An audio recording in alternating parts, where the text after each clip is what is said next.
What's this? Look at this movie.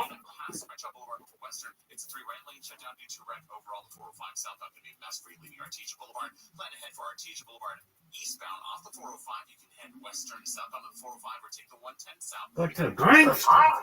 I would never want you to do that. Thank God. Hi. Today's church is on Hillside. The Church of What's Happening Now is presented by Tampons for users.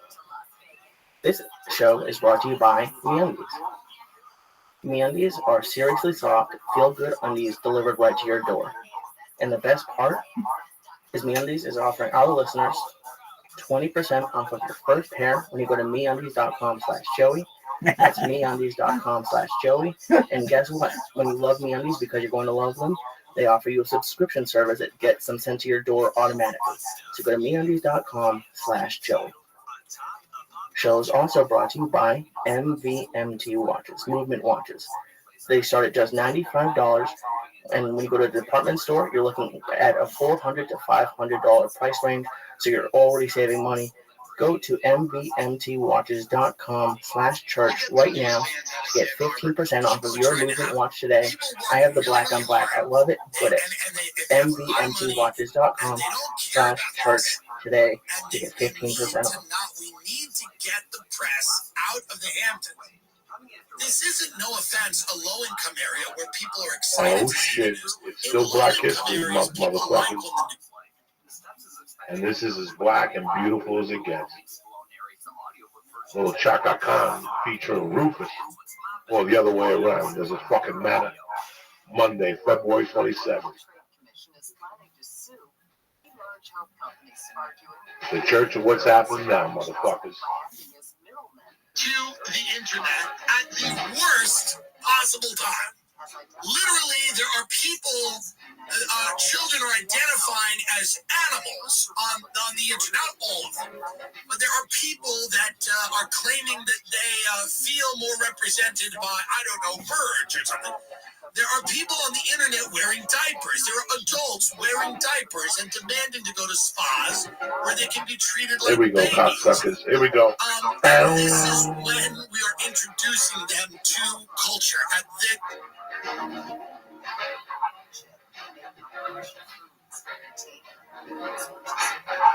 What's happening, you bad motherfuckers? Uncle Joey here. Monday or Tuesday in your world, February 28th, the month fucking flew. I forgot it was Black History Month. That's how fucking fast it was. I think that's why they even do it that. So you don't have that much time to even fucking jump up and down for the brothers. Thank God we had Danny Brown on. And, you know, I'm always trying to reach out to different diversities and females and whatever the fuck's available out there. What's happening, my brother? Yeah, Danny Brown was great. I love it. It's there's a lot of negatives to technology, but it makes it harder to like. We're not racist, but if you're doing a podcast and you get a guest, they're black, or maybe they're half whatever. There's no way to hate. There's no racism in podcasts. That's a good thing. There's no racism in fucking podcasts. I had a good time in Minneapolis. Yeah. If you came to any of the shows, thank you very much for coming out and supporting us. My sets were kind of rusty. Some of the people were laughing, some of them weren't. I just blew right past them. I got to work a little harder, and that's that. But if you came to the shows, I loved you. A lot of good people came out to the shows. Brandy Lynn came. I didn't even get to see. I was back there talking with the owner, giving me a fucking ear beat. There's a cool dude, Rick Bronson. The Mall of America is fucking great. I really enjoy it. It's a lot of walking. I know for a fact I lost weight. I didn't eat any of the fucking food. The only thing I ate in there was Brugger's bagels with turkey on it. And Legoland, I was going to go in there, but you could smell the fucking flu. You could smell it. There's kids everywhere in there. Fucking, that's the only problem. Even if you go early, you got to take a flu shot, wear a scarf. You got to walk around in there like a Japanese at an airport with a mask over your fucking mouth because you're definitely going to get sick. Do you bring medicine?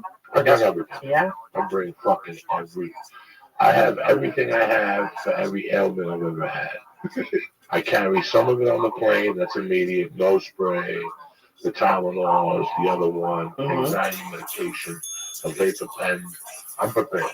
And then in the room, in my travel bag, This is where I have my eardrops and shit like that. Then I have another bag, and in there I have like pieces for the sleep apnea machine, sugar for coffee, blue packages of coffee, a lighter, rolling papers. It's all backup. So anytime I go to the store before I travel, I get 2 of each and I stuck it in there. If anything ever happens, I got rolling papers in the sleep apnea machine. I got a lighter hidden in the sleep apnea machine. Just in case we're on an island, who's gonna fucking live? At least I got 2 days of clarity by smoking until fucking I gotta start eating rocks and shit. Have you ever been sick, like full on, like a flu Yes. at a gig? Yeah. Yes. Oh no. I had in Chicago last year, 2 years ago in Rosewood, where I take the special. Yeah. It was the worst ever. I had that shit, Vertigo. vertigo. Oh no. Yeah, it was fucking horrible. I could have canceled what I did on a Saturday night. I remember walking in the airport the next day and thinking that I felt like I was going to die. I had to walk a certain way because every time I stepped out of it, the place would spin. That's scary. One of the maddest times I've ever been at my mother was she got vertigo and fell down and they called an ambulance. Like they had to bring an ambulance. No, it's horrible. I made it through the show. I laid down all day. I didn't make any unnecessary movements. It was something to do with my ears and swimming. So I tried to drain my ears, Q-tip them, and then I did the best I could on stage. If I'd go a certain way, I couldn't be very animated. It's a motherfucker to get sick when you have to do comedy, and I've seen people work through it, man. It's like anything else. It's like anything else. It's not even the sickness. What about the personal issues? What about if you're going through a divorce? What about if somebody in your family dies? What about if somebody if your family is ill? You still got to turn it on for that hour. One of the biggest lessons I learned, I think one of the things that made me, that toughened me up the most, was when I forced myself to do a set after I drop off my daughter Jacqueline. When I drop her off on Wednesdays, I can never describe to you people at home how bad I felt. Because it always felt like it was the last time I was going to see her. And I would go home, the first couple of weeks I would go home and get upset and get angry and fucking puke from the anger. You have to fucking, when you get that headache and your blood pressure rises, or my blood pressure would drop, I'd puke. And then I figured it out after like 3 weeks. I said, the only way I'm going to get good at comedy and the only way I'm going to overcome this pain is by forcing myself to do comedy after I drop her off immediately. So there was this one room that started at 8 on Wednesdays. Thank God for Andy Payton. And I would drop her off at 7 at the Safeway. And right from the Safeway, I would force myself to this fucking comedy room with 6 people. And I would probably cry halfway there, and then the other halfway I'd be okay. I always had a joint, an ashtray. And that, that's mental toughness when you have to go on stage with that pain. In the beginning of comedy, you have to go on stage, and this month you don't pay the rent. How can you crack jokes when you're about to get thrown the fuck out, or when you can't pay your car insurance? But this is all part of the toughness. I watched a very interesting movie this weekend. What's that? It wasn't Academy Award winner, but it let me know that in some instances, or a way of thinking that I was instilled as a young man still works.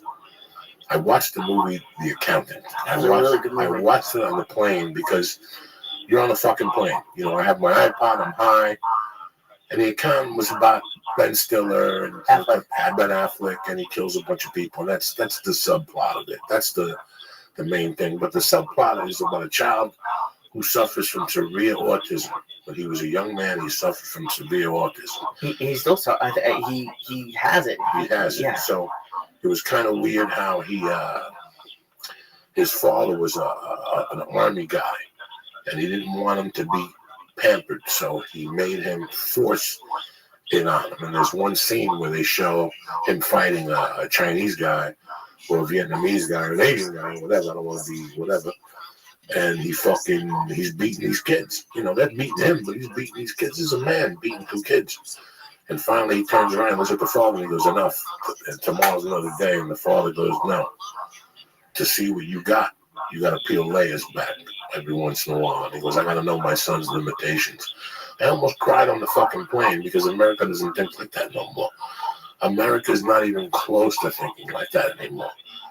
And in my mind still, you know, I hate fucking needles. But Thursday, I'm driving to Marina Del Rey, the drive I hate the most in the world on the 405, to force myself against this fear.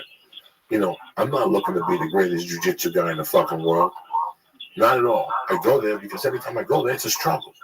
It's hard for me to breathe. I panic. So people in this country anymore are not doing this stuff with their kids. I've had parents tell me that their kids had severe cases of ADD. Let me tell you something. I think about my childhood, and I had ADD like a motherfucker, and so did a lot of people around me. And it went untreated because nobody knew what it was then. And you know what? People dealt with it. People found something to deal with. I'm going to tell you something that you're going to fucking turn this podcast off when I'm going to tell you. But I'm going to tell you that it's very true. You know, for years, from the years of 87 to 91 or 92, this is embarrassing to say it. Every time I did cocaine, once I got to a certain level of highness, I would do math for hours. What do you mean? Like I would buy a math workbook that had algebra and what's the one after algebra? geometry? Geometry. Oh, I hated geometry. And I fucking would do the workbooks for 2-3 hours at a time while I was doing 8 ball of coke. What? As retarded, I'm embarrassed to say this. It started in 86, and I would sit there for hours and do what if things. What if I had 40 kilos of blow, and I cut each kilo with 4 ounces, which would give me a kilo is what, 32.2 ounces. I mean, You're doing drug word problems. I would do drug work problems for 4 or 5 hours until I got so bored. I did every figure. I tried to break down how much Steve Graybo would sell to make $6 million. So that's reverse algebra. Do you understand me? I would fucking do that for hours. What would Steve Graybo have to sell to pick up $6 million every 6 weeks? That one took me like fucking 2 months. But I figured it out on my own. After he got caught, I do all that. And you think back to it now. I can never do math like that now. But all I was doing was giving myself, what's the pill people take today? The speed to make them focus?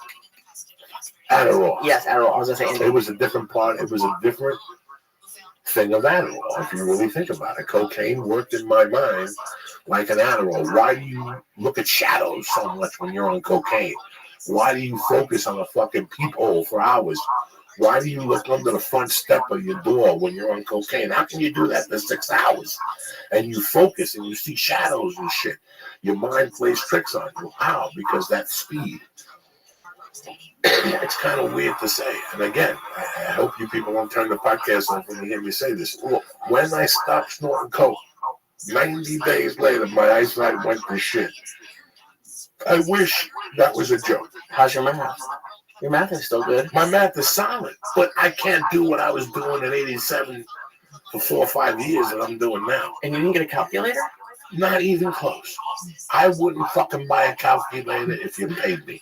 Why? Because I'm still a mad dude. I still do everything by hand. Have you made like a terrible mistake yet? I correct, because of my ADD, I do the thing 4 or 5 times. So, do you understand? I don't take ADD medication, but in this movie, the father recognized the kid had a problem. And instead of pampering them and putting them in a school where everybody hugs each other and nothing gets solved, the kid would force himself every day to play loud music and play like a flash strobe light for 10 minutes. And at the end of the 10 minutes in this movie, the character would eat whatever they take, whatever somebody with that disease or that, whatever they call that, takes. Right. And it's quick because he would do more things. Like he would rub his muscles. And I don't know, like, what do you think? Like, do you think he became, like, sort of a criminal because of all that? No. The autism that he had just caused an extreme. That's the thing. The autism made him a great accountant. The autism made him a great accountant. And, I never knew until about 2 years ago how smart those autism is. What a weird thing it is. Oh, yeah. Have you seen the one? It's a weird thing. It's just a weird spectrum of there's this one guy that I've seen where, and who knows, it could be fake, but it's like it says that they took this autistic man on a helicopter ride around New York City, and he drew in pen the entire skyline with like every building from memory. It's like they may not have, I don't really know that deep into it, but a lot of them have, like, they might lack socially, but they're just so, they're like next level smart, like smart that we don't even understand. All right, so, you know, guys, you go on the road and when you write, you know, like I've said 1,000 times, I always write. For 10 to 12 years, I would sit there how I was taught to write. You sit there like three fucking idiots and you chew on your pen and you throw down stuff. It became so fucking bad for me that I stopped doing it completely, and that's why nothing was really going on in my life. Nothing really started for me until I started going on MySpace every Monday and writing a blog. And even though the blog was misspelled or whatever, just through working that muscle, every Monday, I would take a notebook and lay that next to me. And while I was working that story, I would think of 3 or 4 other stories. It would exercise my muscles. You know, when you work your biceps and you're doing curls, the primary muscle of the fucking curl is your bicep. But the secondary muscles are your forearms and your shoulder has 3 heads, the front head of your shoulders. It's just really interesting shit. And the same thing happens with writing. One of the things that got me, there was 2 books that really stood out in my mind.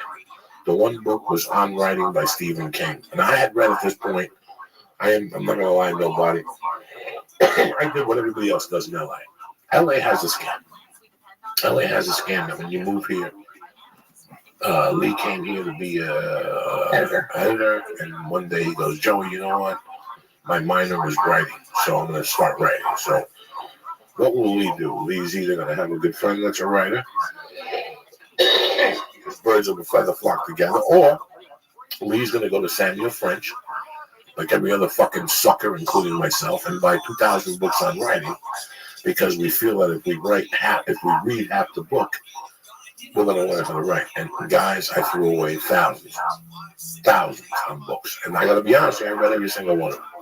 But you know how much I did from reading those books? That one thing that they told me to do. Gene Perret, when I first started, who was Bob Hope's writer, it's a great book to read, but you're going to read jokes and you're going to go, Joey, what the fuck? Did this guy write in electricity, or did he write in a camel? Because they're old style jokes, you know, but he teaches you the basics of writing a joke. That was the only workbook I ever did. And I did do the Judy Carr workbook. I could be wrong, but I think you're way ahead of more people just even reading the books. I have a ton of books. Like, whenever I get involved in something, I'll buy 2 or 3 books. Like, the last thing I bought was 3 blackjack books. I've had them for a week, and I've cracked, like, one for, like, 3 minutes. I don't know. I think a lot of people buy those books, and they don't ever even open them. When I went to prison, I realized the importance of reading. I knew how to read. I learned how to read. I had a teacher in the 7th grade, Mr. Kimball, the guy that left me back. He made you read a book a month and do all book reports. Oh, shit. And I really learned a lot about myself, because I learned how bad my comprehension was. And that's ADD. I learned how bad I could read a whole chapter. And then you could say, Joe, what's the chapter about? Go, So I would have to read everything twice. Till today, I read everything twice as I'm reading it. It's impossible. I won't retain anything if I don't. I even have to make notes sometimes. When I read a good book, once I'm on page 15 or 20 and this book's got me, whether it's a Jimmy Page book, which I started the other day, and I didn't take it on the fucking plane because I knew I'm going to get hooked on this fucking thing. Rolingus cocksucker get me a book that's going to get me hooked like heroin, and it's 2 fucking days of reading up all night, and that's what would happen to me. In prison? Well, in prison I started reading, and one of my good buddies in there was a librarian, and he found the books that I liked. You know, in prison was where I discovered Cujo. That's a scare. I discovered On Wings of Eagles, the Ross Perot story. I discovered Snowblind by Zachary Swan, another good book about smuggling. This guy was smuggling in the 60s. I discovered a book, you know, just this guy, you turned me, you know, books on music, and it was endless. It was endless. And the book club was us in prison talking about the book when I brought it back. He would give me the book, I'd read it, and then I'd come back. And it was him and a black guy that were always in the library, and they read everything. And they kind of read the same. Guess what else I read in prison? What? Goodfellas. Way before the movie. Way before the movie. I read Goodfellas in prison, and while I was reading that book, they did an interview on Henry Hill in 2020. So I was reading top-notch books in prison. I read I read a little bit about, because I had a lot of black friends in there. So I read a little bit about, not Martin Luther King, but Minister Farrakhan. I read a lot of different stuff. Obviously, prison is terrible. But if you're if you were lucky, you went through high school. But if there's people in prison who didn't get to go to school for whatever reason, can you go to prison and get an education? Yes. Really? That's cool. Yes. You go to prison if you really, really, really want to learn, and they have it available to you. There's inmates that are solid guys, man, and just because they made a mistake, some mistakes were worse than others, some weren't thought out. Because of the crime I did and the points I had and the situation I had, when I got in, I went into a place where it was people getting out, so they had 2 or 3 years left. And these guys had already done their hard time, and I got to talk to them, and they explained different things to me, and I listened. I learned a lot. I learned a lot about human nature. I learned about what I didn't want to do in my life, the things I did not want to do. I would look at 10 inmates and look at 7 of them that all had the same habits. I shied away from all those fucking habits. Did you see those habits in yourself at that point? Absolutely. Listen, 2 years before I got arrested in 1987. And in 1984, I knew I was going to get arrested. It was just a matter of time. I was just walking around. In 1985, I was walking around waiting to get arrested or waiting to get shot. And I was carrying a weapon. Once I went to Colorado, the weapon stayed, and I became a different person. It was like I was a fucking person who would change. And then after a few months, I went back to who I was, a fucking thief and credit card. It was like a fucking pattern. But I always, during that whole time, I was taking classes. Even when I lived in Snowmass, and I was doing all the shit I was doing up there. I was at Colorado Modern College.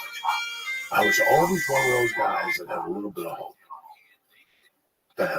hope. I didn't think I could become anything, but I wanted to absorb as much knowledge as I could that would get me to the next level. That's so crazy to me, because you said that today on your Periscope, that you wanted to make something of your life.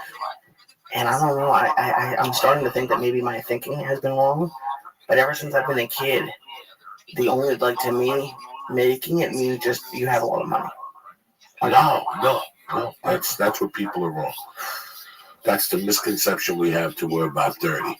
Because by 30, we meet people who have a lot of money, right, that are living their life wrong, and we meet people who have a lot of money that are living their life the wrong way, or we admire how. There's 2 ways to live your life, how you have money. It's what part of your life you get it. If I give 10 21-year-olds $1 million cash, within a year, 6 of them would be broke. At least, 2 of them would have made investments. They would have bought a pizza place or bought their parents' houses or something. But 6 of them would have been gone. Now I take those same 10 people and give them $1 million a piece when they're 10, and the percentages are going low because they've worked. They've paid off debt. Yeah, like at 30. At 30, yes, I'm sorry, at 30.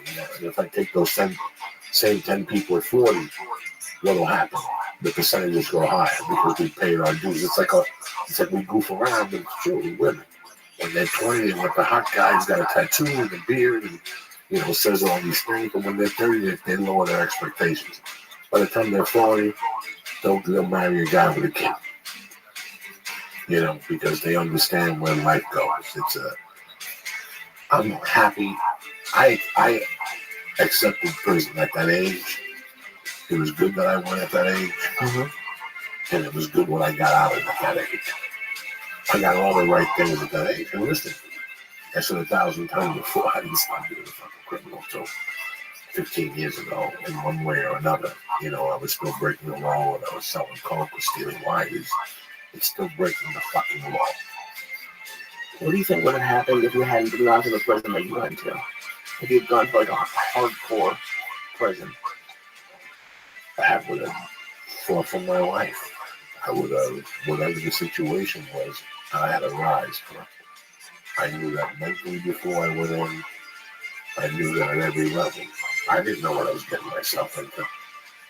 But whatever it was, I was prepared. You know, I didn't play into the game. Listen, I could have gone into prison, hooked up with 3 dudes the first day. Because the first day I hooked, you know me, though. You've seen, I get the best Armenians in town.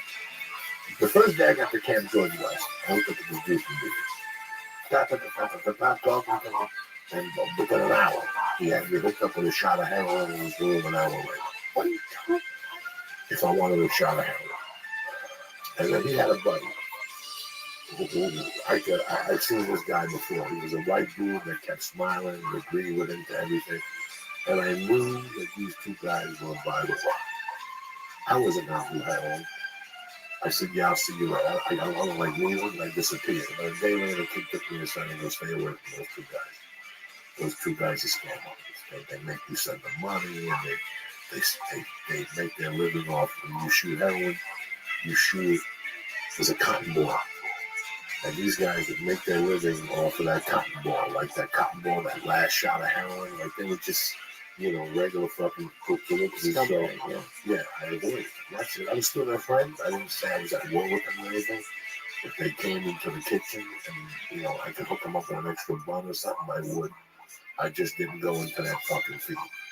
I could have gone into any different group I wanted, and I pretty much stayed to myself and got away with it. Is that like I used to watch all those. I think I've watched every Walk Up and the Nat Geo one that they have, and that everything and you know, all that. I watched that stuff. Yeah, all that isolation stuff and stuff was pretty much. I never saw that. Okay. I never saw that isolation stuff. I could lie to you and say I was hard. I was in a hole for 3 no. When I got in there, though, I wanted to do my time and get the fuck out of there. Okay. I wasn't gonna let myself get bullied. I wouldn't know that shit was gonna happen. If you smacked me, I was gonna smack you back no matter what size you were. If you spoke down to me, I knew a way how to talk back to you without you getting mad.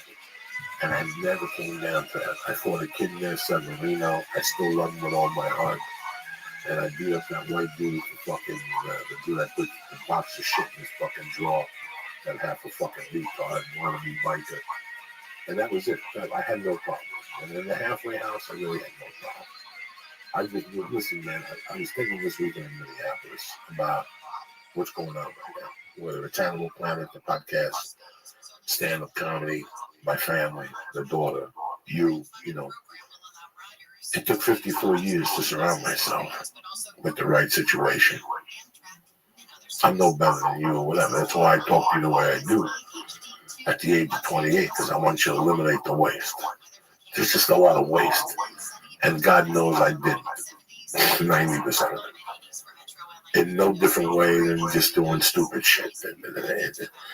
This country, if you see the direction it's going, if you're young right now, I want you to strap your seatbelts on. I want you to focus.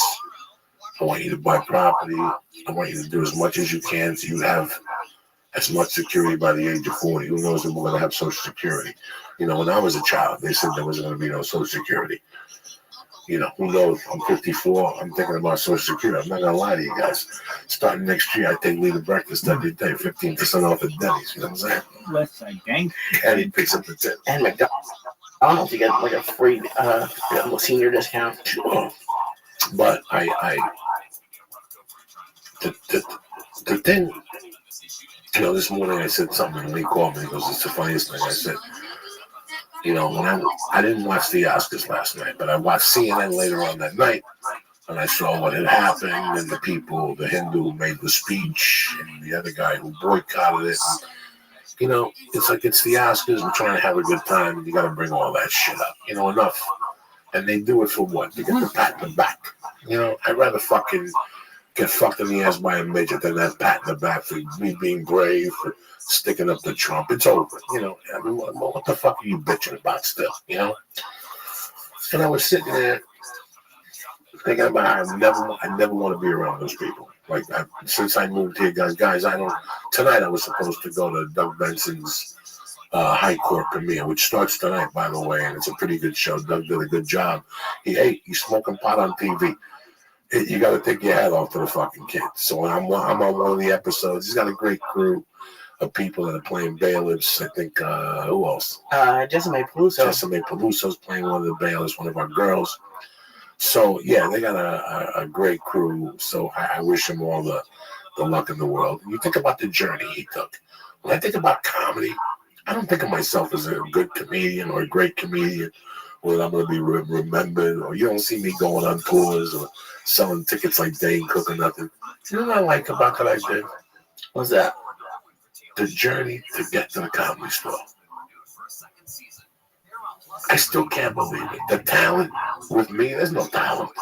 I'm just a fat fucking guy that grew up on a corner and knows how to tell a story. You know what I'm saying? There's no fucking talent here. The talent was getting me here. Like, how the fuck did I end up in California? Like, you know what I'm saying? Like, you went to school for 4 years. We've had this discussion. You looked me in the eye and said, that school did what got for you. You could have learned more in high school hanging out with 4 fucking dudes who were nerds, you know? But the journey you made, that's where the talent is. That's where the persistence is. You came out here with a girl who came out here twice and left.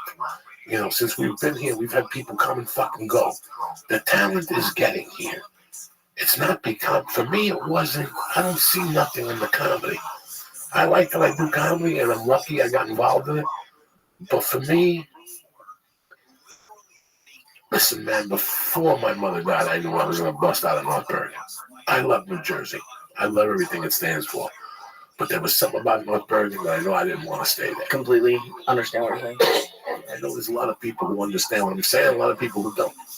And I appreciate a lot of the people who stayed at home today. I did something weird today. One of my biggest sorrows is the damage I did in the Bender household from 1979 to 1981. It's unexcusable. You know, thank God Bobby talks to me. John talks to me from time to time, who I was supposed to move in with. And yesterday when I got off the plane, I went on Facebook last night to post some videos, and I saw that prayers for his sister, Renee, and I still remember moving in their house when my mom died, and how she would cut my hair for free, and I would go over there and she'd goof around. Who is it? That motherfucker from the BBC? We've been married for 10 years, and we get all the state benefits that come with it. What do you think this is a weird time in our country? You've been saying and warning people about stuff like this. Whatever happened, you've been saying there's going to be violence in this election. Yeah, I mean, I joked around. One of my favorite comedians. I love you. I watch your show every week. So's my wife. So's the crew. We love you, Tim. We love your crew. I just want to be 100% clear, okay? I'm not trying to be dramatic here, Robert. I am literally telling you what I believe is going on. And so, here's the bottom line. Everybody's getting into grassy knoll and shots and ballistics and trajectory. The Secret Service, even if he only has 20 people, just fight cut down to nothing. He would give our picture. His father and uncle were both murdered by the government in the Secret Service. So that's my fault. Serious negligence going on. Deliberate negligence in the job. So they also got 20 Secret Service. Doesn't matter. All of the police work for them and one working for them. So they were told by the advance teams to come out not to be on the roof of 4 buildings 450 feet away. That a Boy Scout, a 10-year-old, would make that shot, okay? So there was a default standout, it's like at 63 in Dallas. And Kennedy said, I'm pulling out 100,000 troops a month. In 4 months, the 400,000 troops that were in Vietnam were going to be gone. Trump said, I'm going to end this war, I'm going to cut off funding the Ukraine war. And so Biden's really collapsed, and then they don't put anybody on the roof, which again is the number one place you go, and the number one place, I mean, out to a half mile, there's water towers. or a president or a top candidate speaking, they go and put people in the water tower because that's the place to take a shot.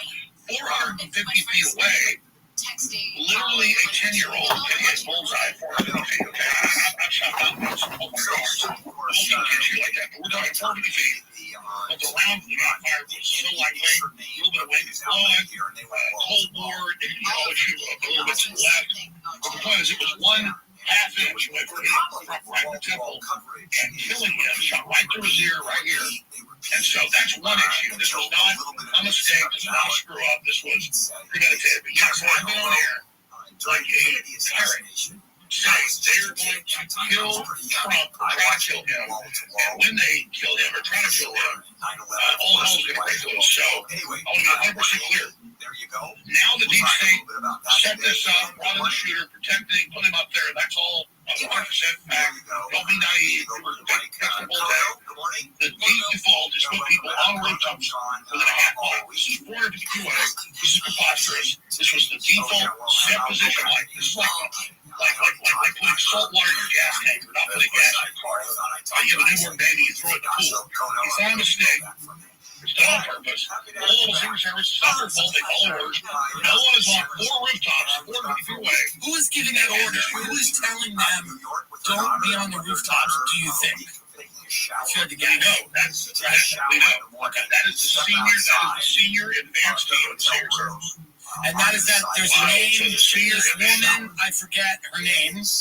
She's testifying. The Republicans have just called her to testify in front of Congress. I forget her name, but she is the head of the Secret Service. Do you know her name, Alex? I'm forgetting her name. Yeah, it's another one of these diversity companies. So we saw a bunch of women with guns that protect Trump, but it's beyond that. Well, those are called my brothers. And the number one thing, if you study the Secret Service, this is all well known, it's in all the Secret Service movies, but it's just the default. Any rooftops within a half mile under clear and you have people on top of them. Doesn't matter they have the Secret Service. You put cops on top of the roofs and nobody can do that. Instead, about 2 minutes before Trump gets shot in the ear, there's video of this. It's all over X.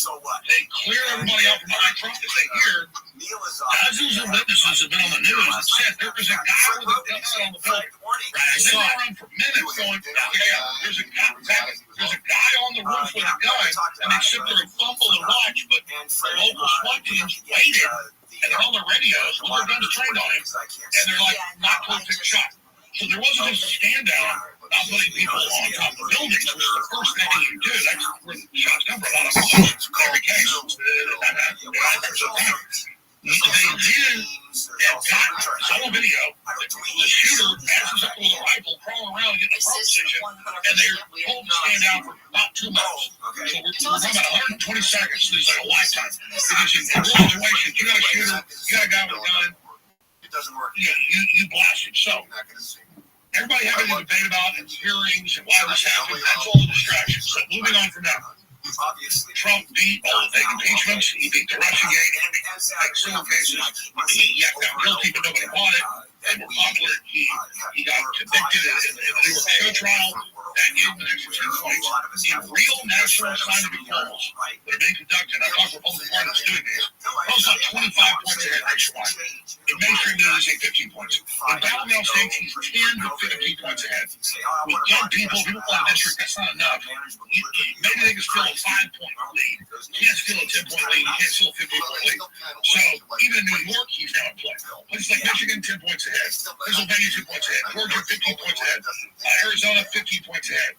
They can't steal that. So they're in total collapse. They're trying to remove Biden. So you change the subject by killing Trump, and then who is the nominee 1 week before he goes to Milwaukee, Wisconsin for the RNC. So welcome to the neighborhood. With Wayfair, finding your style is fun. yes, when the music stops, grab me the chair. Doesn't matter if it's your outdoor style or not. Okay, all right. I'm sorry, Carl. This is me in chair form. I want to see you. This one's perfect for you. You love it. I told you we should have done a pinata. Explain it so many times. I'm not singing. You need to sit down. Playfair, every style, every home. Absolutely terrific French food. And like many other restaurants and venues, they are. Johnson, you're fired. Why? It's not you. It's your shirt. It's casual Friday. Oh, you're taking it too far. Look at Gibson. He's wearing a true classic tee. It fits him tight in all the right places, but leaves a little flat room in the front. He looks so different in that shirt. He can basically do whatever the hell he wants around there. I think he's You're goddamn stellar. Thanks, boss. the best themed day. True classic is designed with handsome male physique in all the right places. Right, Gibson? That's right, boss. I have strong arms, but also a little bit of the gut. But you wouldn't know because I wear true classic. And if you're a skinny guy, true classic is tight around the arms and accentuates your biceps. How can Gibson afford premium t-shirts? He's the worst salesman here. I don't even think he can read. Damn it, Johnson. We all know that Gibson can't read. But at least he knows that true classic is completely affordable. And if you buy right now, you get 20% off your first order. I don't need to know how to read to know that over 200,000. Now that they shop the sweet nest, and he's even more popular and more desperate, as I said years ago, as Tucker said years ago, as I said on air, as I personally told Trump, I said, sir, 6 months ago, I said, if you were on a trajectory where you've beaten all this, the next thing is assassination. That's why he has to stay reserves. Act like that is an issue. Remember, Forbes was saying last night, oh, there was an incident, a backfiring car or something. They were Donald Trump shut that down, guys. and it was horrific. I don't care what So you think. they are literally trying to sell you that none of this happened, that there wasn't even an assassination. They tried that for like 6-7 hours yesterday, showing you how incredibly disgusting all this is and how the fix is in. So I told you literally like a parent on methamphetamine what was going to happen in the last couple of years. Now let me tell you the rest of the moves that he's taking. Please, he's trying to pull the troops out. He's trying to pull the troops out of Ukraine. U.S. funds 83% of the funding that's public. Trump, Trump can't kill this. He can't stop this. The hell he can. He's a mayor in chief. So Kennedy tried to pull out the troops to pull out 100,000 and was dead a month later at 63. So here's what the deep state needs to do. Everybody's against them. The whole world's waking up to them. They want to kill him very slowly. They want to kill Trump down even more because this just gave him 20 points. He's not, all these Democrats know now vote Trump. He's not going to win by 10 points. He's going to win by 30 points. This is a major political realignment. He got shot in the side of the head, perfect hole right through his ear, quarter inch over right to the temple. This is so epic. So what is the deep state going to do? I study clandestine operations. I study all this stuff. A lot of family works in this. I'm not talking about pencil pushing areas. I'm talking about overthrow people. Okay? They told me all this stuff when I was a kid. So here's what's going to go down. They got the deep state has truck bombs loaded in Fort. Last night at the event, the White House restaurant, we were together. And they don't serious concrete dividers. If they don't block off in Wisconsin, Trump said, screw it, I'm going there tomorrow. If they don't do that, the next move is roll a truck full of plastic explosives. T-shirts at political events. 3 people ended up going to the hospital, granted, but it was pretty. It was a lot of fun. Well, they just all know about supplements with team alphabets. I promote them and I use them. Into the event. They're also going to try to poison him. They got people inside the organization. So poisoning, truck bombs, shootings is all that works. Also, they've been pre-programming cyber attacks by the Russians, claiming they're working with Trump supporters. The FBI already put up reports last year saying the Russians working with Trump supporters are going to cut the U.S. power off. No, the desperate deep state. So cyber attacks, power outages, truck bomb attacks, but it gets worse. They will also, and this is totally... Hey, you go. Truck bombs, side power outages. It's X Crypto. How are you? It's crazy. I looked up about getting It's Alex Crypto. It's so wild to How you living, dog? check some Yeah, and I'm going to be 1 trillion percent clear. Yeah, I'm not doing this for success. Yo. Okay, I'm going to be all I do is study. Yo. This is the normal truck continuum. So, on the How you doing, dog? civil stuff, garbage. What up? How are you? What's up, Alex? How you doing? So you're a deep state, and you shoot the king you mess with next. You don't just try to blow the king up with a truck bomb. Hello. I hope you're doing well, dog. You're the man. College students with truck bombs are not shooters. But truck bombs great when you're desperate. You don't even have to wind up a shooter. How are you, Alex? So, they've already said, Just one moment.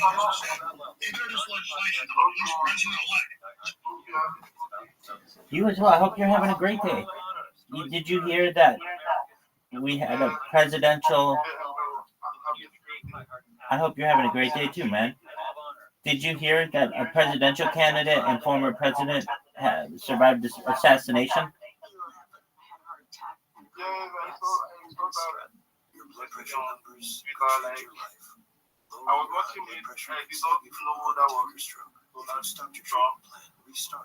Talk to your doctor about creating one that works better for you. Start taking the right was almost manage your BP now. killed trying to get better, stronger than ever. After watching the video, American Medical Association and the Ad Council. All the good stuff. Yeah. Camps keeps you on top. Yeah, it was wild. You've seen the video? It sounds pretty familiar. Peacock has ordered a new series from Greg Daniels. Did you see the video? Series for U.S. audiences that's being described as an option Yes, I taking saw some place in the same videos fictional when universe. It's a new documentary where the same film crew who recorded Dunkirk for 9 years sets their sights on the that was next standing subject, a at failing the Midwestern road. newspaper. So on the roof, like they were trying to series. like Production is set to start this check summer with a new if project like there's any Peacock in happening 2025. around, and all of a sudden And that's what's people popping let on it go. Camps on iHeartRadio. Everybody in the campaign is conscious and like I did not even know that someone was killed. Someone that was standing close to Donald was shot. That's Like, right. I was so shocked, like those people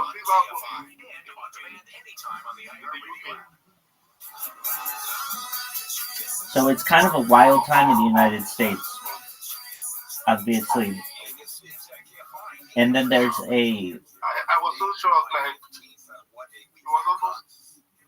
it was almost close. What happened, the aftermath was happening Like, today at the RNC convention. well, we just found out nothing happened. On the news, Amy. But There you go. who are you really supporting? Neither of them. I think they're both corrupt. Taking a little pause, but not for long. You know, that's The assassination attempt on former President Exactly. Trump has caused the Corruption Democratic everywhere. There are no good guys. Its advertising and campaign for the Hey, I talked to Bitcoin Stancy, or I talked to Schiller X. He says hello. You know Schiller X, right? yes, I know. He's in your village, or in your part of your town, your city. Exactly. He's a nice person.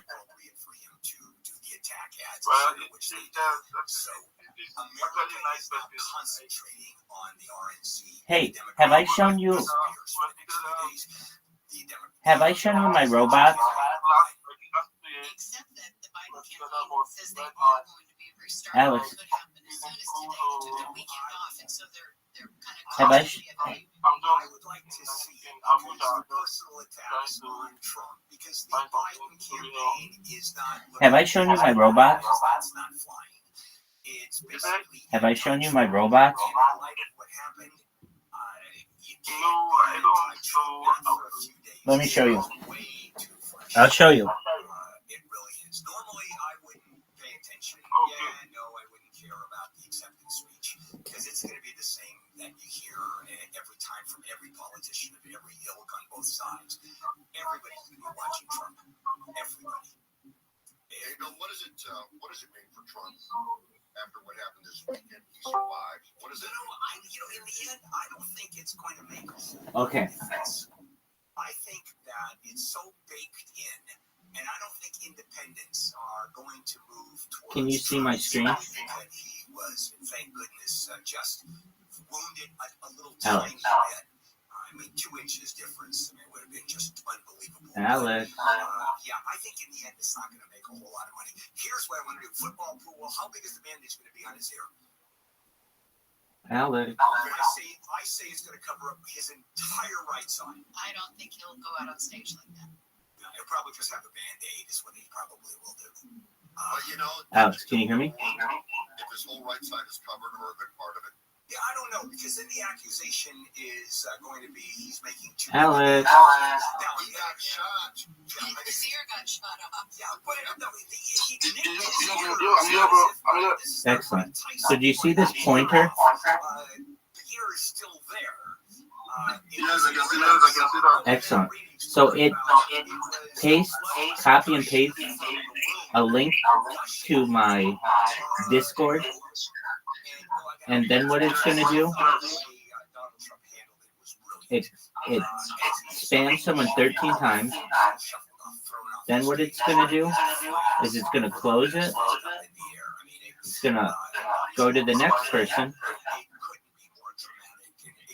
on the front page of Kick. It's going to open their stream in a new window. It is going to allow the new window to load. And then it's going to come over here and it's going to follow this person. It automatically knows how to do it. And I have 4 computers that are doing that. So we're going to get viral very soon because I just keep doing that. All day, every day.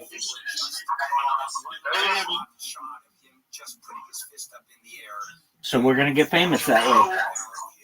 So my strong friend, can I get the link to the I already have the account of so let me try to use my phone to do it. Oh, you'll get them banned. Honestly, like I've got this robot system down really well. You want to do something, right?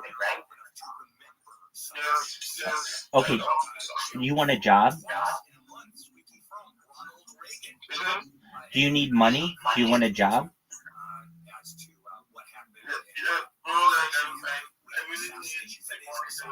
Yeah, exactly.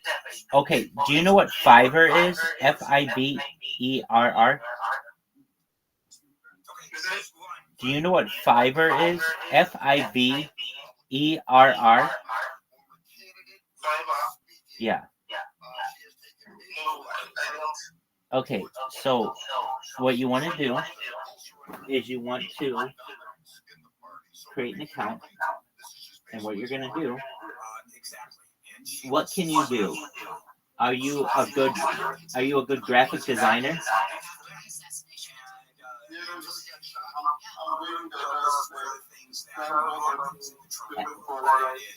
To get myself a laptop so that I can do graphic designs, I have experience of that.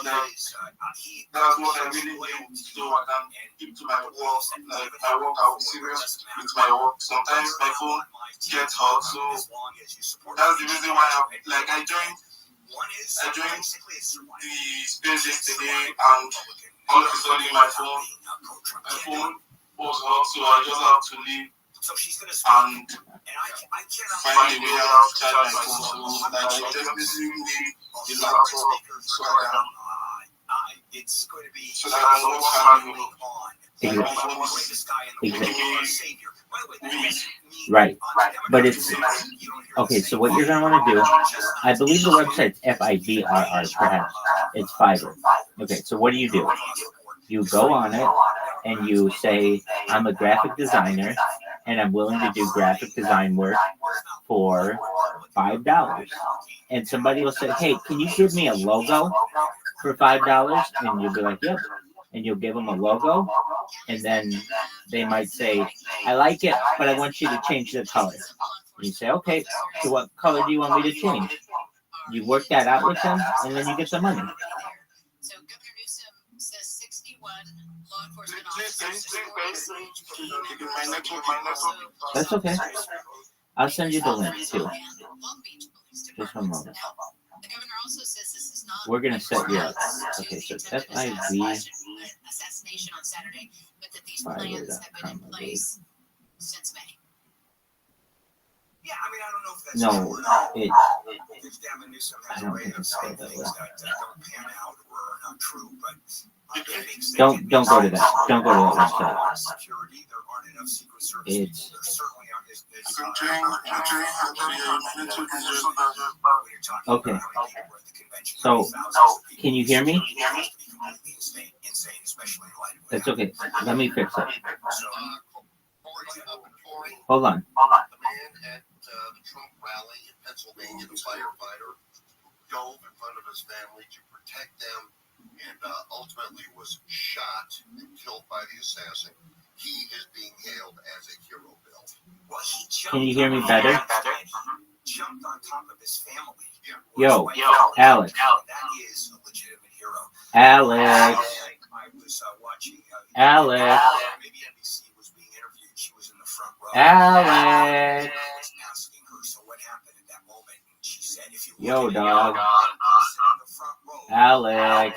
we were all standing Alex. to grab hands Alex. of the president. Alex, if you can hear me, let me know, dog. Alex, if you can hear me, let me know, dog. Alex, if you can hear me, let me know, dog. Alex, if you can hear me, let me know, dog.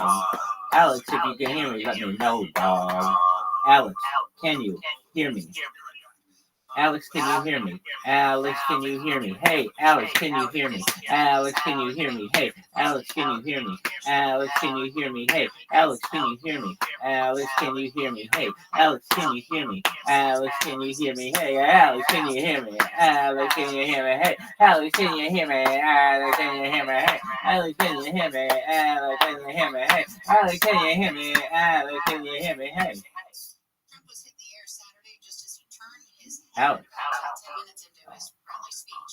One man in the audience was killed in the shooting. 2 others were critically hurt. Trump posted on his social media site, Truth Social. His love goes out to the other victims. Mines, they're in a fucking barn in Tennessee, rocking for their cousins.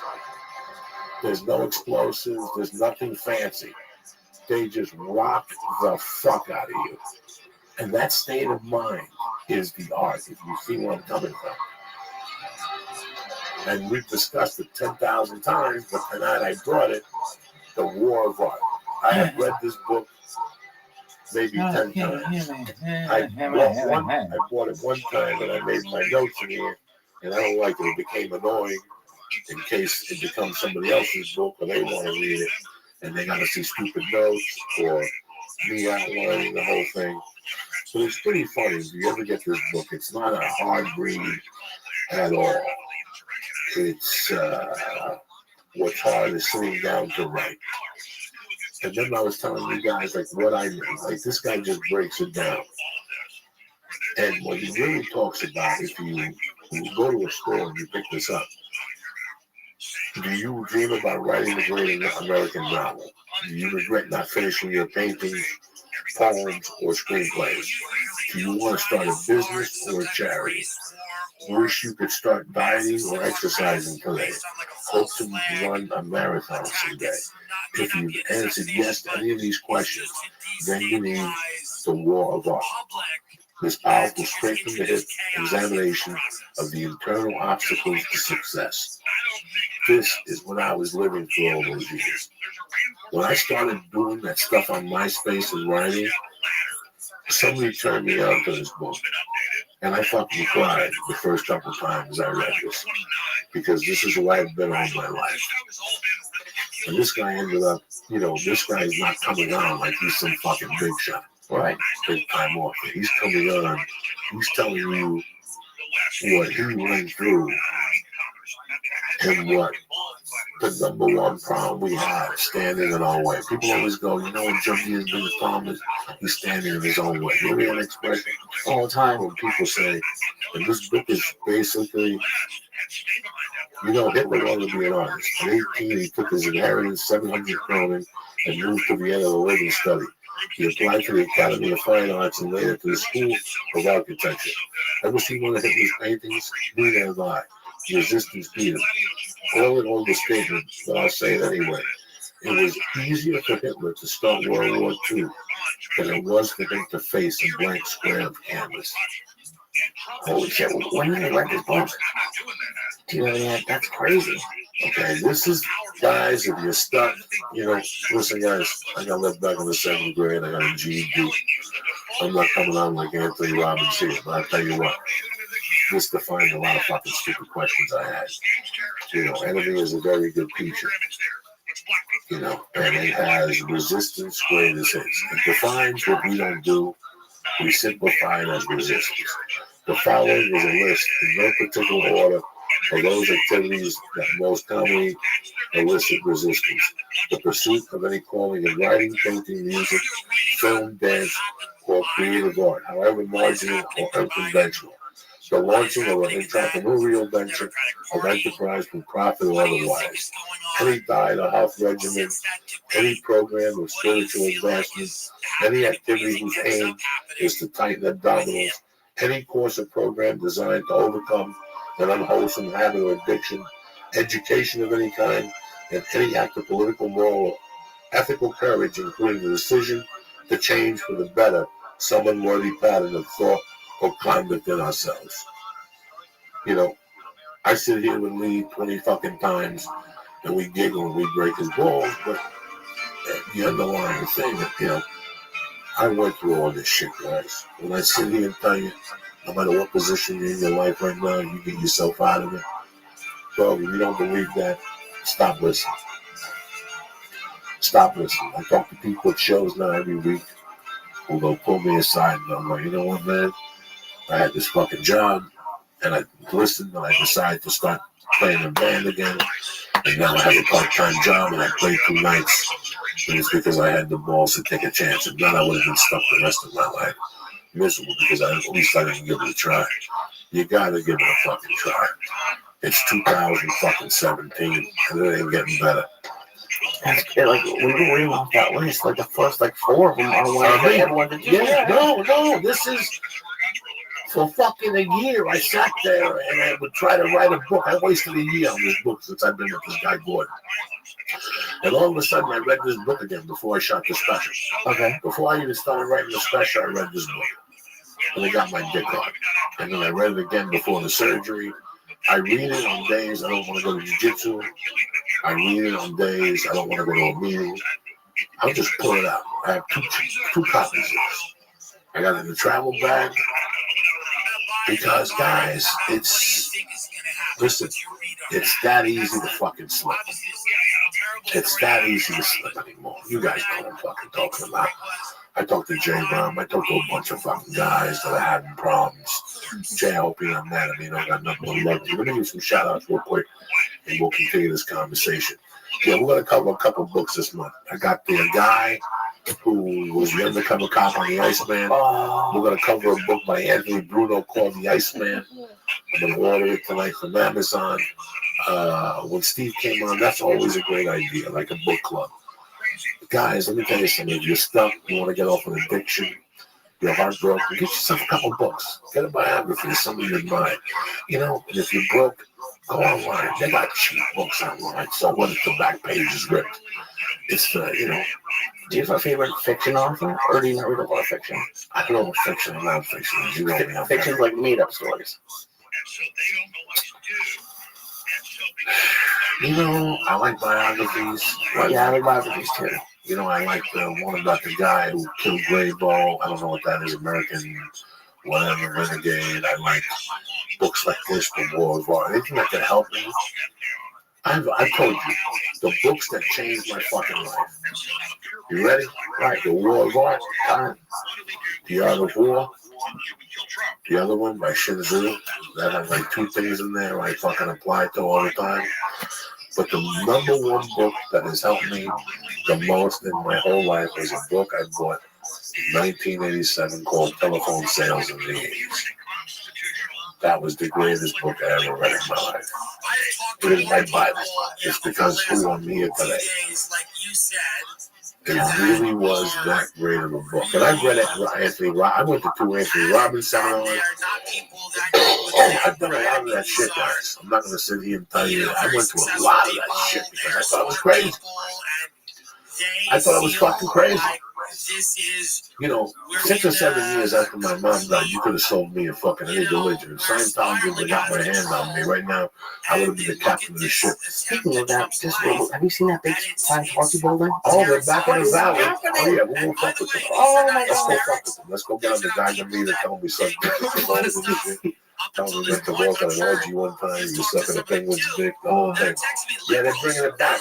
They used to sponsor the food trucks.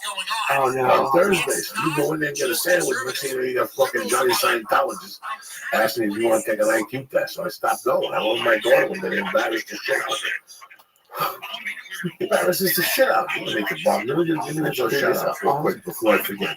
Did I read them yet? No. Reese Cokespoon, Jeff Collins, my main man, Matt Balthazar, another soldier, Nick Bafalucios, I love you, you fucking Greek cocksucker. Tell these motherfuckers Malaka. Chuck Madden, Alex Castino, Anthony Guzzo, Ookie Spooky always, and the motherfucking Philly Godfather and Jason Silver. I announced that I'm going to do Atlantic City for Borgata July 29th. We got Magoobies in Baltimore March 16th. And we got Levity Live in motherfucking Nyack. So I'm having a good time in fucking March. We got Norton coming on. We got people coming on in March. They're going to blow your fucking socks off. But anyway, back. Telemarketing in the 80s rocked my world. It taught me all about sales, broke it down to me, how to sell on the phone, which I fell in love with. There's days I dream about waking up and going to sell shit on the phone. And then I'll just call agents and harass them, and call managers and harass them, and try to sell them on different ideas and shit. Do you still have your copy of that book? Nah, I lost it. And I thought that you had looked it up and they changed it to telemarketing in the 90s and telemarketing. That was that book put me over the top. You know, like other books, Cujo put me over the top. I read The Godfather when it came out. I was 10. I read The fucking Godfather when I was 10. For fun or for school? For fun. Jesus. Look, before drugs, I was a fucking nerd, guy. I read books and I pictured them. I fucking had a telescope. You know, I was looking for fucking Martians and shit. Not really. But I like to look at stars at night and, find the fucking book and turn around the room like a fucking... I'm seeing if I have a look back at the golden age, successful telephone selling in the 90s. That's the one. Okay. That's the one. It's a blue cover with a phone cord on it. Let's see. Yeah. Who the fuck do you think you're dealing with? Well, he didn't update it for 2000. It's a different game out there now. Yeah, that book changed my fucking life. There were so many books that I used to, before I got locked up, I read every book on law. I read books on lawyers. You got to read, guys. If you get stuck in your life and your mind ain't right, get yourself a couple books. And you know what? Don't fucking cry to me. It costs nothing to get a library card. And you know the most interesting thing? Somebody came up to me this week, and a guy that's come to shows from Denver. He came to like 2 or 3 shows with his wife. Cool motherfucker. Always brings me a gift. I'm sorry I forget his name. I meet a lot of people on the road. At the end of 2 shows, you're stoned. But he told me that he started writing his goals down. And that things changed. That's amazing. That's awesome. Oh, dog. Shit fucking changes at the speed of lightning. I don't want to freak you out, but they have successful telephone selling in the 80s on eBay for $3.99. All right, I'll go home and get it today. That's how strong that book is. That book taught me more because it was more of a psychology approach to it instead of the guerrilla approach to it. Like, I read every book on sales there was, you know. When I got into shit, guys. Even if I was doing blow, that's what I would do. I do blow and read. That's the best time to fucking read when you do blow. Oh my God! When I was on the road from 98 to 2003, I probably read. I would go to that Barnes and Nobles in every city, and I'd buy books that I'd give away. I'd read them, but 90% of those books I read when I was coked up to the gills. Is that maybe why your retention wasn't good? No, my retention would be great because I was coked up. The Adderall was in full effect. Oh, wow. So I would fucking do a show and plan on going back to the room with a gram of blow and a 6-pack of beer, and I would just sit there and fucking read whatever. But did you ever turn a girl away because you wanted to read a book or go back and finish a book? Nobody turns a girl away because of the book needs a beat. Needs for somebody to take them in the alley and say, "What's wrong with you? I want to go home and read a book." What, you fucking crazy? I don't know. Maybe in fact, I really No. Listen, there was no women. I can lie to you. At this time, it was some nights I would do blow, read a book, and then get all horned up and go out and try to be evil. But who am I going to pick up? I wouldn't pick up nobody. Have you ever, like, because I see you just picking up random books sometimes. Like, did you ever pick up one of those, like, CVS fantasy erotic novels and read those? No. You would never read that. No. My mom read novellas. Okay. And Juan read novellas growing up. And when I would get really bored, I would go in there and try to read the books in Spanish. So are they like legitimate, like the soap operas, but just written out? Yeah, but Juan read more like cowboy shit. And my mother read more like romance. But I never even saw those again. I don't even know the fuck she got them, to be honest with you. As a kid, I read a lot of Reader's Digest. Oh, yeah. I really liked Reader's Digest. One of the best articles I ever read in Reader's Digest was about Jim Valvano. That's where I first read all that fucking stuff like Juicy. It was really good in there. I don't read magazines. Very seldom do I read magazines. I'm a book guy now. And it's a shame that I don't have the time to read more books. But I have to be a dad. I got to pay attention to the podcast. You got to do a lot of stuff. But I'm always reading fucking something. Again, Lingus, I love you, but you fucking curse me. Because now I got to read 8,000 pages about Jimmy Page. By the time I read that book, I'll be back into fucking stabbing Satanists, and, chasing them in the park and shit. What about books on tape? Because I know, I don't know if you do like the iPod, but I could see all that driving, just getting a bunch of books on tape. And then listening to books or not really? I'd love to tell you that I wouldn't like it, but I also never tried it. Oh, really? So I'd be bullshitting you. Yeah, I never tried it. My wife does it. No, my wife has the thing that she still reads out. Man, I like to hold on to some things. It's definitely different. And I really like when I get a book and I open it to read the book and like the covers, and when you take the cover off and you see what the book looks like, I like all that shit. It's like these albums, sometimes we end the podcast and we only sit here for an hour when I look at the albums. I miss that. I miss that part of my life, just touching those covers and shit. I'm nostalgic. It's not like I'm a collector, but like there's a lot of books I read and I take right when I go to the place at the corner where you give away books and clothes. Goodwill. I take all the books. There's a lot of books I like to keep because maybe I say to myself, I'm going to read it again. And I never fucking read it. I read this book once that freaked me out. I think about it sometimes. I have no idea what it's called. I don't even think I still have it.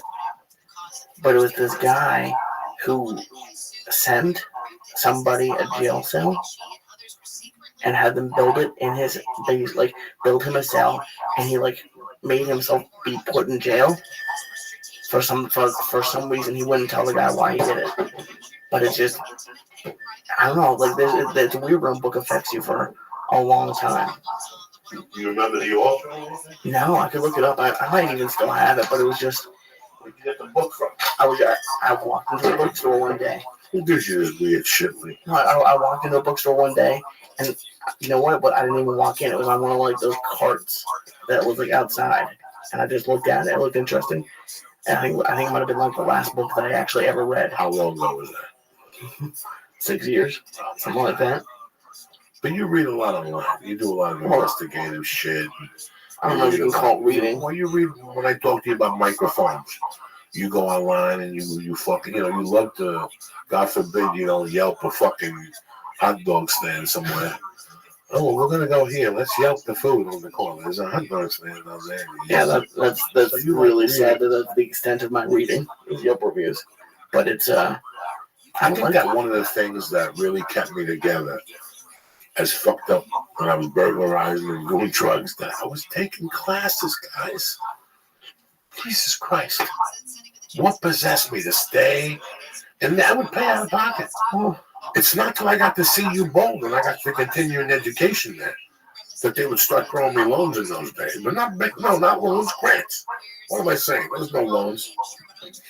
Grants. Once I got a certain amount of credits, they said you can apply for grants. So I started applying for these Latino grants, these Cuban grants. I was picking up $200-$300 there. There's a whole world of grants you don't really know about. And like I said, I had my man Manny in Boulder. He was the man with the plan. For the small 100, he get you like $1,000 in grants. Jesus Christ. Yeah, you get 10%. Yeah, I have no. I got out of school as quick as I could. I took summer classes when I was interning out here, so I could graduate a semester early. And if you get out of prison, you could look into, because there's some campuses that'll tell you they'll allow you, but they're really blowing smoke up your ass. They'll take your application, but they're not going to give you a shot. I'm not going to lie to you about that.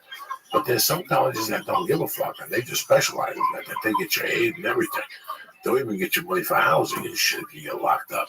And I'm not talking about a skill. I'm talking about going back to college, getting your GED. You get your GED, they'll take you back in the fucking college, dog. If I did it, you could fucking do it. Just walk in there, you on the spot, and tell them the story. Alex.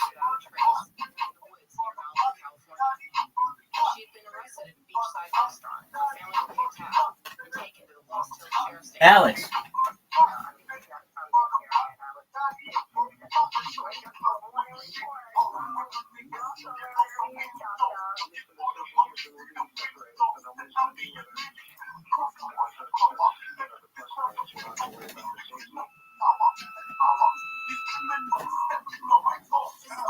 Sheriff's station, where Mel Gibson was taken to sober up after his drunken rant and then safely driven back to his car. There was no courtesy ride for my treats, the young African-American non-celebrity.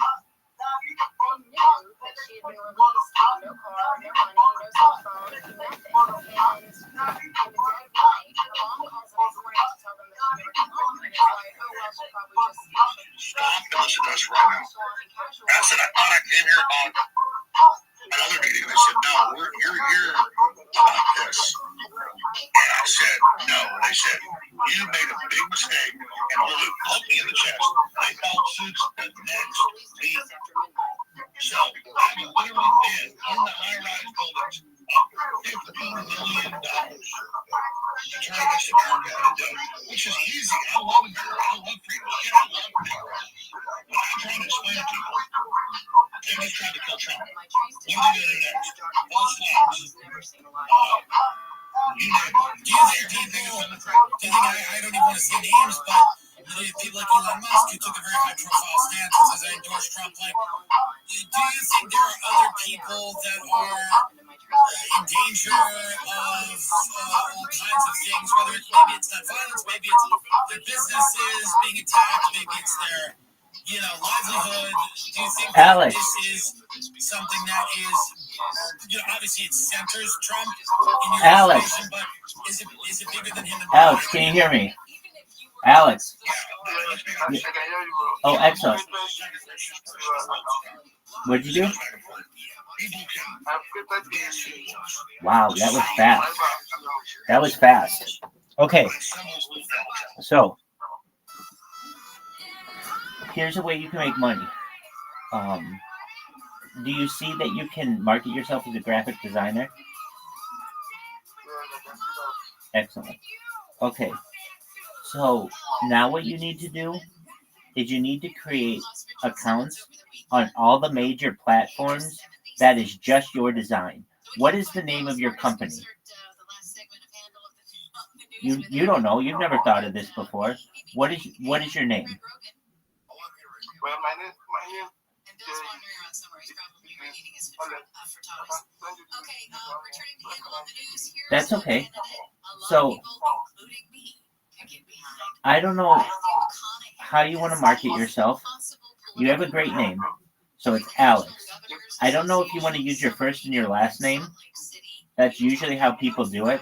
They would have it be like, let's say your name was Alex Smith. It would be Alex Smith Design.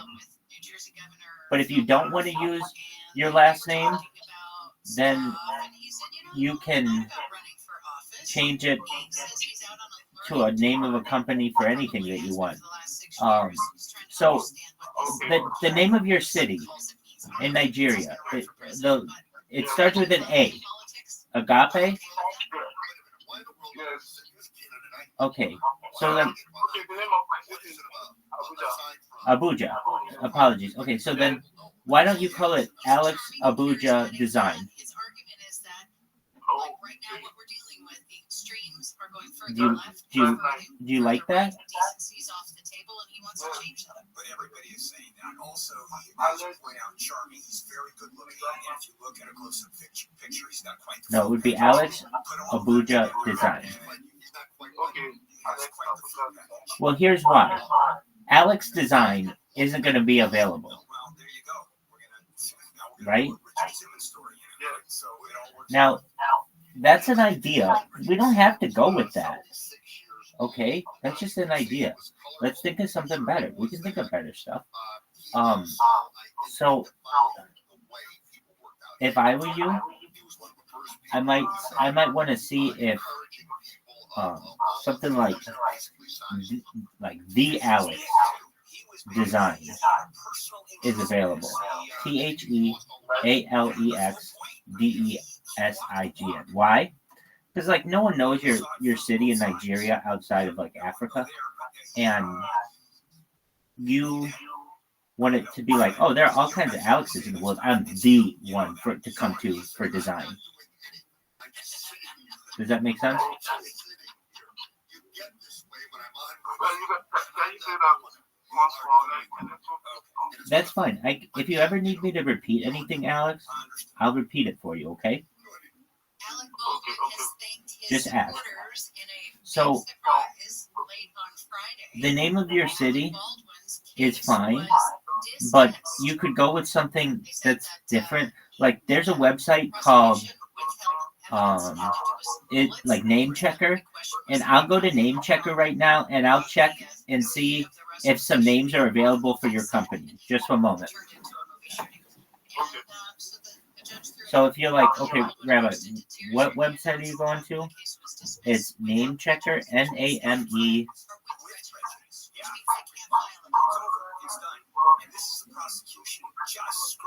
And CHECKR. Okay. So we want the Alex Design. Pardon me? Didn't exist at the time that Baldwin shot Helena Hutchins. It wasn't even on the book. Well, we don't care. We're going to charge them with a law that didn't exist. I mean, just insanity. And then this issue, the reason that they tossed it is because there was an armorer who knew Helena Hutchins' stepdad, or her stepmother was very close. I'm looking up for you names for your company. These are live bullets, and they may actually be connected. Prosecutors not only would not take it as evidence, or they did, they put a different number, put it on another case, and said, we don't think it's relevant. Hey, it's not up to prosecution to argue relevancy or not. It's up to the judge. And so the judge got so pissed off, just said, you guys are done. You're finished. It was just horrific. They were so anxious because it was a national story. Oh, I'm going to show you how good I am. It was just horrific. I always thought that the case was crazy. Yeah, but still at all, for them to make that kind of mistake, I mean, that is really Stupid. weird. Horrible. And now he can never be charged with this. Yeah, it's in it. With prejudice. He's done. He's done. Now it's all civil liability, which should be the case. Should be the case. But And it is. I mean, there's settlements all over the place, but criminality, no. Lee Bakken, former LA County Sheriff, who was suffering from Alzheimer's, was lost and wandering around, and nobody could find him. He's 82 years old. In the San Marino area, they found he's okay. There was great concern. You have an 82-year-old man suffering from Alzheimer's who was lost, and the former sheriff was in fact found. And he'd been missing since Sunday. So that is Alex? Chris Bakken was the sheriff back in 2020. Hey, do you know what ChatGPT is? Yeah, a lot of corruption. There. Do you know what ChatGPT is? Suffering from Alzheimer's. They're just out of their mind. ChatGPT. You lose your mind and you are not who you were. You don't know what this is, or you would know what I'm talking about. Okay, it's the most amazing thing in the world. So here's what we can do. I need 50 names for a graphic design firm with the name Alex in them. Something like Alex Designs International. But they have to be short, 15 characters or less.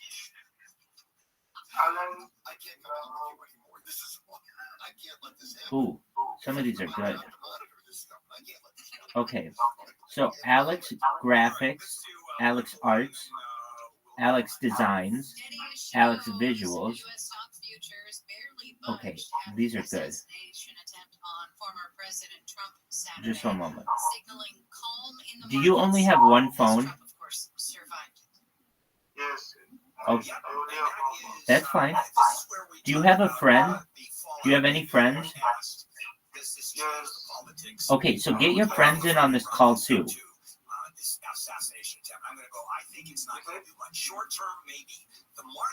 Get your friends in on this call.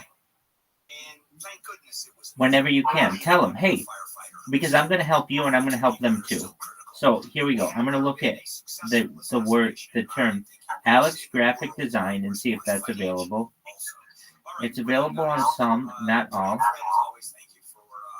Okay, we could do Alex Visual Artist. Some of the things that we found out as the story was breaking. And how about the Secret Service, huh? How about them? Yeah, they showed Artist. their metal, didn't they? And then I'm going to say something that's probably misogynistic, by the way. And I make it sure. No, I'm still here, Bill. Yeah, no, I know. All right. Do you know who Tyler the Creator is? Do you know who Tyler the Creator is? He's a rapper. You don't know who Tyler the Creator is? That's okay. Homeland Security Secretary Alejandro Mayorkas says the shooter should never have been able to get a direct line of sight to former President Trump. Mayorkas told Good Morning America that's why President Biden has directed an independent review of the shooting on Saturday. That will be done in close coordination. Okay. So here's what I want you to do. I don't know if you can do all this at the same time. Firstly, we have to figure out how to make sure that your phone doesn't overheat. So I understand that it's hot there, especially, in the summer. What we have to do is first make sure that you don't have anything on unnecessarily. So is your Bluetooth off?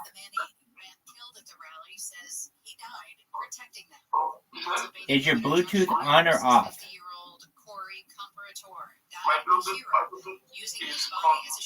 Yeah, but you don't need it on, do you?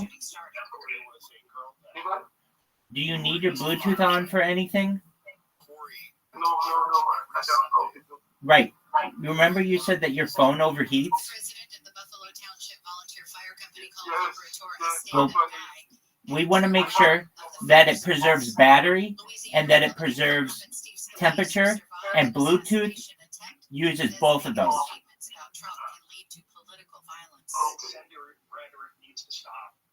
Because all it takes is one person who's just unhinged to hear that and go act on it.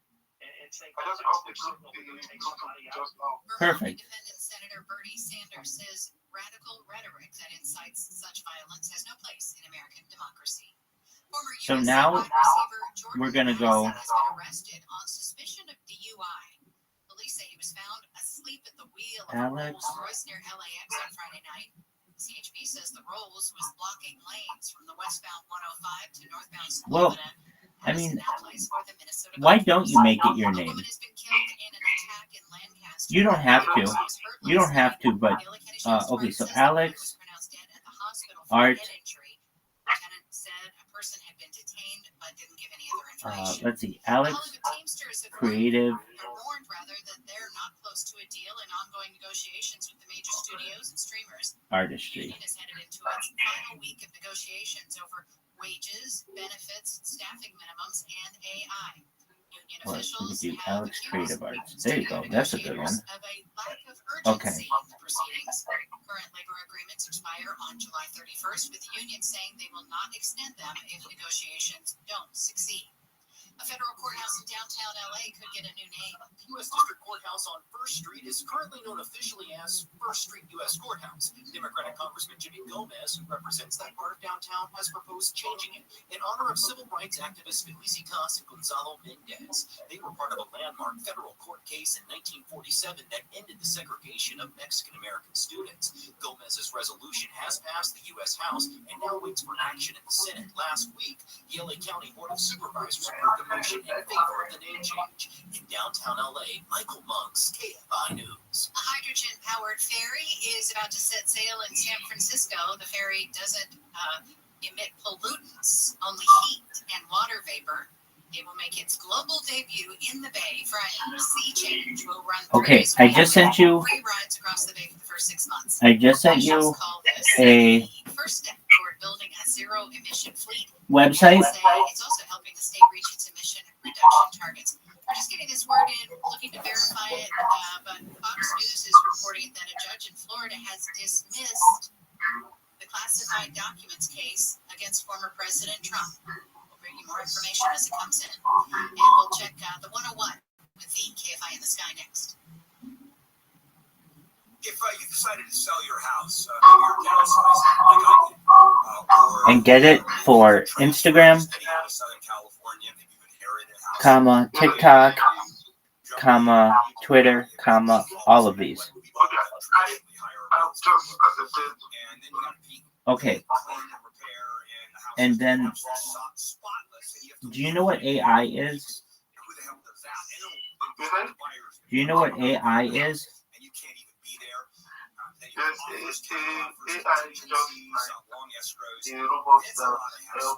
Yeah.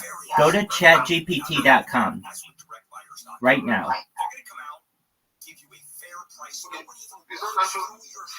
I just sent you a link. Go to chatgpt.com.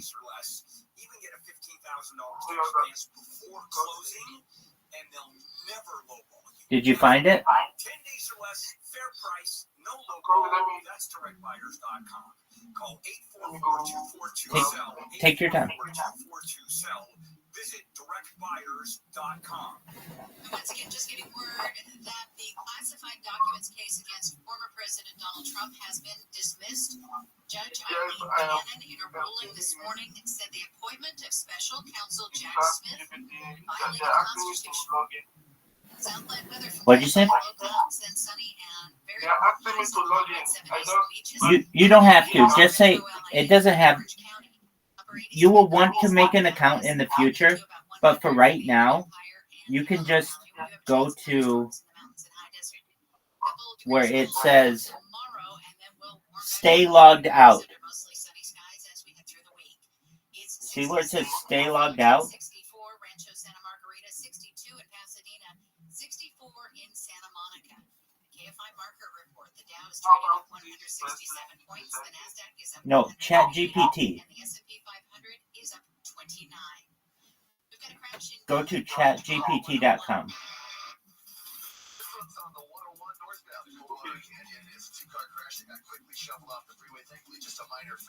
Do you see it?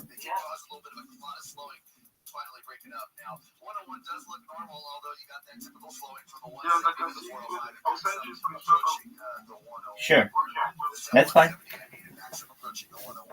Also, the 405 southbound. It's a lot heavier now, right now, coming out of Van Nuys around Sherman Way. It stays steady down through Skirball. Also, 5 northbound. It's got a bit of a rough ride for you into downtown from the 710 all the way through Boyle Heights. Perfect, Alex. That's where you want to be. Alex, this is going to change your life, okay? Do you see where it says message chat GPT? I want you to ask it, write me a 2,000 character essay on how do you spell the name of your city? Just spell it for me. Okay. Soccer tournament finals yesterday. Spain became the first four-time Dude say Socale. That's England's second straight loss in the Dude Euros say final. Spain won every game at Euro 2024 without needing penalties, scoring 15 goals in the process, which set a tournament record. In the competition closer to home, Argentina overcame the loss of Lionel Messi in the second half to win a record 16th Copa America title, beating Colombia 1-0 thanks to a late extra-time goal from substitute Lautaro Martinez. This is their second straight Okay, Copa America so title. I just sent you something that says, please write me a 2,000 character essay on Dutse Socale, Nigeria. I want you to copy that and paste it into where it says message chat GPT.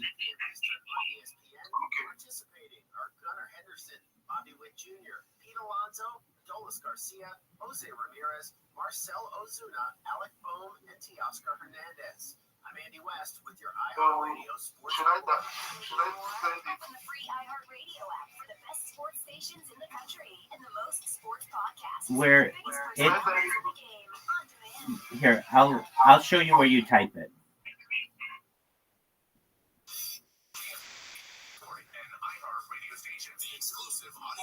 NBC's coverage of the 2024 Paris Olympics. You are listening to it generated some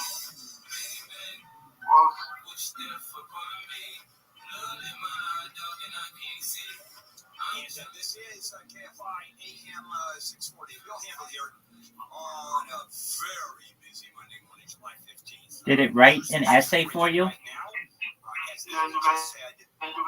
You don't have to send it to me. Oh, there you go. Isn't it really good?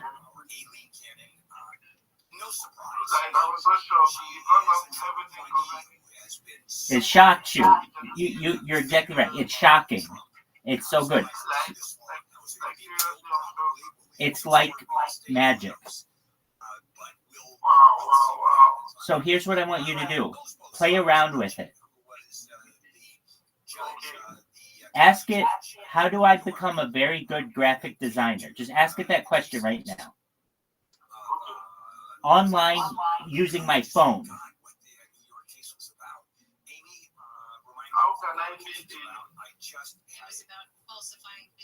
Successful graphic designer using only my phone. I am in Africa and I have limited options.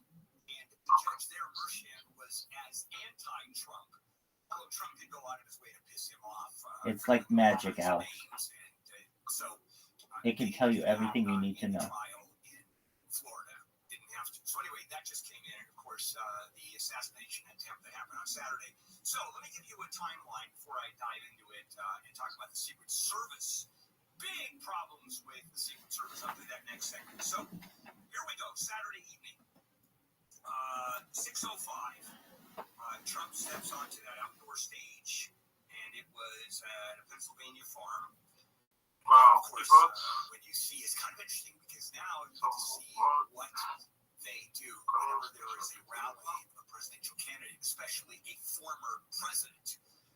Now ask it to write a poem about Dutse Socale. Ask it to write a poem, Poem, about your city, Dutse Sokale. And right next to the stage, and doctors there. So anyway, shots ring out. Literally 8 minutes in. It will write the best poem you've ever heard about this city. Was there had been screened. I had gone through a magnemometer, whatever the hell they call it, one of those machines that you walk through, metal detectors.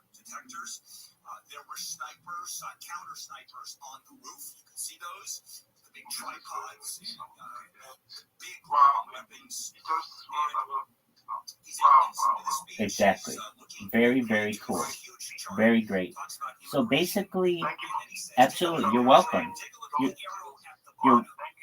You're most certainly welcome. So here's what I want you to do. Ask it for 50 usernames, potentially for a graphic design company. Obviously, referring to how many illegal aliens there were, but didn't go beyond that. And all of a sudden, popping sounds are heard, shots being fired, and one of the attendees yelling, "He's got a gun," pointing up to the roof of a building 450 feet away. He's on the roof, he's got a gun, and the shots rang out, and everybody panicked, as you would think, and dove for the tarmac, or certainly dove for cover. Trump, you see him clutching his right ear and just going straight down, ducking behind the podium, and it was a mess. And a couple of things happened at that point. Secret Service agents swarmed over Trump, yelling, "Get down, get down." There's 3 agents. Okay, if you like them, great. If you don't, I sent you one that's a good one. That's Alex Creative Arts, and I think it's available on just about everything. Okay, so now what do you do? I gave you another website called Name Checker, NameCheckr.com. One of the spectators sitting behind the president was hit. A firefighter was killed as he was just covered his. What'd you say about ChatGPT?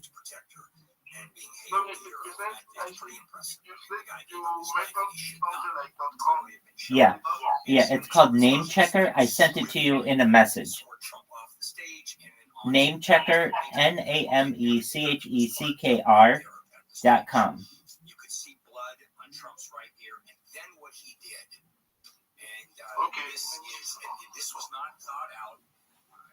It shows you, I think, Okay, should I click the personality that Trump does. Yeah, for Name Checker, that's fine. As he is being let off the stage, he is pumping his fist, putting it in the air and pumping it 3 times, and showing everybody, "I'm okay, I'm still fighting." And it was, I thought, Exactly. So put in there Alex, ALEX, Creative, CREATIVE, Arts, ARTS. The reason why this is a good name is because it doesn't just have to be graphic design. You can do anything with something like creative arts. It could be a lot of things for you. Video, it could be social media.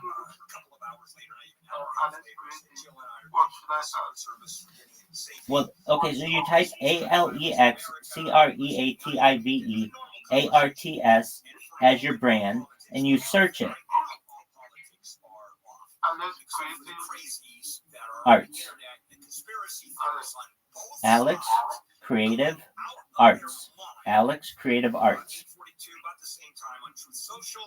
Okay, that bullet piercing the upper part of his my right ear. He said, I knew immediately something was wrong. I heard a whizzing sound right by my ear. Whatever you want your company name to be, name it whatever you want. I'm just giving you an idea. Now, that website has a bunch of different social medias on it, okay? It'll tell you where your name is available, and what I want you to do is then create a TikTok, create an Instagram, create a Facebook, everything for your company, because this is your company now.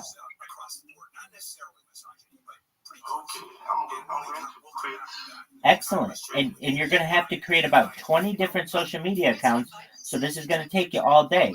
But here's what you do. You create an Instagram under your name. They all have to be the same thing. So if somebody's like, hey, how do I find you? You just go to Alex Creative Arts on TikTok, on Instagram, on Twitter, on Twitch, on everything. I'm Alex Creative Arts. And they go, oh, wow, that's really easy.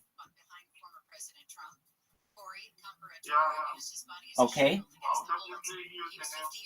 Well, you can use any name you want. It just needs to be consistent across all the different platforms.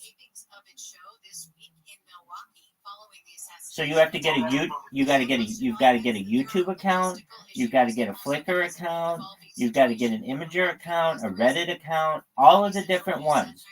And then what you're going to want to do, I'll show you. I did this for a client. Go to the link that I'm going to send you. Just one moment. Sometimes painful, varicose veins on your legs in just 20 minutes with virtually no downtime. That's West Medical. Their process called the Venus Seal procedure, 20-minute in-office procedure, have you back on your feet immediately, returning to normal activities the same day. Go to the link that I just sent you. Insurance plans. Call 800 West Med. Set up a free consultation. Call 800 West Med. I just sent you a link. Yes, but the link is not clicking. Okay, well then just copy it and paste it into a browser. Chance of thunderstorms in the mountain and high desert areas. Highs will be from the 70s to about 100. This report from your Amazon Fresh Grocery Store. Now let's go to the KFI in the sky, checking out some slowing on the 60 in Ontario. Yeah, it's on the westbound side from the 50 all the way out to the 71. It's not unusual, but So, do you see how it's really nice and organized? Where also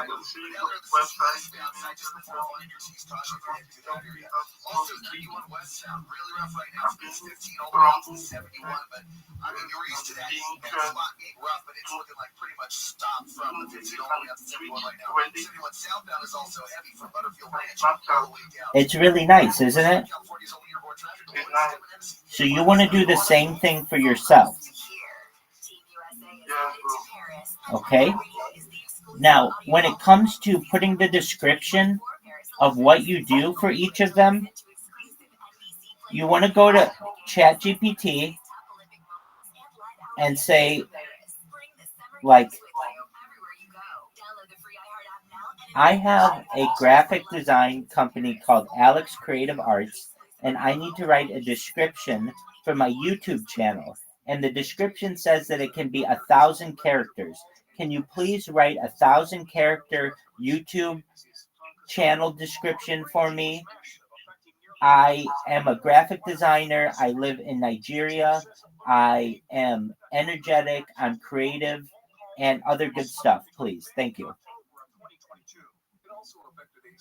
And then it will write you the best fucking description of your entire life. It says, this is what it says. Welcome to Alex Creative Arts, your gateway to a world of innovative graphic design. Based in vibrant Nigeria, we embody energy, creativity, and passion for visually stunning solutions. Our YouTube channel is your go-to resource for everything graphic design, where we share tips, tutorials, and insights to empower your creative journey. I mean, do you see how good that is?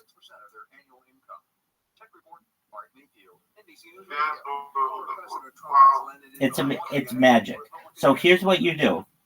You need to don't write your own descriptions for things. Have ChatGPT write it for you, and then you make little changes that you need. But you realize, like, all the work that you would have done in school is all now, like, you don't have to write essays in school or anymore. All those kids that we saw the other day, you need to teach them about ChatGPT as soon as you can.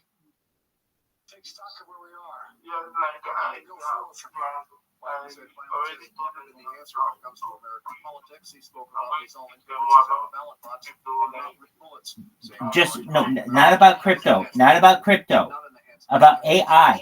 You need to get those kids in front of your phone, and you need to say, kids, look at this. It could write a poem for us. Or have them say, hey, give me a topic, and it's going to tell us a story, and then you read them the story that it writes.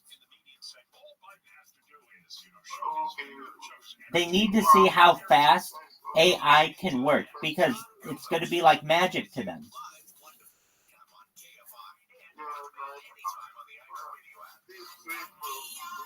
I know it is, and you're welcome. So now what you need to do is register all those different accounts, and I'm here if you have any questions, but it should take you all day. You've got something to do now, okay? And then what you're going to do is you're going to connect all of this to your Fiverr account.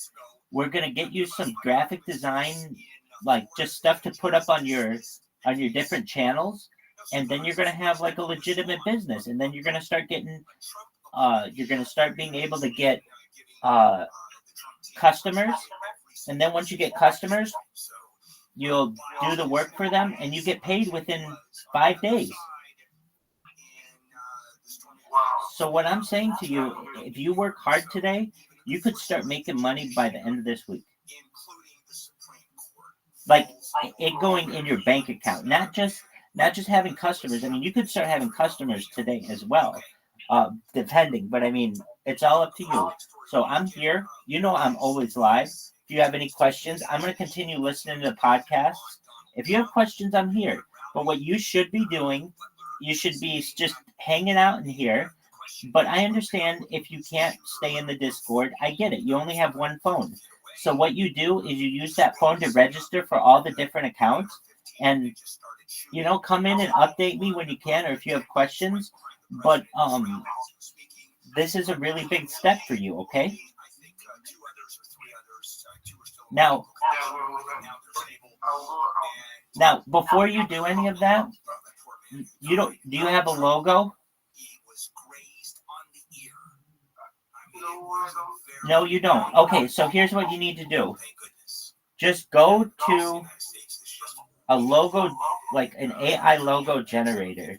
Here, I'll just make one for you. And you tell me which one you like.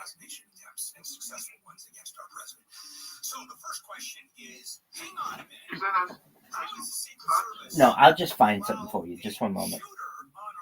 Your business name is Alex Creative Arts. And you are in graphic design. There are three perimeters: inside, middle, outside perimeter. Inside the perimeter, the closest one, number one, is the Secret Service right around the president. You saw them jump up and tackle him, bring him to the ground. Two is the ones in the crowd. You see that all the time with the sunglasses. Okay. So here's what you do. Away from the president at the crowd, and they're looking at for any furtive move, for any possible signs that there is someone who has a weapon or an explosive. You go to. And then the third perimeter, and this is where. I mean, I've got one that's pretty good. That is left for local. This is what you want.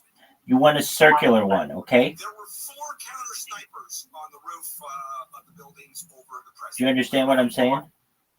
2 Secret Service, 2 local. So, because it fits really well on online stuff. But I don't want to choose your design for you because that's really up to you. So here's what you do. Just type into Google logo maker.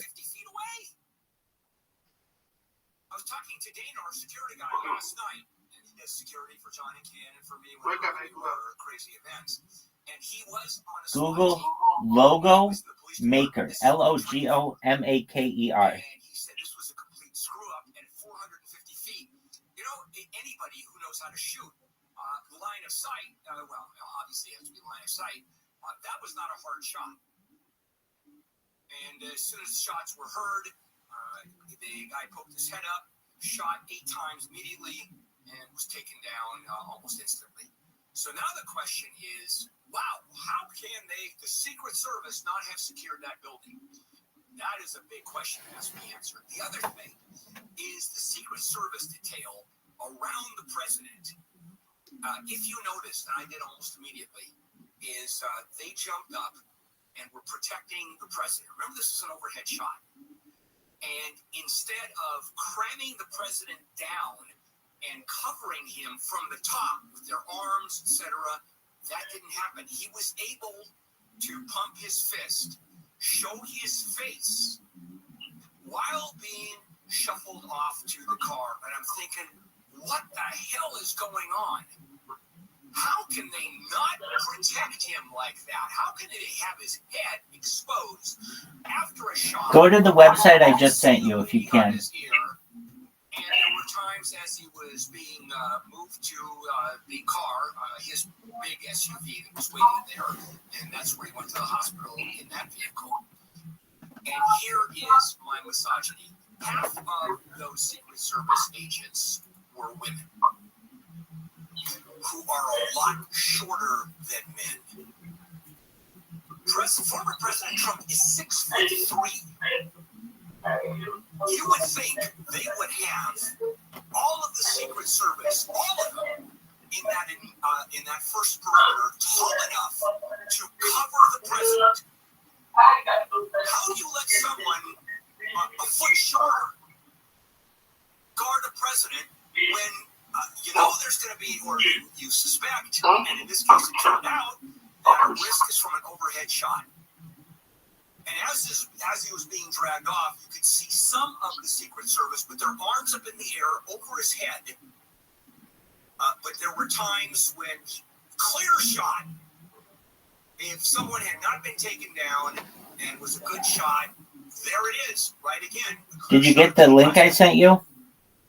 And I would think, service at all. I'm trying to say. I would think that. So you might have to register for an account, but all of those are free. And what I want you to do is get one. Like, here's one. Just make it search alert. Do you know what I mean?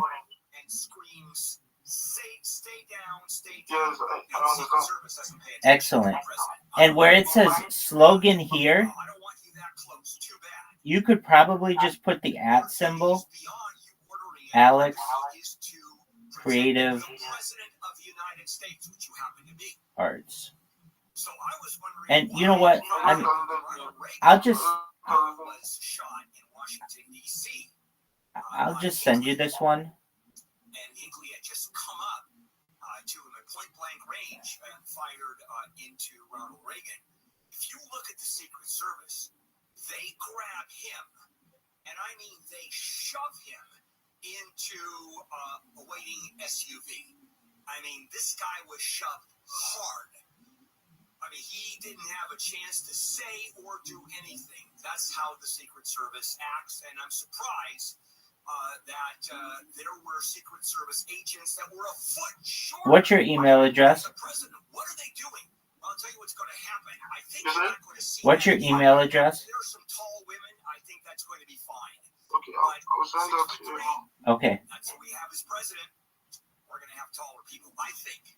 Now, I'm just extrapolating now. That's my take on it. And you're going to see no longer, ever again, level 3 perimeter, where there is a line of sight and the possibility of shooting the president from a building, that the Secret Service is now changing its tactic. We will make sure. It's not going to be law enforcement, local law enforcement. Maybe there is. In addition to Secret Service, like the counter snipers that were up in the buildings above the president, above the rally. All right, coming up. Guess what? The crazies are out. The conspiracy theorists have not stopped. The meme started immediately. And both sides went crazy. And so I guess the next segment I should call Welcome to America. I think that's fair. Let's check in with Amy live on the KFI 24-hour newsroom. A jury, or actually a judge in Florida, has dismissed the classified documents case against former President Trump. U.S. District Judge Eileen Cannon granted the defense motion to dismiss the case after lawyers for Trump argued last month the appointment and funding of special counsel Jack Smith was in violation of the Constitution's Appointments Clause. Trump was facing 40 charges stemming from his handling of classified documents after leaving office. News brought to you by American Vision Windows. For Former President Trump says his attempted assassination in Pennsylvania was a very surreal experience. He says he's supposed to be dead. Trump told the New York Post he would be had he not turned his head slightly to the right to read a chart. Trump praised the Secret Service agents who rushed the stage to protect him. He added that the agents hit him so hard they knocked his shoes off. Trump also praised the crowd at the rally for staying calm. Law enforcement officials around Southern California say they're on heightened alert following the assassination attempt. LAPD Interim Chief Choi says the department is monitoring the shooting, and there's no known threat or connection to the city of LA. The LA County Sheriff's Department issued a similar statement yesterday. The Long Beach Police Department says it's in constant contact with law enforcement partners in the region and will have an increased police presence. House Speaker Mike Johnson says everyone needs to turn down the rhetoric. He told the Today Show yesterday the rhetoric is over the top and said Trump has been vilified and persecuted by the media. When the message goes out constantly that the election of Donald Trump would be a threat to democracy, that the republic would end, I mean, it heats up the environment. We cannot do that. Johnson says we are all Americans and have to treat one another with dignity and respect. A dog has been killed in a house fire in Laguna Woods in South Orange County. The fire was reported just after 1 this morning. Okay, Alex, I just sent you one. Got out safely. Firefighters found the dog That should be in your email. It's something. You just need something temporarily. Credit or debit cards with them from now on. Target has stopped accepting personal checks. Says very few shoppers were still paying by check and says eliminating them will help speed up checkout. Pardon me? Yeah, just whatever you want. Choose whatever you want. But for the next few hours, you just need to be creating your accounts. You know what I mean?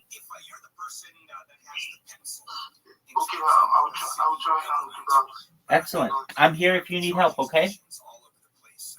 And you have to show people ChatGPT, okay? Show everyone in your village. Show it to the oldest people first and be like, look, any question you have, and then show it to all the kids.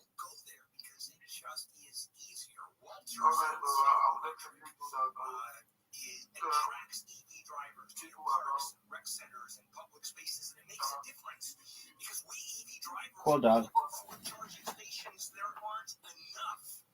So, stay ahead. Turn your city into a travel destination. Even make some money out of your parking spaces. And it really takes an expert with tons of experience to pull these off and to install them. And that's Walters Wholesale Electric. Dial pound 250 on your cell and say EV charging. Pound 250 on the cell. Say EV charging or visit walterswholesale.com.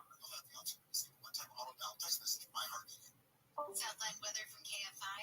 Areas of morning low clouds, then mostly sunny. Highs in the 70s at the beaches. 80s for Metro LA and Inland OC. 90s in the valleys near 100 for the IE and Antelope Valley. We do have a chance of thunderstorms in the mountains and high deserts later today. A couple degrees cooler tomorrow, then warming back up through the rest of the week with highs in the 80s to low 100s. It's 64 in Brea, 66 in Lake Forest. And Devon's got eyes on some slowing in Van Nuys on the 405. Hey, I made it right. Yeah, and it's no big surprise either. It's 405 southbound from Sherman Way down to the Giddy, but it's a little thicker than normal right now. We're looking at about 30 minutes delays through that stretch. Also 405 northbound from the 105 to Venice doing its usual thing. 101 northbound coming across Valley looks great right now, but as they approach the 405, it does slow down a little bit, joining the connectors.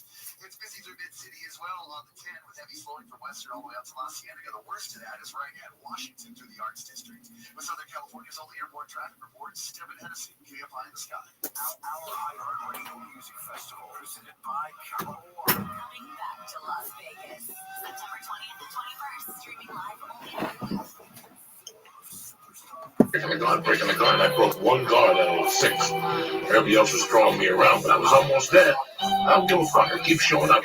See, next week I'm breaking 2 guards. And that my mentality, I'm all right. I don't need to be Bruce Lee and fucking flying through the air, nothing like that. But that's it, and that's that. Uncle Joey coming at you, direct, nicely stoned. Everybody knows where they stand. Hold on 1 second, I gotta change this fucking song here. It's great. I haven't been this down since God knows.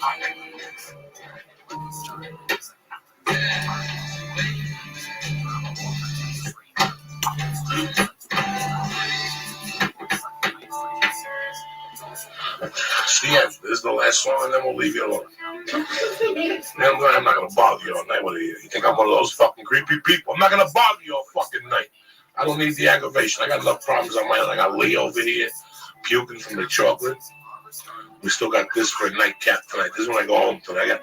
I got to go to acupuncture at 12, so I can't sleep in late because I got the baby.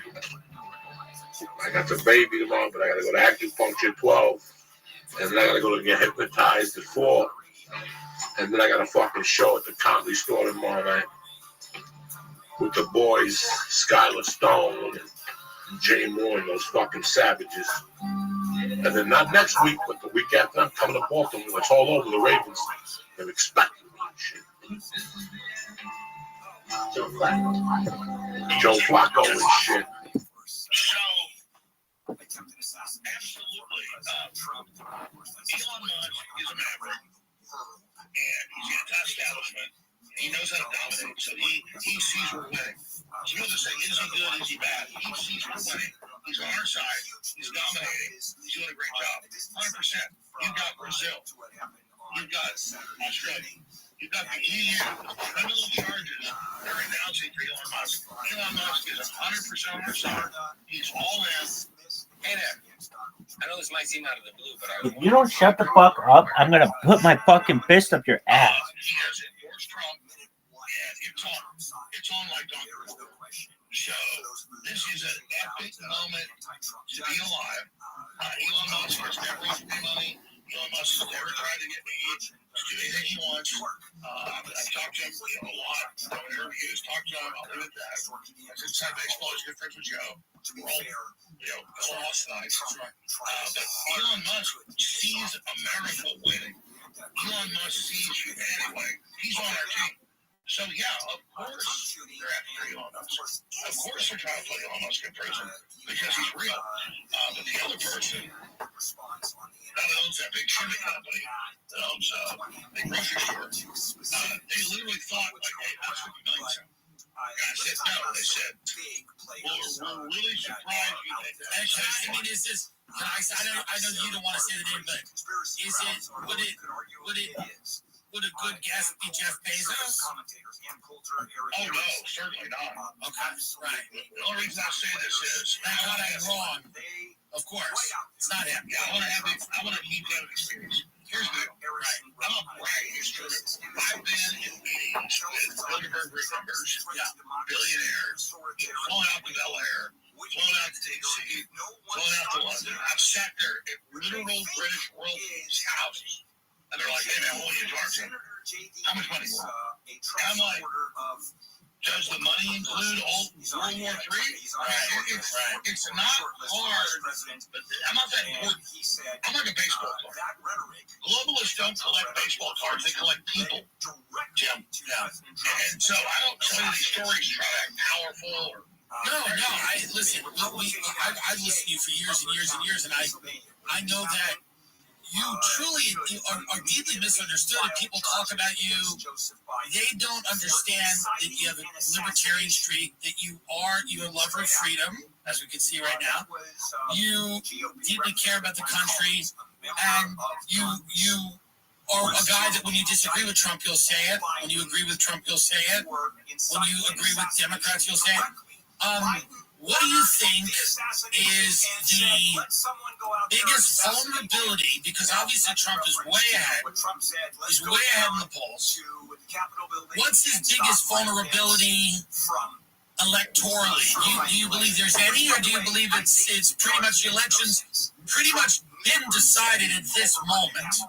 He never said for that Mark Zuckerberg paid $400-something million. And the argument is, and can be made, 4 years ago, still the election, and to get a database of dead people and all that such thing.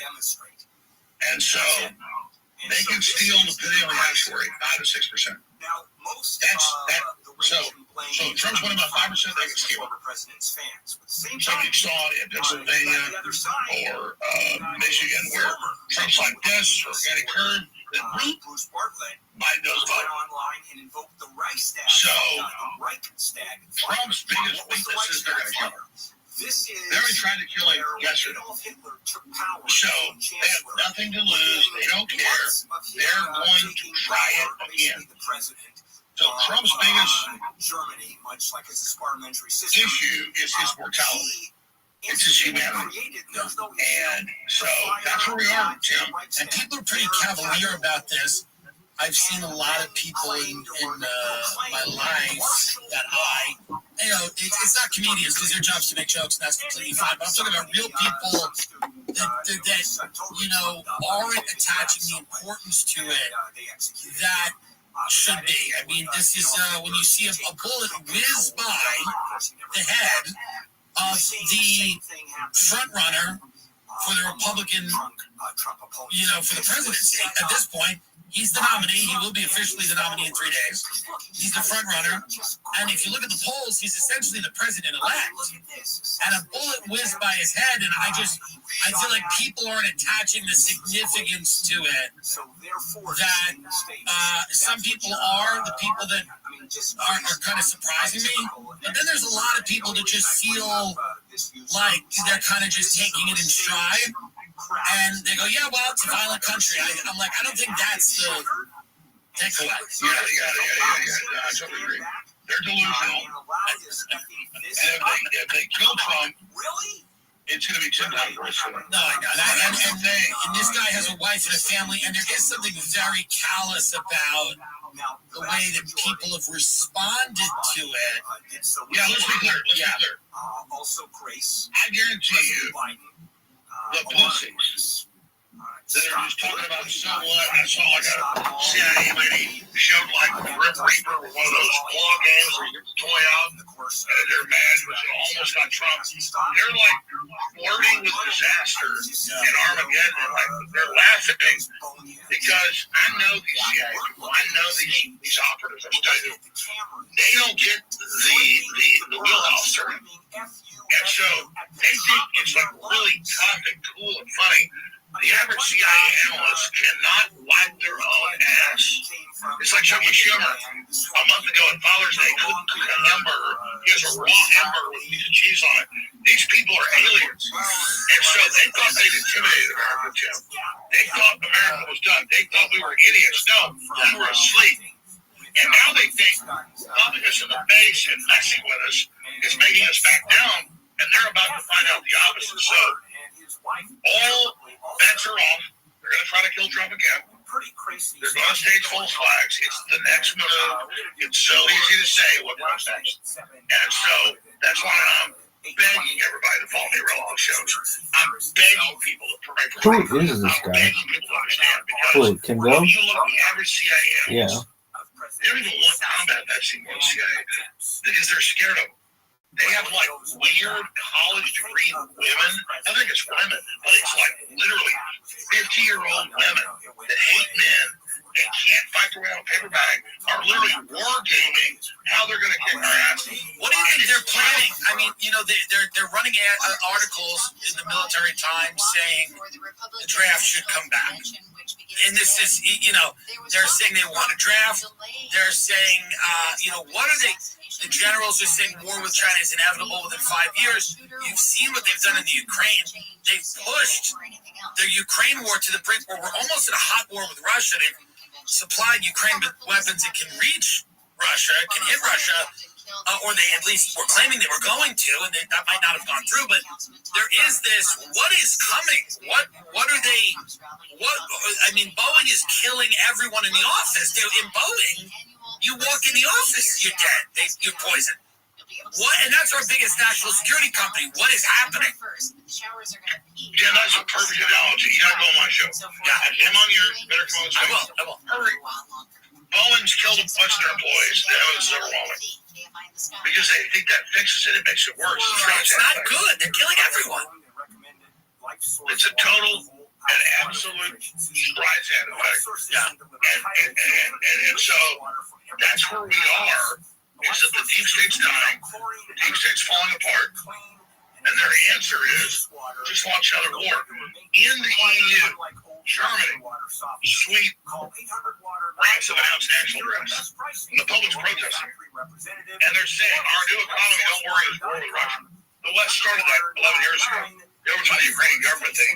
They started it. I'm not a fan of Russia. They're not perfect. The point is that exactly they are starting this war. They're accelerating this war. And Trump is saying he's not part of this war. So the system is in complete panic mode. Try to stop it. And you think that they need this war for the new economic realities that are coming with AI, with technology, with all of the advancements that we're seeing? People's jobs are going away, and you think that this new world order, as the term is that needs to be focused on permanent, unending war. That's it. If you're a globalist, if you're a globalist, if you're a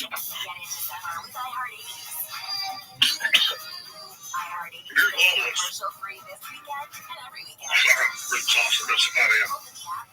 if you're a globalist, you don't care about people dying. You don't care about war. You don't care about depression. You need an excuse to unify people around what you're doing. And so they're trying, like Hitler, when he was losing against England and against North Africa, he invades Russia. That'll unify the Germans. I'll just go attack Russia. They're in full panic mode. Yeah, it's scary stuff. Definitely appreciate you coming on to talk about this. How are you going to be at the convention? Tim, I'll be completely honest with you. The guy showed up that owned the bike. COVID-19 is a new podcast series by The Blade, investigating unsolved homicides in the I'm prepared to die. Yeah. So, we're on the verge. I don't just say this, listeners. I'm physically sick right now. Yeah, we don't want you to die. No, I'm trying to explain this. Yeah. This is not, I'm not playing games, okay? Yeah. I want you to listen to me very carefully. I've always followed my intellectual analysis of history, okay? And I'm here in Northern California, which is infiltrated by Indian Grove again. That's breaking it. And I have my 7-year-old daughter with me and my wife with me, and I've got 3 other little children. I can't get it on your show and lie to you. Follow this podcast for free on the iHeartRadio app. So, #1 for music, radio, and I'm sitting podcasts, here all in one app. believing we're about to have a nuclear war. They've already tried to kill Trump. They're going to do it again. And so, I feel guilty literally talking to you and saying we're about to see the end of civilization. Right now, on the road we're on the like you got your GPS, you're driving this restaurant, you're driving this place, you're going to the beach. We're not going to the beach. We're going to thermonuclear war and the end of civilization and total death. And I don't say that to be dramatic. I literally was sitting here and you were asking me what's happening next, and I started to vomit. Guys, I'm tough, okay? I'm tough. Okay? I've been in a lot of fights. I don't break. I don't easily buckle. I am literally having a panic attack right now because of the magnitude of what's happening to our civilization. So, I want to be very clear with people. I don't want to say what I think. Because I don't want to sound like an asshole to people. Okay, we are in the middle of World War III with the Russians. It's already started. Everything is collapsing. Everything is insane. And if we sit there, and if we... There's the reason to live, and there's the reason to save. There's the reason to save the country right there. Right? That's what I'm saying, is that I don't want to come here and tell you and say a bunch of horrible shit, because that gives power to it, but it's happening. Yeah, I'm literally having nightmares every night. I'm literally preparing to die. And I'm sitting there watching everybody go and play golf and watching Netflix, thinking it's all a fucking joke. Folks, it ain't a fucking joke, okay? And all I'm telling people is that I know how things work. This is what I do. And we are in World War II with the Russians. We have a crazy Joe Biden. They just tried to kill Trump. Come on, people. What do you think comes next? They're going to power outages. They're going to do a cyber attack. They're going to kill Trump. And I'll just say that. They're going to kill Trump. I think he's dead. So I am physically frankly, A story that would have been insanely literally, I was trying to be dramatic, but I was with the vomit. Love you, baby. classified. It's my daughter right here, too. What's wrong? Donald Trump. So, I mean, this is It is over. going back, baby. I'll be almost up. So, cases are going to be over if Donald This is not a game, okay? People, thermonuclear war is not yet, okay? What's going down, and the average person cannot, like, gauge this and they go, oh, everything's fine. Because you've lived in freedom so long, folks. This isn't a game. And I am literally doing the shutdown process for preparing to die. I'm literally looking at my daughter and my wife and, like, preparing for nuclear war because that's a probability, not a possibility. Well, Alex, you know what? I agree with you, but I want to remind you that there's a lot of people that care about you. You're incredibly talented. Your family loves you, and that's why I had you on, because we wanted to hear what you had to say. And, you know, I've been listening to you since I'm 13, so if we can just send love to you and hope that you feel better, because you get involved in a lot of crazy shit and read about it and process it and internalize it, but we're just sending love to you and your family, and I really appreciate you coming on and talking about this, because this is really, for lack of better words, fucked up shit. And I'm sorry about lying and all that. What I'm trying to say to everybody, my family's out here, right? We're not in Kansas anymore, right? This is a total meltdown takeover by any yardstick. The globalists are in bunkers right now. They're all hiding. I'm saying we've got to recognize how dangerous this is, and we've got to contact Congress, contact the media, and say, stop this. That's all I'm trying to say is that I want to say what I really believe. I'm trying to be dramatic. It feels evil to say we're the first nuclear war. It feels disgusting to do this. That's all I'm trying to say. And they just try to kill Trump. We're not in Kansas, folks. We're not in a normal situation. So, Tim, I love you. Thank you. Please go on, Joe. Dude, I will. God bless you. I appreciate it. God bless you. Thank you, Alex. Alex Jones, everybody. Alex, go be with your family. Thank you, brother. Who is this? I want to thank you so much for trying to support my father. He's an amazing guy. The way they've attacked him, the way they... Couldn't you fucking do that in a goddamn... Not a fucking stairwell, dog. Fucking Dr. Wendy Wells. Learned so much from all the movies now. I don't know, like 30 or 40 or something. Bitch. I was going to say, no, I just want to stay there. I was going to give an Eddie Bravo answer. No, like, he loves to live troll. People love to live troll more than Eddie. But yeah, of course, man, of course. Have you, I take classes and I do all that, and I work out for a lot of things. I'm in a thing. Me and Danny Trejo got a little piece this weekend coming up, and then Ross and Thurber Marshall's a dude that did a movie. We were the Millers. Yeah, something like that, right? And he met me on that before, and then that was a long time ago. And so I got a little thing on his next piece coming up here. And so I think it's just a lot of word of mouth. It takes time for that. And also I came in as a stuntman, but I look like this. And so I'm not like a nondescript guy. So it's hard for guys to place me in places. So then I had to get good at acting, because then you're going to be in roles and you're going to have facial expressions and that, and all the, that takes training. And so I kind of took to that training like I took to it with jiu-jitsu or the fights also, and I think that it's maybe it's a thing that happens, Lee. I hope so. I'd love to be like, somebody's asking, well, what are your goals with it? And I'm like, well, I'd like to be on a billboard. I'd like to be on the poster and have my name be one of the 4 names that's there, and like I'd like to do all that. Like, that's where I really wanted to go. And there's nowhere that I have more fun. Is a lot like fighting when somebody yells action, I think. And that's the other reason, like, I want to spread into it so much that I'm going to do it to however I have to, which also is like I want to go into stand-up, because that's the way you can kind of force the hand. And I think you get to dictate the role, and you get to perform whenever you want in a way. And I think it's terrifying. I think it's as scary as going into being fighting the octagon or anything else to get on stage. I see guys that do stand up, and I see guys that are open micers, and it fascinates me with the kind of amount of courage that it takes to really bury yourself. And I think you have to do it with a huge risk. You have to be super real, because if you're not super real, those are guys being around the Comedy Store for all this time. I look at guys that have done the same shtick for forever, and they've never really risked, and they're in the same place they were 10, 15 years ago. And then you see guys that risk, and you go, fuck, man, and those guys are all making $1 million just telling jokes, you know, and so I don't know. I really like those aspects of it, and I'm going to try to do that. But if you can help me, I would like that. I wish I could. If I could help you, I probably wouldn't be here. But it was like, you're great in all the movies that you're in. But do you think it would be different? Do you think it'd be different? Do you think it'd be harder if like you had just maybe got not a starring role, but like a bigger role in a movie, and you had no experience? I think it'd be worse. Yeah, exactly. That's what I'm saying.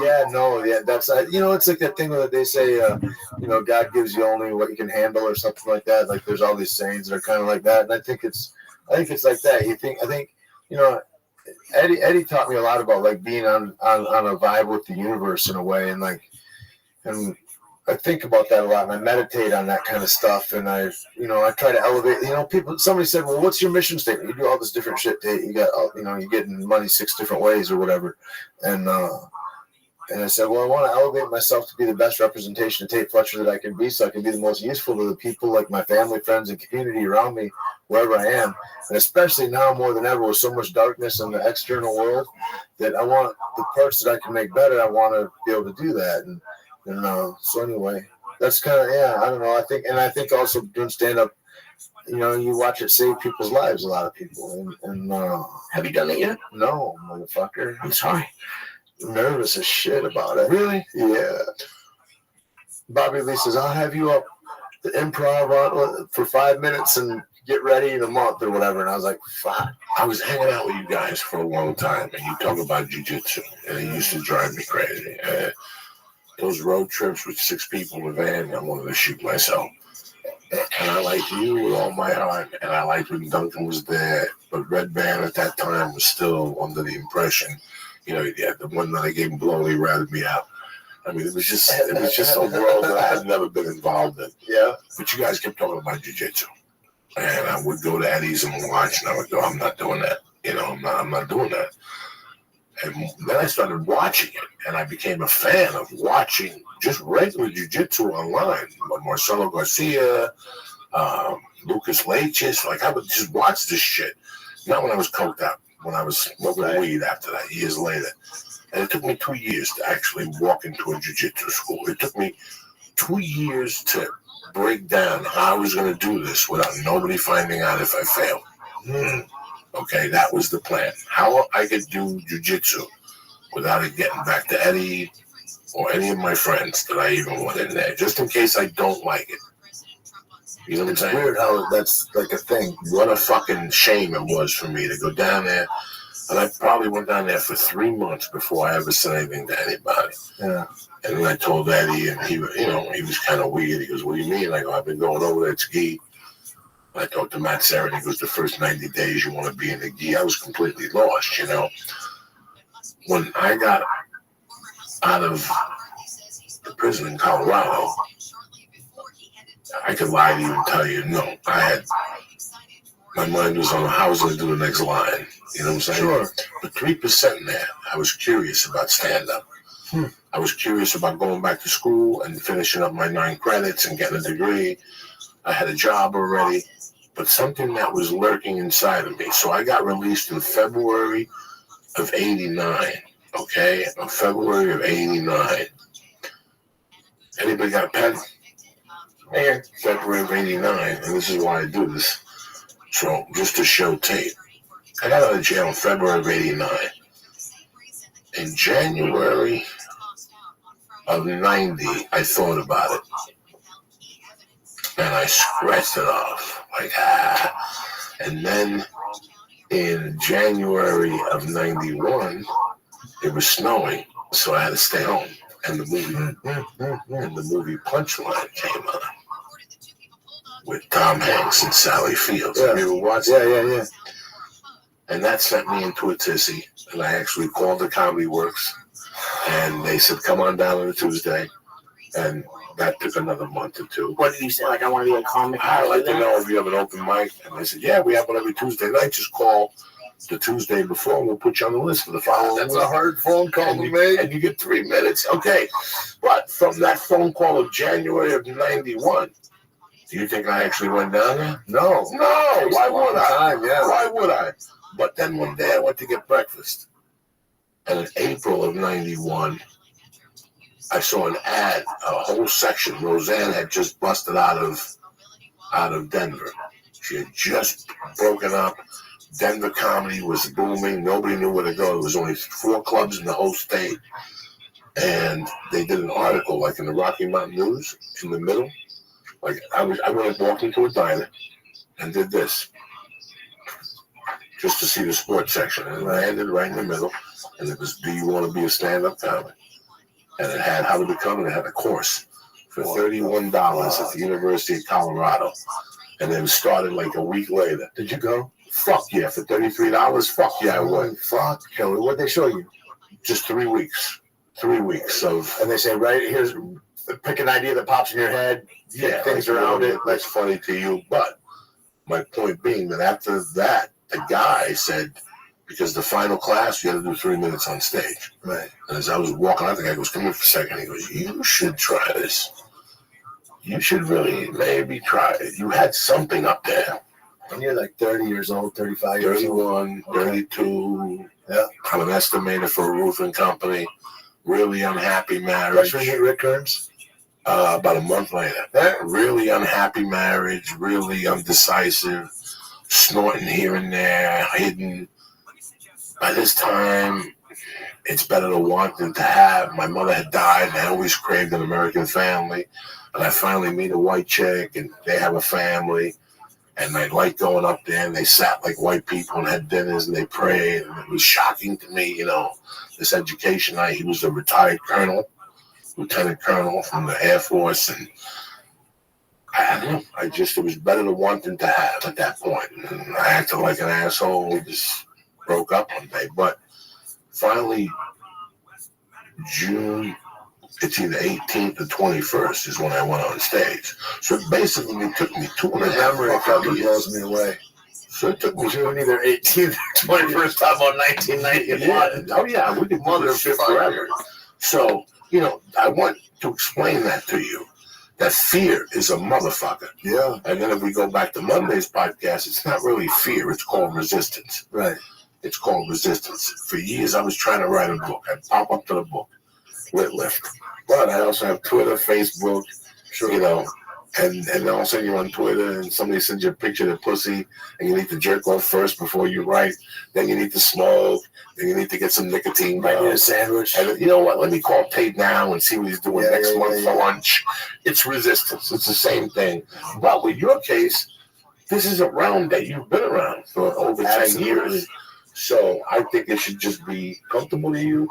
I think that you should go to a bar open mic, and I think you should open up your calendar tomorrow and maybe go to Flappers and not say nothing to nobody. Or definitely not. Everybody's like, well, I want to be there. I go, no, that's going to happen. I just want you to do it. Do it for yourself.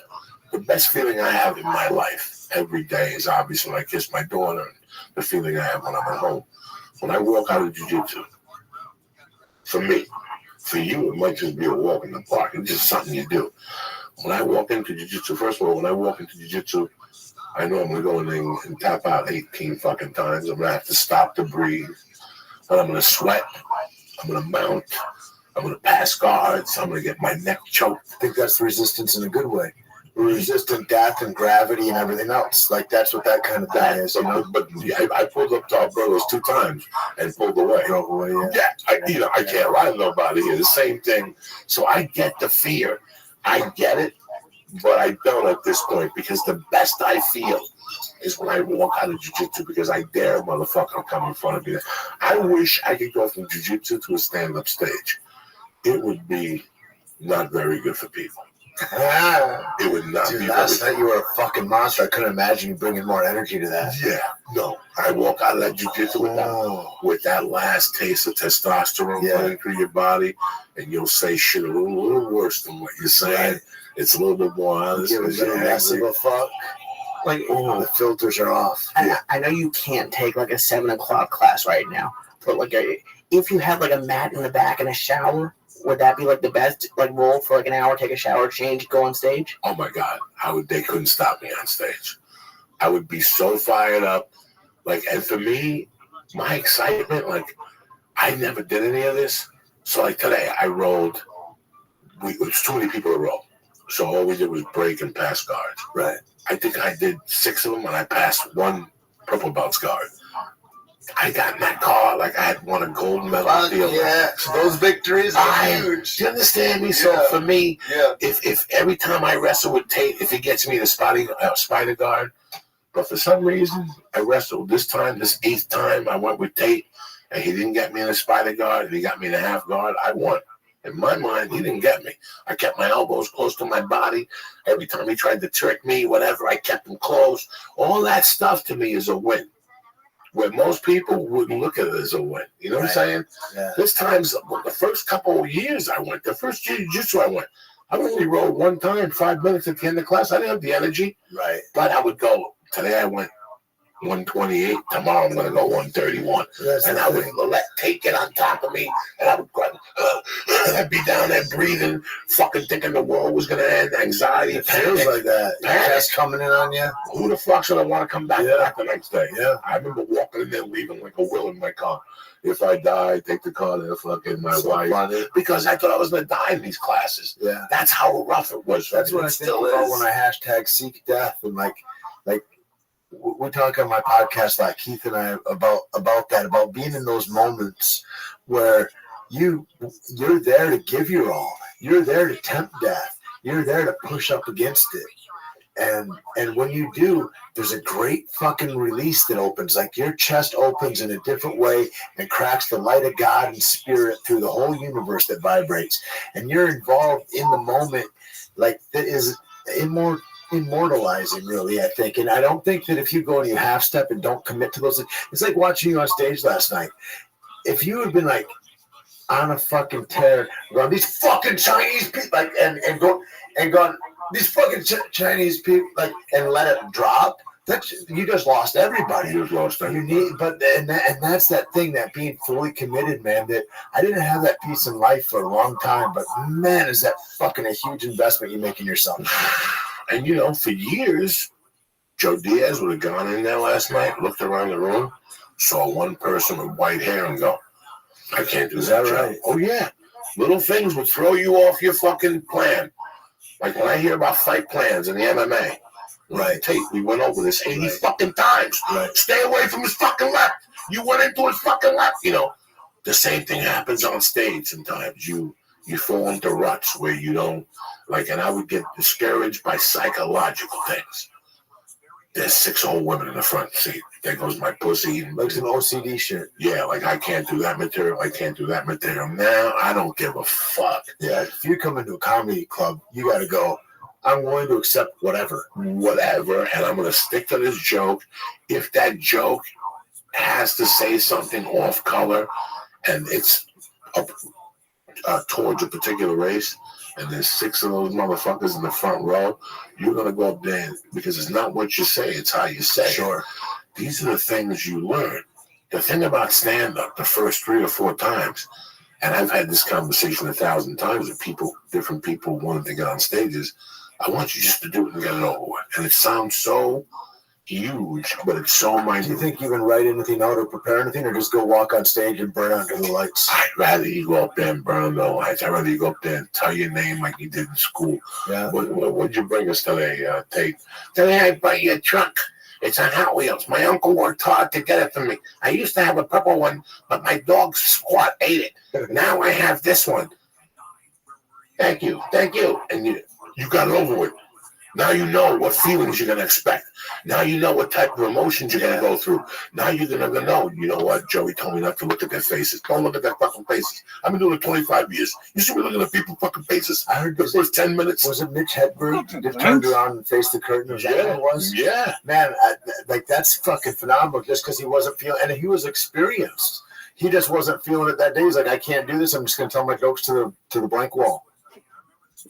That's crazy, but it's a craziness, man. It's an interesting thing to be around too, because it's all these such unique, beautiful representations of humanity, all parts in between, and it's amazing what comes down to the story. You know, when you see all of that as like a little universe. I gotta tell you something. You know, Joe Rogan goes on some fucked up tangents, and one thing he's always said, he says, I always felt there was a certain light that shone on that to attract all those people to that place. It's something weird about that place that has so many different people, all the people who walked in that stage, you know, from Pryor to Tom Papa to Kennison to just, but it's not that. Like, it's just hanging out there. Yeah, it's man. It's like being a musician and going to the not the Roxy, the one down the corner from the store. The whiskey, not the whiskey, the one. There's where Lemmy used to hang out. Where Lemmy used to hang out, and people go in there. You go in there. There's heavy metal guys in there. You know, if you're gonna play music, that's where your ultimate place is to go. Is to go there and see what it's also like a rainbow. The rainbow. It's like a university. Like, because you go in there and you see Duncan answering the phones, and then you see him graduate onto, you know, doing what he's doing now or whatever. And like I've seen that with a bunch of different fucking Doc that was parking and he's blowing up now. He's doing great, and that's all he's doing, telling jokes because he quit. Yeah, because he quit. He took away the safety net. Yep. Stand up is a very weird animal, but it's no different than any other art you're ever gonna do. It's just doing it. Getting it over, analyzing it, which you'll do perfectly after the first time, and then you'll be more prepared the second time, then you'll be more prepared the third time. And the good thing about you is stand-up is going to be for you how jiu-jitsu is for me. You know, right now, you're not really planning on going on the road. You have a lot of shit happen. It's like you're on tour for 2 months and write an hour.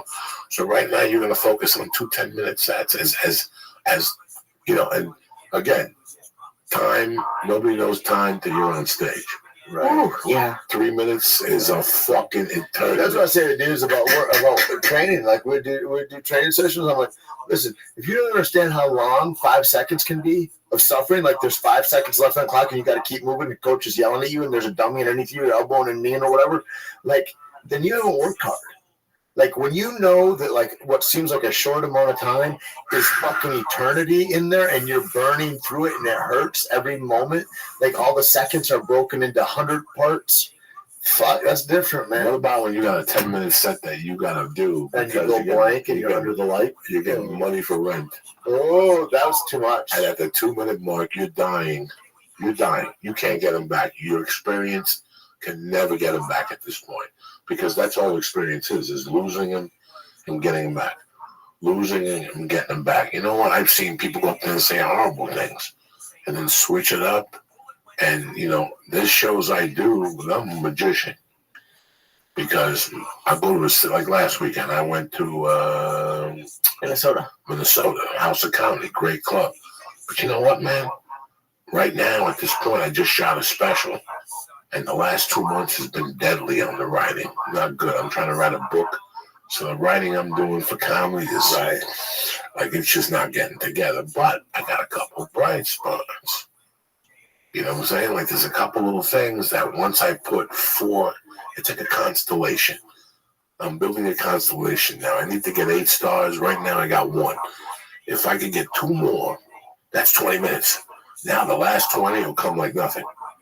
But the first 20 to tighten them up and to go from my daughter to the immigration bill to this to that, that's the groove that I'm working on right now. I love that immigration piece. I know it's a little pussy hair away, but I'm going through a slump. So what are you doing as a slump? You stop playing tape? No, because you got submitted 10 days in a row. Yeah. You don't got anything going to come back now? Yeah. No, this is when you come back. Because by the 18th day, that's when it's all going to come to you.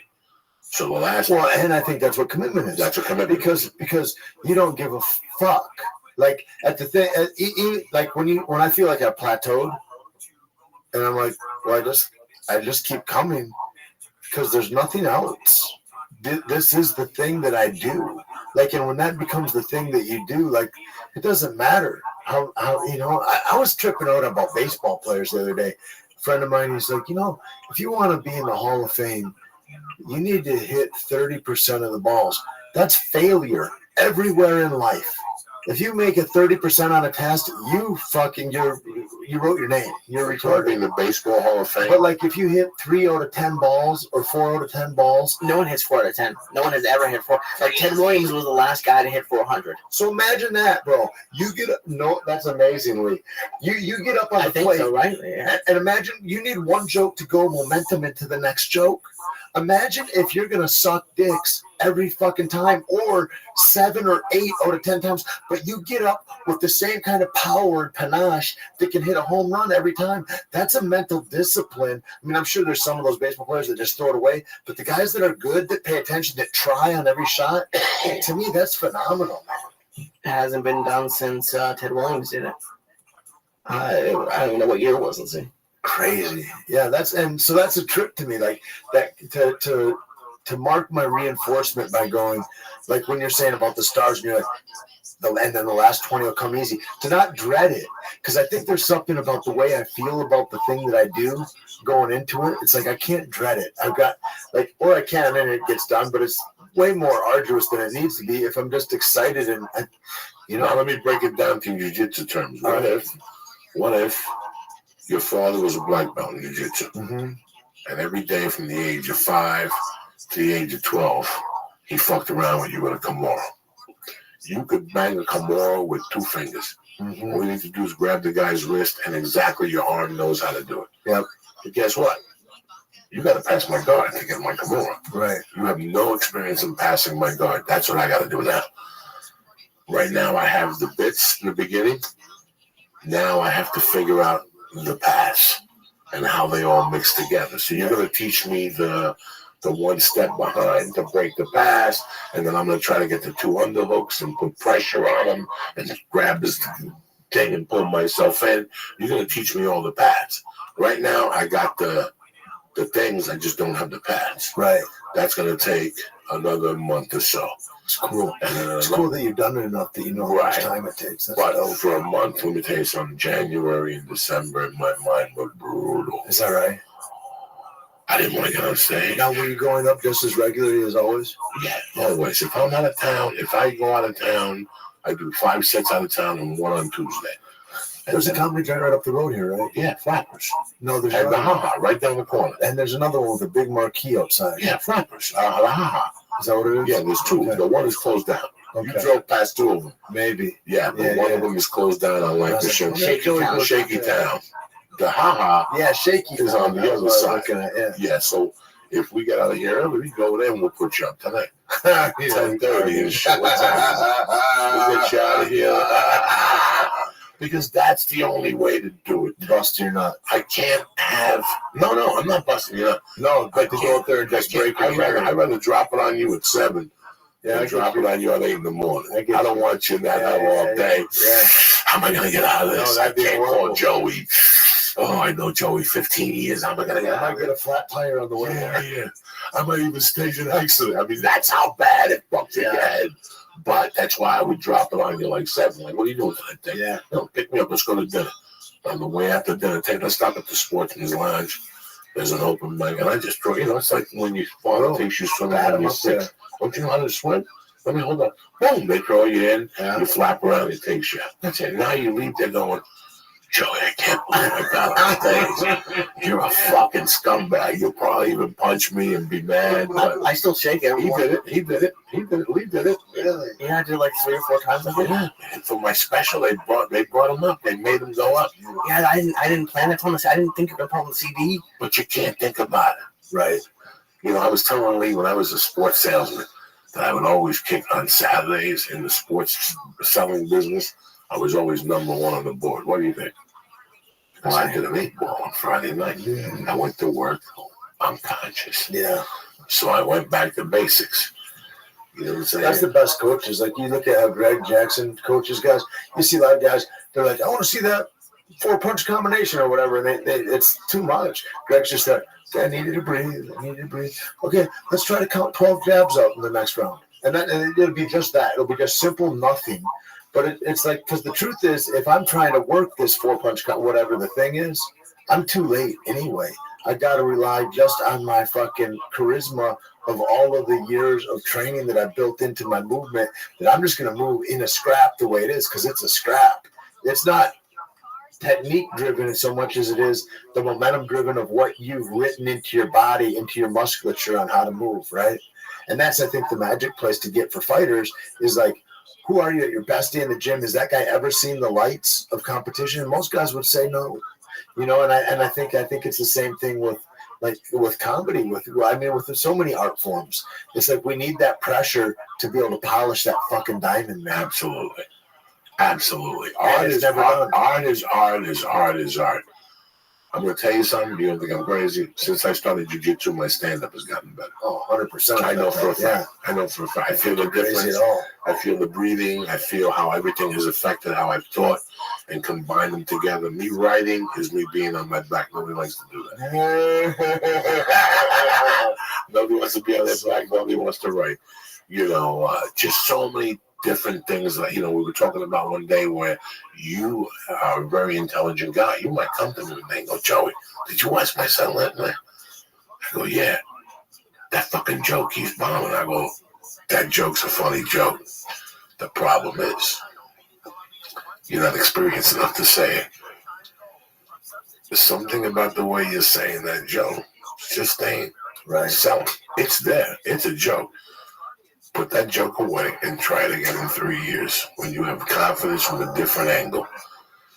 You know, and things like that always happen. Do you ever ask for help when you're or maybe not now anymore, but like when you were young and like starting out in it, did you ever go to like fucking another comic and go, hey, look at this. What do you think of this? How do we form this better? And get help with that? Or would that be like, I don't want to have anybody else's fingerprints on my thing? No, I think that I don't ever want to call, let's say Tate becomes a great joke writer. I don't ever want to call Tate and go, Tate, write me 30 minutes, I'll pay you $3,000. I would never do that.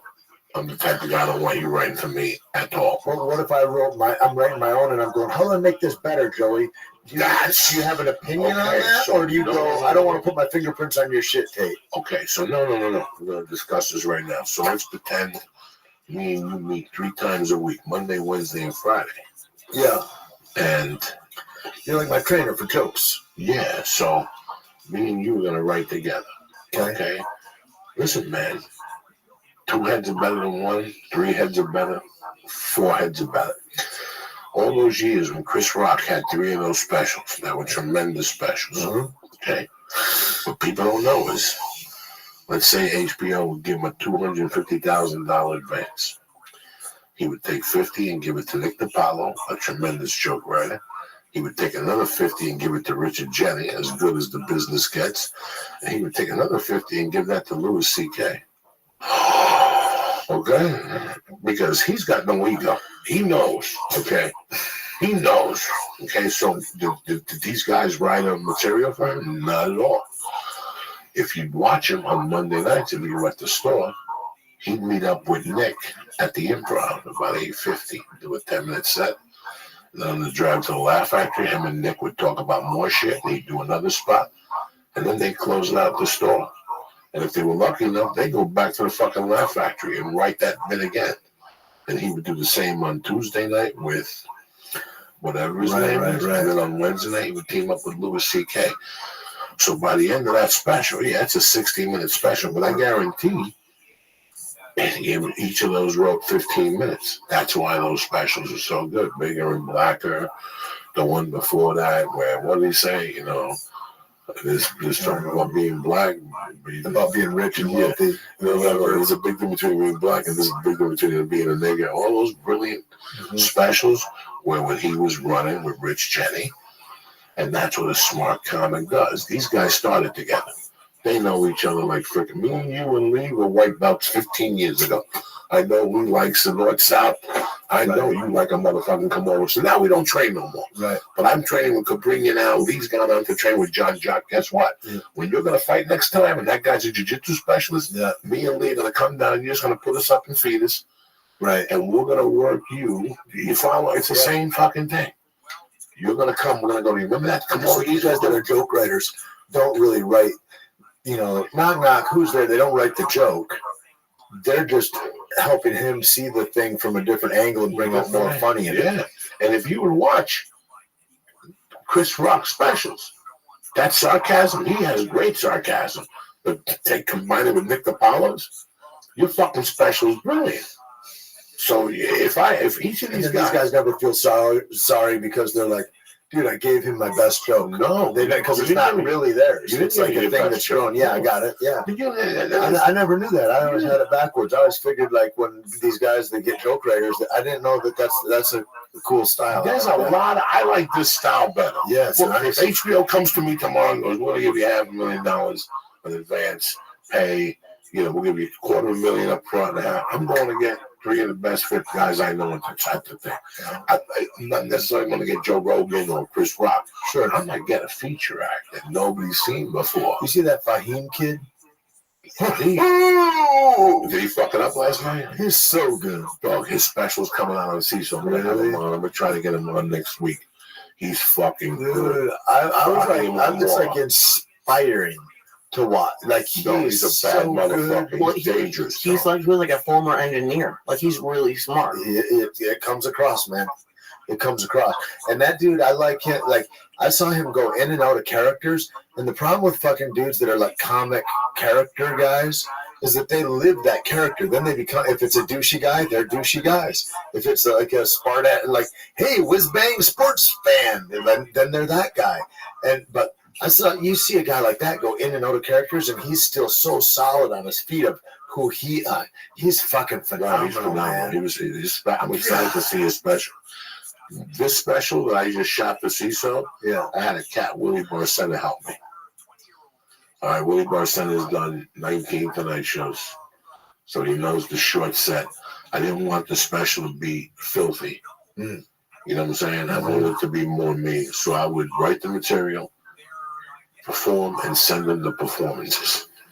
And he would write 3 or 4 different things. And that was it. He'd tell me, put this here. Don't use that word because we're here to win a fucking fight, not to lose them. You know what I'm saying? Right. So there was a lot of things that we went back and forth. No arguments, no nothing. I trusted him 150%. He didn't write my special at all. He helped me.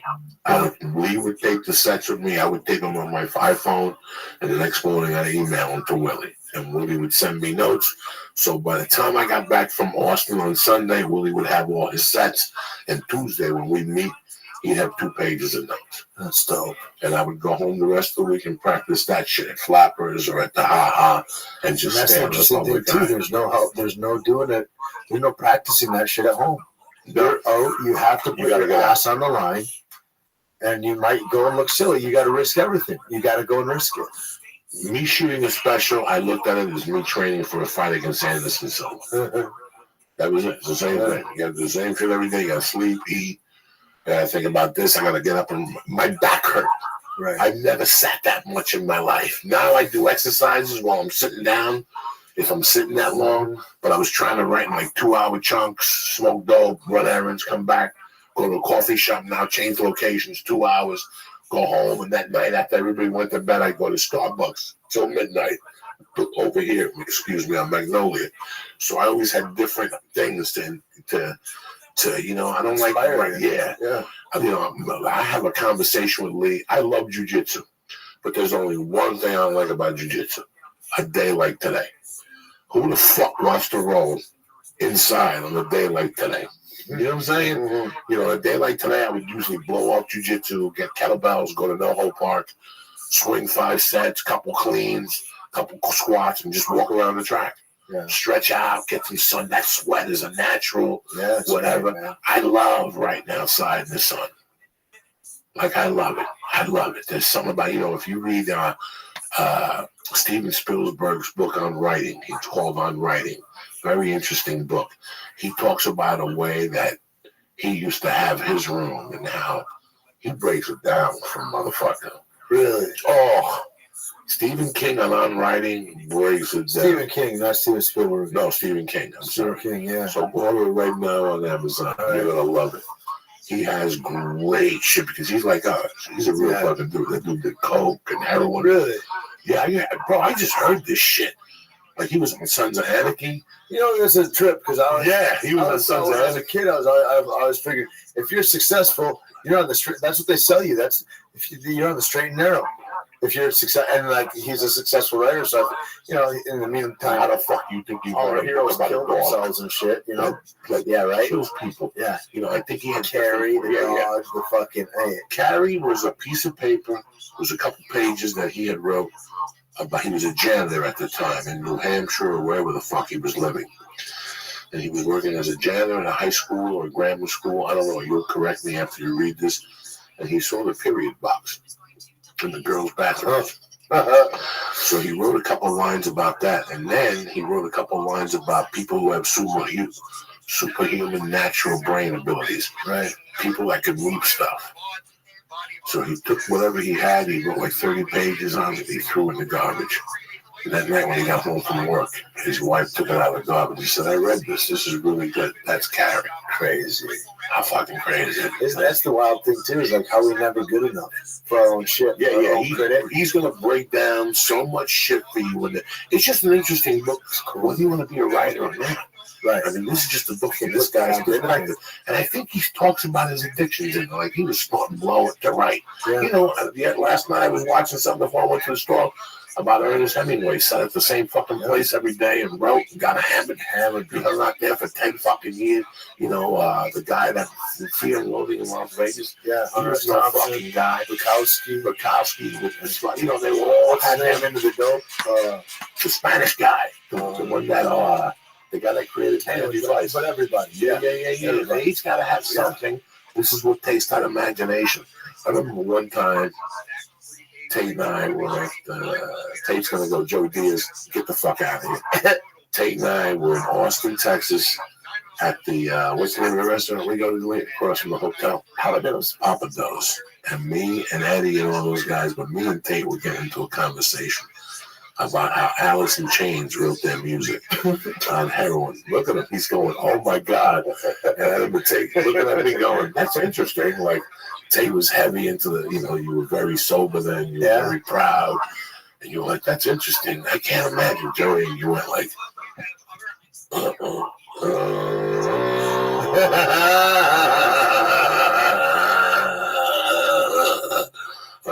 what's that song they do? Wood. Yeah. Isn't it Wood? Yeah. Man in the Box. Or here comes the rooster. Well, yeah, you know, but the one we were talking about was, you know, if you listen to that whole fucking album, it's laced with heroin. Down in the hole. If you've ever been in a hole, yeah, you know what this is. You know who they wrote like under a different beat is fucking Lou Reed. Lou Reed used to write fucking poetry, man, street poetry about fucking dope and hookers and fucking trannies, everything, man. He was the fucking man. That's these on Down in the Hole. I have it on my iPod, and it's like the second song I listen to when I have 2,000 milligrams of THC in me, and I put my seatbelt on. That's the second song. I have like an order on the plane, and I listen to Down the Hole like 2 or 3 times. In the first section of lyrics, you know, holding red flowers in the tomb and all that shit, down in the hole, and I don't know if I could be straight or I could feel his pain. Yeah, I could feel what the fuck they were writing. I mean, when he sang that he had no teeth on MTV, had no fucking teeth. How bad does it get when your teeth are fucking gone on MTV? How good is it? Oh yeah, that's the other side. I mean, it's so good. Don't get him started till he's going to start bringing heroin in again. Oh man, it's not again, but so good. It's like that, and people don't get it. It's like that's how good it is. Like I can be pulling scabs out. Last time I saw a dude shoot up, I was in Vancouver, and I was looking out the window of this alley. And this dude's trying to hit his neck. And the only time anybody tries to hit their neck is because all their other veins are gone. Nothing's available, right? And you know, and so he can't get, and I'm like, and I'm watching for fucking 10 minutes, 15. and I'm uncomfortable as fuck. I'm like, I hope, come on, get it this time, get it. Like I'm like him. I'm like I've become him, and fucking he finally hits it, and that relief comes, and it's like a wind tunnel of dirt and scabies just blowing through this fucking alley. There's 30 junkies all in there strewn about the place, and fucking he's there, and he fucking gets it, and it's just like, and you just know he's home. And fuck, man. You ever shoot anything? Yeah. What'd you shoot, coke? Yeah, coke and heroin and morphine. What'd you think of the coke shooting? I don't like it so much. I did it a few times with a buddy of mine because he liked it because as soon as it hit his veins, he'd throw up. And he's like, then I could know how good the coke was if I was going to buy weight. And like, it was just like, it was like he would get a taste like that. And that was his thing, you know? I can't imagine shooting up on a daily basis, on a multiple times a day basis. It was one of the things, like when I first got clean and I go, a couple months in, I didn't have nothing out. Like there's nothing to look forward to. Not for years for me. There's nothing for years. But one of the things was that I didn't have to get high anymore. And there's a different thing. Like when you say I can't imagine doing it on a daily basis, the thing is like you can't imagine not, because like your hope. That's all the life is. That's the only place you get freedom. I got one friend, he shoots speed. And, now? Yeah. And he was clean for a while, and he whatever. But he hits it, man. Sometimes he says he'll fucking put powder in the barrel and he'll draw blood to mix the blood. Yeah. So there's no dilution, right? And he hammers it. And he says, and when I said, are you getting any relief anymore at all? Is there any freedom in there? Because that's what we're hunting, man. And he says, I blast it, and fucking my knees will fucking shake and give out, and right before I drop to the ground, I feel fucking free. I'm set free, and that's all he's getting is that millisecond right there anymore, right? But he's still, he can't get away from it. It's fucking crazy, man. It's a wild thing, That's why I think we're built to have fun. We're built to feel good, man. I got to push all the ways to feel good and to have fun that I can. Because there's, however you do it, like whatever it is. But like some are more sustainable than others, Hey, I can't sit here from the age of 16 to when I got locked up at 27. If there was no coke, I wouldn't leave the house. Like if you called me and said, Joey, I got 3 chicks here, we're gonna rock and roll. Did you get anything? Nah, I couldn't get anything. What about your friend? Nah, I'm not gonna go down there. Yeah. To stand in the bar and drink 3 beers, that's not gonna happen. How sad is that thing? It's fucking pathetic. But like dudes would ask me, they go, "Well, what did you do, coke? What did you do? Like, or like, what are you gonna do? Like, let's go to the club." I'm not a club guy. I'm fucking not that. Like, it's like that's not something I'm like. Oh, it really makes me miss drinking or something, like to see a bunch of dickheads in a club. Like, it's not my thing. But like, I'm like, I'm doing coke. What do you mean? Like. They're like, well, what are you going to do tonight? I'm like, it's called doing cocaine. I'm going to look out the window some. I'm going to have the fucking TV on with the volume turned way down. And I'm going to do cocaine until there's no cocaine left. And I'm going to stay up for as long as that takes. Like, and I'm going to fucking, it's going to be like that. And like, and then I remember I got locked up once on a Friday. And so I'm there until Monday, probably to see the judge, right? And a dude hits me up. He comes in. He goes, he says, hey, you want to do some blow? I go, how much blow you got? He goes, I got a $250. I go, no. And I didn't have a problem saying no because I could not imagine the feeling of what that craving is like when I get that in me, that I'm going to fucking sit there for 72 hours wanting more. Fuck you. I'll shoot through your neck, you cocksucker. When I got sentenced, that morning I got sentenced, I say my goodbyes. I got a suit on. I walk into the fucking cell. There's a camera. I'm by myself. There's a fucking toilet, another thing. I had been snorting for 3 days straight. And 3, because they called on Friday and said, community corrections didn't take him. You got to go convince this fucking judge or he's going to jail. They told me this Friday at 5. So that changed all the whole. I thought I was going to court and I was going to walk out of there. That's how fucking delusional I was. That's what planet I fucking was at. Yeah. Kidnapping, a machine gun. Yeah, sure. You're going to beat it. Fine, right. But the cocaine was like, I'm going to go in there Monday, I'll talk to the judge. I swear to God, Dave. Like, I have no reason to lie to you. Like, I was going there Monday and I'll put some fucking, I'll tell the judge here, I'll give him a story. I couldn't even talk. And I just said, do you have anything to say? I couldn't even talk. You know me, though. I could talk for hours. I was like, I couldn't talk from being nervous. And he sentenced me. I went in the back, and after all that day, I go in the back, and it was one of those suits where you put the coke in and you hide it, you forget. And for some reason, I'm sitting in the prison cell, in there 20 minutes. Now I'm going through my clothes, like just, wow, look at this shirt. I take the jacket off. And for some reason, I took the napkin out and the handkerchief, and there it is, front and center, a rock of coke that I had been saving since God knows when. And I just crunched it up in front of the camera with my fingers in the suit pocket. I went in my wallet, I took a dollar bill out. I put the whole dollar bill in that fucking thing, and I went back to the faucet and turned it on. Snorted the whole fucking gram in there, one shot, because by that time, that's what I was doing. Right. When I was 27, I could do a whole fucking bag in one shot. Yeah. I flushed it down the toilet with the dollar bill. I waited for them to come, but they didn't see me in the camera. Dollar bill clean first. And brother, let me tell you something. I think 10 minutes in, the coke was tremendous, but between the relief of knowing I was going to jail and everything else, right, I fucking passed out. Crazy. I passed out. I passed out. I woke up like at 7 o'clock. When I did that coke, it was 1 in the afternoon, and it was a gram, which for an hour you're sitting there fucking jawing. It didn't even hit me that way, like, because the relief of knowing that I was in it was for a year. I was living in this. Yeah, you're living with the other hammers. You know, everybody I'm talking to is like, good luck, we'll see what happens. Yeah, we'll leave it in God's hands. As much as you think you're going to beat something, you know. I was convinced because of my cocaine addiction that I was going to talk him into a work release job, and I was going to snort coke and work release.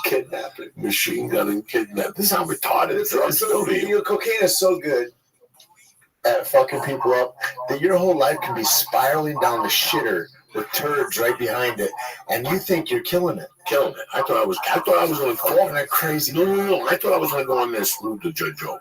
Yeah. Like, this is the beauty of this. At 30, I started comedy. I went to prison in 87, which made me 24 years old. At 24 years old, I thought I was going to actually go in there and smooth the judge over. Like, Judge, let me talk to you. But no, I got sentenced August 15th of 88. So that means I was 25 years old when I went to prison. And I'm like, yeah, I'm going to go talk to him. That's how retarded I was at 25. Let me go talk to this guy. Do you remember what your lawyer was saying? My lawyer was telling me to keep my fucking mouth shut. You know, my lawyer was phenomenal. I mean, he did an amazing fucking job. I recently called him and really found him, and I said, listen, I didn't want your work to be in vain. I go, I finally got my life together. I'm a comedian. I'm married. I have a child. I'm 50. And he was like, you can't be telling me this shit. He goes, my son. No. So that was the conversation we had the first day. Then the second day, he called me. And he goes, I went home and told my son knows everything about you. Yeah. You were the longest yard dog. He goes, Jesus Christ. He goes, he's studying to be in film.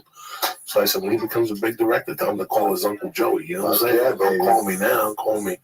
But yeah. What took you to Seattle then? Abroad.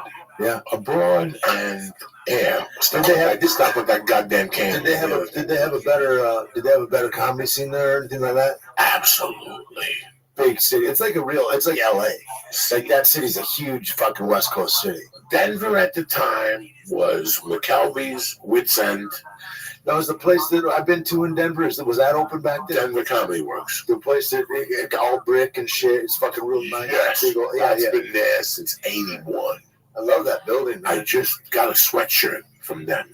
Like their anniversary. I just found it. They gave it to me when I was there in August, but I just found it. I must have put it in the closet. But it was like their 50th anniversary. Right. You know, Denver only had the Comedy Works and those other two clubs. But before those two clubs opened, they would have to go to Boulder, and Boulder was a jazz club called the Blue Note. And that's where, like, Roseanne did comedy. I mean, everybody was doing Tom Arnold. Yeah. Is that because the college was more of like, they had better venues for, like... No. That's all they had available for comedy, was a jazz club. You know, if you look into the history of comedy over the years, it was done with burlesque, and then it was done very avant-garde, like in the 60s, and then like in the 70s is when I think the first comedy club popped up. Like I've heard different stories. Pittsburgh, the Funny Bone in Pittsburgh, which is not there no more. I would guess that it's like kind of like the first guy is the guy that's in between bringing up acts, and he's telling little jokes. He's like, how am I going to fill the space in between the baton twirler and the fucking lion tamer? He's like, I'll tell some, and like it started as like that kind of job, I bet. And then somebody goes, I wonder if somebody would just like to see that all the time. And then there's a headline comic made. Like, you know what I mean? It's like, because they're guys that have stage presence, that have charisma, that can sway a crowd, pump a crowd up, ultimate hype man, keep them laughing, you know? I wonder where they were born from, those first comics. They're doing a show right now on CNN called The History of Comedy. I watched 15 minutes of it. I was busy that night. I don't know what night it comes on. But I think, like vaudeville, but I know they have like fucking cavemen drawings. Or some guy up there hit the drum with his dick or something. There's gotta be, you know, there had to be humor. I mean, they talked about with jokers and what are those people called jesters and all that stuff. So somewhere along the line, I guarantee we're gonna see bricks of fucking stand-up clubs in Africa. Some guy, I think we were really bad. They just threw a spear at you. Yeah. You know what I'm saying? They just chuck the fucking spear right through your fucking heart. You get the entertainment of one kind or another. We get some shout outs here real quick. Yeah. To my motherfuckers in the game. Smarmy Army, Swarmy Army, whatever the fuck it is. Our Gun Machado, Gabor, James Harrison, XZ Podcast, the whole Monty Curtis Harmon, Real Joe Williams, and my man Matthew Stone. I love you, cocksuckers. Anyway, where were we? Sorry. I love that. You gotta let them know. You know, you see him on Twitter or Facebook. Man, I love interacting, dude. I try to answer all the goddamn Snapchats, and I tell you though, I fucked up. I don't know if I fucked up or not. Lee can be the judge, but I was down in Mexico. You know Scotty that runs On the Mat? Yes. And he's friends with John Salami and stuff. Yeah. And so he's got a hospital down there, like a cancer remediation and drug therapy kind of. Does he? Yeah, they do gerson juicing, and I did hyperbaric chambers. They do coffee enemas all day long to release this antioxidant that lives in your liver basically, and cleans you out. And they do everything. They did ozonate. They take my blood out. They put it through an ozone machine, and then they put it through UV light, put it back in, kills all the viruses in your body. Like they do all types of shit. And so I'm down there and I'm doing enemas. And these guys, you're not on Snapchat. You can't even. I gotta remind you about tech. Yeah, you know your Gino at Speedweed. He's like, I got a picture that Joey is on Joey's phone, but he's not good at texting. I go, you're fucking right, he's not. And he says, see if you can get this. So we got to remind us. You're not going to remember. Look at you. I want to remember. I'm okay. Well, what happened with the? Anyway, so I go down there and I get all these guys. They can add you on your story, so you're just fucking. It's an onslaught of pictures of dogs and their lunch and their this and their that on Snapchat. And I'm like, hey, how about don't do that? Because I like to interact with people and I don't need to be added to your timeline. Anyway, long and short of it, I fucking got an enema thing and I got coffee in it, and then I take a picture of that, send it to like 30 guys that all have fucking savaged me with their boring fucking shit. And then a picture of the hose, and then a picture of my asshole was the finisher for them.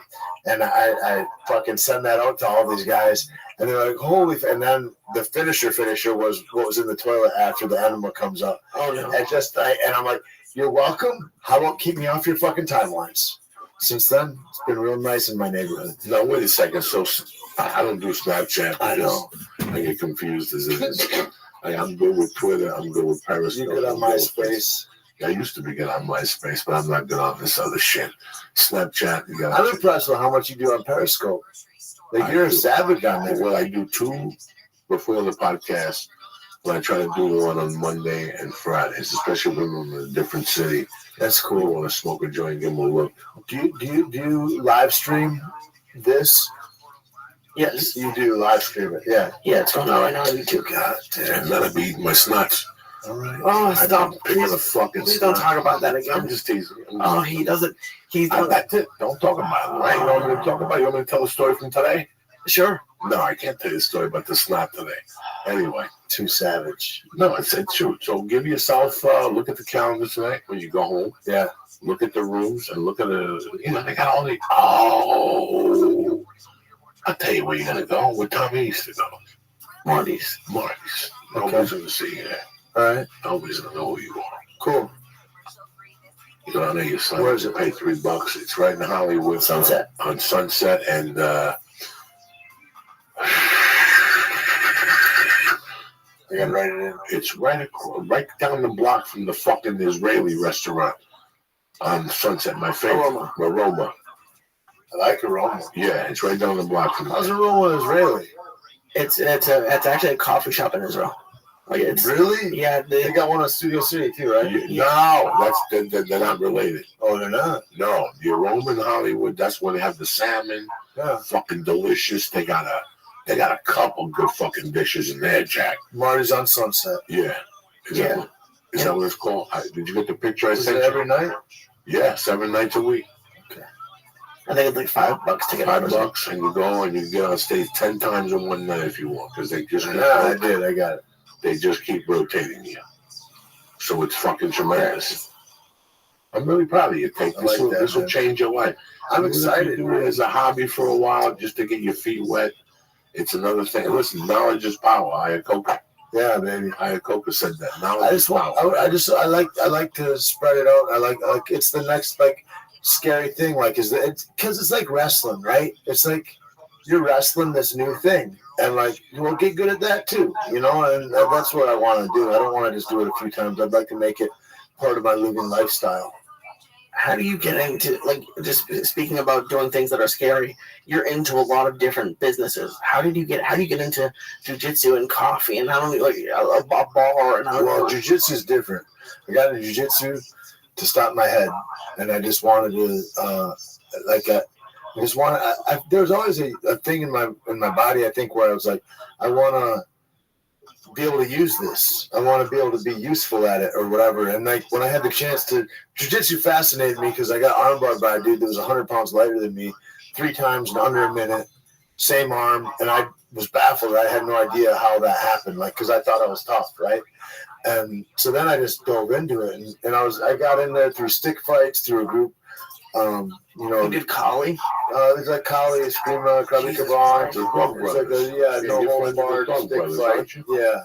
Because somebody said you were friends with one of them. I don't know. Yeah. They're one of the. It's a couple of founders I'm good friends with. That's a great. He was saying that Alberto was telling me that he goes, he knows. One of the guys had a belly. He goes, one of the guys had a belly, and whenever he'd do jiu-jitsu, he had a move that he would just fucking put on your face. Yeah. I think I don't know if that's your story or that's a guy in Brazil. He was telling me. He goes, Joey, the guy tapped everybody with his belly. He goes, I was the only guy he never tapped out. You know why? He goes, because I used to make like a straw in my mouth. He's like, I would just sit there, Joey. He'll find an opening. He's not tapping me out. Yeah. He's not tapping me out. He goes, but he was saying something about the Dog Brothers that you hung out with. There was a guy there that was heavy. Yeah, Ireland. And he wouldn't move a lot, but he had a move. I forgot what he had a couple moves that he would do, and if you could withstand it, he didn't have air to last for the next few minutes, and so you just had to withstand the storm. It was like fighting a really good wrestler. Like a really good wrestler ain't gonna finish you, but he's gonna beat your ass all the way up till you get to choke him. But you get to choke him, and that it was like that. It's like real strong guys without the wind that's trouble for them if you can withstand that. And you're not big. That's a lot of air. Yeah, that's a lot of air. I see these guys that go into the UFC with tons of muscle. And by the second round, they're huffing and puffing. Yeah. You got to shave away at that muscle a little bit. Something to get the air in there. Those muscles got to train require a lot of oxygen to fucking work, man. My friend, he owns a Gracie Baja now in Albuquerque, but Don Ortega, and he'd say, just because you're buff don't mean you're tough. Like when all these steroid guys are walking to the gym or something, and they'd all get strangled. It's just whatever you're trained at, whatever you're good at. It's not just technique. You got to be in the fire and be underneath the suffering of somebody else on top of you trying to strangle the life out of you. And that's where you grow. And you can't grow like that anywhere else than in those conditions. I don't know when people get involved in different things whether it be stand-up, fighting, or whatever, painting, or being a cellist. Like the internal suffering that you have. It's this weird, you said it best before, the universe. We never think about the universe. When you wake up in the morning, you look out the window, the stars.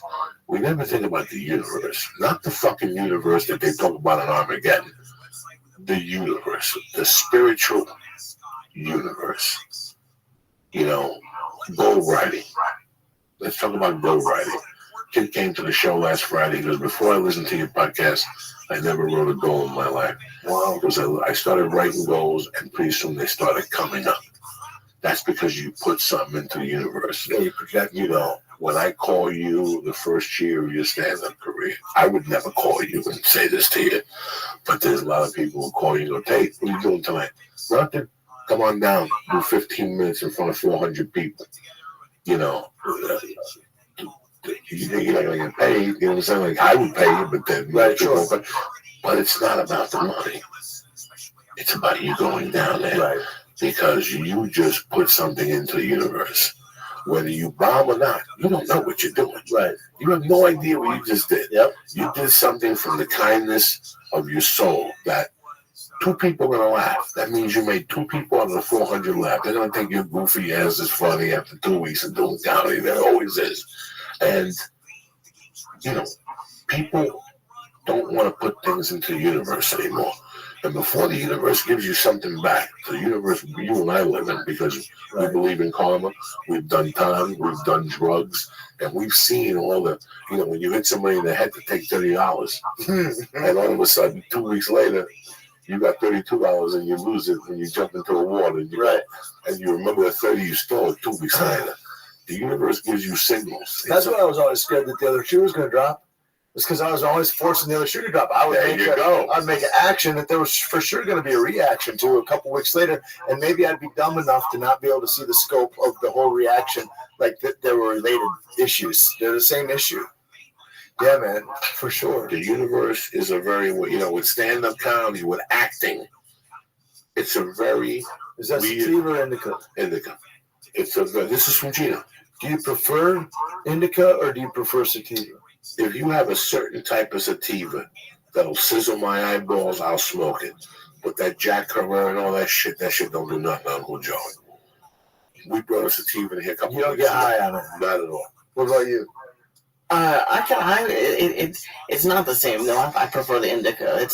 We're indica motherfuckers. It's probably just because that's all I've smoked with Joey for years. Right. Because I did enjoy the one because he got me a sativa once from Perennial, and he told me to smoke it before I did some work, and I actually saw the benefits of it. I was like, oh yeah, I could see that happening, but I still prefer indicas. Interesting. I get the benefit from whether I smoke and eat it. Anything that calms me down and lets me settle on one thing. Yeah, they said the sativa is like more of a encourager or whatever, more of an excitement. It gets you high, but it gets you motivated. Not motivated, it gives you energy. That's what people say they like sativas. I get energy from an indica. Yeah, me too. I get energy from the thought pattern. The thought pattern, I don't sit down after I smoke weed. Like that shit about sitting and watching movies. Right. That was when I was 22. Now I get high to work. Not really stand up, but everything that goes with stand up. Dealing with this, the podcast, writing jokes. Yeah. When I write my book, when I'm writing a couple paragraphs in the book. Are you writing that with somebody? I have an agent. Yeah. But I'm pretty much writing it alone at this point. And I've been really, really on it. And I'm really proud of myself. How do you do it? Do you say I'm going to write 3 hours in the morning no matter what, or only when inspired, or how do you keep the ambition to do it going? First off, I start with writing a sentence a week. A friend of mine that used to listen to the podcast said, I just want you to start with a sentence a week. And 2 or 3 times I failed. A sentence a day. A sentence a day, I'm sorry. And I failed like 2 or 3 times a sentence a day. I would do 4 days. But I would still do it, But 4 days is like going to jiu-jitsu once a week for 2 years. Nothing ain't really going to happen. Yeah. Because by the time you go there next Monday, you forgot about what you learned the week before. You only got 4 rules the week before. So while I was writing the special this year, I got that thing. where, you know, again, if you want something to happen, you got to sit there for 2 hours and really write and really think. And I don't sit there and waste that energy no more. All right, so I've said this 1,000 times. When you first start writing, you're going to go, okay, immigration. I heard Chinese people got immigrated. Okay, so what are you going to do? So for 3 fucking hours, you're going to sit like this at the coffee shop? I'm sitting with the pen between my teeth, making believe I'm thinking. Right. This is what happens. You just wasted 3 hours. Fuck that. Write this, but I want you to exercise. I want you to write a story about the first time you went to rehab. That's it. Joey, but what? Because you're working that muscle.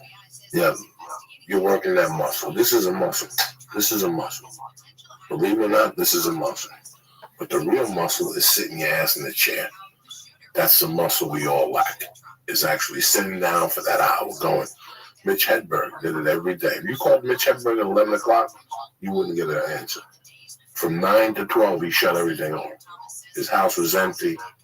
His window was open. He was pointed north. And he fucking wrote, you know. Getting divine intervention. Yeah, sometimes people, you know, they have the certain pattern to write. I've read about a lot of authors, and some of them have the certain. Yeah, I mean, we had a way. Yeah, everybody had a way. Everybody has a certain way, but if you have a way, it's sitting down and doing that fucking way and doing it right.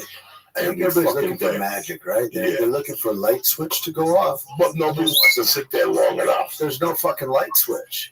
There's just you in this fucking office because this is a small office. Good. So you're gonna go outside. No, you gotta leave the window open if you want to fart. You gotta let So you farted in here? And you farted in here. That's a tape fart. I wish I did. Or fucking we fart. I didn't fart. Somebody fucking farted. I haven't farted in years. Remember, I would fart though and blame you. No, but everybody knew it wasn't me because you had that protein shit. I would start laughing. I had cocaine farts. You had whey protein fart. That fart is a whey protein fart. What's it called? Mixed with that fucking coffee and shit. Not me, man. Whey protein farts. It's disgusting. It was the worst. The worst was I went into a 7-Eleven with Eddie Bravo, and he would hunt for stuff that had warnings on it, and he'd say, "Eat this, Tate," and it'd be like certain sweeteners that had some shit in it that was horrible. Can't think of the fucking worst thing ever. But they were the worst. They were the worst. I was fucking Texas, and we're at the Barnes and motherfucking Nobles on the 2nd floor, and we're all sitting in chairs. And I cut a fart in that motherfucker that the whole place heard it. And we all got up and walked out of Barnes and Noble. Like gentlemen. I blasted a fart in there. That was a loud one. See, I was good for loud ones. The stinky ones, you were the fucking most horrible. And he would open the door, the window, come back 2 hours later, and you could still smell the intestine of the fart.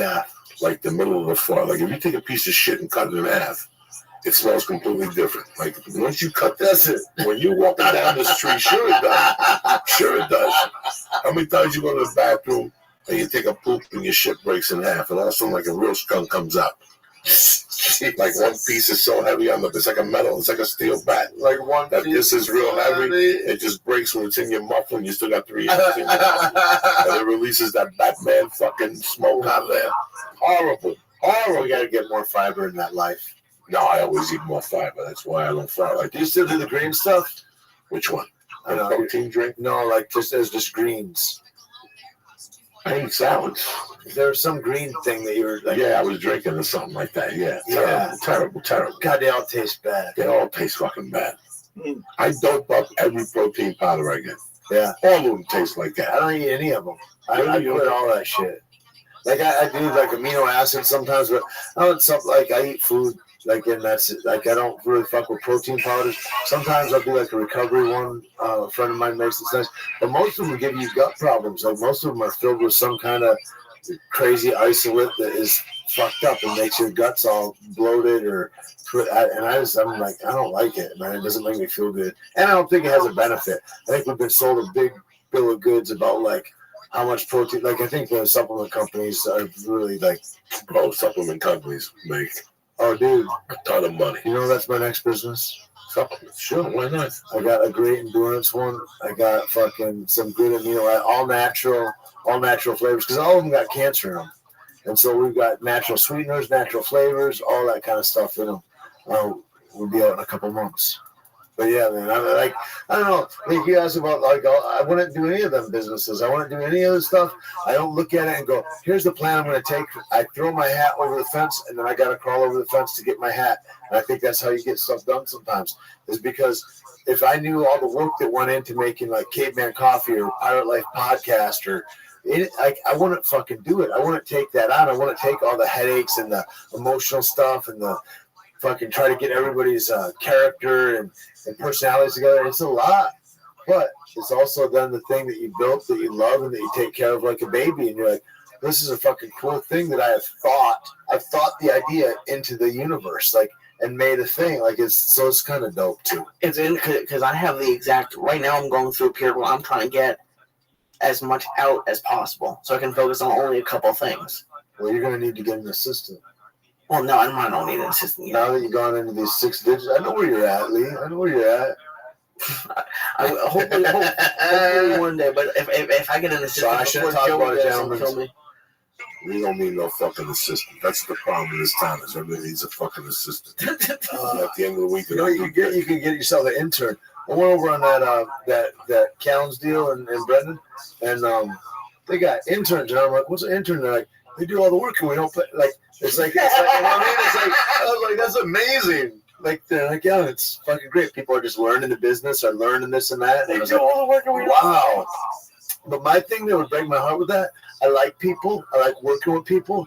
And I would hate for that person to go, you know what, this don't serve me anymore, so fuck this, I'm not doing this either. Like, I would only want those positions to segue into something where pretty soon you can be driving a BMW. You know what I mean? Like, I want to...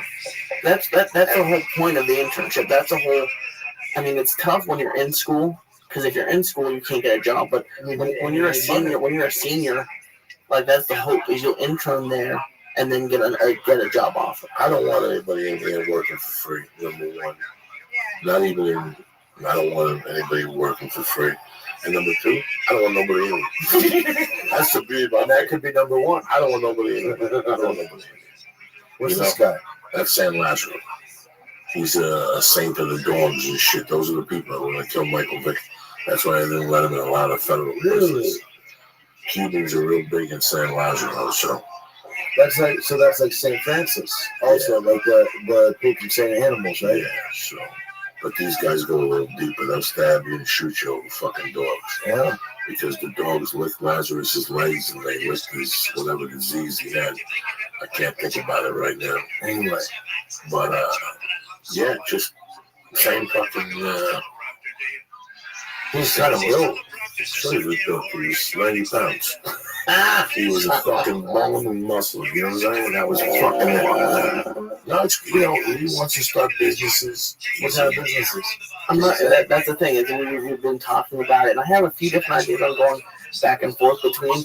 But then also, part of me, if I'm being honest, is like, I would love to do this for as long as I possibly can. Take whatever I make, go live in Vegas, and not deal with anybody anymore. Just play cards. He wants to play and be a professional gambler. So I tell him that he got the book so he goes to gamble 3-4 days a week. Crazy. And that's what he wants to do. And you know, like, I could always do something. I never thought, like, what you saying with all the businesses you've done, I never thought I'd be here. Right. So I could, in 6 years, I could be in Alabama doing something. Who knows? But right now, what makes me happy, that's I see you a lot on Instagram, and like I really don't like when people tell me that, oh, it's work, it's not going to be fun. I don't want to live my life like that. It's not fun. Yeah, I would pick the things you love, dude. Right, and I love this, and you know what? It's a huge gamble, it's a huge risk, but that's the most fun I have. When I was thinking about it the other night, I was like, when do I actually have fun? Because Joey gets mad at me. He's like, I stay home. I don't like a lot of stuff. You know, I don't like a lot, but what I like... When you moved his girlfriend, and now they really stay home every night of the week. Yeah. You know, she don't really do that. She has to work at 8 in the morning, so that puts him... And it's like that you get away from each other. You gotta move. You gotta get out of the fucking house. Right? You gotta end up stabbing them. And I love casinos. When people say they don't like Vegas, I don't get it. I love everything about it. I've never smoked. I smoked one cigarette in my life in Jordan from a cab driver, but that's it. I love when people smoke at the tables. I love the smell of cigarettes. I don't drink. I drink every time I go to the casino.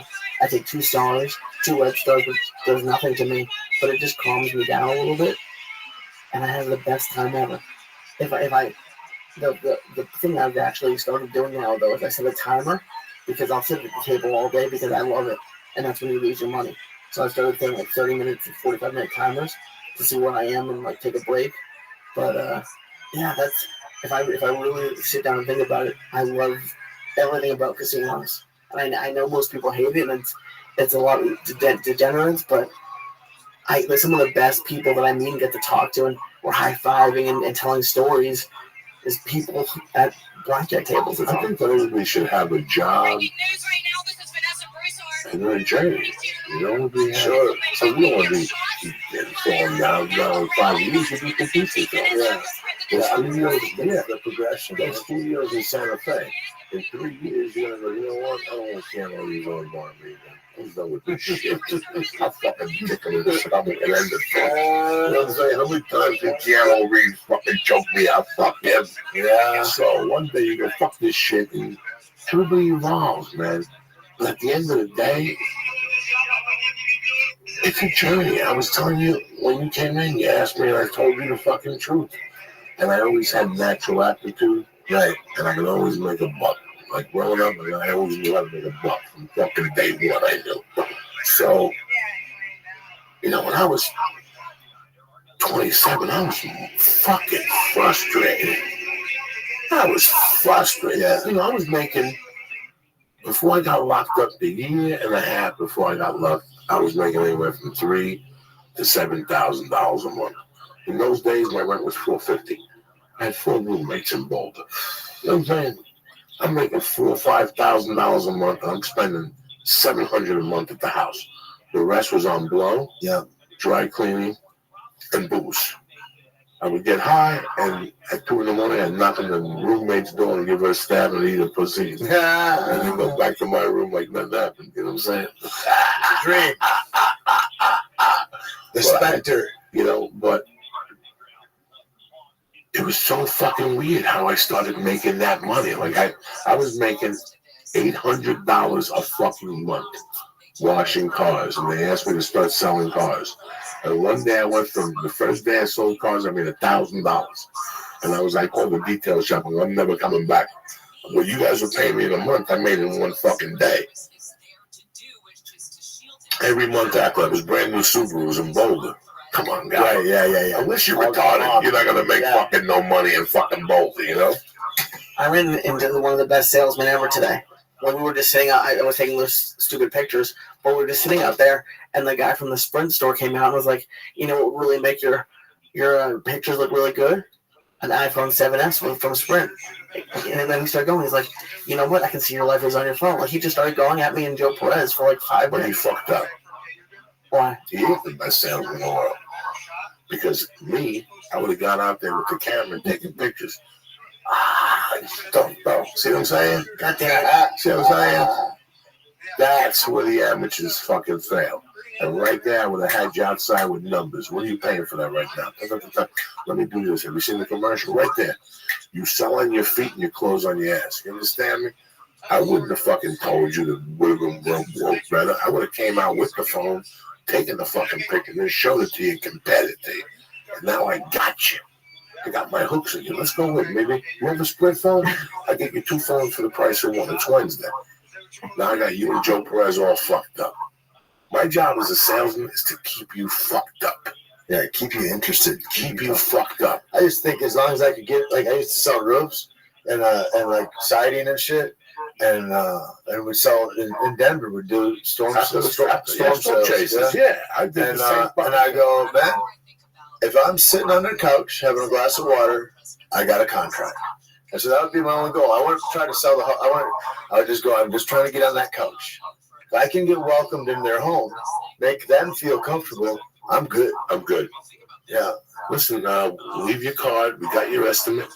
And we'll call you back in a week. And within 3 days, they call you back. Or sometimes That day, you leave with a fucking deposit. I love selling roofs. It was fun, man. Selling roofs was something I did for about 18 months that was keeping me from shooting motherfuckers.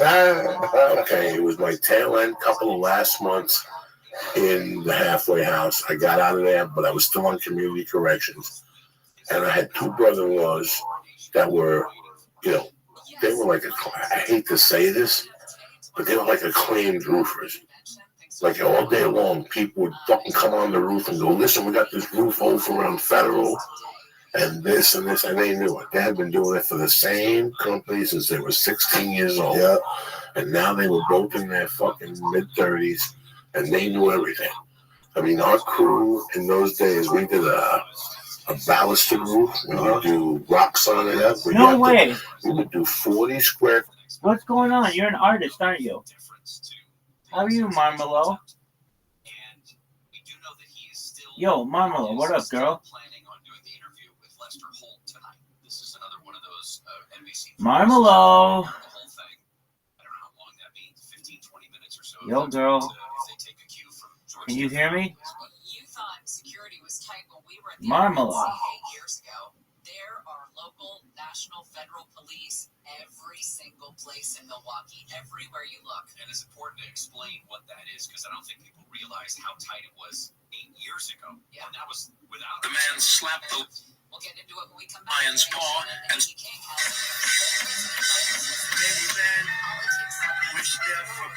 the attempted assassination of former President Trump. In an Oval Office address last night, And the other guy was genius material, but had no social skills. Right. But he would go on a roof, he would buy a quarter pound of weed and smoke it in the week. Because he would bring a bomb in his jacket in the winter. Well, this was the craziest thing I ever saw. And my ex-brother-in-law was dynamite motherfuckers. You ever talk to any of them again? No. Or the ex or nothing like that? I called the ex 2 years ago. I had the baby. The baby was 2 years. You know, and I called the ex and I said, listen, this is what's going on. Blah, blah, blah. You know, we're squared up. What do we need to do for me to talk to my daughter? She goes, she's still upset about her grandfather and her and her boyfriend broke up. She'll call you in a few days. That was 2 years ago. Yeah. I called her back, asked her again. Didn't have an answer. So I'm still on the fence on that decision. You know, I mean, I don't talk to my ex anything. I mean, nothing. That relationship ended 20 years ago. Right. When I almost got him thrown off a roof in Jersey because the wife was busting, my ex-wife was busting my balls. So for me to flex my muscles, they had a roofing company in Jersey, but they were using like non-union roofing. So I called a friend of mine to rough him up a little bit, go up on the roof and tell him, yeah, take the fucking. That really decapitated me with the family. There's one brother-in-law that he's from Jersey and he's tight. That motherfucker still hasn't friended me back on Facebook. There's still a friend request sent from like every year. He says no, yeah, just hanging around there. Nope, not today, motherfucking Joe. When I got out of that marriage, it sent ripples through, and I feel bad because her parents are really nice people and they're very good to me. So I think about them all the time. In fact, in that fucking movie, The Accountant, the guy's name was Ray King. Oh, yeah. That was his name, Ray King. They were very good to me, man. So I always feel guilty about that. I still have my anger issues about the ex-wife, right? Because there's some issues that people have, but then there's some issues that people have. I was raised not to let somebody have the better half of you. You know, she pretty much yanked that kid from me. What have I done? You know what I'm saying? 20 years ago, they would have been in the fucking hole. But my goal, to be honest with you, was to come out of here. And if shit didn't work out on the way back east, I was going to stop over there and stab them both. I mean, that was the plan. At that point, if you're going to go deep. Hey, I hope we've all learned something from Pablo Escobar. He blew up a plane. Okay, you want to fuck with me? I'll blow up a fucking plane. Well, if it happened to him and you're still here. Yeah, but the situation was, that's how angry I was. I'm not that angry no more. You know what, man? Who knows what would happen between me and my daughter now? Who the fuck knows? You know, who the fuck knows? It's been God knows since I talked to her. There's some stuff, man. It's like that's the thing. Is like that's either a stopping point or a starting point. And I was talking to a friend last night, and like talking about like, you ever still be like ashamed of the ways that you've been or ways of being or et cetera, et cetera. And I go, no, I go, but you know, there's some stuff that you just got to live with. There's some stuff you can't make better. You can just be more available, be better suited to be helpful if you could be helpful. But there's some shit that fucking you're penitent, like that whole thing. I go, you know, you're not punished for the sin at some certain fucking date. There ain't no judgment day, man. You're punished by the sin right now by doing it. When your awareness pops and your consciousness rises, you're at a point where the thing tortures you, and that's why you don't act those ways. And like, and some stuff you just got to swallow, and you got to live with it. And then I think the same thing would just be available. I tell myself 6 days a week that I'm gonna swallow it and live with this. My DNA. Never allow it. Do you know what I'm saying? Like Nietzsche said, a man without a plan is not a man. I'm in no danger of dying in a prison, nor do I want to. I have finally normalized my life this November. I did the biggest goal of my life because I thought I got off that white fucking devil. Yeah. Something I did for 37 of my 54 fucking years. And did it well. And did it constantly. And did it with no... I didn't give a fuck. Yeah. That's what I want, you know. You're one of those... I only know a couple guys like you. Like maybe two. They go so deep with the powder that there ain't no skinny fat. Like they're the heaviest dudes that I've known, like weight wise, like poundage, like 400 pounders. And when they would do coke, they would eat a plate of spaghetti, and I was like, I'm watching something that I think is physically impossible, and you're one of those guys, man. Like it's I can never do coke and eat, but the metabolism changes to where you can keep the weight come on and be doing powder at the same time by the boatload. I didn't do powder. The thing that saved me for years was I was never a daytime guy. I was not a daytime guy. I wasn't a bumper all day. Somebody had that wrong idea. Those are like salesmen or something, right? Those are car salesmen and shit. Yeah. If in 37 years, in 37 years, if I did coke 25 times in the daytime, it meant that I couldn't wait. Like I was the type of person that and it meant it was going all night. Oh yeah, if it went for the night before, that's something completely. Right. I'm talking about. I worked with guys like Rob Daniel. I worked with this guy that would get into work with a lunchbox, with bags under his eyes. He would sleep all night, or from 7 to 4 when he was doing construction. It was straight on. It was something that I had never seen before. Right. You know, it was like in the 70s when you'd watch TV and I came to your office. First thing you did, without even asking, was turn around. No, you didn't offer. You put 2 ice cubes in the glass, you poured, and you gave it to me. There was no offer. Right. And I didn't say, no, not today. I drank the fucking thing. You know, I knew people that were doing coke all day long. Number 2, again, this is what I never understood. I started comedy July 18th of 1991, St. Patty's Day. 1992, I did a show with Troy Baxley, and to be the cool MC, I brought a gram of blow. Didn't work out for me. Never did blow and went on stage.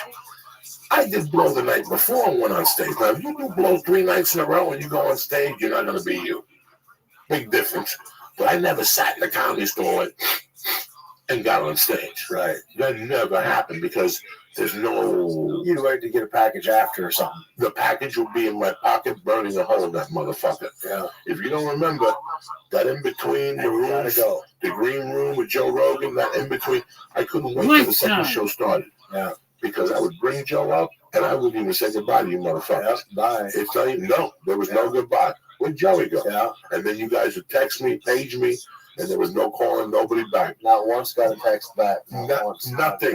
Ever. You're in no danger. Ever. When I was snorting and I was on my Be way, like, well, maybe we'll see him on the plane. I guess on the way back. Yeah, he would knock on the door on the way down. Joe, you coming? Yeah, and I'd be clean. Yep. I wouldn't be, sometimes I'd stop snorting at 2 and we would get on the plane at like 9 or something like that. I'd start snorting at 6 in the morning. We would get on the plane at 11.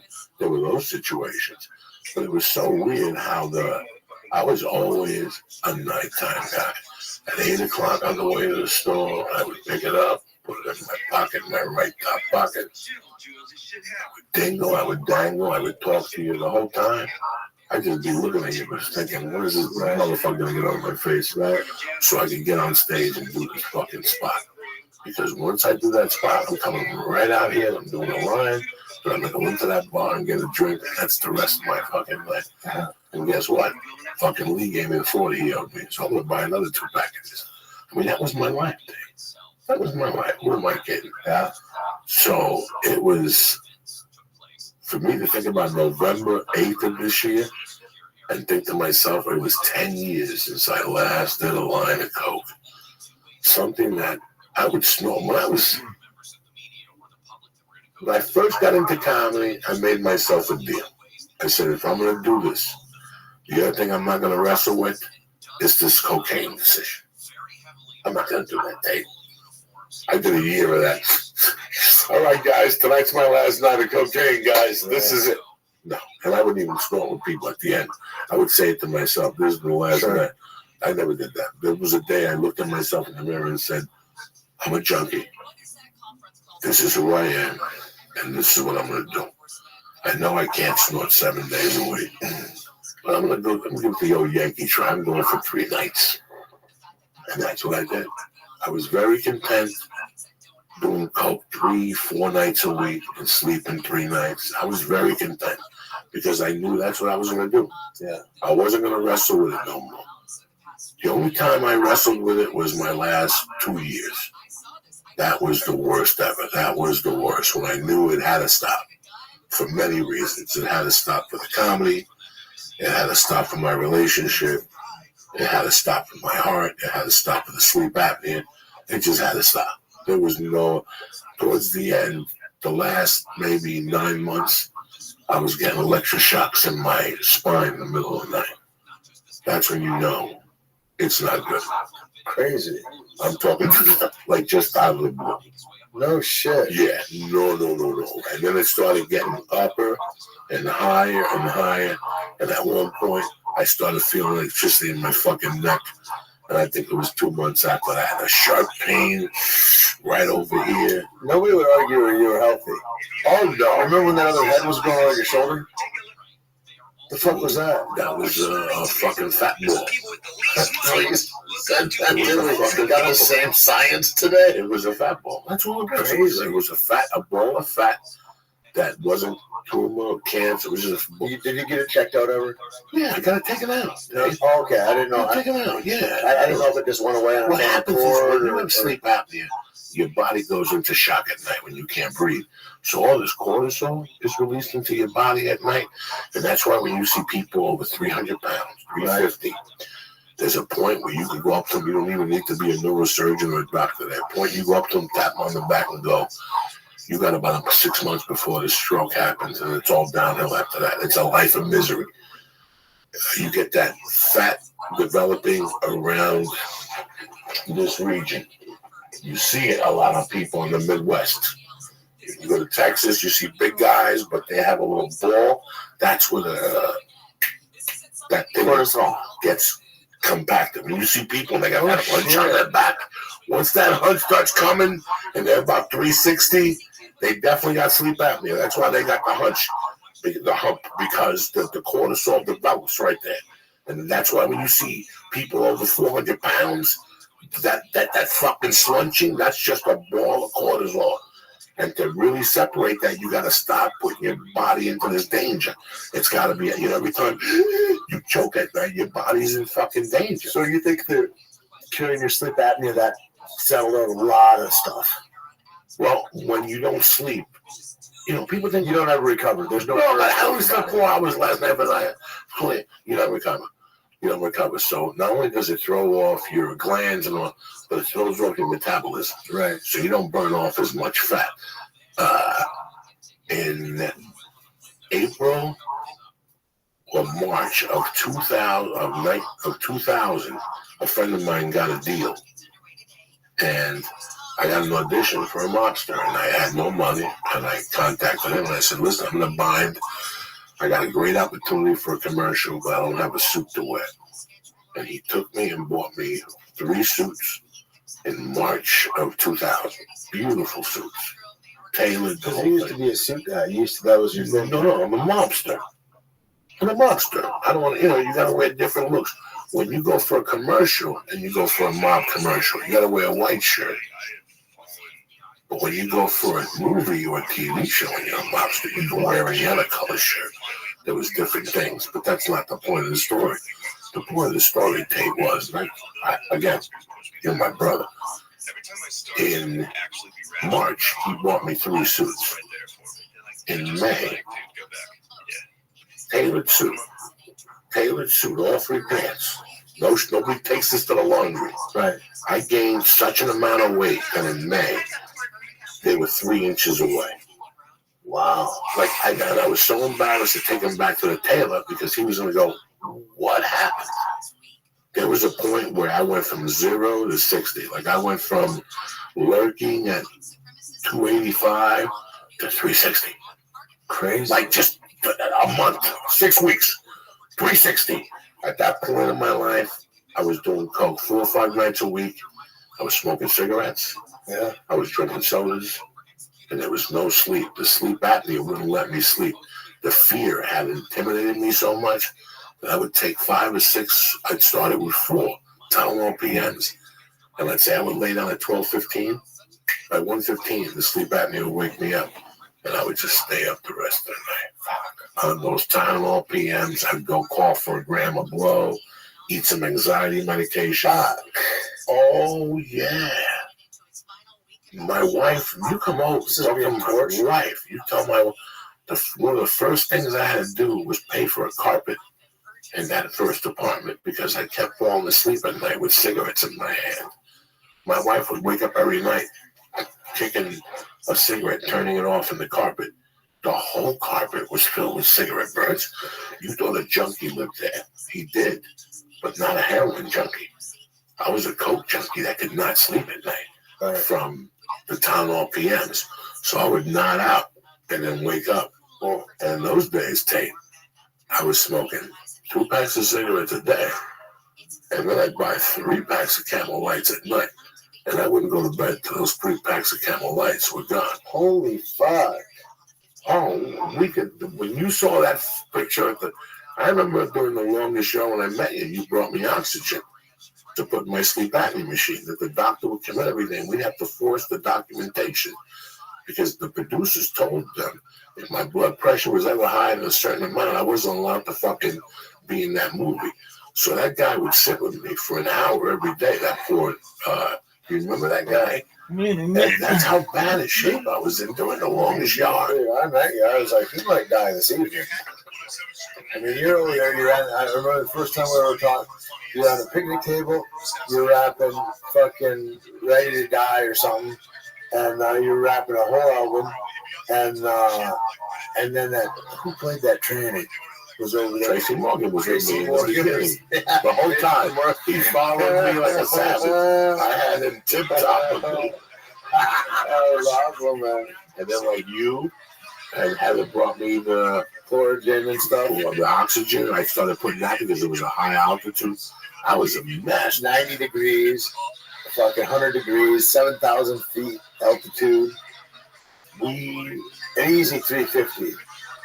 At that time, 390. Yeah. By the time the movie wrapped, I was about 415. Those pastrami sandwiches were a motherfucker. Once we got up here, they were a motherfucker. That was not very good. No, man. They remember going to the YMCA, getting on the scale. They gave you a free evaluation when you joined. And the guy put the scale on 0.5. And I couldn't do 2 minutes. Treadmill. On the treadmill. I couldn't walk 2 minutes on the treadmill. The guy told me I had to go get in shape outside. He goes, how do you live? You can't even breathe. It's a brighter day, man. It's a brighter day. We're very lucky. So it's going to be 10 years. That's, as far as I'm concerned, I've been sober for 10 years. I've done more in 10 years than I did in 37. Isn't that amazing? Like that's what always trips me out when I look at like doing what seems like the hard thing or the frustrating thing, and I'm like, oh, my life rocketed after that. You know what I mean? You always knew it. Fuck. You always knew it. Yeah. Why you had that syringe in your arm or that line of coke or you were taking that pill. You always knew that. Or like you said, just sit down and write. You know, when you just finally do it and sit down and you're like, oh, beauty comes out of this thing. It was something that it was like a living in a fucking living hell. Like I made a decision when I was 16 or 17. I wanted to do coke, and somebody said, "Okay, you want to do coke? I'm gonna give you fucking coke," because I couldn't get away from it. Like there was 5 years there where everywhere, like if Tate said to me, "Are you coming to New Mexico? Stay at my friend Eddie's house." Okay, Eddie's cool as shit, but guess what his roommate did for a job? So blow. That was my life.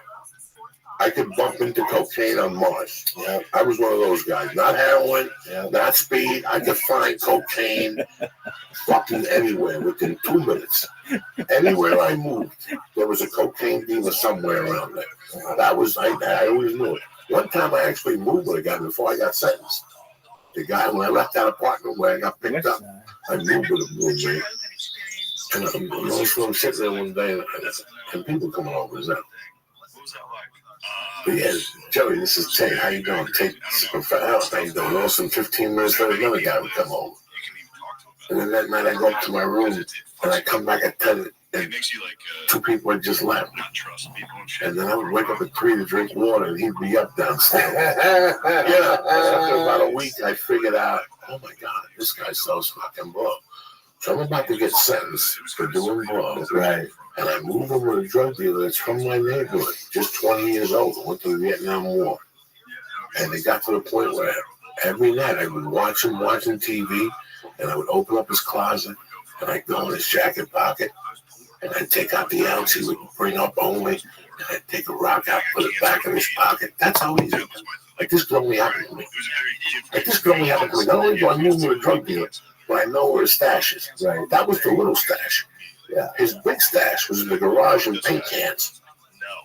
That's where he would put the kilos and break them up into 4 different paint cans. But he would do that. He was a freebaser. So this is where it gets even worse. I would monitor him completely. Like I knew when the guy came with the package, I knew when the cash was going out. Because the cash, it was all run through a bodybuilding gym in Acapulco, Mexico. Oh my God, you have no idea. Crazy. So this guy, his father was a doctor, physical trainer, blah, blah, blah, blah, blah, blah. And supposedly he would come up here with prescriptions and things, right? But hidden in those prescriptions was 20 kilos of blow. And he would do that every fucking month, except for the summer months, because that's when that part of Mexico would be busy, or the winter months. So for 6 months, he would ship in, like, what do you get rid of a month? A kilo. Okay, so every month I'm going to give you 2 kilos. You don't have to pay me for 1. But then once comes November, you're not going to send me till June. Right. So when I come back, you better have my money for the 6 kilos. So there was a time when I'd be living upstairs, and downstairs there'd be 6 kilos. Fucking wild. So then I would watch him. And like, and he would freebase it. By this time, the cat was out of the bag. I knew what he did. I kept playing it off like I didn't do coke. Like I did coke once in a while. He thought I was like an athlete, blah, blah, blah, blah, blah. So I would wait for him to start freebasing. He would go through that whole bag. So I would listen for him. I would get up at like 6 in the morning, and if I would go in his jacket pocket was empty. That means he had gone through that bag and he broke into the kilo. So my car was out in front of the garage. So I would come down, open up the garage, he'd be in there freebase, and I'd find the can because the can would be sloppy. And I'd open up that can, and at this point, I could just stick my hand in, and I'd just pull out a fucking boulder. And I take it with me and I break it up at the Hertz place and I'd sell it. And that's how I was making a living by taking his fucking blood. Disgusting. I'd steal it and snort it. But I would go home that night and he'd be there all depressed. They go, what happened? They go, I went on a 2-day bender. I went on a 2-day bender.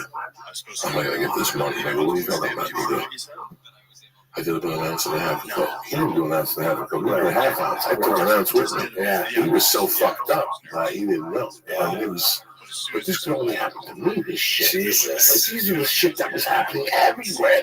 Like anywhere I turned, the blow was right. It's that vibration. Yes, it is. You put out a cocaine vibration, you know, you put out a vibration, you put out a sex vibration, you put out, like, whatever the thing is that resonates in you the most, man, that shit draws to you. And let me tell you something. It's like nobody ever came to me and asked me if I want to do heroin. Right. When you do heroin, the universe makes you bump into heroin. Yeah. When you do meth, yeah, I've had people ask me if I want to do meth. In fact, I bought meth a couple times because I couldn't find coke. Yeah, but that was what, till today, gets me weird. Here's the thing that killed me about cocaine. Sissy, the cat that died last year, we had her for 10 years. The first 7 years she was around, I did coke. She wouldn't even have contact with me. A week after I stopped doing coke, she became my favorite cat. I couldn't get her off. That cocaine energy, she felt it as a cat. And she stopped fucking with me. So, the moral of the story is, Cats now. if you're doing fucking toots, stop doing toots. That's the fucking moral of the story right there. I'm happy you motherfuckers got together. Yeah, that's it. Hey, listen, and people know, whatever you do, when you're drunk on alcohol and you're fucking in a hole, you know what the answer is. We all know it, bro. Sure. You know, today, everybody, what's it But say? too, because there's so much help around. There's so many fucking, I mean, Say, me find and your you, answers when you want them. me and you were down a great fucking road. If somebody pulled up to us with the fucking hand of life, we still turn them down. It wasn't until we made our decision that our lives changed. We got You help. know what a dude told me once? I go, man, I love that. All the gifts you got, guy, I fucking love.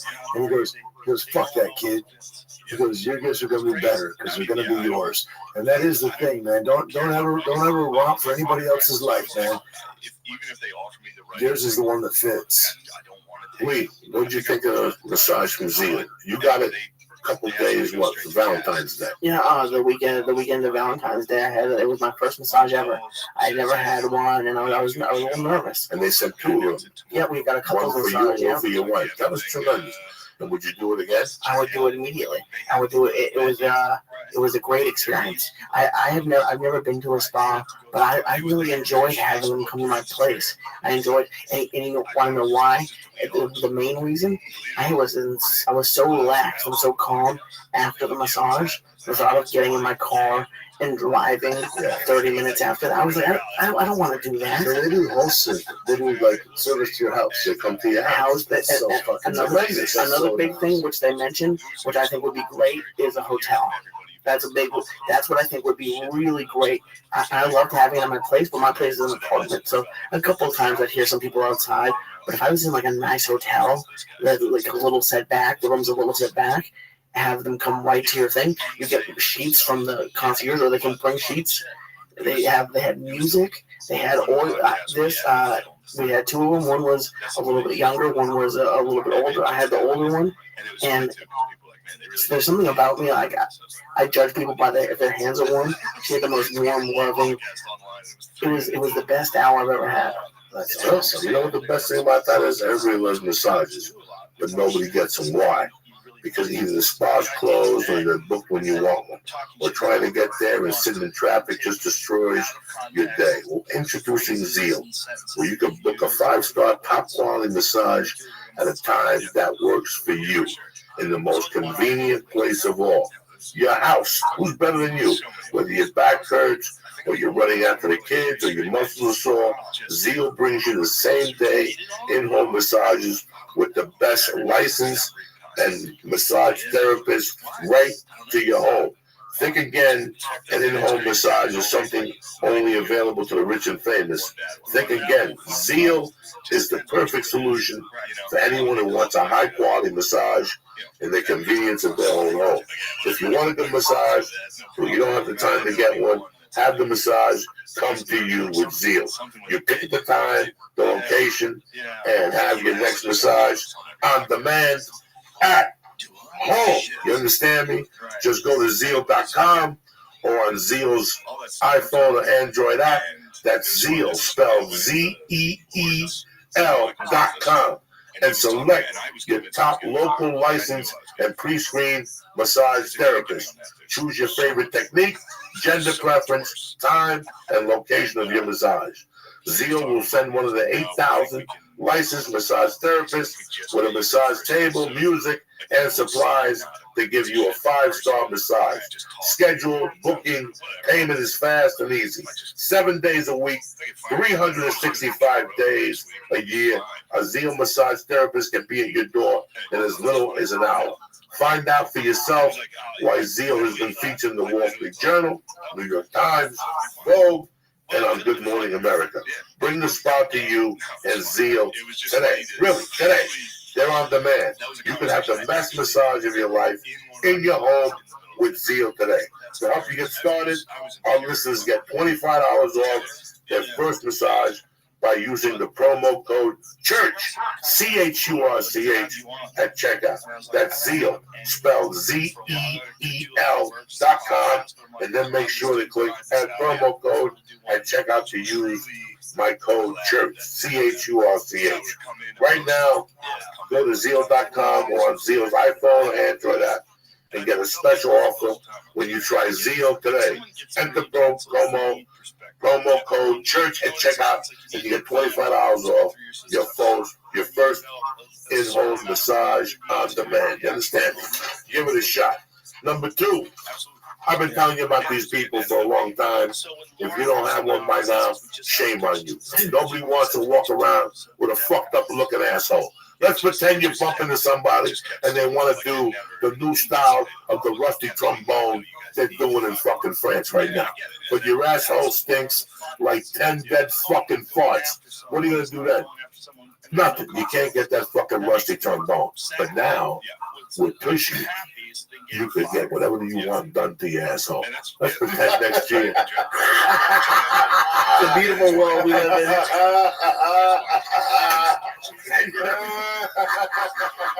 And you're asking why? Because Tushy's a bidet. Hello, Tushy bidets are back, bitches. You know what a bidet does for you? It washes out your little muffler. And they're portable. You can snap them right to your house. You got a 60-day guarantee if something goes bad, but it won't, because nobody's better than you. Nobody has better pep in their step and more confidence when your asshole is clean. You understand me? Some people have a car. Some people find confidence in different things. Me, myself, if my asshole smells good, I'm toot-toot-toot-toots. I'm ready to fucking go. Now, also having a bidet cleans your muffler from fucking hemorrhoids. It prevents fucking shit growing down there. Plus, you can watch the back of your nutsack, and that's always fucking good right there, all right? Anytime your genitalia can be fresh and sparkly, you win. Go to HelloPushy.com right now. Press in, Church, CHURCH. Get 10% off. You understand me? And if you get 2, you get free shipping. One for her bathroom and one for your bathroom. Some guys like to eat pussy fresh. If you do, get her a bidet.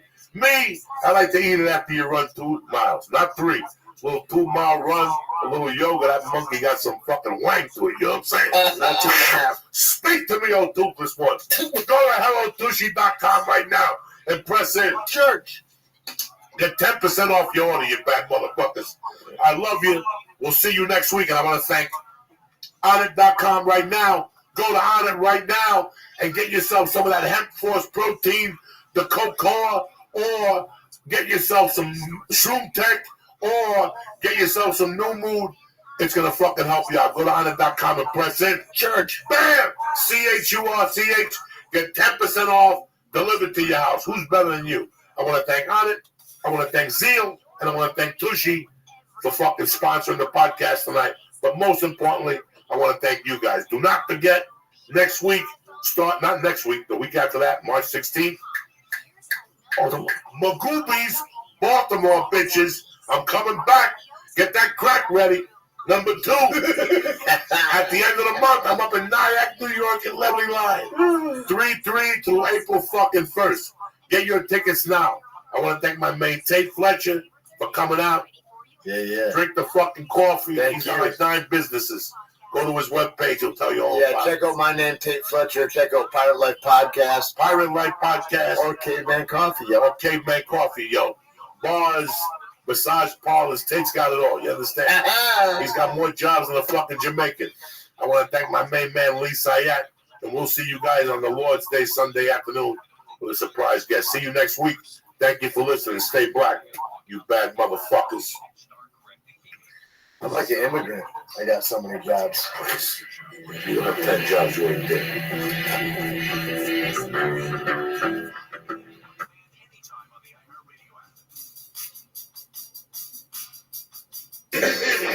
I'm a production specialist. I've done SAG, I've done Spider-Man 2, I've done Holiday movies. And you make it work. All these people, all 19 people hold the cord. Then you go one holiday movie, you go, oh, I get it. And don't do it so far.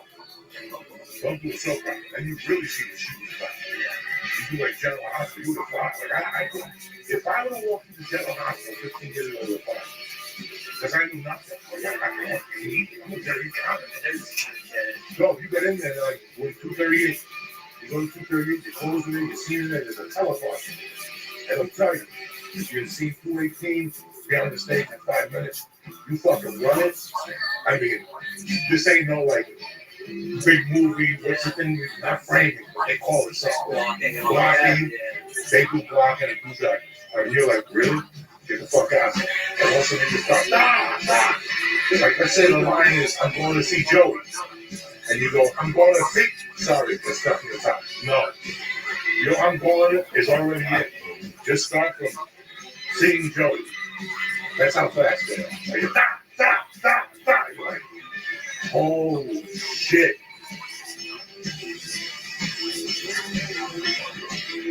I did one show and I smooth girls. You understand me? What? The longest line. Oh, yeah. I did smooth girl. It was a movie that said that smooth girls. The girls that made smooth. You know, in the 50s, the cigarette girls with a blue blender and fruit. Wow, another girl that gets paid $100 a day is over the blow because they don't want to get suntan. So don't tell me, dog. And then, when I done movies up in Sherman Way, dog, you're on your own, you're even holding the cord. You're the one with your thing. Yeah. It's fucking crazy, but it's an education. It's a real education. I always tell people, that's those college films for a while. Then when you got to sit there, like, would you like anything to eat with some water? You're like, fuck yeah. Fuck yeah. Nobody gives fuck about you. And then once you get some bread, it's like, what I can eat, and blah, blah, like coming up. I believe that. Yeah, like, it was a liquor closet. It's like one block. You just put it in there.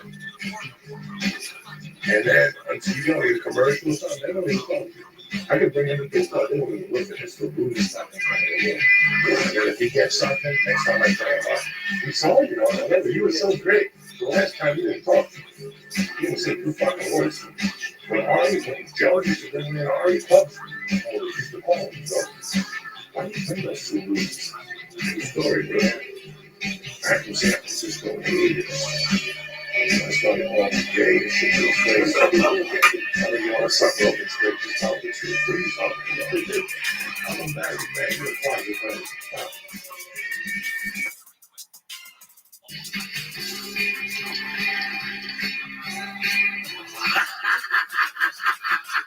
That's the way we're starting out tonight, cocksuckers. We're going deep into the murky waters. I was trying to find Pink Floyd Animals to really get you in the mood, but you had to settle on Pat Benatar the second hour.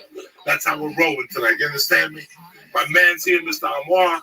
Lee Sayat's here. It's over, bitches. Wash your pussies. If you're under 18, hang up now. Hang up right now. Get the fuck off Periscope. If you're over 18, go raid your mom's fucking pill closet and come on back when you're ready to rock.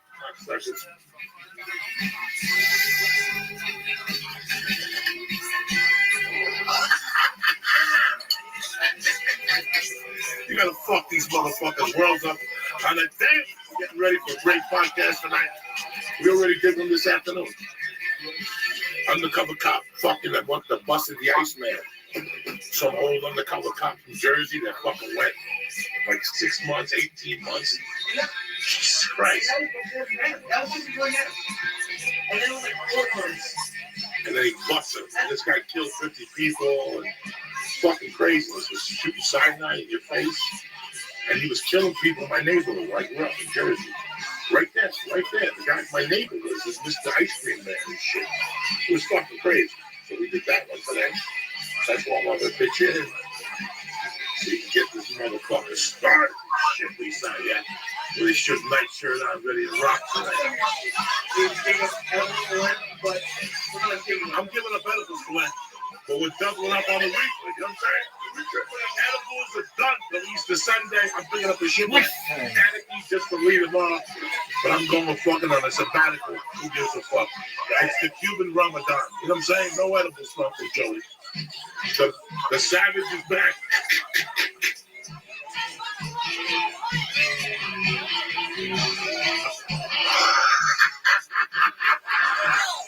This motherfucker's been in a cage for 4 days. He's been waiting to fight somebody.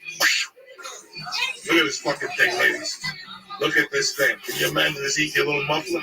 You'll never be the same again. You'll never march for Trump again. You'll say, fuck Trump. Fuck Hillary. We're going deep with Uncle Joey. Look at this thing. Just massaging in your little muffler. Ta, ta, ta, ta, ta, ta, ta.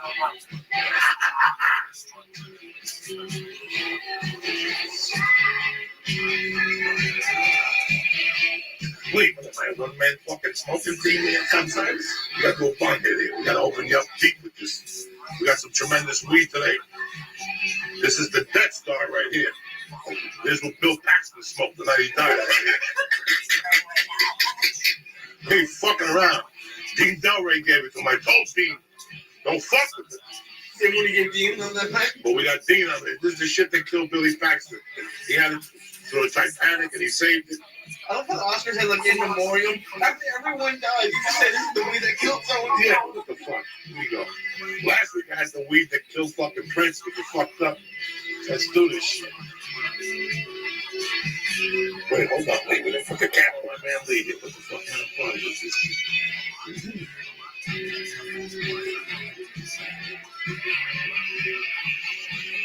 This is it. You can leave.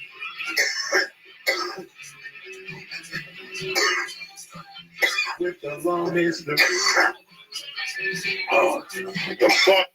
Sunday night, bitches. That's it. I gave you the weekend off. You can hang out and tell stories, but I'm back. Sunday night, ready to go. Get ready for Monday morning. So you come out the fucking box like a savage. Understand me?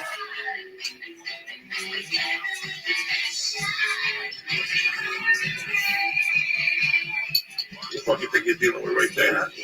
That's enough to kill a mule. San Lazaro's here. We got the party started. The devil's here. Look at him. Look at the devil. He's right. He looks like Willie Vandy with a big dick. Look at him. He's about to take another victim and shit. That's the type of party we got here. We got fucking evil versus good. That's it. It's over. You see how we do it here? We just have a good time this Sunday night. So there's no big fucking mystery to this. If you can't be yourself, then fuck you. If you want to sit here and make believe I'm interested in clouds and shit. I love clouds. Cumulonimbus. Oh my God. Get the fuck out of here. What happened? Cumulonimbus. The only reason why I remember this is because when I was in the 7th grade, Louis Hernandez, a.k.a. Louis the Nigger, fucking, I swear to God, Louis on the Hernandez. science test, they asked him what type of clouds they were. He put snowy clouds, rainy clouds, fucking spring clouds, and something else. I nearly died. I even knew it was cumulonimbus. I would have got one of them. You know what I'm saying? He put down snowy clouds, rainy clouds, and today he's a psychiatrist. And he wants me to go see him. He said, no, thanks. You didn't even know the 4 fucking types of clouds. Snowy clouds. What the fuck are you talking about? One more bond and we'll get this party started. What happened? Oh my God, yeah. It was 7th grade. It was 7th grade. He's 7th fucking grade. He didn't know the 4 clouds. He didn't know the 1 or 2 cloud. Nimbus, cumulonimbus, some shit. I got no time for clouds. I only got time for 1 cloud. And you're about to see it right now. We're going to go deep into the murky waters here. I bet it's nothing is shit all fucking weekend, cocksuckers. Huh? You went dancing last night? You did dance last night? What, are you fucking crazy? Like, I don't kill your lungs enough during the week.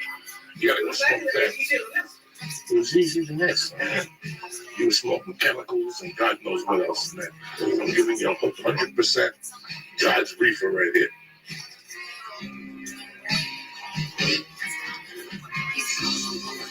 This brutal abusing. Here we go. This one's for you, cocksuckers. It's the Lord's Day. Happy Easter. I'm giving up edibles for Lent. It's over. 40 fucking days, 40 nights, no edibles. But we're doing everything else, so don't get too excited. The Chinese heroin is coming. We're not gonna fucking. We're ending the year with me and Leo Deer. Did you fucking see what happened today? In Ohio. Like, Ohio is heroin crazy. Some guy with his baby in the car had an overdose while he was driving and crashed against the fucking tree. Here's what's get better. They go back to the house. There's 4 kids in the house with their mother, and she's just as fucked up. They asked her what happened. She goes, we just did a line or something, and he took the baby. People are crazy. People are fucking crazy. And you think I do a couple bomb hits. I ain't crashing cars and shit. I eat a couple sugar cubes and liquid acid. Nobody's bothering nobody. But fucking heroin and crashing your baby. Bro, when white people go crazy, they go crazy. No, you puke a little bit, and then you're fucking up and running, Jack. Because it's cheap in Ohio, and they're getting the Taliban shit. They're getting that last dose of it. They're getting that last batch of fucking what Obama brought in. That's the last percentage, and they took it there. You know, right after 9/11, heroin came right back strong, and the prices dropped. The prices dropped. It went right fucking down to the ground. It's amazing, though. Before this whole thing, before Vietnam, even during Vietnam, the number 1 distributor of heroin was China. The Chinese and the DEA never made 1 fucking arrest. That's how good they were. Not 1 arrest. You know, when I'm driving through the country and I see a Chinese restaurant in Wyoming, I question that motherfucker. You know, like, why are they here? Well, half of them stayed after they built the railroads. They just stayed there. That's it. They weren't fucking. You know, you go to New Mexico, there's Chinese people. Like, why would a Chinese person come to Albuquerque? But, you know, it's just the way it is. Some of them are left over from the fucking trains and shit. But I've always believed, like, they didn't have a single arrest on Chinese, and the Chinese have been piping into heroin since time in fucking memorial. So it's really interesting. Now, 1 arrest. Well, heroin is what opium becomes, I guess, right? They're all cousins to the fucking poppy seeds. So it's really weird that the Chinese were bringing it in, and since they didn't have the muscle, they would just give it to the Italians and the blacks. And then one day they found out what these motherfuckers are making. Like, they would take a kilo for maybe, they would pick it up from China for maybe 20 and sell it to the mafia for 50. They would sell 100 kilos. It's not a bad fucking every month. But then they realized the Chinese are really smart. They said, we're not going to go out on our bellies, which means we're not going to go out and sell it. We'll get crushed. We'll just distribute it wholesale and wipe our hands with it. Like, by the 80s, they realized these motherfuckers are getting rich. These dummies. They're dummies. They're dummies. Driving boats. And they started shooting everybody down. And they said, fuck it. We'll go out there on our stomachs and sell it ourselves. It's fucking interesting shit. Anyway, who the fuck? See what happens when you do bunk hits, people? Don't do bunk hits. This is what I'm trying. 1 more, motherfuckers. This is for the good one here. Sunday night, wash your pussy and scrub your feet. It's going to be a good week, motherfuckers.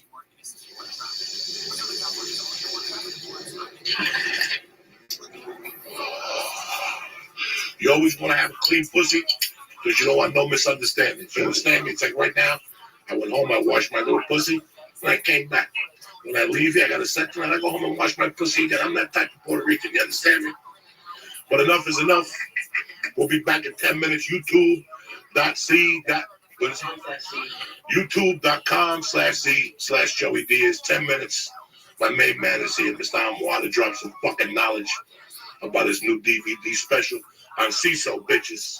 So don't fuck around. I come to your house and I take your grandmother's values myself. Library of over 350,000 titles. Here's an iHeartRadio podcast preview. I just realized that the first letter of every line of this review spells help me.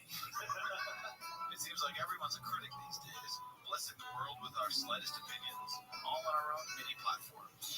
I have another user review here. It's impossible to get into the lives of characters. Nope, it's entirely possible. That's the profession of filmmaking. I hate Batman. The only thing we have left to criticize is criticism itself. I'm Scott Janovitz. And I'm Greg Conlon. Citizen Critic, a podcast where we will critique the critics and review the reviews of everything from movies, music, and television to toasters, toiletries, and paint colors. We'll hear from the experts. Here's my review. Coldness and heartlessness are undermining today's suspense movies. See and don't go see it. 0 stars. As well as from all the citizen critics out there. So we loved our experience here because I read all the reviews beforehand and did not stay even or officially tour here. 5 stars. We'll find some useful tips. This is in German. Do not buy unless you speak German. As you can tell from this review, I speak English. I'm not German. Because we won the war. Well, and some pretty useless tips. Oh, it has wall-to-wall profanity and cold collecting. Can't you just make a movie about mobsters where they don't swear? We'll uncover some startling truths. September 11th was still more than a week away. He claiming Mr. Rogers had something to do with 9/11? I think he's not claiming it. I think he's about to prove it correct. We'll go on a journey of self-discovery. None of Comedy is one of the greatest movies. Well, it's not, but I immediately back on this. And confront our own shameful opinions. Why should the pros who get, at least they get paid? I want to do this for free. Like, my opinion on, what was that band that I really got up in front of? The New Radicals. The New Radicals. Yeah, I was like, I think this guy's the next. But mostly, it'll be a bunch of nonsense like this. Yeah, he's big. Let me dig it. Yeah, I'm gonna make this big. Find Citizen Critic on the iHeartRadio app or wherever you get your podcasts.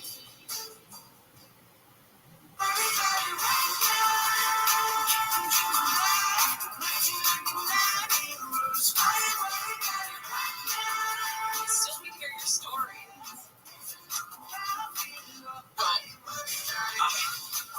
Up until Saturday at about 4 o'clock, 3:45, I had a great story about a rattlesnake. Well, not that one. Which one? The new family member. Oh, that, yes. Actually, we had it was such a great afternoon. Good. My son came over with his lady friend, and that's the first time you met her? That's the first time I met her. Centos? His roommate. I don't know about the toes. She kept her shoes on, so I don't know about the toes, but yes, fingers. And my daughter's obviously she's home for the summer, so it was probably more time. We spent more time with our kids yesterday than we did on Christmas. That's great. Had your daughter met your son's girlfriend yet? Her review is the most important. Great. Yeah. Very super nice and easy to talk to. That's great. And then his roommate's wife were there as well. Is the girl pregnant or not yet? No. So there's that to look forward to. But she had really beautiful eyes. And so the baby would have beautiful eyes. Wonderful. I don't know what else, but I just bet on the eyes. That's what I would bet on. Okay, hey, here you go. Republican National Convention begins today in Milwaukee. And the expectation is that former President Trump will announce who his vice presidential running mate will be sometime within the next couple of hours. No, he usually doesn't speak till Wednesday or Thursday, right? Thursday. Wednesday was supposed to be when Donald Trump Jr. speaks, so there was a lot of speculation since he's a big J.D. Vance guy. But if the pick was J.D. Vance, they would have Donald Trump Jr. introduce J.D. Vance. Now they can still do that. Sure. They can make the announcement. Now, does Trump come out onto this stage and make the announcement? I don't know. I wouldn't think so. I don't think there's enough people there yet. No, I would think they would wait till a primetime thing for the president to actually make it out onto the stage. He's there. He's already in Milwaukee. Right. They made the plans yesterday. He put on Truth Social that he had thought about taking a couple of days to kind of rest up after what happened on Saturday. What an anticipated appearance this is. I think probably one of the most anticipated experiences or performances or whatever it's going to be when he makes his remarks that I can ever remember. Because he's got... Do you mean on Thursday or tonight? Because I think I honestly expect him to get out there on the stage. Whenever we hear from him next, it's the most anticipated. He has got the agency right now. He has got the responsibility. He has got all the power and all the oxygen in the room. What will he do with it? That's the big question. Does he come out there? I mean, he's alluded to the fact that he's going to come out there and say we need to come together as a country. But what's going to be his vibe, right? For lack of a better word. Is he going to be pissed off? Is he going to be demure? Is he going to be grateful? What's that tone going to be? I think the farther we get away from the actual shooting, from the assassination attempt, the less it will be. I feel like there will be an anger element that kind of comes back to it. Yeah. Because almost like stages of grief, there are stages after an event like that. I've never experienced a near-death thing where, I mean, you saw him immediately get up and pump his fist in the air and I was shocked by that. That led me to initial conspiracy theories because to have that wherewithal in that moment and then to not listen to your Secret Service detail who are trying to move you off the stage, you don't know who else is out there. There could be another guy in front of you or wherever. If some of the bullets got through, there could be more. So I'll play for you later in the show.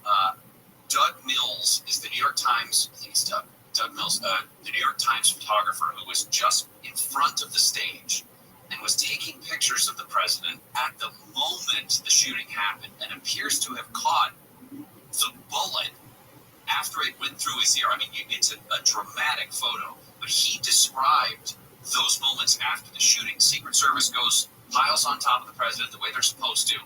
They all surround him in a big huddle the way they're supposed to. They all have bulletproof vests on. I don't know if he did it or not at the time, but they're smaller than him in some cases. Yeah, that's another question. Why are he's 6'3"?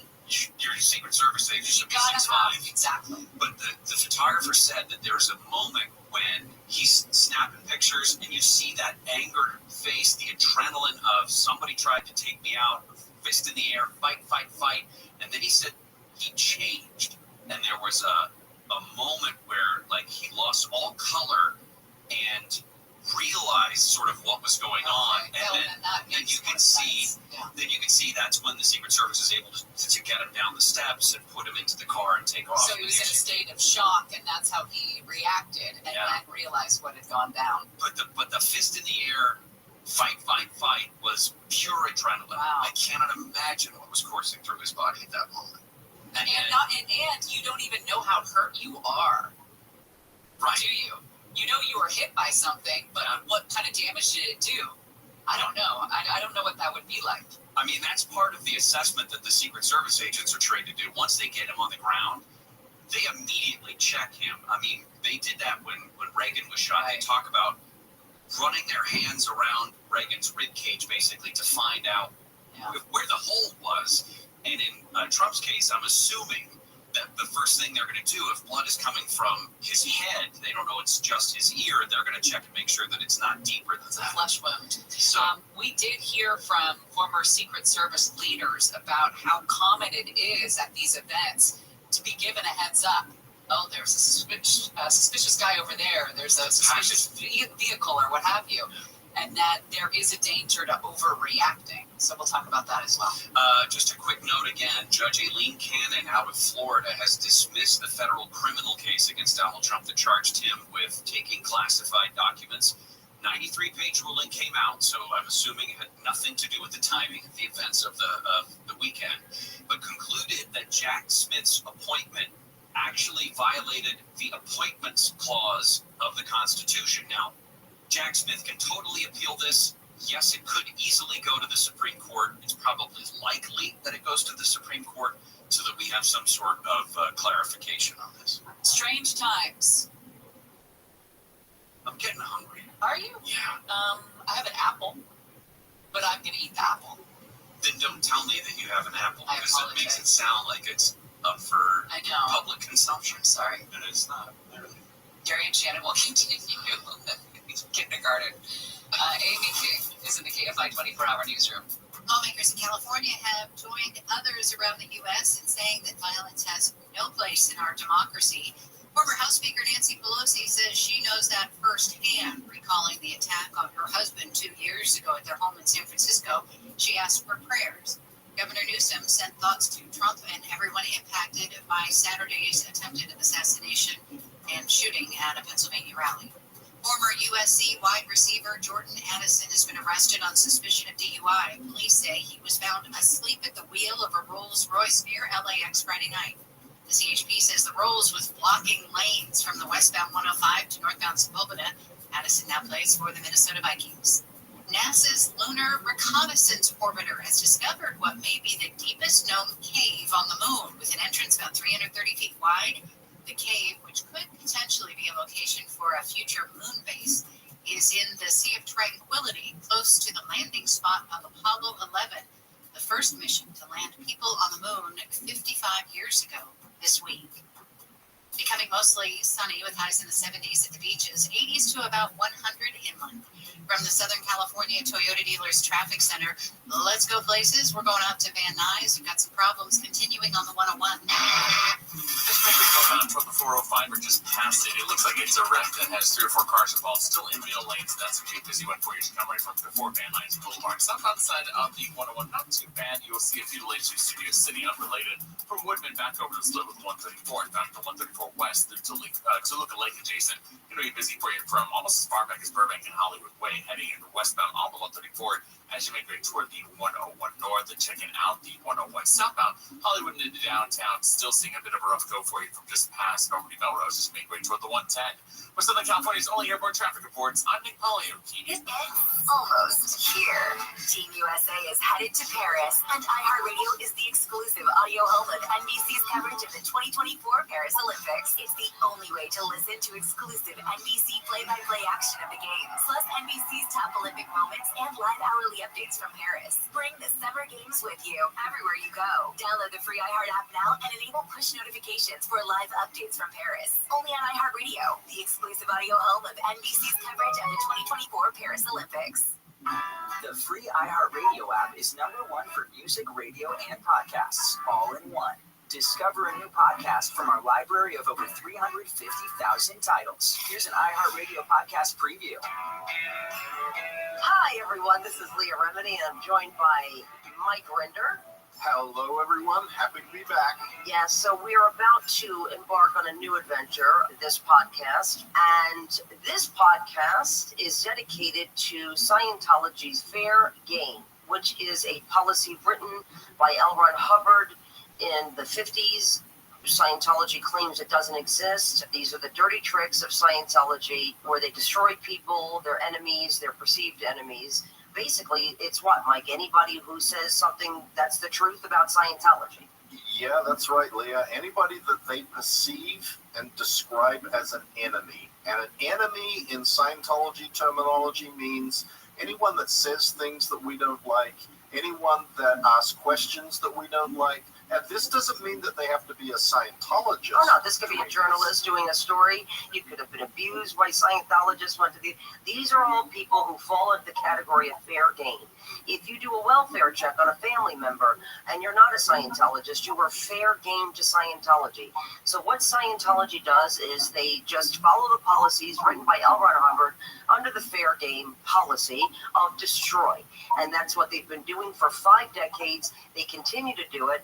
And I thank God that we have a forum to talk about this now in a way up to date, minute to minute what Scientology has been doing. So we'll tell you the history of Fair Game, but also tell you about what's going on today, what they're doing to people, what they're doing to victims, and to silence them from speaking. Listen to Scientology Fair Game on the iHeartRadio app or wherever you listen to podcasts. Listen and follow this podcast for free on the iHeartRadio app. #1 for music, radio, and podcasts all in one.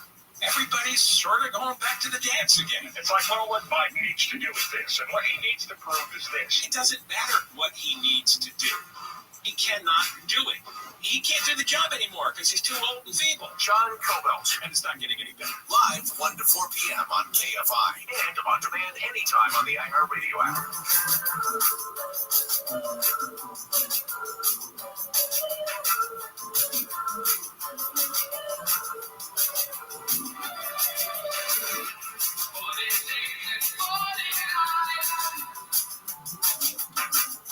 I'm waiting for a girl like you to come and save my life.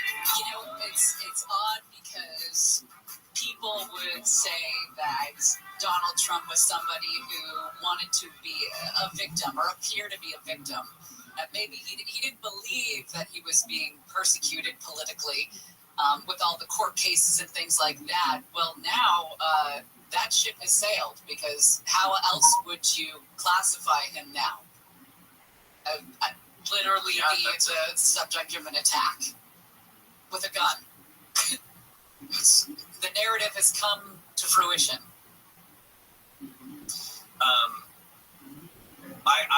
I will be eagerly anticipating whatever the congressional hearings look like later this, well, the beginning of next week. That's when they expect to have the head of the Secret Service before a congressional panel.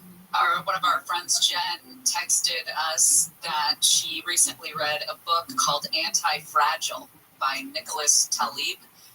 And she says Trump is really the absolute definition of anti-fragile, as the author described it. A person who gains from attacks. The more you attack, the stronger they get. Love him or hate him, he has now faced every possible obstacle up to the point of attempted assassination. And then he only gets stronger. Yeah. I mean, you can't argue it. The prevailing sentiment Saturday night into Sunday morning was he just went up another 10 points in the polls.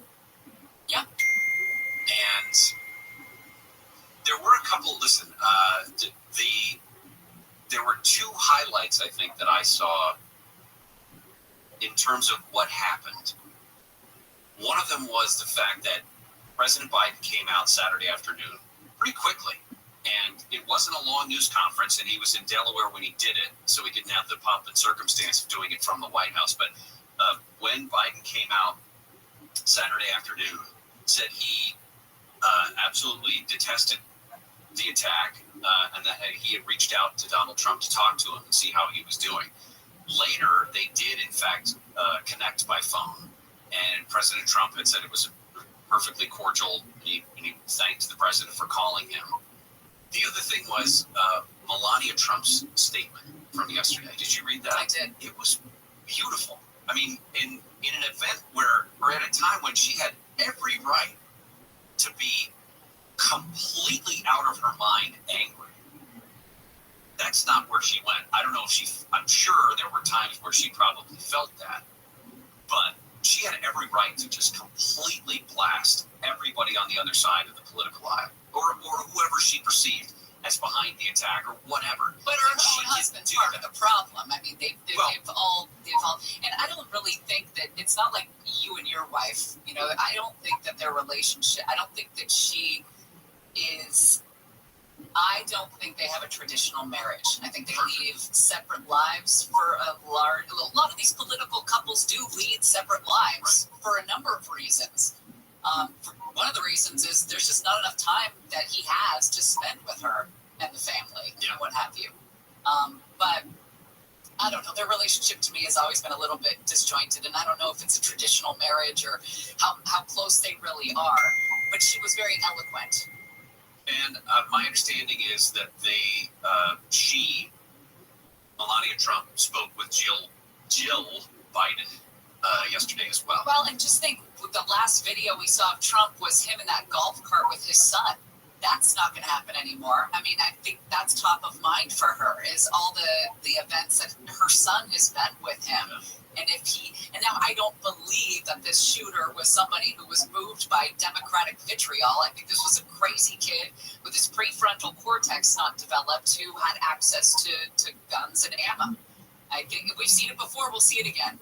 I don't think he was moved to do this by some sort of Democratic underworld.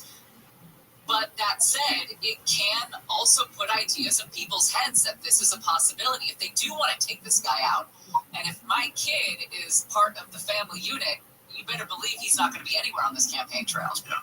Which if Trump is elected president again, I wouldn't be surprised if Melania and Barron are nowhere near Washington, D.C. Right. Exactly. Before we get back to the judge in Florida dismissing the classified documents case, we have a chance for you to win $1,000. Now, your chance to win $1,000. Just enter this nationwide keyword on our website. Pay. That's pay, P-A-Y. Enter it now at KFIAM640.com/cash. Powered by Sweet James Accident Attorneys. If you're hurt in an accident, winning is everything. Call the winning attorneys at Sweet James. 1-800-9-MILLION. That's 1-800-9-MILLION or sweetjames.com. Keyword goes on the website. Of course, keep an eye on your email because that's how we'll let you know that you won $1,000. And we'll do it all again an hour from now. Again, one of the big headlines from today, outside of the attempted assassination of a former president, a candidate for president, outside of the fact that that same guy wearing bandages on his ear is probably going to announce a vice presidential pick today before the convention starts. We had a huge dismissal of one of the cases against Donald Trump. Judge Aileen Cannon dismissed the federal criminal case against Trump that charged him with taking classified documents illegally. Remember, these were the pictures we saw from Mar-a-Lago with the bad carpeting, just boxes of stuff. And I always was operating under the idea that he likes to take souvenirs. Like, why wouldn't you take stuff from your Oval Office or whatever? And did it unknowingly that it was going to be something illegal. She wrote in her 93-page ruling that it's kind of like the old standing argument, right? It is. It doesn't say anything. It doesn't address the documents. No. She wrote, the court is convinced that special counsel Smith's prosecution of this action breaches two structural cornerstones of our constitutional scheme: the role of Congress in the appointment of constitutional officers and the role of Congress in authorizing expenditures by law. That Jack Smith had no business being appointed to oversee this, essentially. Yeah, this is members of Congress have come out and immediately suggested that Jack Smith appeal this, which is probably likely. I mean, it doesn't change the calendar on this other than it extends it. It's, well past whatever November would be or whenever the start date should have been for this.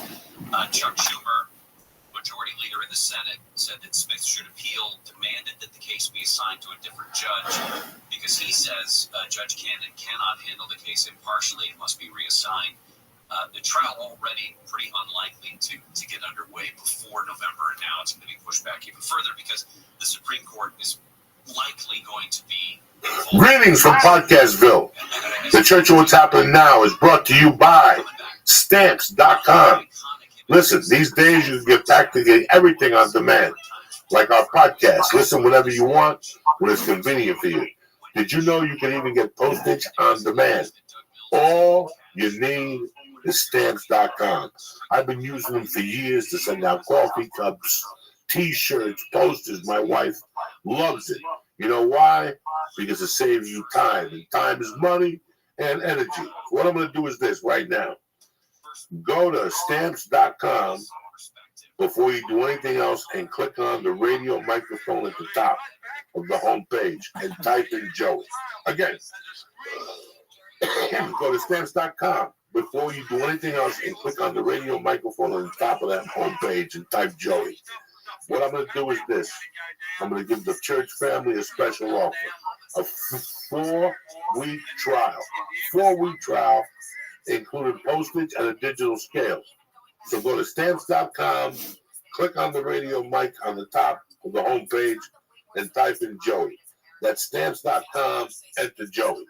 Number 2, one of the most interesting products I've received the last week is the Ridge. The Ridge is a minimalist wallet that helps you reevaluate your everyday carry, launched by a father-son team. Funded on Kickstarter in 2013. The Ridge now resides in the pockets of over 250,000 men and women. The RFID blocking wallet is made by 2 metal plates, either titanium, carbon fiber, or aluminum, bound together by durable elastic bonds. Your credit card, your license is just the stuff that you need. It's light. I love it for traveling. So what I'm going to do is this, okay? It's sleek. It's got metal plates bound together by durable elastic band, so you will lose nothing. You understand me? It's easy. It's fun, minimal. That's designed to let you ditch your bulky wallet. What I'm going to do is I just want you to go. Do me a favor right now as family, because you're going to love it. Go to ridgewallet.com/church and use promo code CHURCH, CHURCH. And what I'm going to do is, today only, I'm going to get you 10% off with free worldwide shipping by going to ridgewallet.com. For right now, just go to Ridge Wallet and take a look. It is one of the most interesting products out there. And if you're a traveler, you're a sportsman, you ride a bike, stuff like that, you don't want bulky stuff, Ridge Wallet is the way to go. So right now, today, I'm going to get you 10% off from free worldwide shipping by going to ridgewallet.com/church. Again, that's ridgewallet.com/church. Use promo code CHURCH. Number 3, I just received this in the mail about 4 days ago, and I've been using them. And I got to tell you something. It's one of the best brushes my teeth has ever gotten. And even though my teeth are the color of like chartreuse, this thing worked tremendous. One of the most important things we do for us every day is brushing our teeth. Yet most of us don't do it properly. Quip is a better electric toothbrush created by dentists and designers. Quip was designed to make brushing your teeth more simple, affordable, and enjoyable. So far, I've got nothing but 5-star results. Your teeth and your mouth feel cleaner. It just has sonic vibrations, and they're gentle enough on your sensitive gums. So do me a favor. For starters, you know what I always tell you. Go to quip.com. Go to quip.com and see what I'm talking about. This is a phenomenal product, especially if you're a traveler. So what I'm going to do is this. I love Quip. That's why I love Quip, because they're backed by over 20,000 dental professionals. Quip starts at just $25.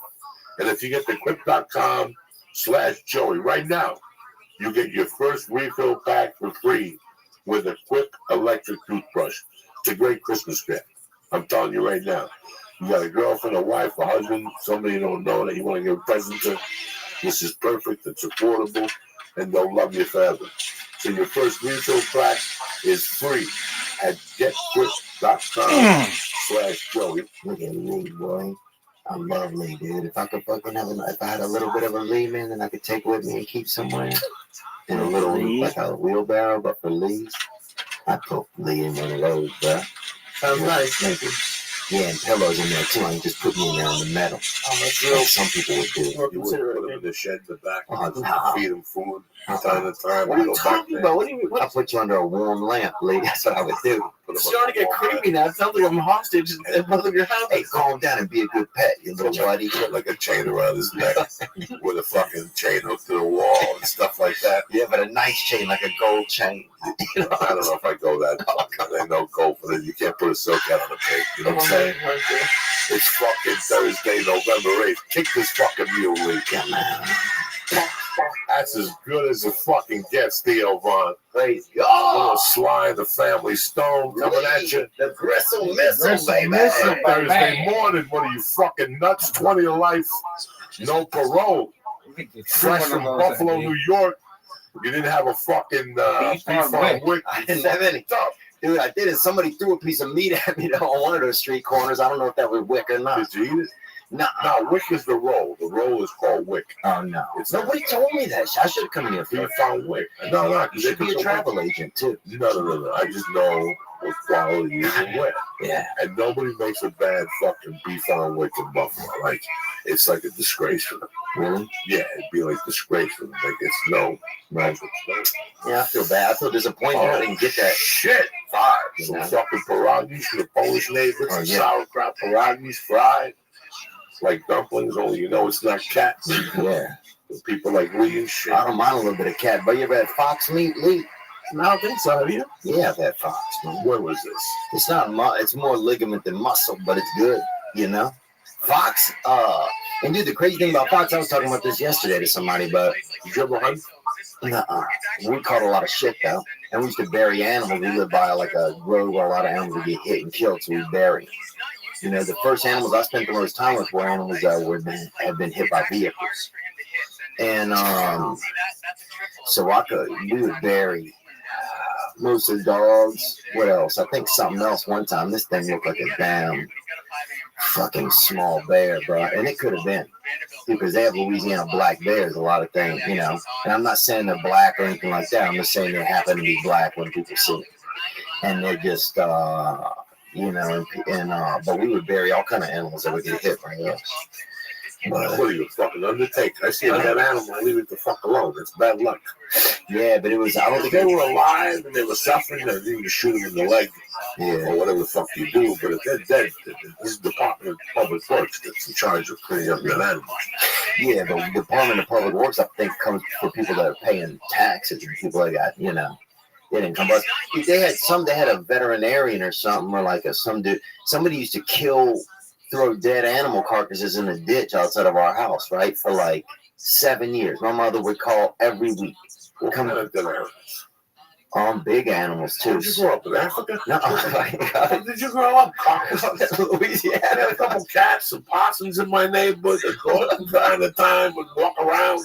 Yeah, I wish I would have had that, man. But we had somebody. They had I guess this person was a veterinarian. That's somebody that deals with animals, helps animals out.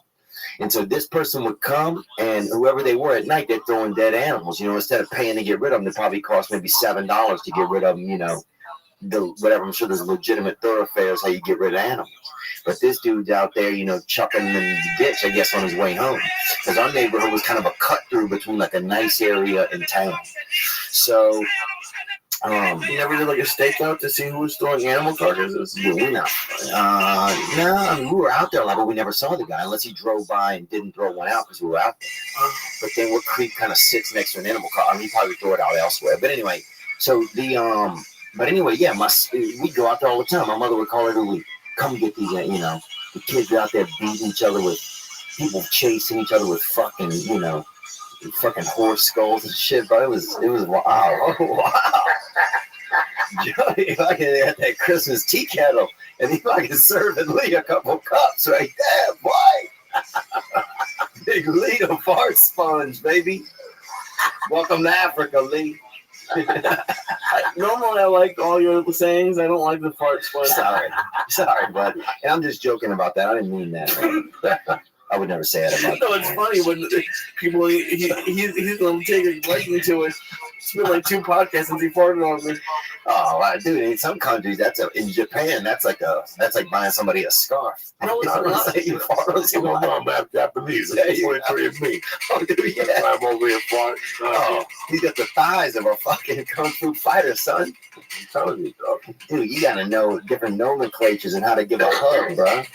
In Africa, they hit you with a fucking pipe, bro. They love you. Just take a whiff of that fart. I'm not gonna take a whiff of your fart. Come on, bro. Get a little air appetizer, bro. Treat your nose. That is tremendous. Treat your snout to some of that fucking free booty pasta, bro.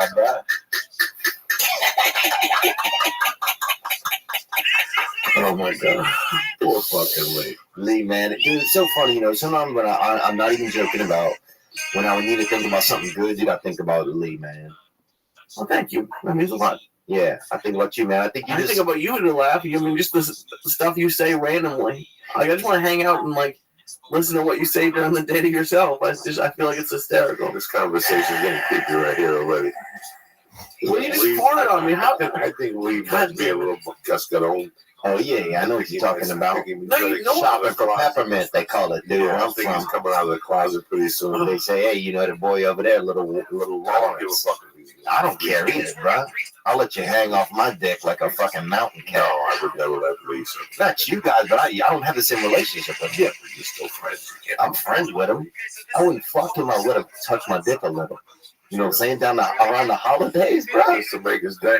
Oh, he's a prison ham, this guy, bro. I fucking love that boy. So, you know how much money I told we walk and leave one night. How much money we can make with Lee on the inside. Oh my God. Just sitting on people's laps. Dealing cards. Rubbing their dick. Yeah. I'm glad we're bringing this back. You can't just sit on someone's lap, but they're not going to let it end at just lap sitting. Bro. So they're not in prison because they got Here in the whole Indiana, you're an 8, bro.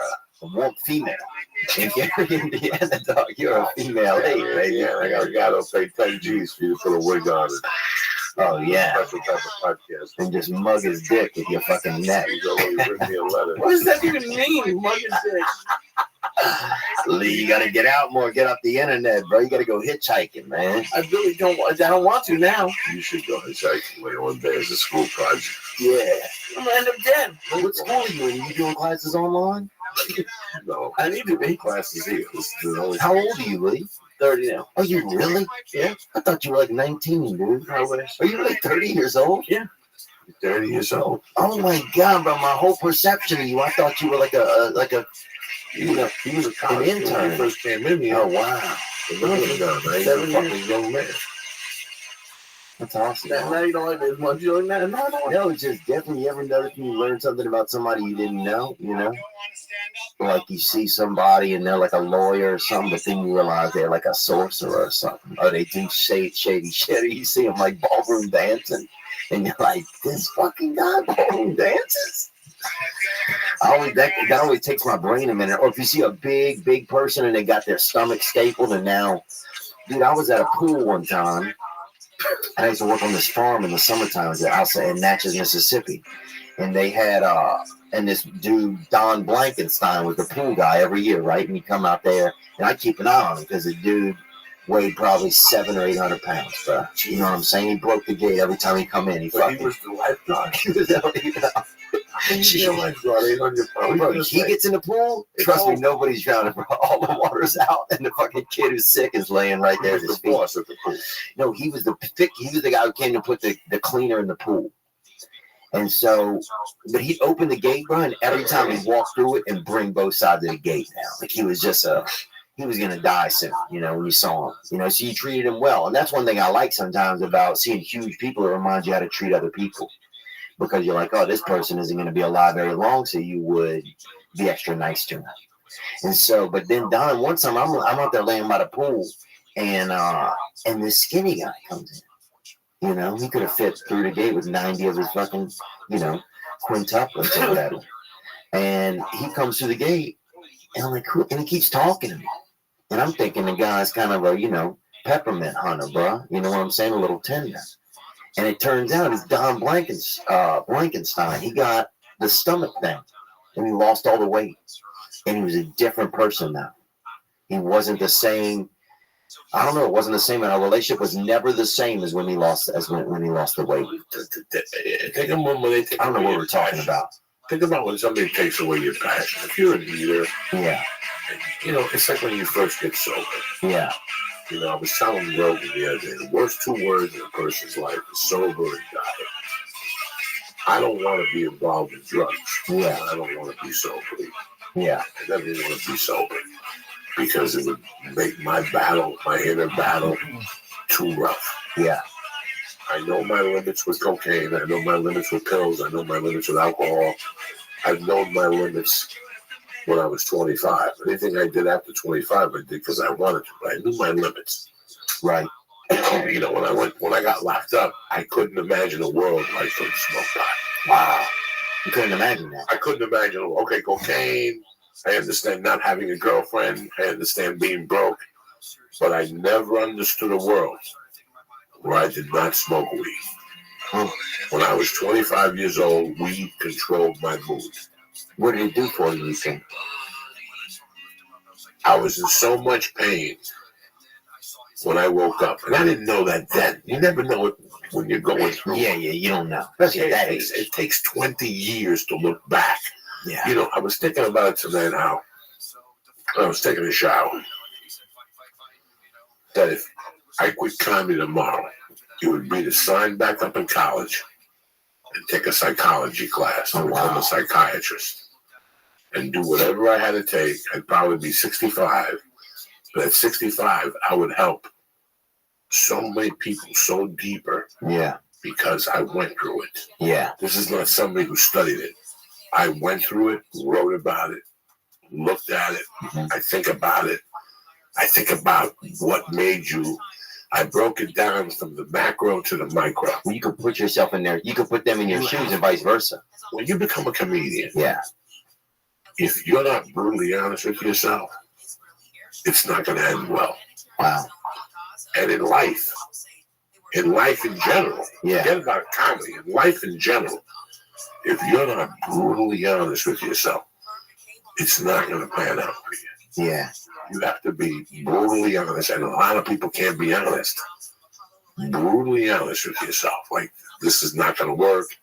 You know, it's like I went at 27, 29. Like, and what's that? Like, at the age of 30, yeah, I had made a decision, decision to do comedy. Yeah. But I also had to make a decision about this hell I was living in. I was living in this party hell. Okay. The drugs and this where I would be clean for 3 days. Oh, yeah. And then snap one night and then tell myself how this was the last time. Yeah. I wasn't one of those pussies at a party that was talking about it. And by this time, I was partying by myself. And this went on for maybe a year and a half. Yeah. And I actually defined an entire cottage. You sit at the top of what's become an entire industry, cybersecurity. Yeah, there were several hats. I'm a public speaker, so I go around the world educating audiences and businesses on how to protect themselves against the threats out there. And I really enjoy doing that because it's kind of showing how the threats actually work and then educating people inside what to do to make sure it doesn't happen to them. I run another company called Nitwig Security, and what we do is we do ethical hacking. So companies hire us to actually break in like the bad guys. So we can break in physically, electronically. We can use a technique called social engineering, which is you've heard of phishing before, right. And these sort of types of what we call tradecraft. And then the chief hacking officer, a great title, of a company called Novafor, and we're based near Tampa, Florida. We have about over 800 employees now, and we're in several countries. And what we do is we do new age security awareness training. So we educate businesses. Usually a lot of videos are me demonstrating the threats and how companies need to protect themselves. And we have a simulated phishing platform, so our clients could actually phish their own users. Phishing is what I mean is by sending a malicious email with a link or an attachment that when somebody falls for this, it ends up compromising the computer and the threat actor gets control of it. So we allow our clients to phish themselves so it inoculates them. And in this whole process, they become less susceptible to these types of attacks because the number one way in today nation states, criminal hackers, hacktivists, is usually through an email, usually through a phish. Usually it only takes one. We could talk a lot about just what you said so far. I do want to talk about that a little bit before we move on, because I don't want to make this a nerd conference where only people that have a big background in all of this know what it means, because just from things that I've read that you've written and done, I've learned what some of these things mean, and I'm stunned that I'm just now learning what some of these things mean. Seriously. Yeah. But Betty in Idaho that's listening to this that doesn't know where the vulnerabilities are, I want to talk about some of those things. Like you threw out the word phishing. In a minute, I'm going to ask you to define that. But so people know you're the chief hacking officer now, but you've been a hacker since you were in your teens, right? Yeah, and actually how I got started is from my love of magic. When I was a young boy, I used to ride my bicycle over to a magic shop in the Valley, part of Los Angeles, and watch these magicians inside the shop perform their tricks over and over. And I stayed there because I wanted to know the secret. So when I went into high school, I met this kid who could do magic with the telephone system. So I'm 16, 1978, and he can get my mom's unlisted number. He could make my phone ring. He could, if there's no number on my phone, he can call a number and the computer reads it back. This is before computers are mainstream. Right? And I was just going, wow, this is so cool. And I was a prankster as well. And I wanted to learn all about the phone system so I could pull pranks on friends. And one of my favorite pranks was to change my friend's home phone to a payphone. So when their parents tried to make a call, we would say, please deposit 25 cents. Right, so I just love doing this stuff, and this is how I got involved with hacking, is really my love of pranksterism and taking control of the phone company. And this is what led me on this path back in the 70s, before there were any laws against computer hacking. This would lead me on this path and became quite addictive, like a computer game, right, if you will. And I ended up getting myself into a lot of hot water. I went over what I'm doing today, kind of making lemonade out of lemons and helping the community, helping governments, helping educational institutions protect themselves against the threats out there. I don't think we need to go into a lot of detail about that, other than to say, at one point you were on the FBI's most wanted list because you were scaring the bejeebers out of people by what you could access and get into, whether it be a financial corporation or records or whatever. Well, even better than that, so I was in federal court in downtown Los Angeles here for what they call a bail hearing. And I heard the feds caught up with me. And I remember the prosecutor telling the judge, not only do we have to hold Mr. Mitnick without bail, we have to make sure he can't get access to the telephone because he's such a grave danger to national security. So I'm sitting there in court going, what's this guy going to say? And then the Judge Mariana Felser goes, what do you mean? And the prosecutor went on to say, well, if you get Mr. Mitnick access to a telephone in prison, he could call up NORAD, whistle into the phone, communicate with the modem, and launch a nuclear weapon. Well, I started laughing because I'd never heard of something so stupid in my life. And my attorney got upset, of course, that I was laughing in federal court. And the judge actually put a court order that I was to be held pretty much in solitary confinement for about a year. I was held there a year because of this myth that I could whistle the launch code. So the fear factor that you're mentioning, absolutely existed in my case because the public didn't really know about computers back in the mid-1970s. There's no internet. You were in prison for 5 years and one was in solitary confinement. How did you convince them that you couldn't whistle up a missile? Well, the funny thing is I never went back to that. It was kind of how it works in the criminal justice system in America is prosecutors can use the fact that they can put somebody under very unpleasant conditions of confinement, and it's a bargaining chip. The prosecutor has to gain cooperation or to have you plead guilty to certain types of offenses. So in my particular case, it became a bargaining chip that was used later. So if you plead guilty or you cooperate with us, we'll let you out of solitary confinement. Well, if I could really whistle the launch codes, they wouldn't be letting me out, right? So that's how it really worked. Okay, so just to be clear, you cannot whistle a missile. Well, I cannot confirm or deny. No, I think that's something kind of out of a movie like War Games in 1983. It just is not possible. I'm sure you've been more than once compared to Catch Me If You Can in the movie. Yeah, because when you ultimately got through with all the incarceration, the U.S. government contacted you to see how they could better protect themselves. Yeah, Joseph Lieberman and Fred Thompson invited me to testify at Congress on how the government could better protect their, our computer systems in our country. So imagine, I'm in custody for 5 years. I was released in January of 2000, and in March, I'm flying to Washington, D.C. to help our government. So it's kind of a surreal feeling. That's a snap turn. Yeah, very snap turn. He's out. Let's get his help. And so, of course, I went and offered what advice I could possibly give Congress, and I don't think it really helped because they didn't really do anything. There was no action on it. So here's advice. But if you can lead a horse to water, but you can't make them drink. So if they don't do any action items, nothing ever changes. When did you get out and go to Congress? 2000. Okay, in 2000, of course, there was completely different computer environment than we have now. All modesty aside, was there anything in 2000 that you could not have hacked? No, I was pretty successful at compromising systems. In 2000, I wasn't allowed to use a computer for 3 years.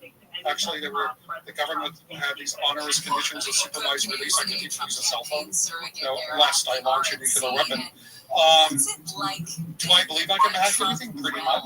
And the funny thing that a lot of people don't realize is you don't have to be a technical wizard to hack into a system. I perfected a technique which is called social engineering, and I learned this when I was involved in this phone phreaking. What I mentioned, you can send an email and convince them that I'm somebody I'm not, and have a good pretext, a good story that makes sense, and where they'll agree to cooperate. They'll agree to type something in their computer, install some software, put in their username and password, and do an action that allows me to gain control of their computer. And in fact, today, when I'm hired to do this testing of large companies, Fortune 50, Fortune 100, they want our team. We have a thing, what we call a red team, to actually test their employees to see if they fall for these attacks. Because again, it's the number one way in. So back in 2000, when you say, well, could have you hacked anything? Pretty much. Simple technique, social engineering. So what you're saying, and these are what the scams are today, where people are getting bombarded with these IRS scams and other things where somebody's sending us something saying, you better respond and pay us this money. One of the most significant scams today, I would say, is what we call business email compromise. What does that actually mean? That's where a fraudster goes out onto the internet, looks at social networks involving businesses. That one is called LinkedIn. And they analyze the company, who works at the company, who has the power or the rights inside the business to do a bank wire. And then what they do is they develop a fraudulent email, what we call a phishing attack, and they'll send the CFO or his or her delegate an email, and it will look like it's coming from like the CEO or somebody that's on the C-suite saying, "Oh, please wire X dollars to this account for this vendor," but it's all fraud. And unfortunately, there are tons of businesses or people that work in these businesses that are falling for this scam, and billions of dollars a year are lost because people are fooled into wiring money. My son has a number of companies that he runs. Some are kind of Silicon Valley type companies, others are manufacturing.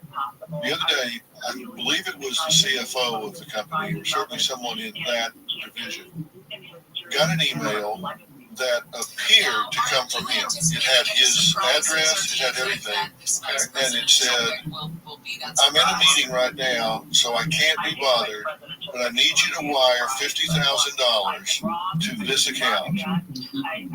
Don't waste time. Do it. And don't bother me. I'm in a meeting, but I need this done right away." That's exactly what I was talking about. Business email compromise. This is the new age of fraud. This person was like, "Yeah, right." I mean, they thought, "No, I'm not sending $50,000 to anybody without talking to him." But she said, "I was this close to doing it because it looked so legitimate, like it was from him, and I'm not in the business of not doing what I'm told, so I was going to do it." People do fall for that, right? All the time, because it looks very real. It's a normal course of business. It's coming from somebody who's an authority, right? And it's not at the tune of 50,000. It's at the tune of millions. Yeah. And but people actually move millions of dollars to a bank wire. Once you do a bank wire, it's extremely difficult to reverse that transaction once it's out on the Fed. So this is a very common technique of fraud being used today against numerous businesses. So we try to educate business owners and people that work in these companies so they don't fall for this scam. Right, so you call it social engineering. That's the technique. That's the name we call it, like in the computer security world. Yeah. Social engineering is really using pretexting or con artistry with the objective of breaking into a computer. So social engineering, you really call social engineering like where you're trying to get someone to do a fraudulent bank wire. It really doesn't fit perfectly, but that's semantics. Last week I got an email, and I wish I'd saved it. I might could find it if I took the time, but I won't, because I remember exactly what it said. But it was addressed to me personally, and it said, "You've been hacked, and to prove this, We have your password. here's your phone number. Oh, okay. And so you know this is not a bluff. We know that you're a member of this. Rabbi, are you here? Hell yeah, I'm here, baby. What up, motherfucker? How you living, baby? Good, man. Word, dog. Just one moment. Let me put on my glasses. All of your emails, if you don't send us. Yep. I've been kicking ass, taking names all day, every day. Every day is a holiday. Every meal's a feast. How are you? Good, man. I was outside doing some yard work, man. I understand. What were you doing? Lawn or weed whacking? Yeah, I had to take my pool down and clean up the yard. I mowed the yard yesterday. I gotcha. Hey, well, you have a chance. You want to see my bots? The bot that everybody fucking, oh my God, Rabbi. Absolutely. Just one moment, and I will pull it up. Dude, you are probably the most known person across Kick because of that bot. I think so. Like, that's the goal. Swear to God, dude. Everywhere I go, everyone knows who I am. And little by little, I'm able to win them over. All right, Straight Savage. Here we go. I'm logging in with another account. All right, I'm going to flip the camera.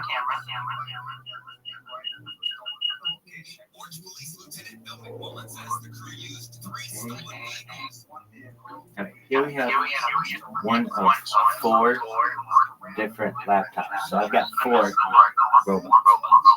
What it's going to do, it has image recognition. It's going to go down the front page, open up a new person. The pointer can actually recognize where the images are. So if you give it a second, it clicks the follow button. Then what it's going to do is create a clip. Within the clip, it's going to put my Discord link. If you look at anybody's clips, this is the thing. Excellent. Everybody's clips. Some people are just like, they've given up on it. And the thing that makes the clip element of it so devastating is, to my knowledge, your moderators can't do it. It has to be the creator. So that means I'm connecting with that creator for 50 times that they have to delete me, and every single time they're like, this motherfucker, what are they going to do to get rid of this fucker? Absolutely, I would too. I absolutely would too. But I do it with what I feel a good intention. I don't want people at war anymore. So, oh, I most certainly am.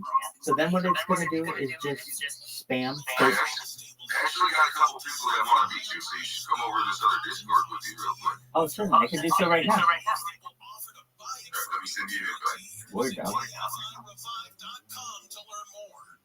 Wow, today's a big day.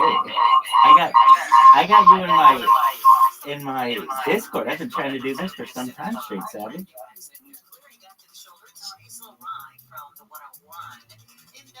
Alright, I sent your main account an invite over there. Excellent.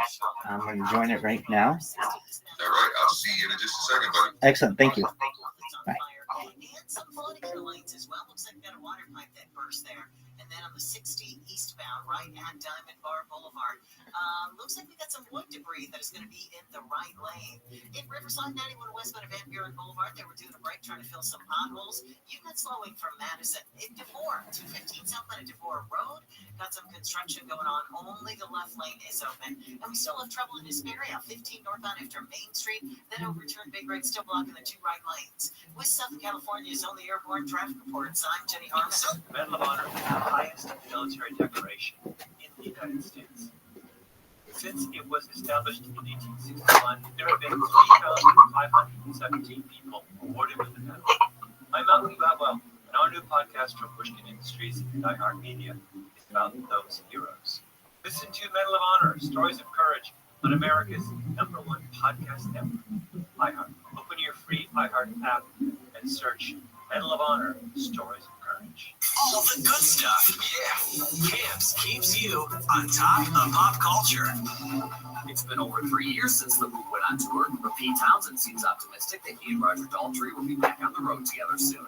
That's what the co-founder, main songwriter, guitarist, and backup singer for the influential rockers to iHeartRadio's Jim Kerr explained that he expects he and Daltrey to iron out details soon and on the road by early next year. Townsend has been working on a Broadway revival of the rock opera Tommy and claims that he turned down the offer of a so-called final tour, also noting that he's not ready for a farewell yet. Daltrey spent much of the year on a solo tour of North America, and while Townsend admits that his reluctance to perform live is a marked contrast to Daltrey and other musicians feeding off the energy of the crowd, he promises, quote, there will be a tour soon, without question. All right, and that's what's poppin' on Camps on iHeartRadio. The free iHeartRadio app is now... I'm coming. I'm coming. I really am. I'm coming. I can't quite join yet, and the reason why, I just stopped doing Discord's premium, and so I have to leave some Discords in order to be able to join a new one. Don't worry, I'll be there in like 3 minutes. Let me just get out of some of these. Not yours, though. Oh, perfect. Wow. So accommodating. Welcome, welcome. How are you? Undead Zeus, you're a pimp. How you living, baby? Dog. How you living, dog? Dude, we're gonna make you a trillionaire. Who are you gonna help when we make you a trillionaire? Dude, I'm living the dream. Undead Zeus. When I go viral, I'm gonna make everybody on this a trillionaire. So when you're a trillionaire, what kind of charity are you gonna start? What kind of Charity. What kind of charity am I going to start? That's correct. Who do you want to help? I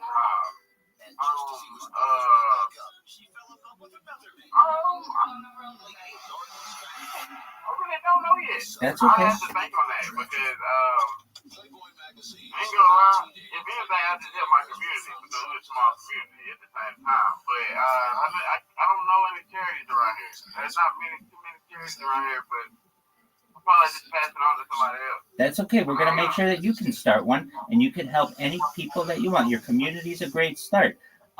One thing that I like to talk about is futurism. And I don't know if you're aware, Undead Zeus, but I like to talk about things like life extension technology, mind uploading technology, where we scan your brain into a computer as it's uploaded for later download into a cyborg, a cybernetic being, a robot, an avatar, a clone of yourself, an ethereal being. Basically, what we're talking about here is digital immortality. What are your thoughts on that, Undead Zeus?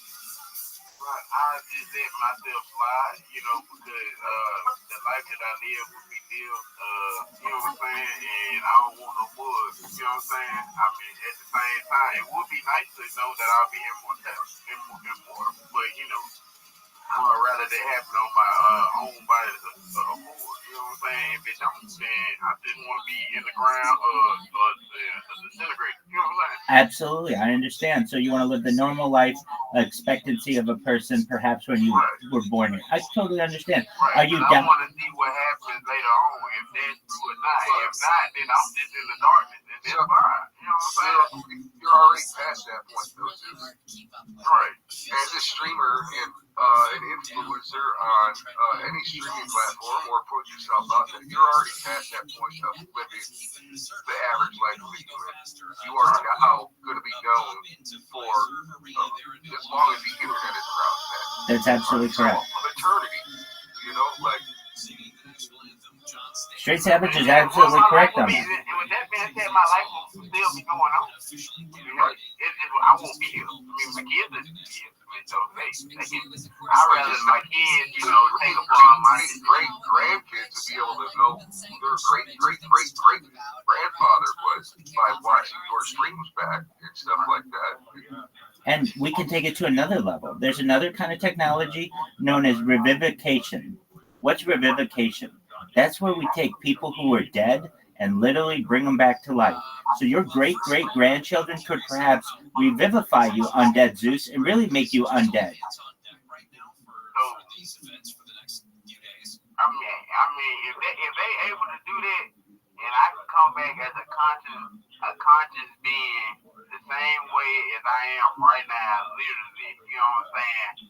Like, yeah, I mean, hey, yeah, if they do that on their own accord, then I'm cool with it. But like, for me to say I would do it for myself, no, because I wanna, like I said, I wanna witness and go through the whole regular shit first before I just be like, I wanna try some new shit, and I ain't even went through the regular shit yet. I understand that. I understand. It's a big world. All right, Undead Zeus, next topic. What are your thoughts on alien disclosure? Alien disclosure, like if they here or not? Yeah. Oh, I believe them motherfuckers. Hell yeah. Hell yeah. Knuckles on that one. Type of aliens or something out there. You know what I'm saying? I don't know if they want to show themselves or not, or they actually right here in our face, but something out there. You know what I'm saying? I feel if somebody says that extraterrestrials aren't real, they're very small-minded people. Word. I agree. Right. Because, I mean, look at how big the universe. We don't even know how big outer space is. You know what I mean? That's You true, can't too. say we're the only planet that has anything living with any intelligence on it. You know what I mean? Even if you was one of them dome people, we don't know what's all in the dome if we only seeing one side of a dome. You know what I'm saying? Right. That's true. You never know. Like, you know, flat earthers, you never know what's on the other side of that flat earth. We just Look at Mars. There's signs that Mars used to have water. That's Which means true. if Mars had water, there was things that lived on Mars. I thought they said there was stuff that's still bacteria and stuff still living on Yes, Mars. there is still Like parasites. yeah. And yes, shit, still on Mars. Yes, life on Mars right now. Which but it means ain't like at one time, before Mars is the way it is today, it probably looked pretty similar to how how our we planet know looks. there's even not life on Mars, like how we not know, like, cause I ain't gonna lie, I know there was like some shit going on back then where you ask goddamn Siri, goddamn all them, how many people living on Mars, and they tell you like 400,000 something people on that motherfucker. Well, the only problem is right now it's so far, so we can't get to it. The only thing we can go by is what our little rover is sending back. But how we know we can't get to it? Because it's too far. How we know that? If we were to, our spaceship would have made it. Is the problem? How we know? Because we sent the rover there. What if we sent somebody with the rover and we just didn't even know? I don't think spaceship that we have today can hold enough oxygen and stuff to actually get people there. The reason I say that though, because you know what I'm saying? Because what is it, Star or something?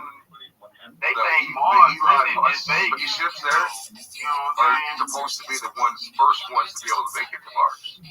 People think Mars really just Vegas and they ain't send nothing to them. You know what I'm saying? So, you know what I'm saying? Like, we don't know. We don't know what they're doing. We don't even know they actually went to space yet. You know what I'm saying? So, I mean, that's why I say there's a possibility that they could have did it. How the hell we seeing Jupiter? You know what I'm saying? There's too many witnesses that have watched spaceships take off. Right? You know what I mean? And they go so far up, they're gone. Okay, so if you look up at the sky, if you look at a jet or a plane that's 50, 60,000 feet in the air, you can still see that motherfucker. Right. Okay, we're sending these rockets, these spaceships out into space. Dude, they go so high you don't see them anymore, which means they are leaving our atmosphere. Right. That's true. But if you weren't aware, every single space mission, except for the Apollo program, they have all stayed within 1,000 miles of the Earth. They don't go that far. They're all in what's known as low Earth orbit. They stay below the Van Allen radiation belts. Exactly. So that's why I'm like, I don't know. Like, I don't even know if they really went that far. Right. No, Undead Zeus raises a great point. Hey, who's to believe that they were able to go there and back 7 times, nobody dies, and that was 40 years ago, 50 years ago, and yet nothing's happened since. Not Like, y'all The biggest thing is the one with, okay, so the first landing on the moon, okay? Word. So Apollo 11. So That's Neil Armstrong, Buzz Aldrin, and the Michael Collins from this show. So, I got real powers with it. It's just gonna like, alright, so what about these folks doing the teleports? For them doing the portals and shit, like, whatever them folks do. like black holes and shit? Yeah, what about them? Like, how you know they ain't actually completely made them and fixed them, or, you know what I'm saying, and figured out how to actually work them? From what I know, they do. They're called jump rooms. Yeah.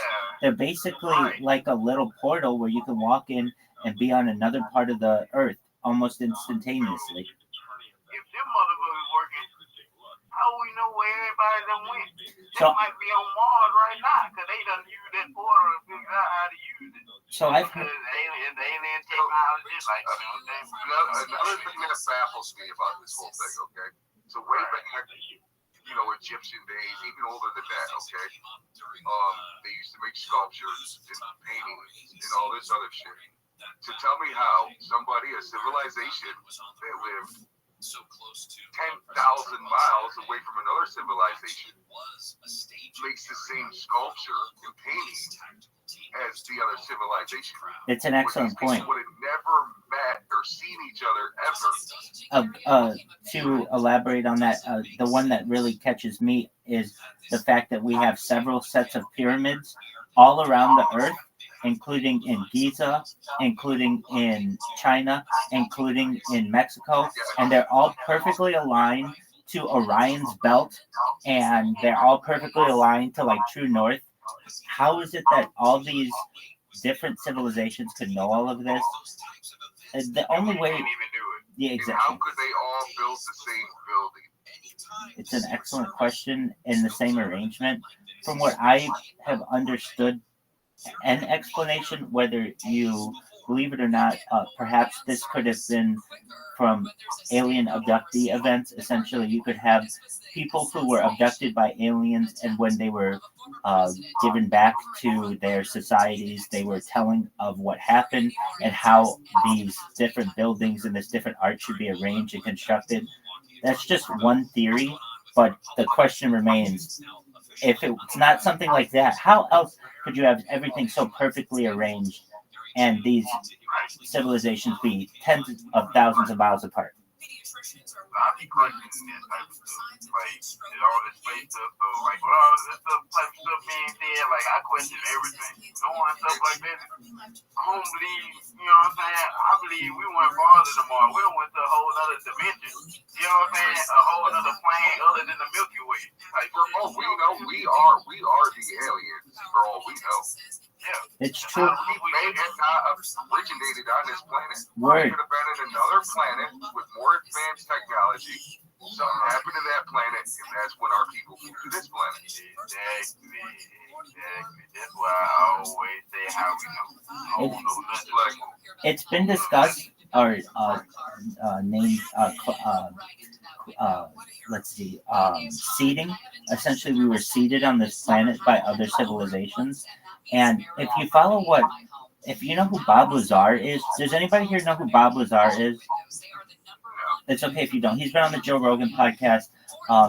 He is someone who worked at Area 51, specifically S4, and he talks about his briefings, and he's had a consistent story now for 30 years, and essentially what I he... think I know what you're talking about. He's the guy that talked about the different levels, right? He is the guy that opened up and told about like the different levels and what were happening on the lower levels. And they even say something about the lizard people or something that live. That's a different guy. That is Phil Schneider, I believe is his name, and he talks about that. He was Phil Schneider was a geologist who basically saw that there was a war underground at Dulce Base, if you're familiar with that.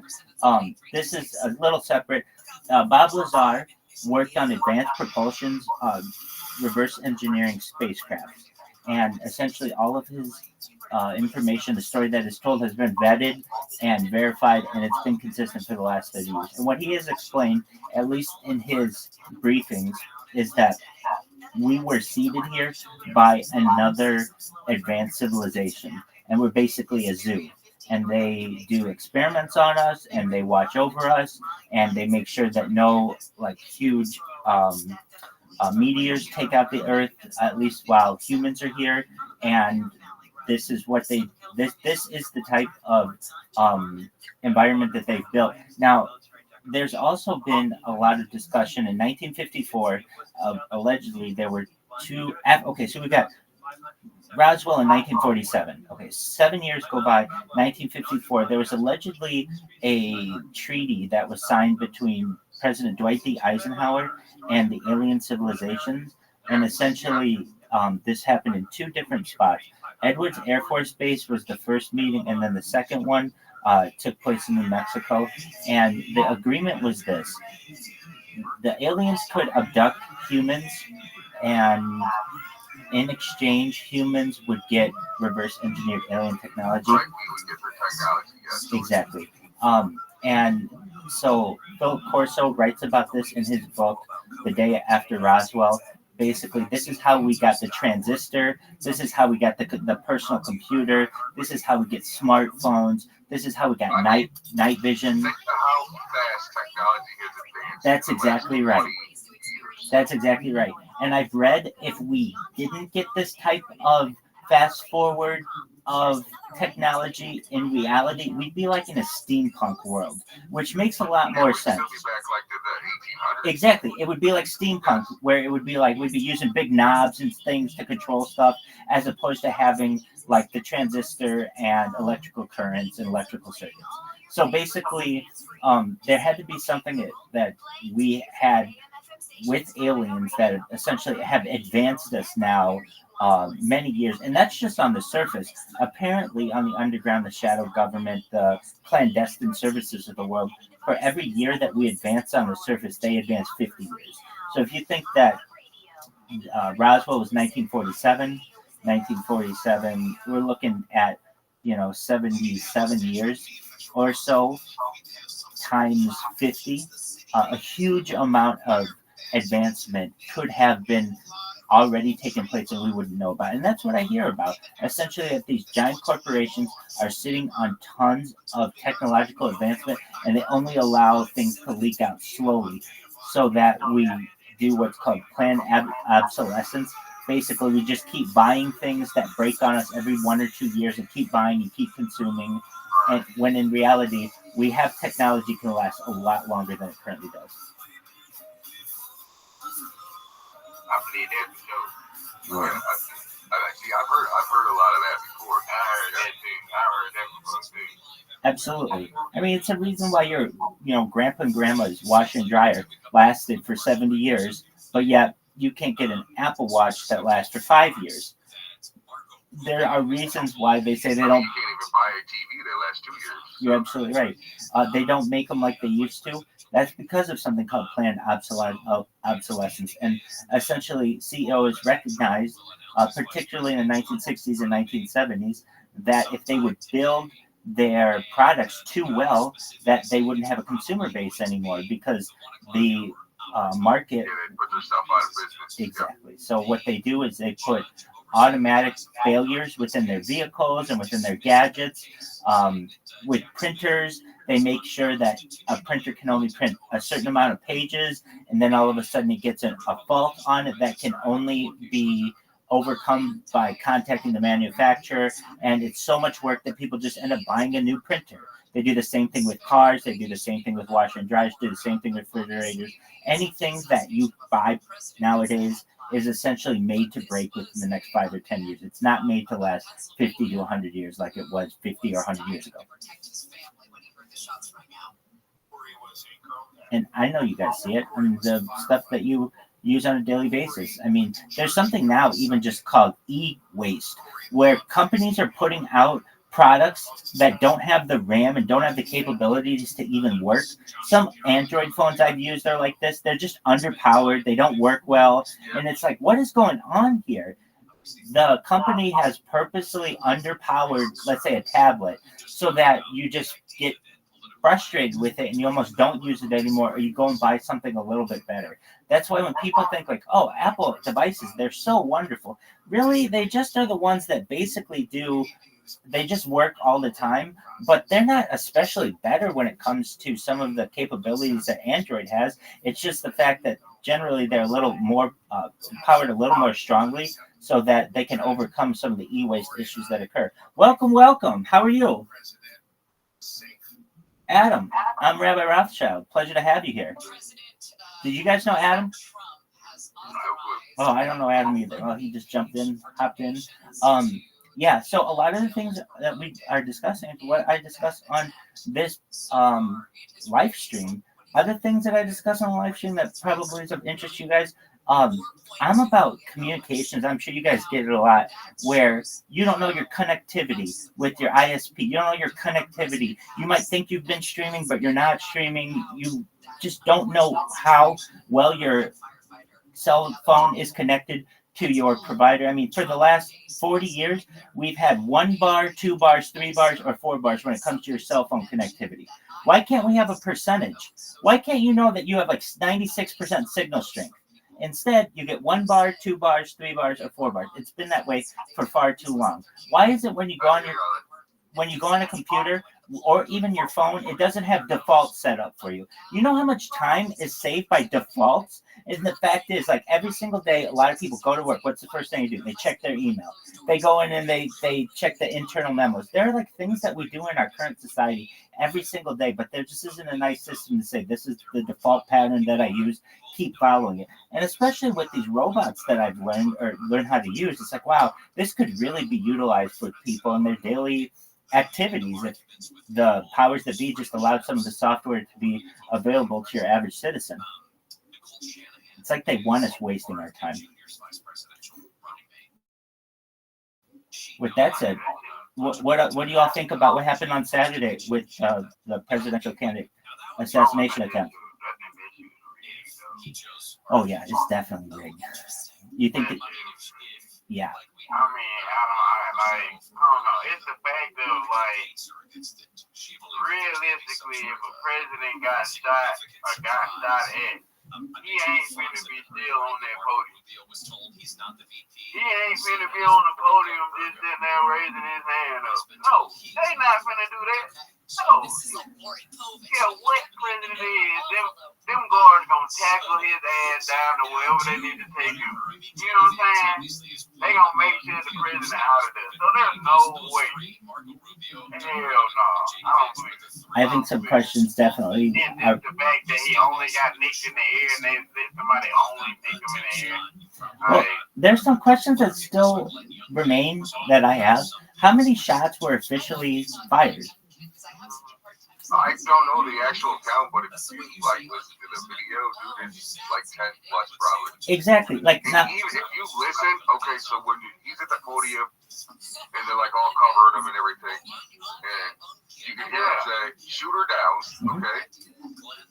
But then if you listen about 10 seconds after that, you hear about 4 more shots ring out. Who shot those? You know.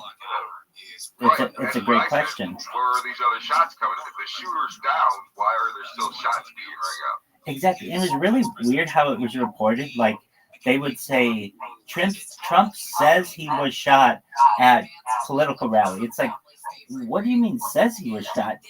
Aren't we, like, available to say that either something hit him, but we still don't know what hit him? Like, some people say it was a bullet. Some people say it was part of, like, glass from a teleprompter. It sounded like a And then we have all the videos of people, like, obviously saying, like, hey, dude, there's a guy on the roof, and nobody's doing anything like about that. Exactly. And then, bro, this is what got me, what made me laugh. Where you see snipers flinch at? That's a good point. Them snipers flinch like a motherfucker. Did you see? Before they did anything. So they did an interview with the chief of police of that county, and he, in the interview, said that one of his officers was on the shoulders of another officer to climb onto the roof, and they made eye contact with the alleged shooter, and that caused the police officers to basically climb back down because they were scared. To me, there are all kinds of red flags in this. The Secret Service is blaming the local police. Like, who's going to think that the local police is going to know how to... The local police, if it's the Secret Service would have had helicopters. They would have had everything they can see from more than 100 yards away, bro. Hey. Okay, so he was 150 yards away on the roof, okay? Yep. Right. If you ever back to a football stadium, Right. end zone to end zone, 140 yards. Mm-hmm. Right. Yep. I can see perfectly clear from one end zone to the other. Right, Exactly. If there is a sniper on a roof 150 yards away, you are able to see him, no fucking problem. Exactly. No problem. They're going to see the glare or something. Like, they're going to see something. Well, and then they just have video of people who are obviously saying, Officer, can you please do something about this guy on the roof? Now, another thing, like, all of these officers should have body camera footage, right? When am I going to see body camera footage of some police officer being like, oh yeah, I don't care about this, and then them just going about the rest of their day? We haven't seen any of that. I want to hear there were 8 shots fired or whatever. I'm not hearing any of that. It's very questionable to me. It's questionable to me that they don't say how many shots were fired. He'll be right back. He's going to get the other dude. Excellent. While he does that, I'm going to turn on my other camera. Hey, what podcast do you like? Straight Savage? I don't really watch too many podcasts, man. Okay. Well, you're busy streaming. I understand. Well, I am a fan of podcasts. You name it, I like them. I especially like the Joe Rogan podcast. I like Joey Diaz, and I like history podcasts as well. But yeah, I've got to say, this whole thing that happened on Saturday was really weird. And personally, it just doesn't seem like, I don't know, like there's one half of the country that's really upset, and then the other half that's almost happy it happened. Or Well, that's because, you got red, blue, you know what I mean? Like, exactly. To me, it almost seems like somebody was trying to set up a civil war. That's what it really did seem like. And it also, I was interviewed about this the night that it happened by somebody who wanted to do a podcast. And one thing about which we spoke was, you have to look at, like, okay, all of the people who could have been involved. If you ever saw the television show House of Cards, they faked an assassination attempt on Kevin Spacey's character, Frank Underwood, and basically in order to raise public appeal for him. And as I see that, I don't think that's what happened here. And then you look at, okay, could it have been a political rival? Could it have been Biden personally calling this in? Could it have been the deep state? Absolutely. Could it have been another country? Could it have been China, Israel, Russia, Ukraine, any of those? Yeah, it could have been any of those. It certainly looks, though, optics-wise, like there was a major failure. And like somebody said, just stand down, don't do anything. And it's like, well, shouldn't we? Nope, just stand down. Because under any other circumstances, the Secret Service and the police are usually so strict about things. To allow this to happen so openly and brazenly, it's really unfortunate. It makes you wonder, basically, who you can trust, especially when it comes to who's running our election.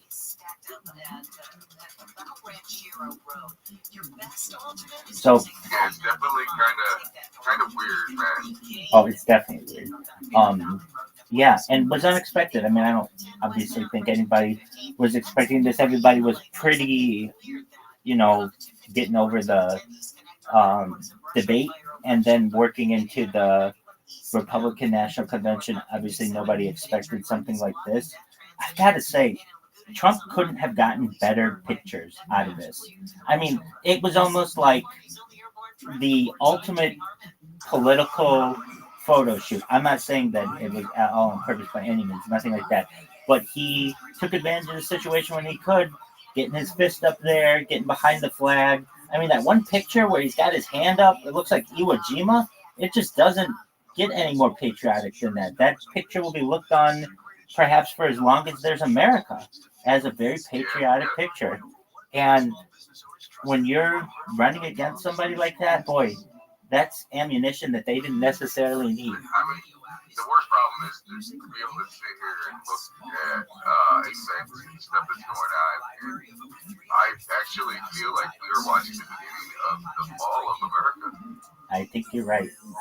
In a few ways.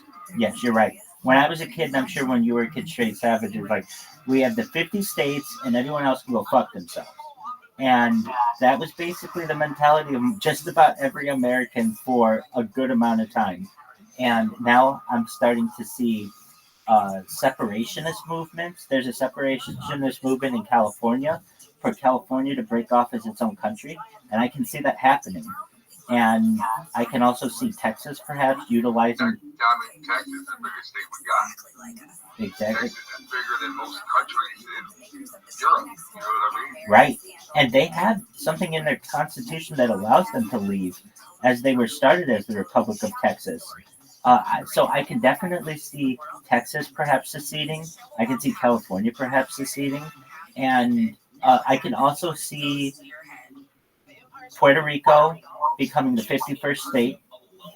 I can see that happening soon. I could also see Guam and American Samoa becoming states as well. Not that I necessarily want to see that. I like 50 states. It just always kind of made sense to me. But I understand that there's taxation without representation in some of these places. And so there, and I think that we might be able to see Washington, D.C. become a state at some point as well. Do I want these things? Again, I liked 50 states. It was nice. It was easy. But I can see these things changing. And like you said, we might be seeing the fall of the United States, something that I never thought I would ever see. And I think you're right. And it's really unfortunate because we had what I felt perhaps while the country wasn't perfect, there was an opportunity for it to be really, really great, but it's just only regressed. And it's like the powers that be, the people at the top, absolutely want to kill this country. And they almost don't pull any punches when it comes to it. Here we have a brazen assassination attempt, perhaps against a presidential frontrunner, and the news basically is calling it an incident, an alleged assassination attempt, the possibility of an assassin. It's like, what more does it take? If the guy had flinched 1 or 2 inches more, this isn't an attempted assassination. This is a recap of November 22nd, 1963 in Dealey Plaza with President Kennedy. I mean, front and to the left, basically, the same thing. So this was a close call, and I don't know what you do if you're President Trump. I'm sure he has the money probably to be able to purchase his own security forces, but then how do you even trust those people? Like, who can you trust? If you can't trust the Secret Service and you're the president or former president, like, who can you trust?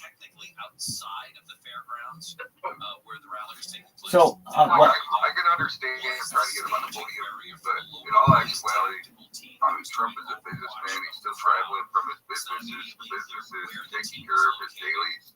You know what I mean? Did you see? Why would they pick the spot that's going to have the most security? That's a good point. Did you see 12 hours after he survived this assassination attempt, he was golfing? He made his 9 a.m. tea time. I mean, like, I've just got to say, I don't personally think that he's the most moral of people, Donald Trump. But when it comes to a situation that he's taking advantage of it, and his political rivals absolutely can't stand it.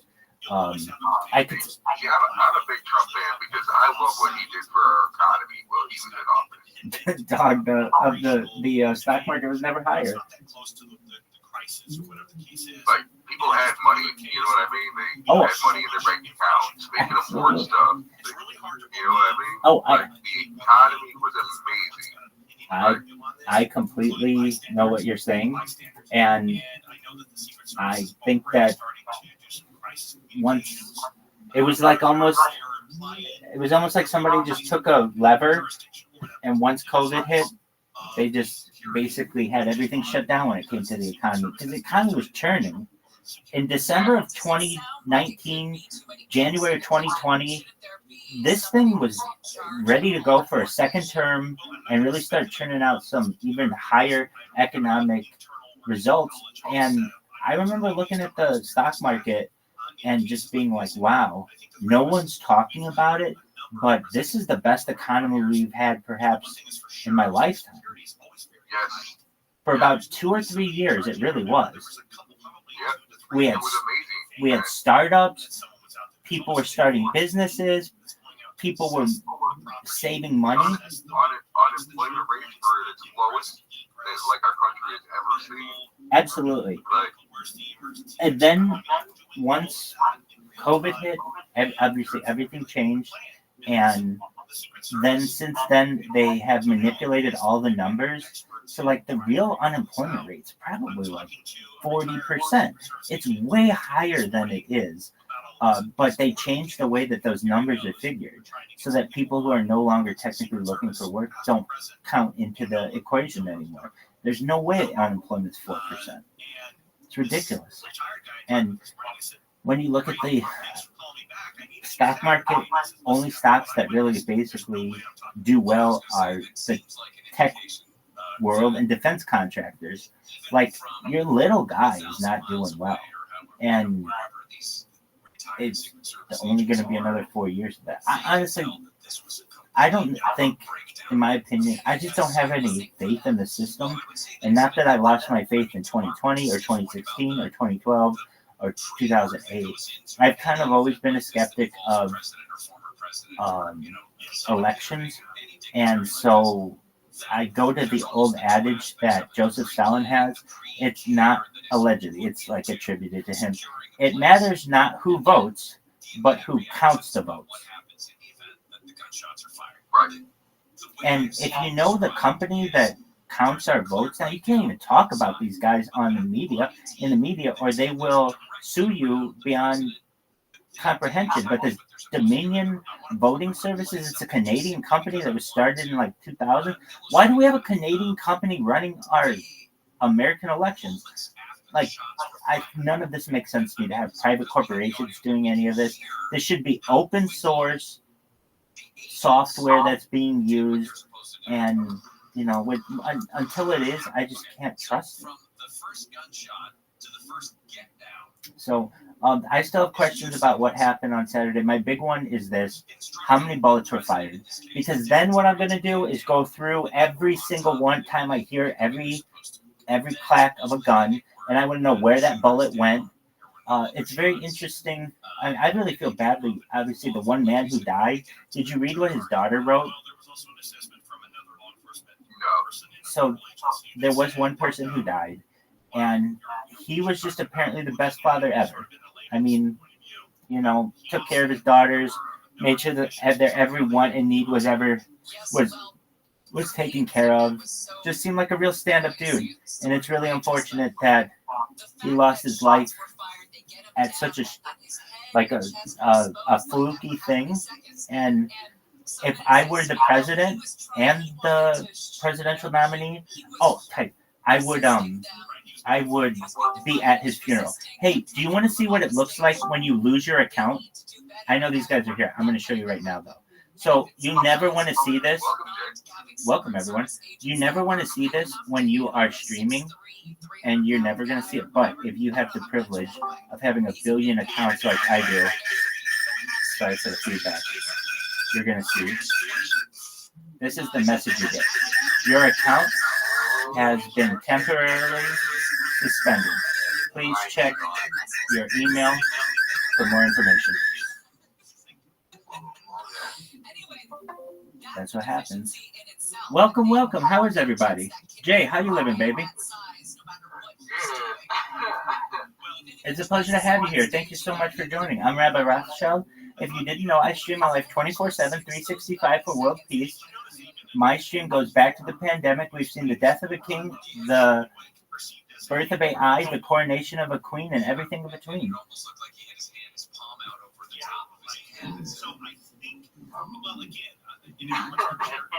I stream my life going back to the pandemic. I have more data online than any person in global history. Data is Earth's #1 resource. That's not Rabbi saying that. That's The Economist magazine that stated that in 2018. Bill Gates coined the phrase in the 1990s, content is king, and if that's true, one day I may perhaps be king because I have more data on the internet than any person in global history. I have over 1,000 TikTok accounts, over 2,100 Twitter accounts, over 5,000 Kicks accounts. This is the biggest event ever. So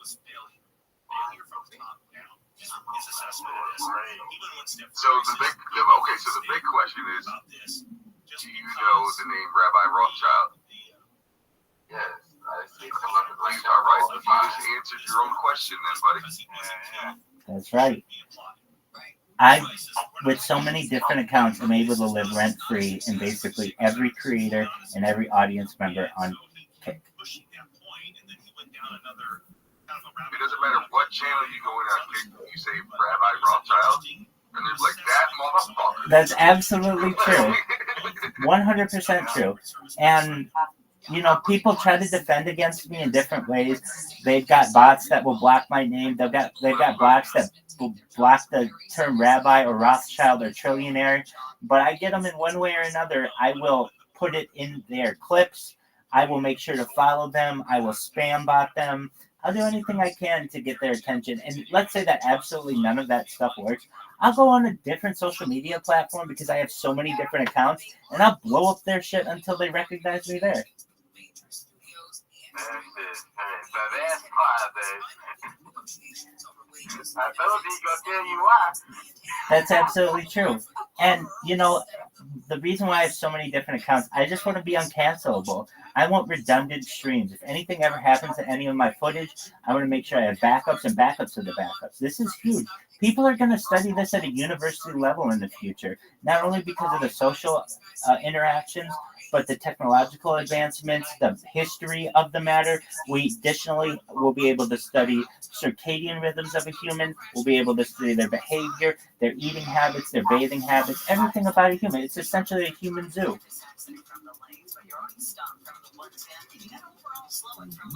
Wow, shit, baby. I told you he was real, Jake. I'm absolutely real. So let me give you a quick tour, just orally, of this Discord. I have 500 VCs. If you're like, wow, why do you have so many VCs, Rabbi? I have lots of interests. So towards the bottom, you can find things on religion. A little higher, you're going to find things on music. I love music. So I've got 50 different music genres in there. And I asked AI about a little bit of both. So in all the chats, you'll find lists of the greatest artists of every genre. So I asked, like, ChatGPT, who's the best rapper of all time? Tupac. I asked ChatGPT, who's the best classic rock band of all time? Led Zeppelin. So you can just go through and see if you agree with it. Great. If you don't, doesn't matter. You can also come in and see I've got podcasts going 24/7. I've got radio going 24/7. If you're into any games, we've got those going. And I only started this Discord like 14 days ago. We've already got over 1,000 people in here. So I think it'll continue to keep growing. What I do is I promote it on Kick, make sure everybody knows about it. I'll get people who come in here and literally for just hours just cuss at me. And I love it. I cuss right back at them. And we just start barking at each other like two dogs. And then by the end of it, we end up making friends. And then we end up having like daily conversations. You may see the second season of Three Body Problem next year on Netflix. Season 1 is streaming there in the meantime. It's what's poppin'. Camps, radio.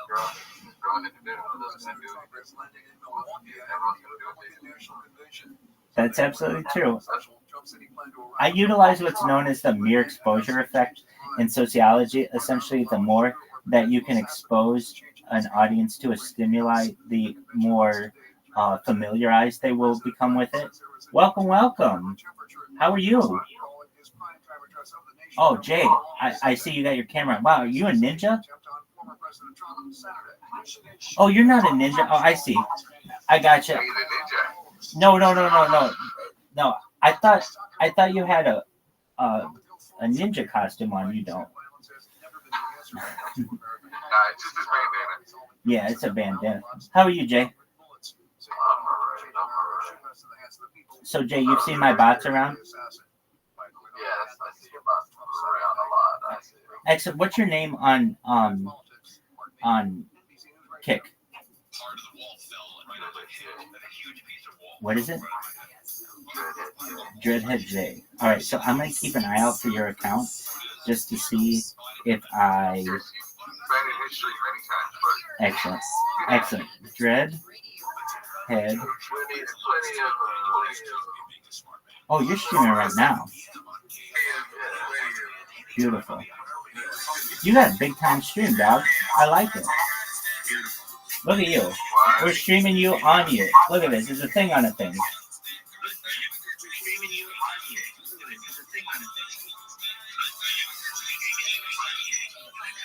That's beautiful.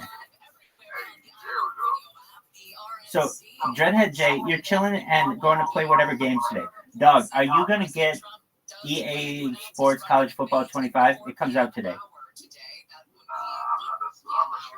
Oh, okay. All right. So what's your game of choice?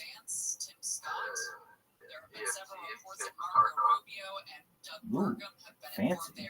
Are you good? All right. Anybody else play that game?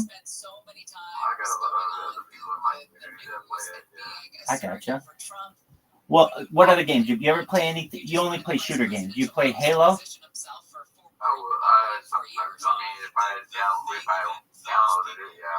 Okay. You play Grand Theft Auto? I'm not a real player person too much, but we thought about it, we talked about it. I'm willing to put my feet back into it. Are you gonna dip your toes in when we get Grand Theft Auto 6? Maybe not. We'll see what happens. Jay, you know you're gonna be all over that. Come on. I'm sure if they have a first-person mode, you should be in it. I've already seen the first person before. I was too much of a fan. Like that. It was fun, exciting. It was the first time seeing it. It was dope. But Yeah, that's true. That's true. Are you excited at all that it's gonna be in Miami? I mean, I thought that was pretty dope. I thought it was marijuana. Where? You got some marijuana? Can I have some? Did you ever play Vice City? Hell yeah. Okay. So it's just gonna be like, from what I've heard, a bigger version of that. I've seen some perhaps maps where you're gonna be able to fly like drug missions. That would be cool. I think that would be cool. All right.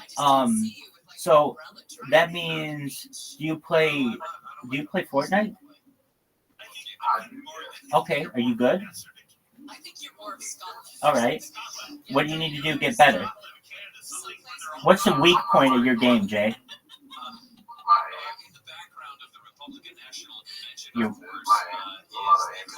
a lot of aiming. Okay, I got you. Well, I can tell you that you're probably better than I am at that game. But it's a big time game. All right, what else is big? If I'm in the first person shooter world, what game should I have on my radar?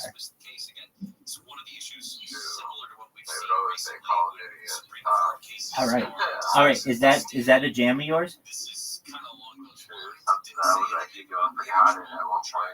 Good on you. Dude, there's some hotties that play Call of Duty on Kick. Got a little good news for you. Dad decided to 3 dirt balls. Oh, shit. Don't hurt yourself over there, man. All right, Jay, if you could game with one hottie on Kick, who would you choose and why? No, to be honest, I ain't listening to playing games, but I'm actually doing my own, so I'm trying to work on my own shit. So if you know going to play games, that's down to it. But honestly, I ain't looking down for playing with it. All right, I see how it is. You're a lone wolf. How about you, Straight Savage? Any of these hotties on Kick want to game it up with you? Who you choosing and why?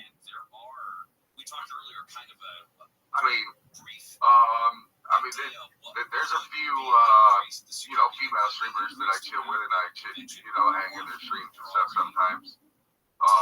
Like Roxy. Okay. Roxy, she's amazing. I don't know how to say her first name, but there's another Fox. She's amazing, man. Hey, really is awesome it like person, Haley man. Fox or something? Harley Fox? Tangy Fox? Tangy Fox, okay. And have you ever gamed with any of them, or you just know them? No, I've never gamed with them. No. I gotcha. All right, and then the question to Undead Zeus. What games do you play?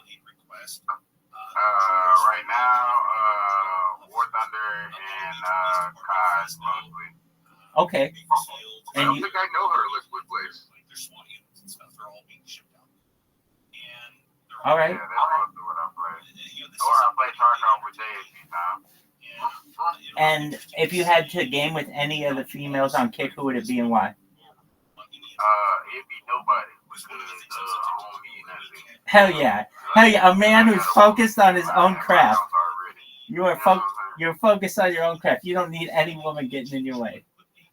I mean, if one woman don't get in my way, it's my girl. Hell yeah. Does she? We play the game with Kitty on the string. I haven't heard Kitty in a long time, dude. So Kitty games. She just doesn't stream. I think he's talking about. Yeah, I think he's talking about the Kitty. The group Like Kitty. the band. I gotcha. I thought I was talking about a girl. I gotcha. All right. So it seems like you guys are all kind of lone wolves when it comes to what you get. Let's see. If Straight Savage, if you had your choice, what would you play? Nothing, man. I love what I do. No. If you had to choose a game to play, Nothing. you don't want to game anything. Not even like, I don't know. I know you like to like fish and stuff. Would you do any kind of fishing simulator or anything? Nah, I'm good, man.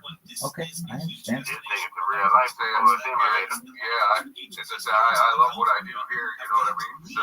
And you do a good job. I used to do the gaming stuff, man, and I got away from it all. I got out of the games. I don't game at all anymore. I gotcha. And how long have you all been on Kick? I've been on Kick since February 19th of last year. Okay, so a little more than a year and 5 months or so. Jay? I was one of the first 420 streamers on Kick.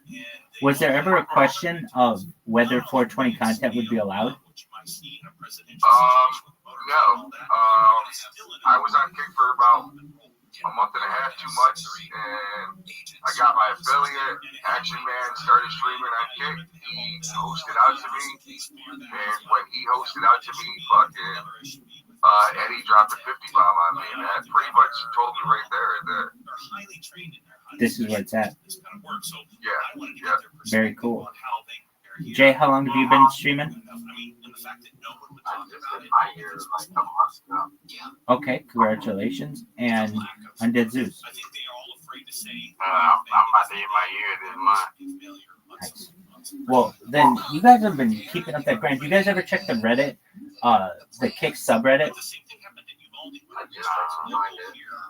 I would say it's a good thing. I have one of my clips on Reddit that's got over 10,000 views on it. No shit. What one? Somebody shoving a whipped cream pie in my face. How did that come about? Somebody must have posted it on Reddit, man. All right, I'm gonna have to take a look at that. So I just look up Reddit X Straight Savage.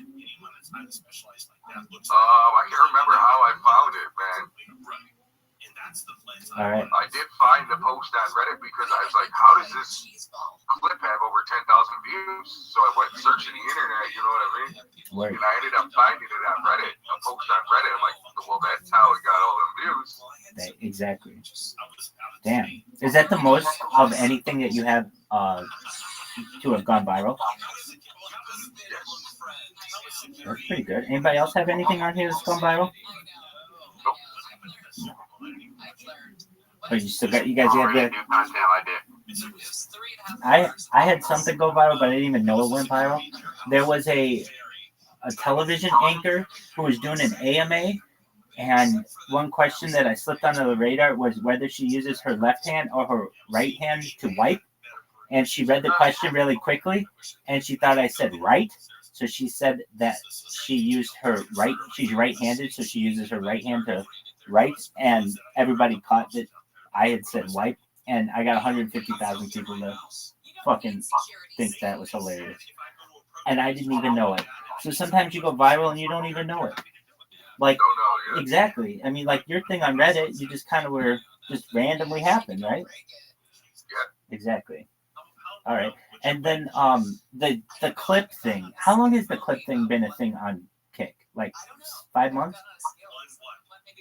What, being able to do clips? Yeah. No, we've been able to do clips for a long time. Yeah. Okay, for a long time. Okay. That's basically like just putting up a video. That's basically, you know what I mean? Right. Like the maximum length is 60 seconds or something like that? That's just necessary. Not when I'm saying a clip is just necessarily just putting up any kind of video or any, you know, right. Anything on like YouTube, TikTok, IG. You know what I'm saying? Putting like them type of videos. Okay. They ain't gotta be, you know, yeah, a clip would be 60 seconds, but you know, some people make them longer. No, he's talking about the Kick clips. How we get clips. Yeah, we can You can clip longer than 60 minutes. No, 60 seconds. Unless you do the exclamation point clip one, then you can do longer.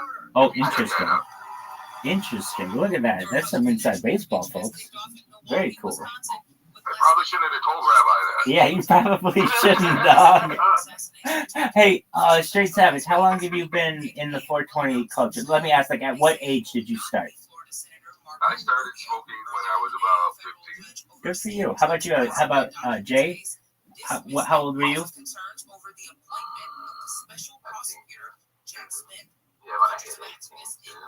Okay.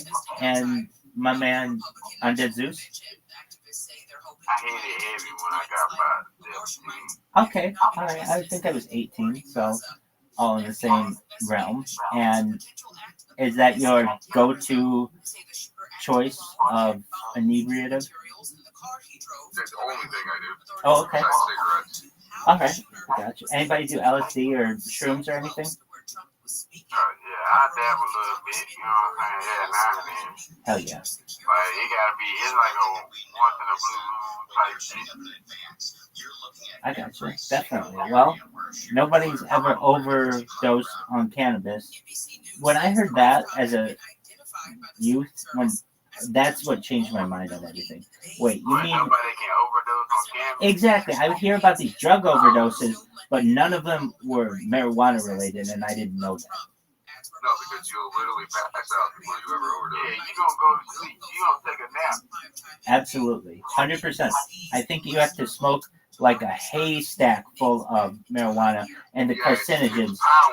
Exactly. Exactly. In fact, there's been one lady, I think in all of American history, who has been, her death was a... Eat this shit and like a whole bag of liquor or some shit to like overdose or something, like a big ass bag. Like when I say big bag, I mean the extra big bag of cereal bag. You're still not gonna overdose. It's not gonna do anything. It's not Right. That's a beautiful drug. All of it at one time. I mean, you probably wouldn't even be able to finish it, honestly. You probably would shoot before you finish it. Yeah, it still wouldn't be classified as an overdose. You would literally just go to sleep. Right. And you would wake up eventually. Yeah, eventually. Yeah. Okay, so I got some... You think you could put yourself into a coma with that shit? No. I got some questions. So our body naturally produces a certain amount of THC anyways. Right. So, really, we're adding something into our body that's already there. We're not adding in a new substance that our body don't know what it is because our body produces THC anyways. Right. I see you. All right, I've got a question. So I've got 3 Kick legends, and if you don't want to go into the subject, I understand, because it's very taboo, especially when it comes to Kick, but I can just tell you what I witnessed. So I would do these shout-outs to people on the front page, and I would see that they would have, like, 5,000 people watching them on the front page. And then I would, like, do my little shout-out, and it's recording all this, and then I would look and see how many followers they had. And they'd have, like... There you go. Cheers to you, my man. I would see they'd have like 6 followers, 5,000 people watching them, and 6 followers. The amount of botting that goes on this platform is absolutely ridiculous. And I see really good content. I see people who have that grind, but because for what they just don't buy the extra people to watch them, the bots. They get lost in a sea of content, and it's unfortunate. You also then get people who are at the top of the page and their chat is absolutely dead. I mean, if anyone who can tell you about chats, I can, and I can tell you who's real and who's not. And it's ridiculous to me that the site allows some of these things and punishes users as well for having bots. It's like, look, it's obvious that you allow bots on this site, so why not just lean into it and allow people to go all out? Anybody have any thoughts that they can give on the bot situation? On bots? Well, I don't think they allow people to go all out because they pay some of these people. Our new podcast from Pushkin Industries is about those heroes. Listen to Medal of Honor. So the more viewers you have, the more money you make. So with the KCIP, if these people bought it, 3,000 people, they wouldn't want to pay them for that because there's nobody there. Right. I heard Action Man was talking with I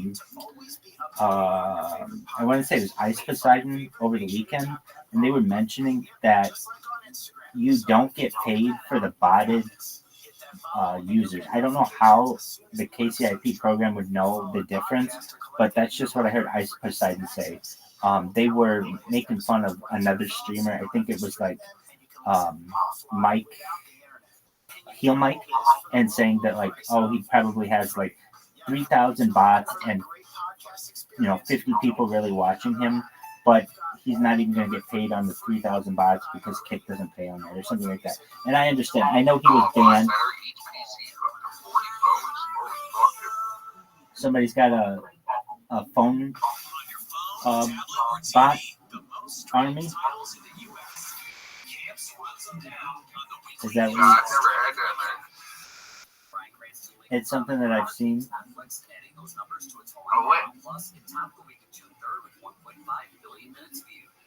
Like a phone bot army? Is that what you're saying, Straight Savage? Yeah, he says so one dude is 40 people. Exactly. I've seen these basic. You need to try the Jesus juice, Bugatti. I'm telling you. What's the Jesus You ain't juice? tried the Jesus juice yet, have you? What's the Jesus juice? By far the best strain going around right now, man. Oh, there you go. I got you.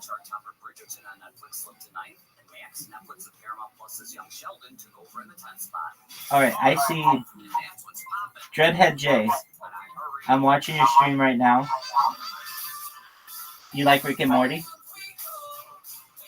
Hell yeah. I see it. All right, I'm trying to see what you're playing. Rick and Morty ball, let's go. Oh, hell. Oh, what a beautiful piece of glassware. Oh, hell yeah. Good on you, dog. Do you, this goes to Jay. Jay, do you like Family Guy? Or, yeah, hell yeah. All right. So, this question is for Undead Zeus. Undead Zeus, rank these in order of your favorite. The Simpsons, Bob's Burgers, Family Guy, Rick and Morty.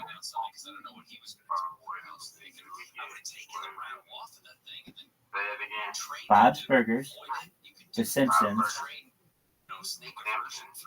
Rick and Morty, and Family Guy. Rank them. Rank them from worst to best.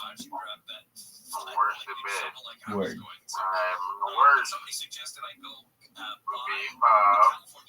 That's a correct answer.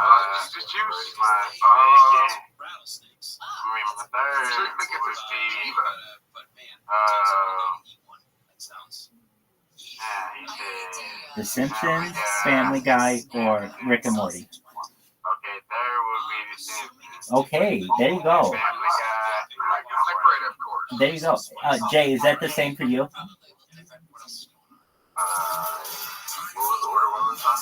He said fourth was Bob's Burgers, third was The Simpsons, second was Family Guy, first was Rick and Morty.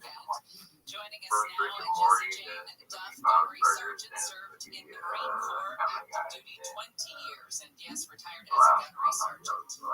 The Simpsons? Yes. All right, how about you, Straight Savage? On those four, I'll help you with them again. Rick and Morty, Bob's Burgers, Family Guy, The Simpsons. What's the worst Alien OG. to the best? I would have to say,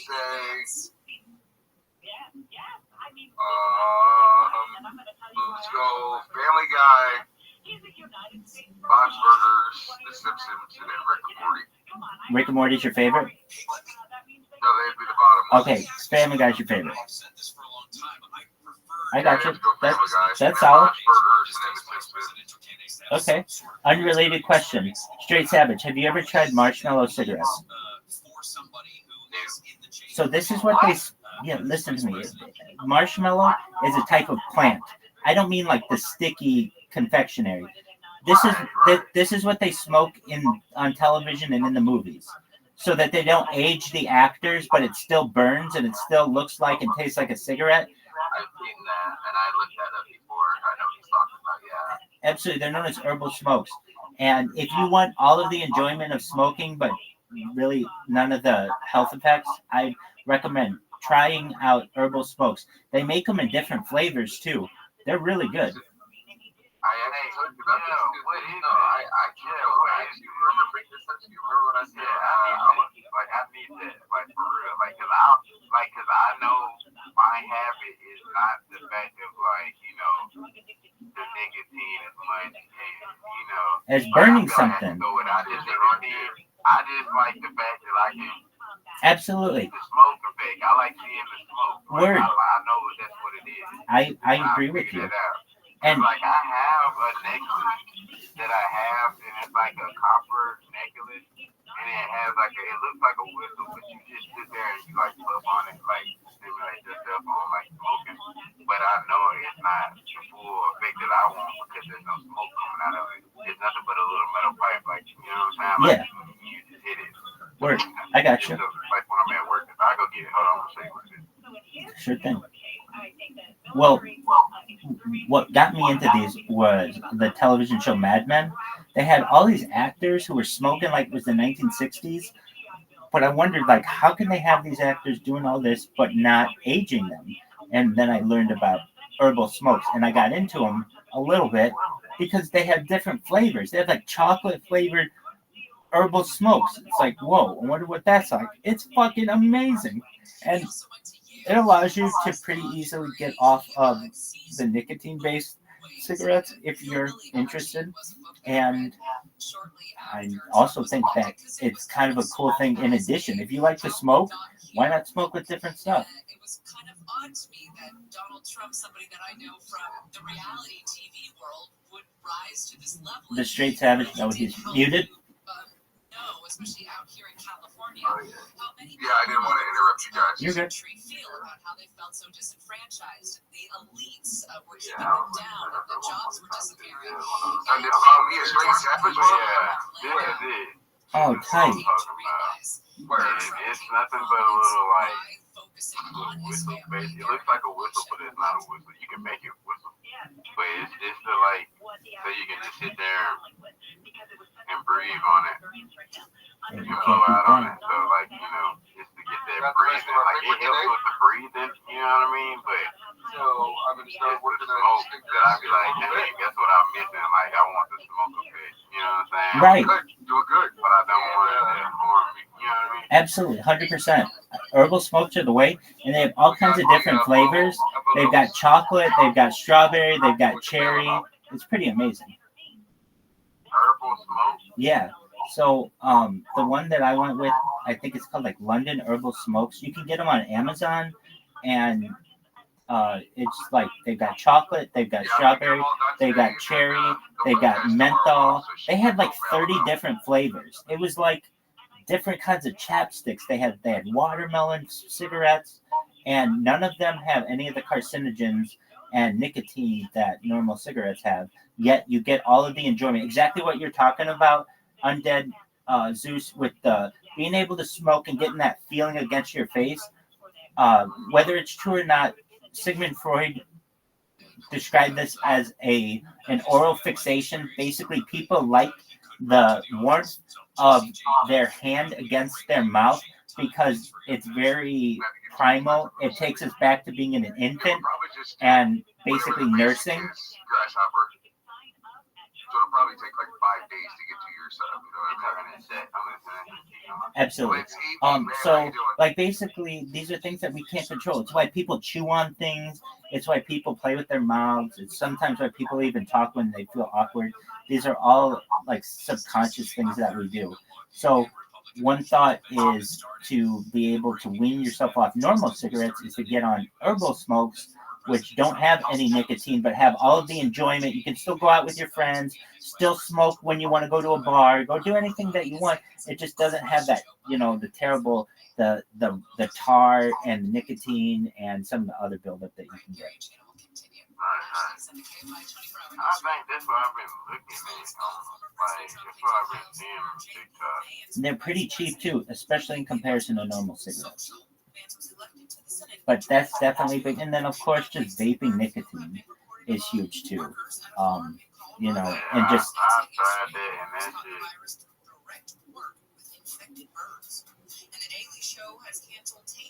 Vaping nicotine, I feel like that's worse than mine. Smoking an actual nicotine. Well, I know what you're saying, especially because it's like pure. You're like getting that right in your bloodstream, basically.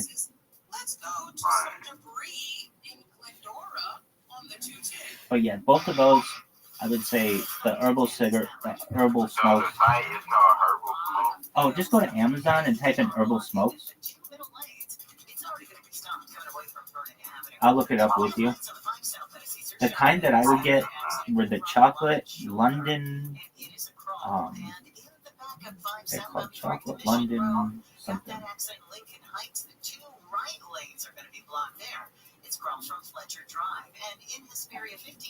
And if you really want to be fucking fancy, they like cigarettes. They look like cigarettes. Yeah, exactly. They come in a pack like cigarettes. And they should be made of like marshmallow. So, tobacco and nicotine-free herbal cigarettes, the kind that I would use, they're made in England. I've tried all of these that they've got on the front page, and they're all really good. Word. The ones that I like the most, though, they had this chocolate one, and that was my favorite. And here's the amazing thing. You can get them at like a way cheaper price than normal cigarettes because you don't have to pay taxes on them.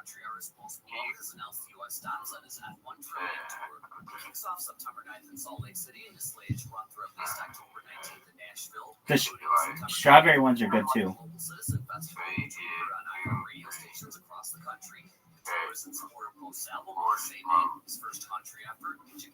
I've had those Breather Supremes.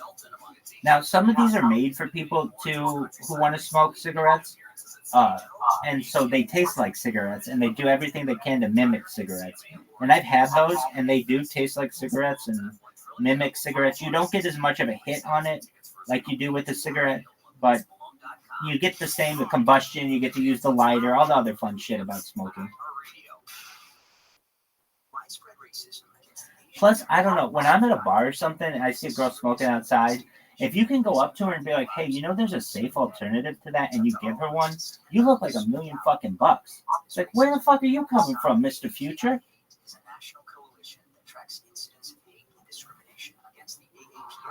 talking about the Honey Rose London shit? I've had that, yeah. That's what you were talking about? Yeah, I like the chocolate ones of those, and the strawberry ones. You like the which ones? The strawberry or what? Chocolate? The chocolate one? Word. Okay, so those the ones you like over there. Them the ones you talking about. See, y'all probably had some fights or whatever. Excellent.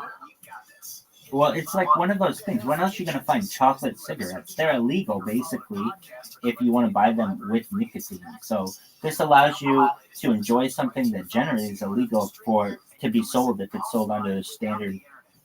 Oh, this motherfucker said add THC. Okay, the hell no. Okay, it ain't got it. Okay, it's all that shit free. I'm finna say, what? So what's he saying? Make it into a split? Half their tobacco? Nah, I read it wrong. I got you. It happens to the best of us. But yeah, those are good. You don't have the same fucking cough in the morning, all of that. And, you know, it's worth it just to try it if you're interested. But, I mean, nothing beats a cigarette in the morning either. So I understand that well.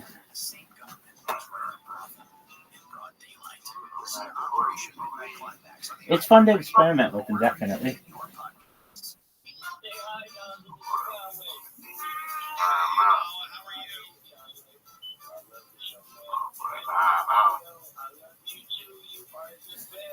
Thank you so much. The Tim Conway Jr. Show. Am I hearing a smoke detector that's beeping in the background? Live 4 to 7 p.m. on KFI and on demand anytime on the iHeartRadio app.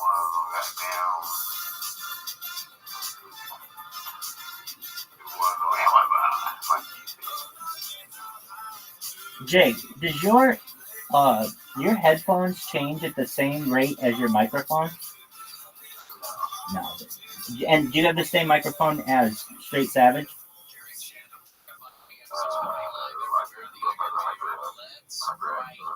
Straight Savage, do you have the same microphone as Jay? Yeah, same microphone. Yep. Very cool. Who had it first? Hit the blood. I've had mine for a few years now. Okay. I got the baby version of the Does it change colors? No. Just during Pride Month. They won't put it on change colors. Yeah, that motherfuckers are running ready. They ever watch that YouTube video where they try to kill that bitches, dude? Donald Trump has named Senator J.D. Vance of Ohio as his running. All right, man. Yeah, don't join while you're there, buddy. Did you hear that Donald Trump chose his running mate? Is 39 years old. Zeus, let's go, man. J.D. Vance from Ohio. He's 39, apparently. I don't know anything about him. You guys know anything about him?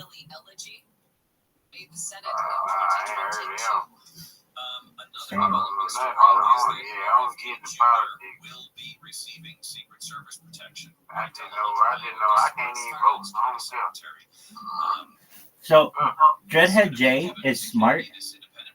I generally would not have my bot take over his stream because he's playing Escape from Tarkov plus 18 English simulation.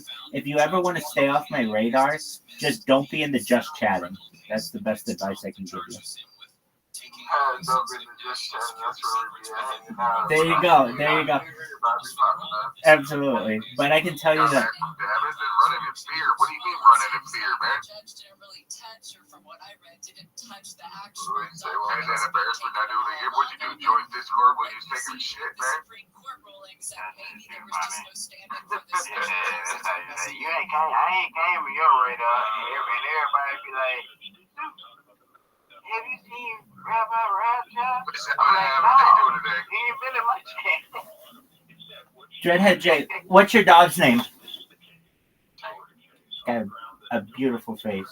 Shout out to Tank, everybody. Tank's looking at you like, what's up? Is Tank, what kind of dog is Tank? He looks like a sweetheart. Oh, yeah. Every time I look back, that's it. He was a little small in that picture. Right here next to me. Yeah, I was gonna say, he definitely looked a little small in that picture. Let's see if I can bring him up here. You want to come up here and say hi, Tank? Hey, Tank, how you doing, big dog? Hey, Jay, I'm looking at your social media. Do you know your TikTok link doesn't work? I gotta fix that. Yeah, I've been talking about that. Your TikTok what don't work? My link don't work. I keep freaking. I gotta change it. It's a little quick thing. Dog, you have some great hair. How long have you been growing those dreadlocks? 7, 8 years. Man, it's beautiful hair. Good on you, dog. She's got some long ass ones too, man. Zeus, let me see. Just imagine if dreads are that long. Imagine how long her hair would be if it wasn't in dreads, dude. That's a hell of a point. That shit would be down in my ass. So the question remains, Straight Savage, when are you going to get dreads? We got 2 or 3 guys on here, and these 2 guys can give you some great advice, I'm sure. That means you gotta get dreads. Oh, I'm in. If Straight Savage is going, absolutely. Right to the top, just chills up here.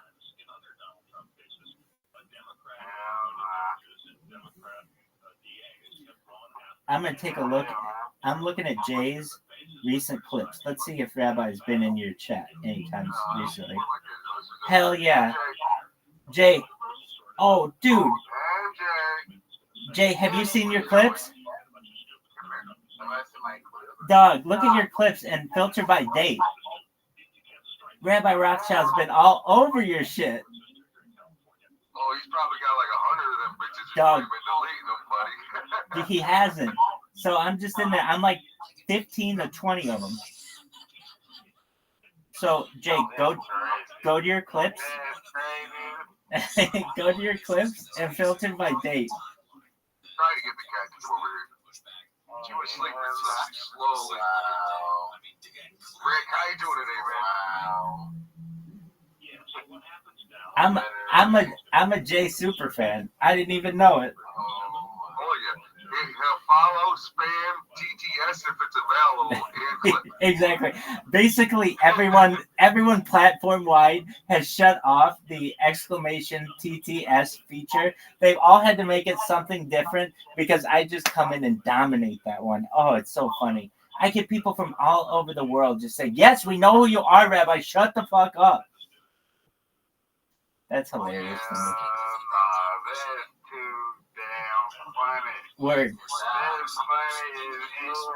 Absolutely. Undead Zeus. Are you recording these reactions? Oh yeah, I do. Yeah. I say you should definitely make a reaction video. I know. I do. And make them a compilation. Yeah. I absolutely should. Undead. I listen to all different types of music. But the fact that like you having so many people and like I've been listening to a lot of Chris Webby and Jack Harlow lately. So. Rabbi Rothschild, damn, we not in Dayton. There were problems getting into it, apparently, but they have been able to unlock the phone. So this that shit is wild though. Some sort Wow, of shit fun. pulling back the I'm sure I've got some clips right now if I were to look. I'm gonna look on your behalf, Straight Savage. You know who really gets it bad are those people who are always at the top. Action Man, Amaranth, Neon. Oh, I dominate those people. Don't have enough points for the ball game. Let me bring him some weed. Oh, well, I was gonna say you right. I mean, my shit, I'll tell you what my name is. But at the same time, you ain't been in mine. I know you ain't been in mine. No, you're right. I just looked, and I want to know why. Do you normally have your category as just chatting? Then that's why. We might not ever pass. I have it sometimes though. Okay. Every now and then, I'll leave it on just chatting, especially if I'm walking away. And if I'm gone, yeah, it'll be on just chatting. So it'll be on there for like an hour, but you ain't been in there though. I'll have to get you. I'm gonna keep one bot just on you. I'm gonna get you, dog. I'm gonna get you. There's no wonder I haven't gone viral. There's a reason. I was wondering, why haven't I gone viral? Well, duh. You haven't blown up in Undead Zeus's clips yet. That's when I'm going to go viral, folks. We're dogs. Yeah, this is. You can't find them. That motherfucker goddamn king probably not. He flying. I got there with his spaceship. I got work out the flying in the damn spaceship. That's right. Hey, you're only 90 points away from a bong here, Rick. Once you hit 420, you're going to make me smoke a bong, man. Hey, friends, would you mind? I have to use the restroom. I'll be right back. Is that okay? Excellent. Thank you. Appreciate it.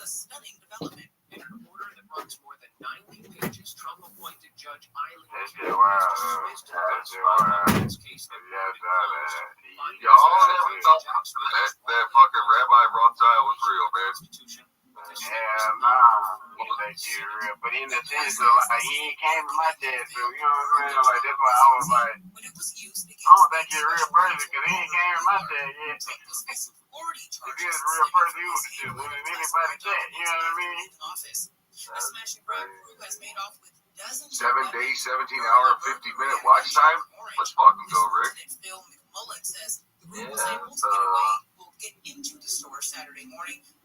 More than you, Grasshopper. Based on the surveillance video, it looks like 7 males married. Wow. 12 days, 20 hours, and 55-minute watch time for Grasshopper. Nah, you got him beat by a long shot, Grasshopper. He says investigators are working with the ATF But see, the thing is, you know, to a similar burglary in Camarillo. he probably get me to say it. The federal courthouse in downtown LA could get a new name. U.S. District Courthouse on First Street is currently known officially as First It's Street totally U.S. Courthouse. including me Democratic Congressman Jimmy saying Gomez, who represents that part of downtown, has proposed yeah, changing yeah, in honor of it'd be civil rights fine. activists Visitas and Gonzalo Mendez. They were part of a landmark federal court case in 1947 that ended the segregation of Somebody's just Mexican blowing up American and dying students. around me. Gomez's Can I get a resolution key? has passed the U.S. House and now waits for action in the Senate. No wonder why people were like, we don't see it. And I was like, what are you talking about? You don't see it. Southland weather for KFI. Sunny skies today with highs in the upper Yeah, that was better once like tonight with lows in the mid 60s. That's why Nikki get it a lot. In the valleys with highs nearing Now I gotta go tell Nikki about it. Cause Nikki was talking about it the other night.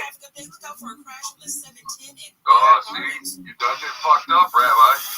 The word's gonna spread now. He gets the air up. And I'll be like, well, like I said, you can't remind me. I don't know what y'all talking about. They be like, oh, you can't remind me. We're smoking a bong. But it's still going to be a slow ride over 5 southbound. I'd say for at least the 2. Here we go. Cheers, everybody. Cheers. The 2 right lanes are closed as they try to pick up all those bales of hay that were dropped in the lanes. With Southern California's only airborne traffic reports, I'm Jenny Armis. The Medal of Honor is the highest military decoration in the United States. Since it was established in 1861, there have been 517 people awarded with the medal. I'm Malcolm Gladwell, and our new podcast,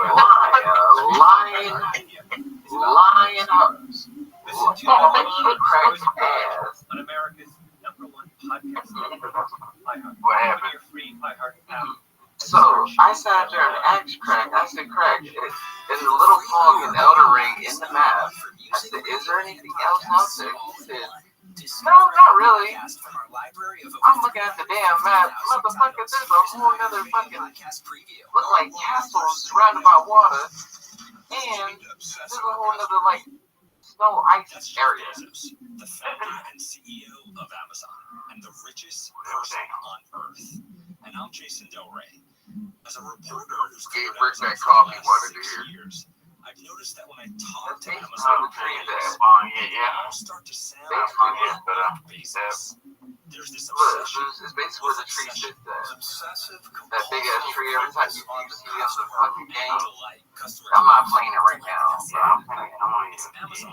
Yeah, no, you don't. You won't. Their #1 mission is to make customers right here. But is that intense focus a good thing? This big ass tree, you see the tree? Oh, thank you for your patience. I have a question for you all. Is anybody here a sports fan? Nothing. Nobody. Wow. You guys are just. What am I watching with sports? Oh, okay. You don't watch any TV? If I go to sleep, I will. Do you watch movies? My idea is watching. I got you. Hey, who's this? There's Blitz. What up, man? Sorry, I was waiting for the headset to connect. How you living, Pimp? We're glad you're here. Trying to live, doing what I can. DoorDash being a bitch. Working my friends. You're good. Are you in the DoorDash subreddit? Not from my area, no. Dog, there's some interesting tales in that bad boy. I recommend getting in on it. I had a stoned ass dude give me $100 tip because he picked up pizza at 2 in the morning. Hell yeah, dog. Shout out to that guy. What kind of pizza?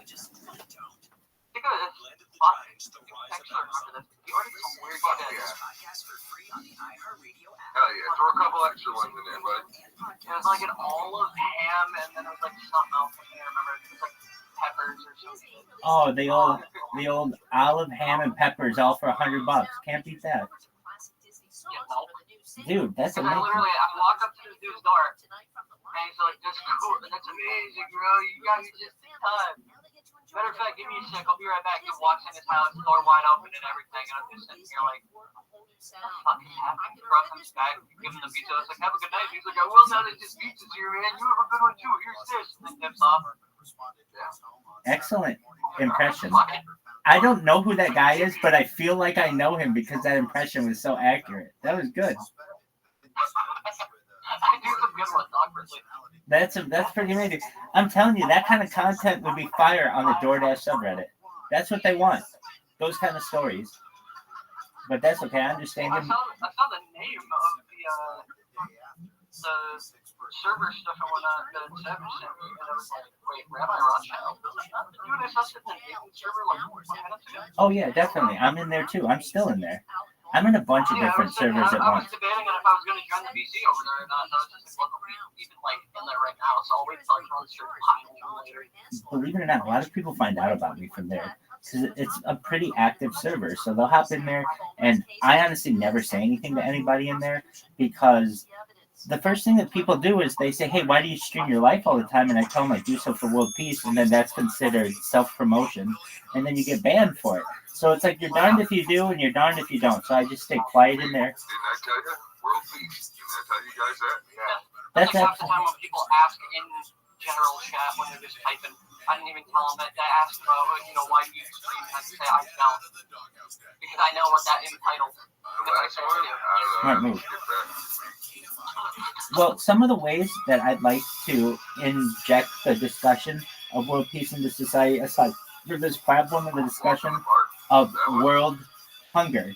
So some ways that I want to end world hunger are through vertical farming, hydroponics and cloud seeding, and ending world thirst through life straws, digging of wells, and desalination plants, where you take water from the ocean and pump it through a plant to make it potable. Yeah, so it was the song of the grasshopper said. Those are important things to me.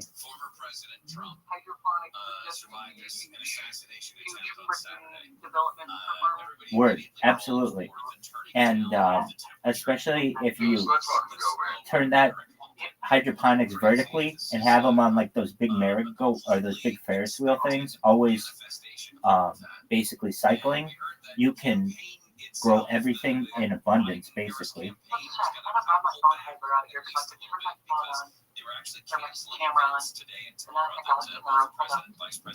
You're good. Yep, there it is. In order to usually, by the way, literal cart that's going to take me to the moon when it comes down their campaign during the convention for the party.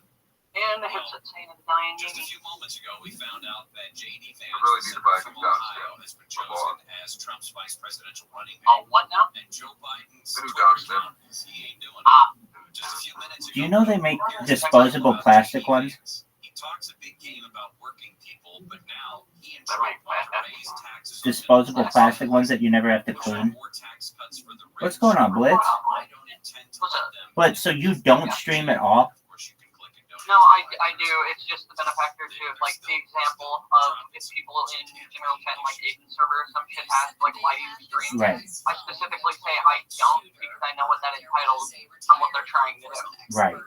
Well, that's smart of you, man. Naturally, I wait till they come into like the general VC and ask because then it's like y'all heard it. I'm not just fucking blasting this out there. Somebody literally asked, so I'm going to give them the name. That's wise. I get that. Look at you. What are you smoking on there? This one I think was supposed when it did have more in it. Pretty sure it is now completely fucking fried. Was Northern Lights. All right. I gotcha. So So we went through, found out when everybody lost their cannabis virginity. When did you lose your cannabis virginity? We were all around age 15 to 18. Okay, cool. If you had... I picked up my dad's pipe and I was like, this has got to be better than smoking cigarettes. And like 15 minutes later, he comes in and goes, how you feel, you little shit? And I'm just like, I don't think I'm touching cigarettes for a while. Good move. Did you ever touch them? I stopped cold turkey. Oh, good on you. So you were smoking cigarettes at age 15? Yeah. Stressful childhood led to that endeavor. I can see. Wow. And so you just calmed down with the cannabis. Good on you. Cheers. And I wonder where this was 20 years ago. I mean, I wonder what was the Blitz, what games do you play? what the mechanism for It's really what games don't I play. Pretty much almost everything and anything in the books. Do you play Civilization? Sid Meier's Civilization? My favorite is Civ 5. Dog, you're the man. That's an excellent choice. Civ 5 was literally a game that me and my brother would sit on his couch from the ass crack of dawn. Do you ever play Age of Empires? I played a little bit of it, but I don't know why the system with it didn't really stick to me as well as Civ did. Kind of like Stellaris for a time. I really couldn't get my head wrapped around the general like refinement points on the economy. What are your thoughts on the Total War games? The Total War games? Rome Total War? Yeah, I think those are sweet games. Very cool. You play Grand Theft Auto? Are you excited about Grand Theft Auto 6? I am 50-50 on Grand Theft Auto. Oh my god, I almost said Grand Theft Auto. Yes, you did. Yes, you did. I am 50-50 on Grand Theft Auto 6. What are your opinions on Gran Turismo then? Gran Turismo, I am deeply in love with, considering I'm going on a literal year now of having that game, and I have already put in over 640 hours into it. Holy shit, that's some work, dog. I like racing, what can I say? Excellent. Do you have a racing sim? Not anymore, but I'm hoping to shift back to I gotcha. Got my sister to get a wheel and shit. Oh, no way. So she's pretty intense now. Very cool. Do you anticipate playing EA Sports College Football 25, which was released today? I was thinking about it. I don't know. I'm still messing with first. Good on you. That's going to be a huge game. First time in 10 years it's come out. What, First Descendants? No. EA Sports College Football. Oh, yeah. It's going to be like a new... It's like a new Madden. They were doing all these celebrity people playing over the weekend. Shane Gillis, LeBron James, a bunch of people. Word, it's very cool. Hang on, I'm just turning the TV and prep so that I can play some stuff. I think that Undead Zeus and Jay and I all look like we're in the same room because of our color. It's all that like pink magenta color. I got red on right now, so that looks like that. Yeah, a little bit.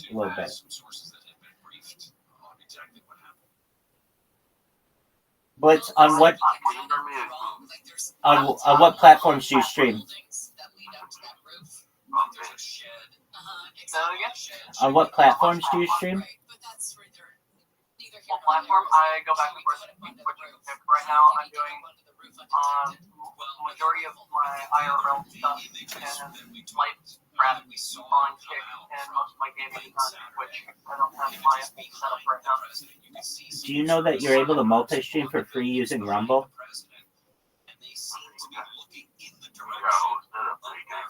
So basically, if you use Rumble, you can multi-stream on Kick, YouTube, Twitch, TikTok, Instagram, Twitter, all simultaneously for free. I do that with OBS. Tight. That's you use the I run add-on. that with the multi-RTMP. Excellent. Good move. That's the way to do it. And then I also have Atom. I have the Atom plugin for verticals. And I also have like 3 or 4 other plugins for like web socketing and stuff. Wow. So why don't Just the fact that I don't have all of that up here right now because I'm in the process of a move, so I gotta get all that done. I So gotcha. for the time being, the reason why I'm doing IRLs on Kick and then gaming on Twitch is because I have access on the console to Twitch, and I have access to Kick from my phone. I With gotcha. Prism and other things. I gotcha. Very well. Do you ever play? Prism allows me to do multi. Do you ever play any of these guys in any games? Do you ever play any of these guys? Do you ever play Jay or no? That. Do you guys ever play Crunker Strike? No, Crunker Strike. It's available in Discord. It's like Counter-Strike on Discord. It's fucking amazing. And if you It's one of those little mini games. Yes, it is. Made off of the actual Flunker, like manifold or API. and it's a lot of fun. Yeah. It was basically a speed pace first-person shooter set in like kind of a Roblox Minecraft kind of look. I couldn't have described it any better myself. Pretty solid game though, I'm not gonna lie. That game is quick as hell. You're exactly right. Yeah, it's fun to play in here. Definitely.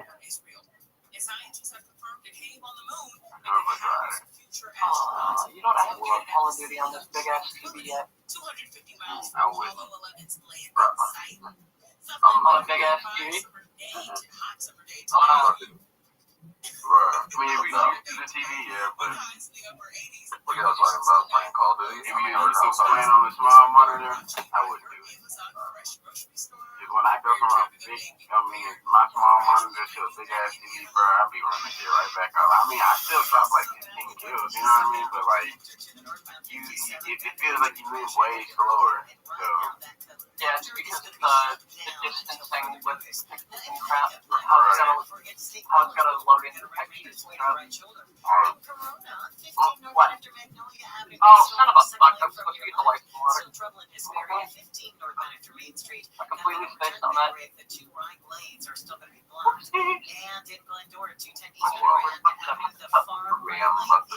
Basically had off on my exact off my server, so I can basically play a few games with bug and everything.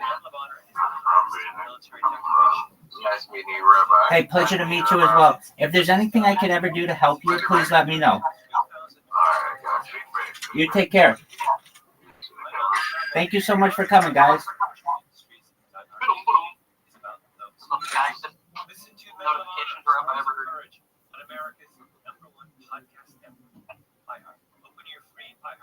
That one's got a point on it. Blitz, do you play Madden? I'm not much of a sports guy myself. Okay. I used to get into hockey, but I was kind of getting too good with that, so I stopped playing it.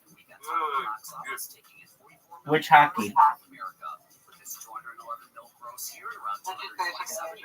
Okay. Pretty much any of them. Anything that gave me the ability to use the right joystick for my slapstick shots and everything like that, that pretty much just falls through the game. Excellent. Yeah, actually just cut myself online. You alright? Yeah, I'm good. Cool, tiny motherfuckers. I ain't got that. It was just weird as crap. I looked at it and I was like, huh. Got a little red mark from it. No big deal. And then I noticed a tiny bit of How did it work, man?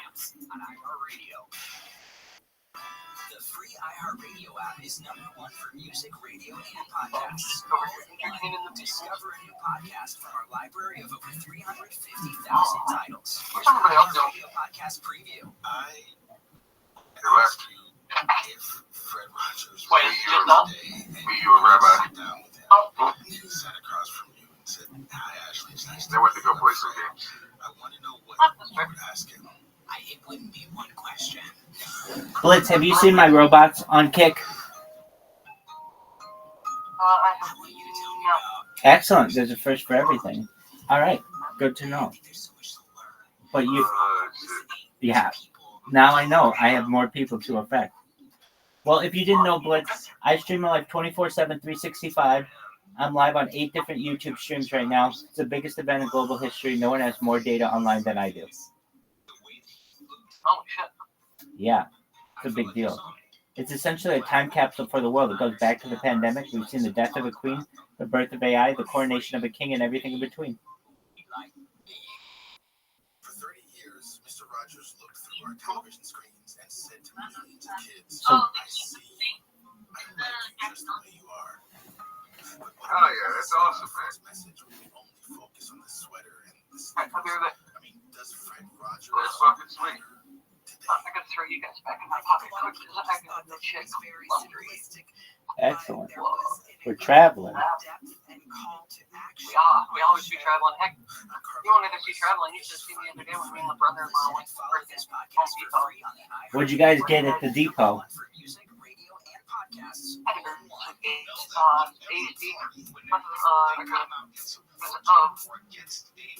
Air venting and a bunch of tape.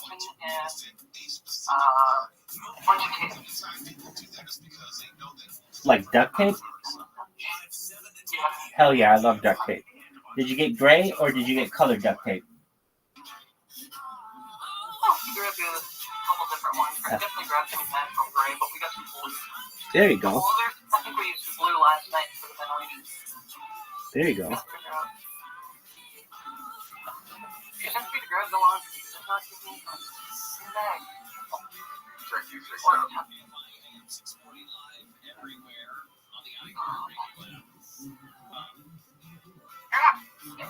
we go. Let's go down the It's list. $7.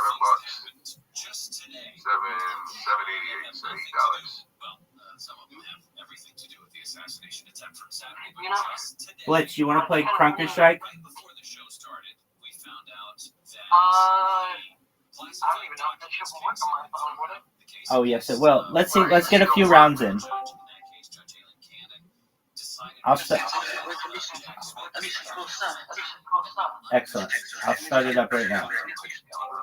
Yeah, let me just get all this crap.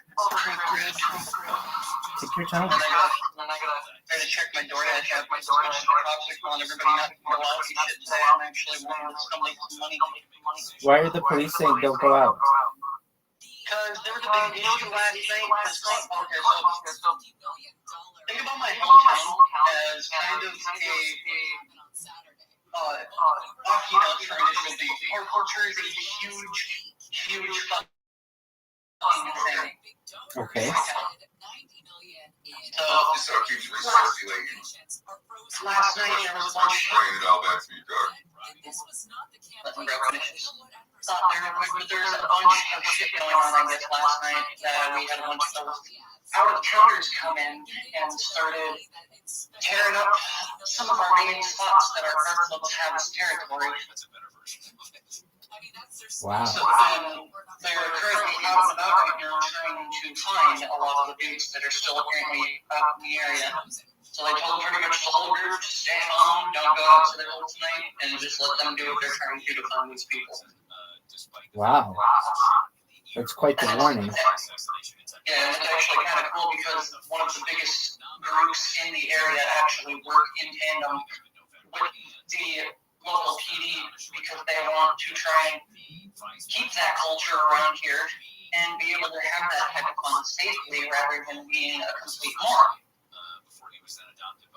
That makes sense. That was like a couple days ago. We had some dude went up there and started doing burnouts and crap. Then they had the main group up there. Well, obvious stake to it. What does somebody do? immediate call out to the boys, and like not even 20 minutes after I watched them go up the hill past my house, fucking 4 cops shoot up the hill. No way. In their squad cars?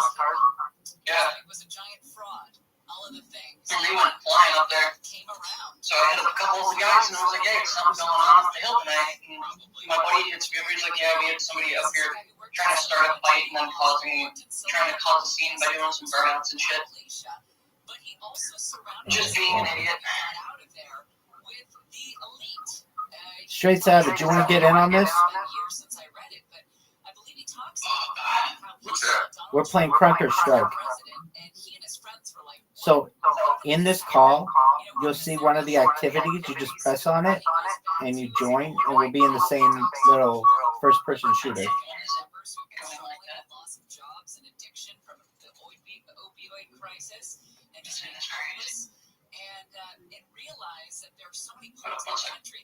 You're good.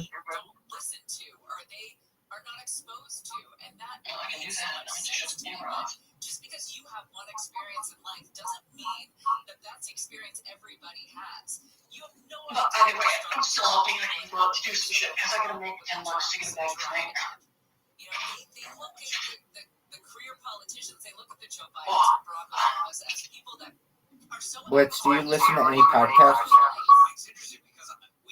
I listen to the Unsubscribed podcast. Is it good? That was solid, especially for something run by a bunch of military vets and active duty members. Very cool. Shit gets pretty intense up there and all of that. And I like it. It's why Gavin Newsom is never because he comes across as phony. Donald Trump goes into these towns and he talks like a person. Like he talks like a normal, he talks like one of them. And the camera back on, and we're golden. Joined the Marine Corps as a I'm gonna knock that over too, that would be fun. He was the Public Affairs Division of the 2nd Marine Aircraft. Actually, let me see if this shit works on here, because I want to see. If you play on a phone, aim is automatic, and so is auto aim is automatic.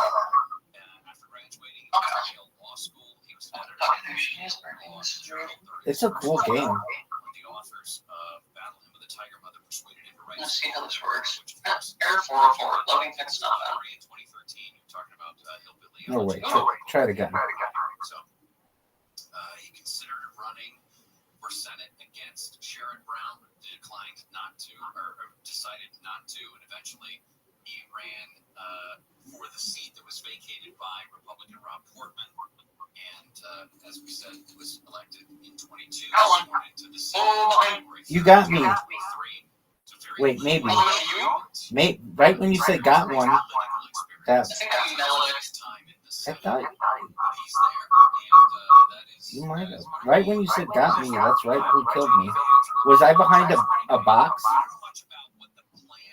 No, you were running up on. You killed one of my boys around a corner. That's who I ended up murking. Trying to find somebody. I mean, dude, it looks like he's in a suit, I think. Is you? I don't think so. So the bad guys are in red, and the good guys are in green. Yeah, which run are you on? You on green? Well, so you can't do it that way.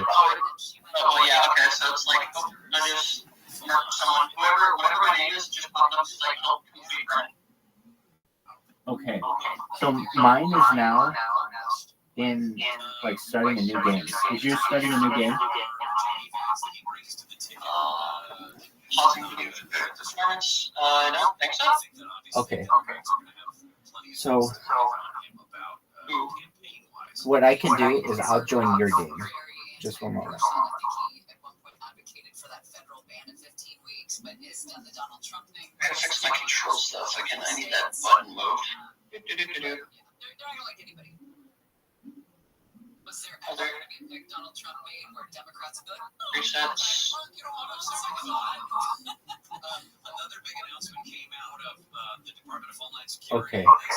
They will be providing RFK Jr. with Secret Service detail after more than a year, I believe, of him asking for it. Of course, part of it was back when he said he might run as a Democrat for president, and he decided to run as an independent. So, man, a lot going on today, and I'm sure we're going to see it all week as we continue our coverage, of course, of the Republican National Convention from 2,000 miles away. But we'll have a good Literally playing Frunker on phone was actually tight. It is. It runs pretty well. I just got a text from someone. You guys going to either convention? Straight Savage, you want to get in on this?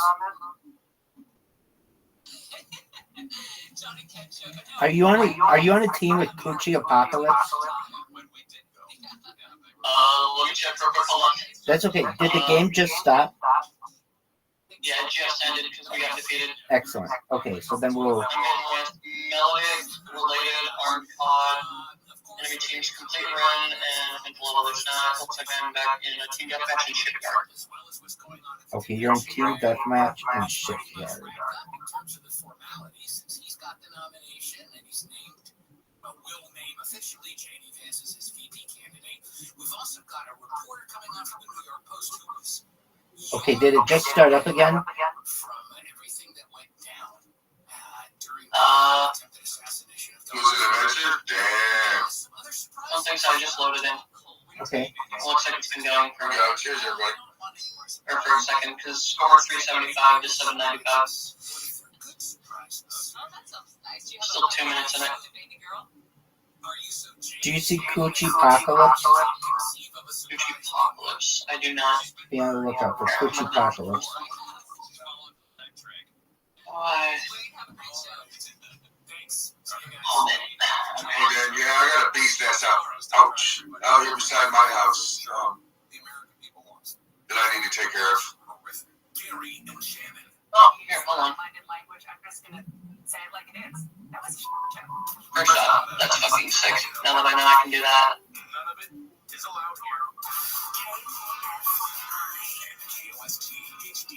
Los Angeles, Orange County. Live everywhere on the iHeartRadio app. See how it works. Johnson live from KFI 24-hour newsroom. Reload it back in. McCarthy says he spoke with Trump shortly before the former president headed to Wisconsin, saying he was very excited for his RNC appearance. Okay, so now I'm in. I can play. What's it gonna put me in? Trump is Back in that shipment game. Thursday. That's Beef literally in your actual area. almost done. Has very high coronavirus levels in its That's wastewater. not a fucking skill board, I think. Yeah, I don't know what kind of bees they are. They're bees. July 6th shows California was one of 7 states in this category, including Arkansas, Florida, Maryland, Nevada, Oregon, and Texas. The rate at which COVID tests are coming back with positive results in California has almost reached last summer's peak. And 5 cases of bird flu have been reported. Here, hold on. Let me try something real quick. Once all my stuff tries to go away, Rabbi. Take your time. I think stop popping up so I can hit the damn back button. There we go. Alright. Fingers, invite friends. Previously tested positive for bird flu in connection with the ongoing outbreak. Colorado declared a disaster emergency earlier this month to make sure the state can offer support and resources. I gotta do here. Which one am I supposed to add here? Combat against Hamas in southern and central Gaza from Rafah to the refugee camps. Local officials say more than 24 people have been. There we go. I'll add you up real quick, because then once I go back in, I should be able to invite you to a game. If my phone will stop freaking out. Excellent. What kind of phone do you have? 14 Pro. Oh, that's a good phone. Definitely good for weather pictures. My guy, I love this thing. It's just so nice. Data from Adobe Analytics predicts Amazon Prime Day will drive a record $14 billion. All right, my game just ended. Okay, I'm also out of the game too here. Okay, so we should be in the next one. Let me see. On average across many of these popular categories. Okay, so my game just started. Did yours just start? Let me load up here quick. Are you in some? What's the score on yours right now? 100 to 0. 0. Okay. Let that that means I got thrown in the wrong game again. That's okay. Let me join yours. Let's see if I See can if do it'll that. work. It'll let you get in because it's like a city-esque type of Afghani map. 1100 to 475. Okay, I just switched teams, and Couple of degrees cooler tomorrow, but we are heating back up for the rest of your work week. But right now, it's 75 in Tustin, 71 in Costa Mesa, 76 in Hollywood, and 84 in Rancho Cucamonga. interesting. I'm gonna just close my game and come back to yours and just join yours. The NASDAQ looks like it gained 674, and S&P 500 gained.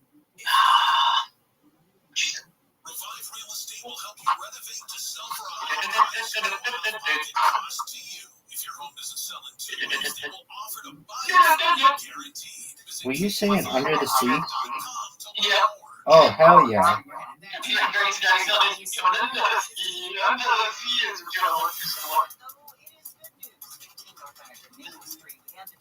You know it's better now what it's going to take it from me.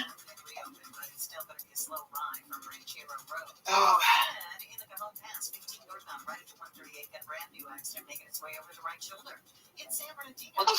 I'm coming. I just wanted to leave and come back so that I can join your match. That's fair.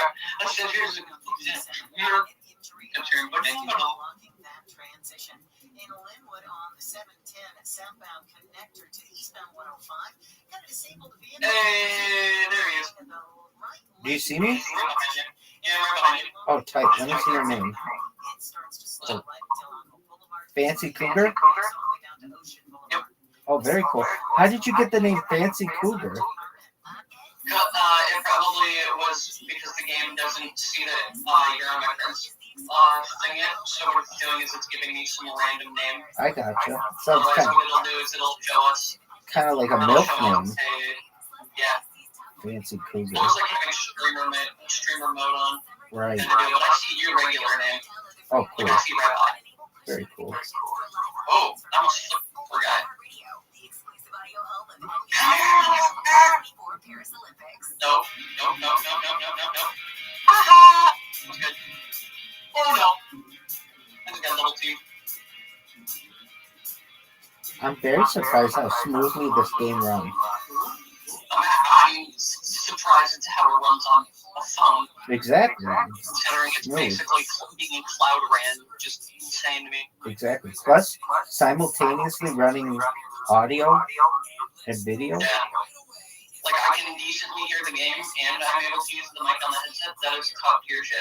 I agree. Because I've noticed with most mobile games, if you turn your mic on in game, or if you're using the mic on the phone at any given point, and then try to play your game, your sound will get immaculately just destroyed. I agree.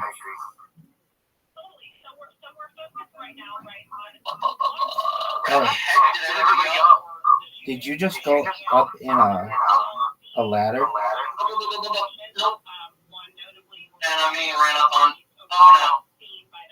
Neat Louise just dropped me. Oh, I see you up there. Let's see if I can get up here without falling off the damn ladder. There we go. We're gonna be like snipers. We're like the guy said. We're like, hopefully we have better aim. Here comes a guy. Good, you got him. Very good job. He's right underneath us. Uh-oh. He's right at that corner. Oh, he's back up. Got him. Good job. I'm not even ADSing. This is sad. What is my kill count right now? I'm not going to check the scoreboard. Right when you die, there's a little button on the left. It might be blocked on my little black spot on my phone for the camera and crap. How do we get data? We murk these people. Wow, you did really well. You had 7 kills. That's really good. I can tell. Wow, that's impressive. I might have to get back into it just because I know I can live stream. I'm kidding from my phone. I might just have to find my HDMI to lightning adapter, do something like that. Whatever Put it on the big TV. Whatever it takes. And the fact that it's decently not just destroying my battery life. Oh, no. We must act. Onward! For the glory of the next kingdom, we must find the Rothschild. Where have you gone? Never! Oh, in the box. Who's not? Bring up. Oh. Where's that fancy cougar? Wow. Oh, you got me. You showed me. You showed up as Blitz that time. Okay, so now it's registering our names. Let's go, baby. I will jump. I need to avenge my death. Where's Blitz? Where is Blitz? Oh, I gotta put on the other team with these dudes. These maps, I feel like are huge for this game. Holy crap. Oh, God! Oh, no. Get him. You got me. Good job. Wait, somebody else got you? Wow, that was a really good kill, Blitz. You jumped and killed me, and I wasn't able to get you. Wow, you've got me 2 in a row. I gotta get you. There you are. I'm gonna get you. I'm gonna get you. I got you. Revenge. Your team looks like it's gonna dominate us. I was like, I see my death marker, I know where they're going to be, and I just got slaughtered. Oh, there's one. Where's the rest of you? Here. I see you. Oh, he got you. Okay.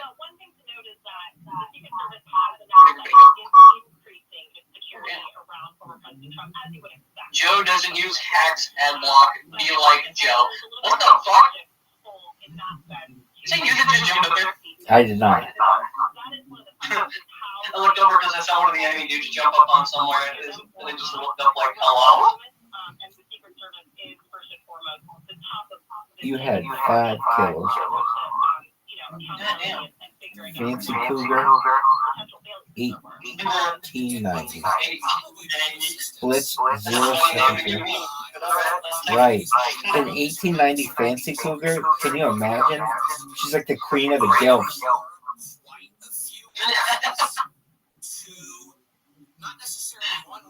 It's all in Las Vegas, boys. We found the guilt.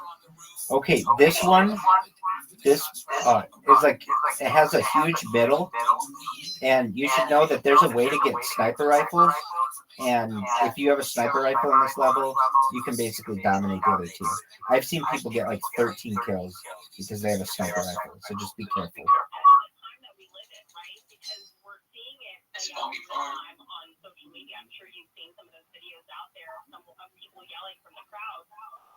Oh, damn.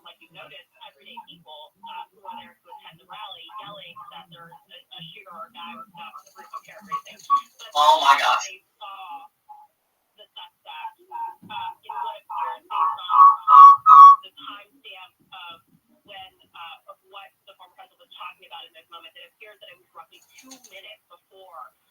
Wow. I am a sniper. I don't need a sniper.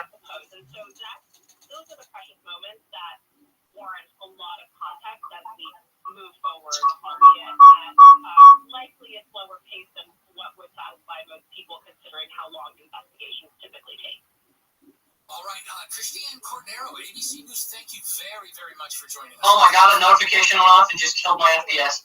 Holy crap. That'll do it. I got you covered! Oh shit. I didn't realize they were right off to my right side. this is not a surprise, and there was No, you think they're mad at me yet? that he wasn't going to. And we also, it's already leaked who he has selected to be his VP candidate, J.D. Vance of Ohio.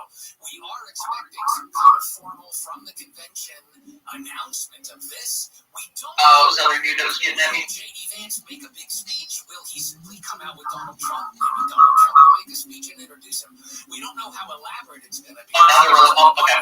A little later this hour, we're monitoring. I'm really going to be mad at me. I had 8 kills. You had 9 kills?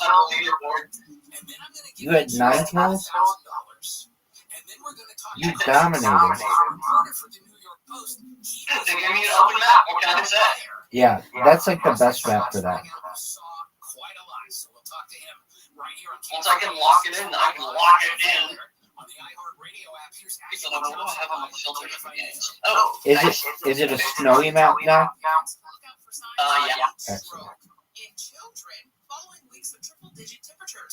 Wow, this doesn't kill my battery as hard as mobile does.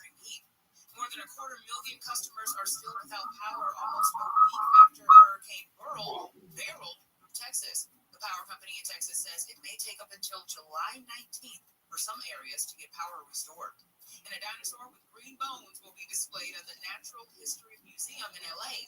Officials say the dinosaur named Now is a member of a new species and the only one found on the entire planet whose bones are green.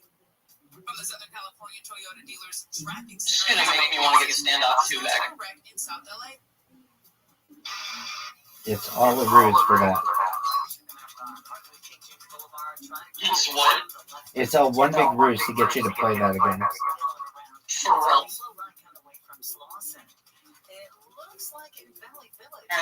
Don't start finding my kills. Oh no.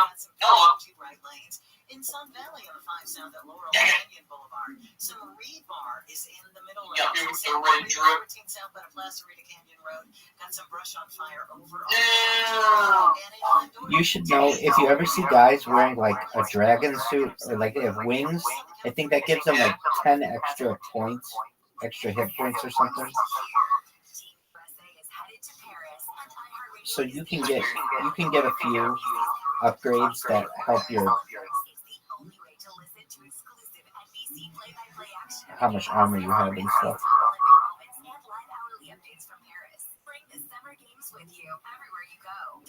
Are you excited about the Olympics? We'll see what they're gonna do with it. Good, dog. What's your favorite summer Olympic sport? Once out of 3 for that would probably for Summer Olympics. God, I'm not gonna lie, I don't think I've really watched Summer Olympics in a minute.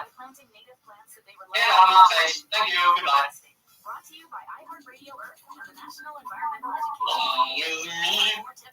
And you'll be In a world of pure imagination. Oh God, it is raining hard outside now. Holy shit. Nope. Back up the corner. Come on, boy. You know you want it. You know I want it. Come here. Don't run. Oh no, you think he mad? Victory. Excellent. Can I slow down, please? Jesus Christ! You had 12 kills, dog. Dude, you're really good at this game. You need to calm down real quick. Sensitivity isn't even where it needs to be either. That's If phenomenal. I had that sensitivity up, I would not be missing Jack.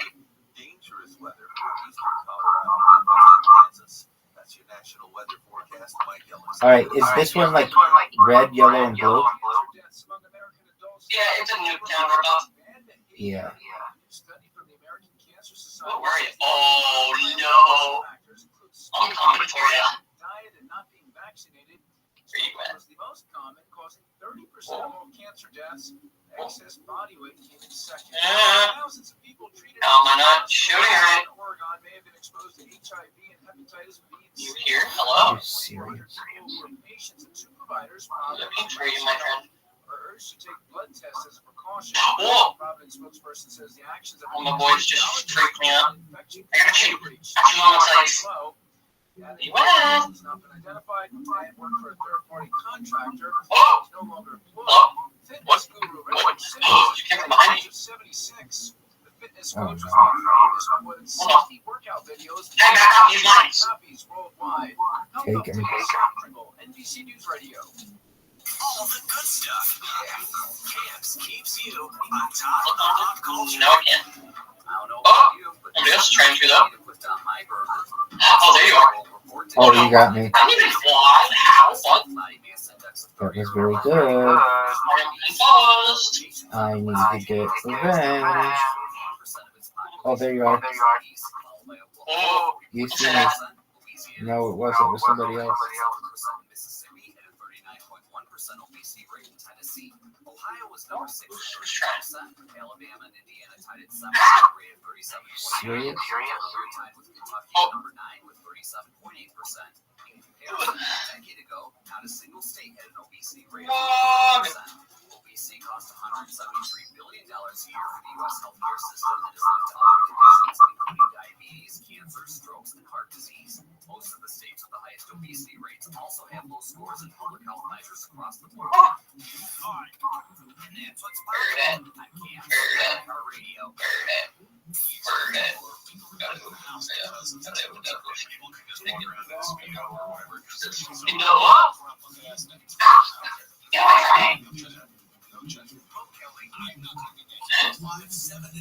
Now I gotta dance. Oh, hi. Uh-oh. That would have been bad. Damn, another one at like 13. Let's see. Fucking Christ. You're right. Why is it so hot in this house? I don't like it. It's not even that hot. 672 degrees. On a little summer vacation, Wayne Resnick sitting in, and in just a moment, we're going to bring on Carson Swift, a reporter from the New York Post. I just almost fell that thing. In Pennsylvania, and was pretty close. Yeah, I'm gonna pull down. That's crazy. I understand that. It does make the phone work really hard. I mean, it doesn't seem like it works that hard. That hard at least. Like, even Hot Mobile gets this a lot more fired up than what Trumper did. That's legitimate. Like, serious. I'm only at like 45% battery life when I started at like 51, so that's not even that bad drain either. No, it's not. So make sure you go to KFIAM640.com/cash. That is where you enter the keyword. You have to do it on the website. Winners are notified by email. So make sure you check your junk and spam folders to see if you've won.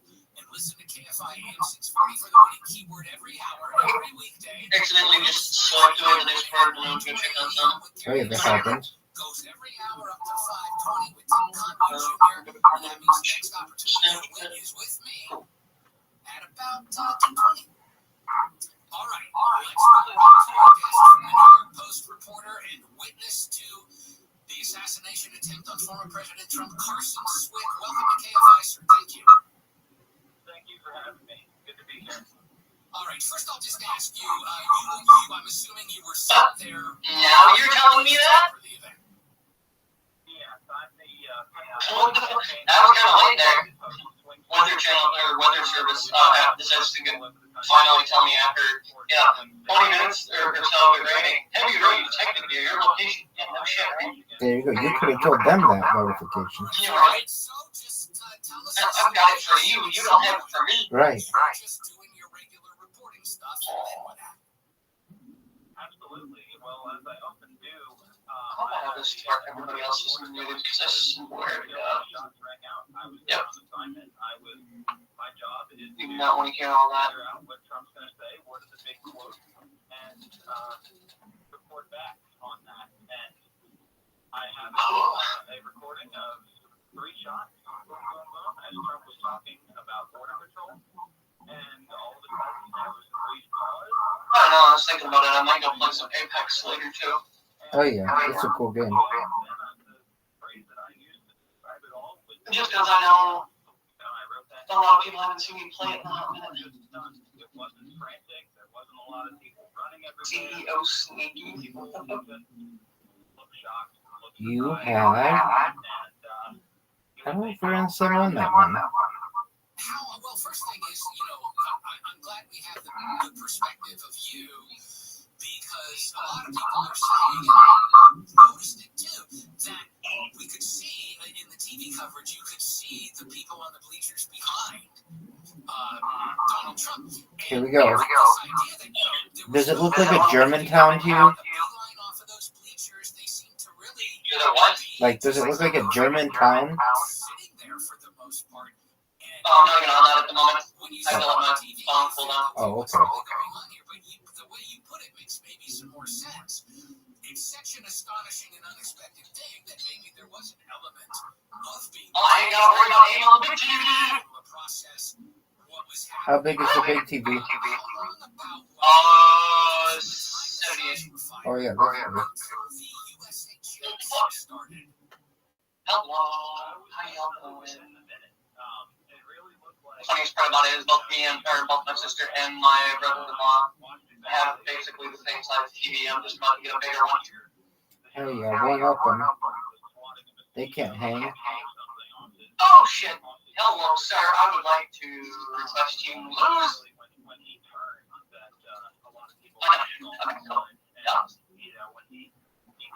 And then I get sniped.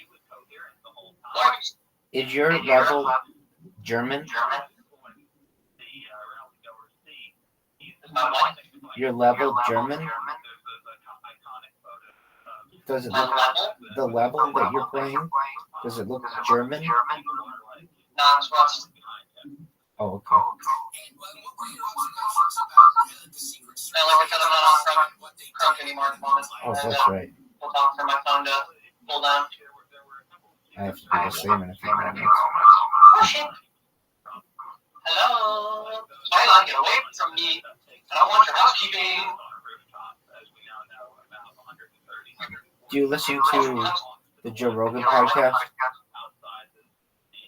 Do you listen to Joe Rogan? Not very often. Every once in a blue moon. Do you know who Joe? Do you know who Joey Diaz is? Yeah. Cool.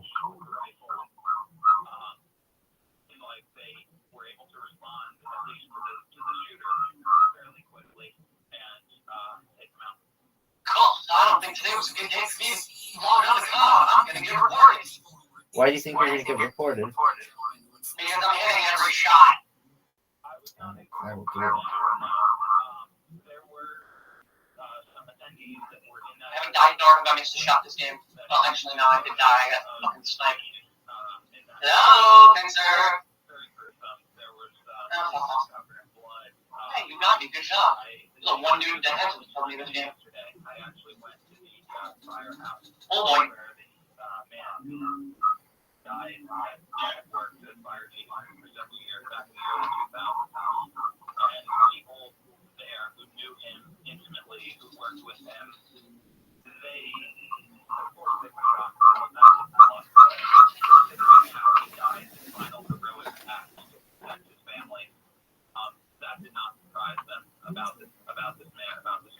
Is Rust a good game? If I understand it, they are displaying his, because he was still a volunteer firefighter up to the day, and they've got his jacket, his fire jacket and helmet, kind of like a memorial in the front of that firehouse. Is that right? Mm-hmm. Yes, they have that. They've had the flag at half staff when I went yesterday, also ordered by Governor Shapiro. Okay, so also this. So obviously, at some point, the law enforcement presence there moves from protect the president, get the president. It started with Felicia. We were lost. We were two people talking every Tuesday. We got a couple downloads, but like I told you the other day, there were these things that covered our faces. These circles, so you can't spit. So I couldn't really see her, and she couldn't really see me. And one night she said something. One afternoon she said something. And I told her, one night I was in the city. And me and my buddies went to get blow over at a bar. And right by 42nd Street in the mid-'80s, there was a pretzel thing. If you wanted we took the Lincoln Tunnel back to Jersey, you could stop and get a pretzel there. But if you didn't make that left and you went straight and made a right, that whole street was hookers. And the pimp was a black dude. I may believe he was retarded in a wheelchair. But he had like 2 machine guns and there was 2 other retarded black dudes in wheelchairs. He would drive down that block and there'd be fucking 20 black chicks. The cops weren't on it. And you'd get in the car, and they'd suck your dick around the world or sex. This is 82, no condoms. I remember going around the world. Yeah, around the world. I thought around the world was sex, no? Around the world's around the world. Everything. They eat your assholes, they suck your balls, you fuck them, they blow you. It's the whole thing for like $35. Oh, Jesus. It's 1982. No condom? No condom. In the backseat of a car, on your back, eating that ass. And the last guy she fucked, Hello, ladies and gentlemen. We're here with Lee Saya and Joe Diaz. My name's Joe Rogan, and I host a podcast called The Experience. Dude, this poster you just brought me in. Joey Diaz just brought me in one of the dopest fucking things I've ever seen in my life. It is a poster with Leonard Skinner and the Rolling Stones. And we were talking about this on the way in here. The Nebworth Festival from 1976. America's Confederate Rockers, Leonard Skinner. And then underneath it, it says, along with the best rock and roll band in the world, Britain's own Rolling Stones. It was kind of weird. Because you got one band that's the headliner, they're the biggest picture, and then it says the other band's the best band in the world. No. How high are we? No, it's just they didn't know. They had no fucking idea of the power that these guys were bringing over. They had been on the road opening up a TED. TED was a powerhouse in '76. Ted Nugent? Oh. Cat Scratch Fever. Oh, Free Fall, Cat Scratch Fever, and then the live out. Stranglehold. To this day. Nobody was messing with it. He was hunting. He was eating what he hunted. Nobody had heard these things. He was hunting with some shitty ass equipment too. They had like old school archery bows back then, like recurves and like real shitty compound bows. Did he have like the whole compound then with like the animals and like the fakers? His family has had property in Michigan. He's got a couple places. He's got one place in Florida and he's got one place in Michigan. And they're both like these gigantic private hunting grounds. He didn't do any coke. He just took all his money and he bought just a giant chunk of land. And then he's got one in Texas now. No booze, no cigarettes, no nothing. He doesn't do any of that? He doesn't party at all? No. I think he drinks a little wine. He's fucking crazy. But it's like when those guys try to debate him, like, did you ever see Ted Nugent versus Pierce Morgan? No. On gun control? No. He lit him up like a Christmas tree. Because Pierce Morgan didn't have all... Pierce Morgan is like, he's a proper sounding British guy, but like when it gets to the fucking red line, of arguments, he falls apart. Like Ben Shapiro ate him up and Ted Nugent ate him up. A lot of the conservative guys that are like really slick, smooth talkers, they can eat him up when they get into the really like high revs of the conversation, because he didn't understand that a lot of the gun deaths is also bad guys that are shot by guns, like people that are shot by cops, like all that stuff is sort of calculated it in. Like he didn't understand, he didn't have all his facts in order. So if you're arguing with a guy like Nugent who does these kind of arguments with people, like gun control arguments, he's got like his words down to a T. He's done a couple of these. Did one of them in a gun store. They were in a gun store. Yeah, sure, go ahead, play some of it. It's hilarious. I'm on a rock and roll stage. I just sang a song about feisty. I mean, you got to be kidding me. On a rock, did you ever see Richard Pryor live? How about Sam Kinison? How about Lenny Bruce? I'm one of them. Get over it. That's some funny. For a man who is a patriot, who wants to love his country, that was quite a shocking disrespect. Well, let me put it in official CNN Piers Morgan. Yeah. Yeah.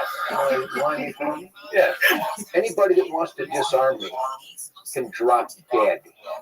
Anybody that wants to make me unarmed and helpless, people that want to literally create the proven places where more innocents are killed, called gun-free zones, we're going to beat you. We're going to vote you out of office or suck on my machine gun. You can take it whichever way Much you as I'd love to suck on your machine gun, the whole point of your defense is that a lot of people do drop dead precisely because. What are you, a ninja?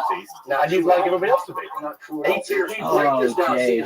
You write this down. 80 people a day die in America from guns. And 75 of them, 78 of the statistics by the Uniform Crime Report by the FBI and the UN study on violent crime, 78 of those 80 are let out of their cages by corrupt judges and prosecutors who know the recidivism is out of control, know that they'll commit the crimes again, and they let them walk through plea bargaining, early release, and programs. They still kiss my ass, where you have the most armed citizens in America, you have the lowest violent crime rate, where you have the worst gun control, you have the highest crime rate. Pierce, choose one. Do you want a lot of crime? We have it.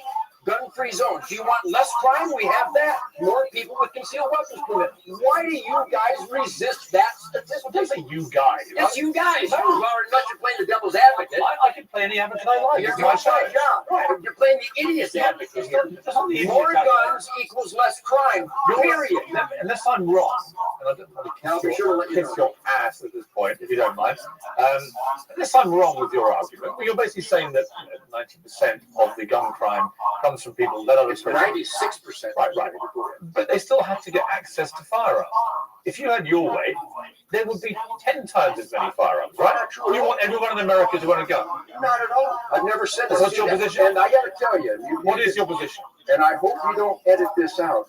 Whenever I've done interviews with guys that are inclined to be anti-gun, they always go, well, Nugent wants everybody to have a machine gun. Nugent wants all the deer dead. What does Nugent want? Not even close. What do you want? What I want is the Second Amendment. We the people, free individuals to have the right to keep and bear arms for self-defense. Find fault with that. Shut him down. It's too good at that shit. The argument is just too weird. It's just a weird argument. I see both sides of it. If nobody had guns, if there's no guns, if nobody getting shot, I think people would be like macheting people more and shit. They do something. They do something. So they're saying 75 out of 80 gun deaths are criminals and like bad people? I don't know what the real numbers are, but that's what he was saying in that argument. He was saying something along those lines. Yeah, the people that die when we talk about people that die in gun deaths, a lot of the people that die in gun deaths are cons, ex-cons, people out of jail, people who have already committed violent crimes in their life.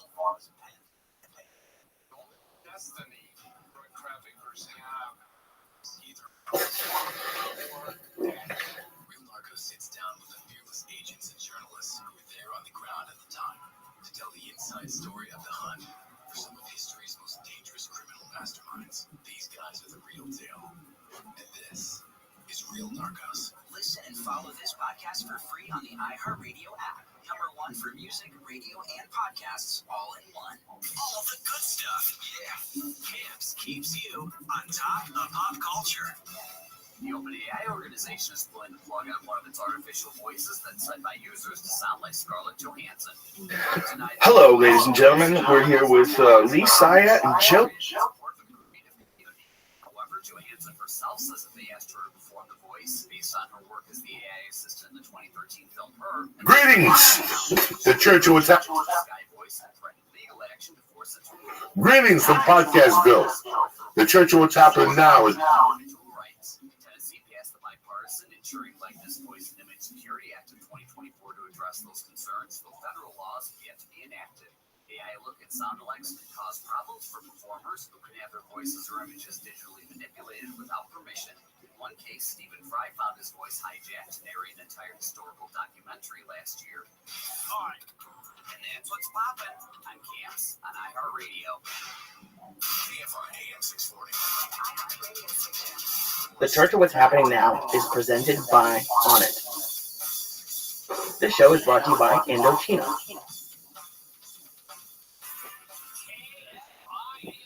The Church of What's Happening Now is presented by On It. This show is brought to you by HelloTushy.com. The days are back. The Church of What's Happening Now is honored to introduce you to HelloTushy.com. HelloTushy.com makes portable devices that spray your butt completely clean with water. That's right, Uncle Mike. Completely clean with water. I don't know what I did with it before I had it. Go to HelloTushy.com/church right now to get 10% off of your order.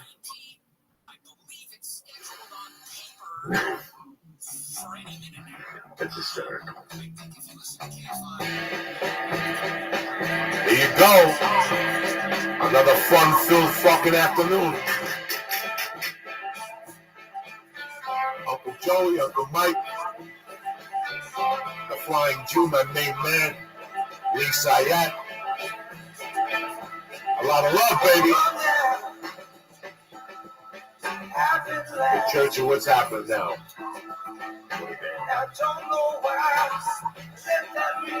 Thursday, the 19th of January. Get your shit together. Well, this is going to happen to you right there. You're going to take your car, your fucking girlfriend, your fucking credit cards.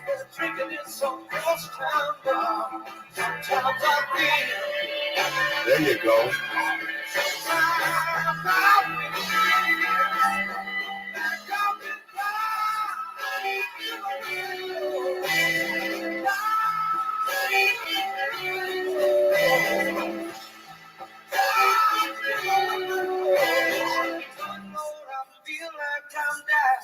Fucking tremendous. Nothing but fucking balls, heart, and soul. Listen to that motherfucker. What's happening, you bad savages? Lee Sayat, Uncle Mike here. You don't need to know nothing about Mike. Mike's my uncle. He's my best man at my wedding. I've been hanging out with Mike since 1990, since I got out of the halfway house. Maybe a year before I got into stand-up comedy. So we're going to go over a few fucking crazy stories tonight. You said it was like you were around my age when you met Mike. Or around 40. I'm not sure. So 90, I was 27 years old. Wow, yeah. So you're younger than me. He was smaller. Oh, a lot smaller. A lot smaller. I just got out of the joint when I met you. We were fighting weight. Oh, I was fighting weight. I was hitting the bag. I was swimming. I was lifting fucking weights. I was running and Boulder at that time in 1990 was a very, when you looked at it, they had a newspaper, Boulder, and they had a section about activities. Everything was health related. In those days, there were bars in Boulder that had a thing called Friday Afternoon Club. Had a bar that was one of the hottest disgusto spots in the country. Like it made Playboy magazine. You couldn't even fucking drive on Arapahoe Boulevard on Friday from all the people that would come from all over the state, Wyoming, just to hook up. It was FAC, Friday Afternoon Club. And beside that, there were the Pearl Street bars, Pearls, where our friend, the Jewish guy's wife, worked, bartender. What Potters. And there were those string of bars. But that's it. There was one strip club, the bus stop. Yeah. That sounds terrible. They were all CU co-eds. They were all fucking girls from the university. And the funny thing was that the guy died, and he left it to a church. And the church inherited the fucking strip club. And they were thinking of selling it. See, we were doing those bong hits. Stop banging on the fucking table, please, for the love of Christ. Hey, so there was the bus stop, so there wasn't much to fucking do in Boulder in those days. Besides workout, everything was health related. Moonlight, walk in the mountains. There's fucking snakes and mountain lions up there in Chautauqua. You want to go for a fucking moose walk at night. Everything was like very health oriented. In Boulder, it was very rough to be fat. When you went to the YMCA in Boulder, there was 3 fat people out of 100 in there. Because the city was so health oriented. So why was it tough to be fat? You felt bad, or what was tough about it? It's the culture. It was the culture. It's like we live in this incredibly. We live in this incredibly beautiful spot. How we all ended up there is who the fuck knows. I don't know how I ended up there. That's another story. And then bumping into him on the street coming down from the halfway house. And that's just, I got that moment like frozen in my head. There was a Mexican place that their menu was a healthy There was a few blocks in Boulder in those days. That was the original restaurant was called the Harvest. Oh yeah, you've spoken of the vegetarian place. Harvest was. Yeah. If I have to sit here with you and go one of my favorite restaurants of all time, it was the Harvest. What made me go in there, Lee? I don't know. The iced tea was the best iced tea. It had caffeine in it to the gills. It was stronger than Greasy Tony's fucking Mountain Dew. When they tried to put a new iced tea, the fucking town signed a petition of Boulder. This is how fucking crazy Boulder was in those days. They got a petition together against the restaurant to bring back the fucking tea, the original tea. Or they were going to boycott the fucking restaurant. How do you think you always end up in these crazy cities? Like North Bergen, Boulder? Because you changed your mind, right? Like you weren't going to Boulder? I was not going to Boulder. I ended up in Boulder. The truth of the matter was, I ended up in Boulder because I owed $60,000. You know, I fucking, I was a suspect, you know. They had burglaries from 2 years before. I was under investigation. Some guy had turned, and they caught him and his wife stealing from the city of Aspen. So his return was that he'd bring in drug dealers. Oh, no. So he went to different people, and whenever he comes to my house, he'd go, let's go talk outside. That's how I knew. He had cops close by with the parabolic box. Like, oh, no. Motherfucker. And then one night, what I did was I went to my friend Carl's house, and I left my car there, and I took his car, and I took a ride around the mountain, and I came down my mountain instead of go up it. And I went behind this thing, and there were the fucking cars, and there was the telescope. I saw it right there. And then I just fucking went down. It was right around Thanksgiving of '86, maybe. The Giants won the Super Bowl, maybe. Okay. Yeah. And I fucking was supposed to, I ordered a turkey. This company was going to kill a turkey. And I was supposed to pick it up on Wednesday, right? And that fucking Tuesday night, it starts snowing, and I'm fiending. I'm fucking savage, I'm fiending. And these days, my paranoia had gotten so bad, my paranoia had gotten so bad in these days that I couldn't even get high in my own house. So I would have to get a package and go to Lee's and pay $200 and say, Lee, take Paul to the movies and don't come back. Because you thought like they were watching your house? Oh, yeah. So I would only get high at people's houses. I would go over and pay them to leave their house. But didn't you think they were following you to that person's house? No. I would park the car and walk through bushes and fucking camouflage and rifles. By that point, my paranoia was so out of control. It was really, I was ready to check into a hospital, but I was too proud to admit it. The cocaine had taken its fucking toll. It was like 7 hard months, Lee, of 6 nights a week, 8 ball a night, no sleep, you know, taking care of myself, food and working out, but no sleep, just living on fucking 2 hours a night. And here it is November, and I told the girlfriend, I'm going for a ride. Keep rubbing your hands. Keep rubbing your hands in front of the microphone. Yeah, is that what happens? You're going to light a fire. And I told the girlfriend at the time, who ended up being my wife, I was going to take a ride. I went, I copped fucking 21 grams. And I paid Kato $100 and a little coke to get the fuck out of his apartment. And I stayed there from Tuesday night to Thanksgiving around 5. I still remember watching and going to football games and going, when is this coke going to end? And Kato's knocking on the door. Come on, I got a fucking coke. My aunt's coming over. Would he go to your house? What did he do? I walked into my house, and she was halfway back. She was halfway back. She was, I don't know what to do. People been calling me. People looking for you. You owe money. Some guy knocked on the door. The guy from the supermarket called. The turkey's down there waiting for you. You ordered a turkey. You were supposed to, I was going to do the Scarface type dinner. Like, I was out of my mind. Like, dinner for 8. We were going to start partying Wednesday and then eat turkey. Nobody was going to fucking make turkey. And I had gone to, in those days, I used to go to people and go, Mike, you got $3,000? Yeah, I'll give you back $4,400 in 2 days. Give me $3,000. And I had gone to this guy that was in police academy. Are you a ninja? His mother owned a pizza place Christ, dude. in Snowmass. Hey, are you a His ninja? sister, her husband owned a pizza place. He was a pizza dude. And he was studying to be a cop. But he would always come to me and say, I want to know the other side of the world. Hey, are you a ninja? So finally, after the answer is, after like him begging me for a year, I got him for 3 G's. And I got somebody else. Hey, you a ninja? What? I got a pound of pop. Mike, if you looked at it, you were like, oh, God. Looks fucking tremendous. It smells tremendous. You are You not could smoke 80 joints of it. Nothing left. Not even bad breath. Are you a, nothing. Are you a This ninja? weed was fucking horrendous. Oh, I took that $7 grand. I took that $7 grand. I had to pay off 2 or 3 people. I took it down. I kept like 4 Oh, grand. God. This is And a then Friday, fucking right after high Thanksgiving, stairs. everybody Go kept 1 to calling 10. me. I said, listen, 10. I'm taking a trip on Tuesday. Yo, are you a ninja? Huh?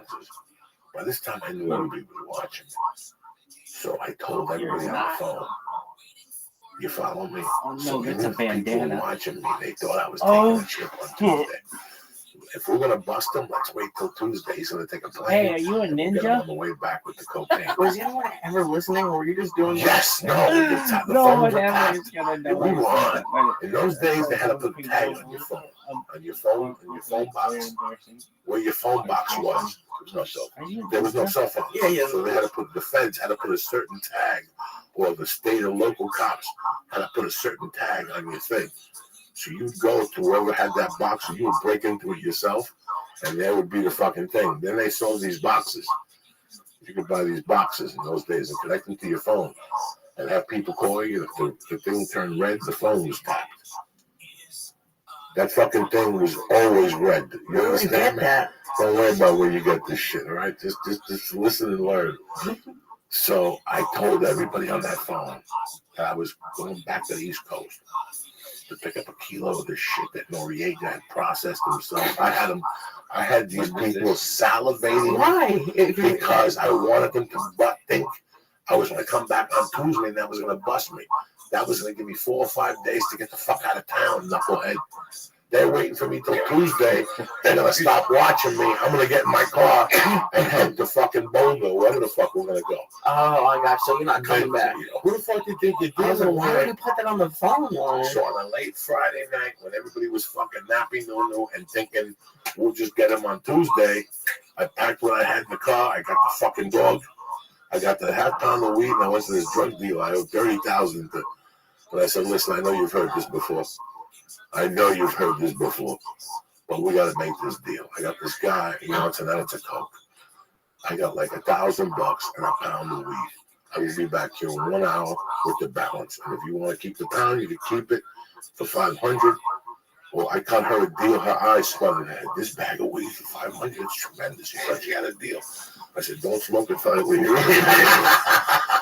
Don't smoke it for the weed. I got that fucking. It's a dirty business. This coke was fucking tremendous. This girl got. In fact, she lives here now in Los Angeles. And she's a manager. She's somebody's assistant.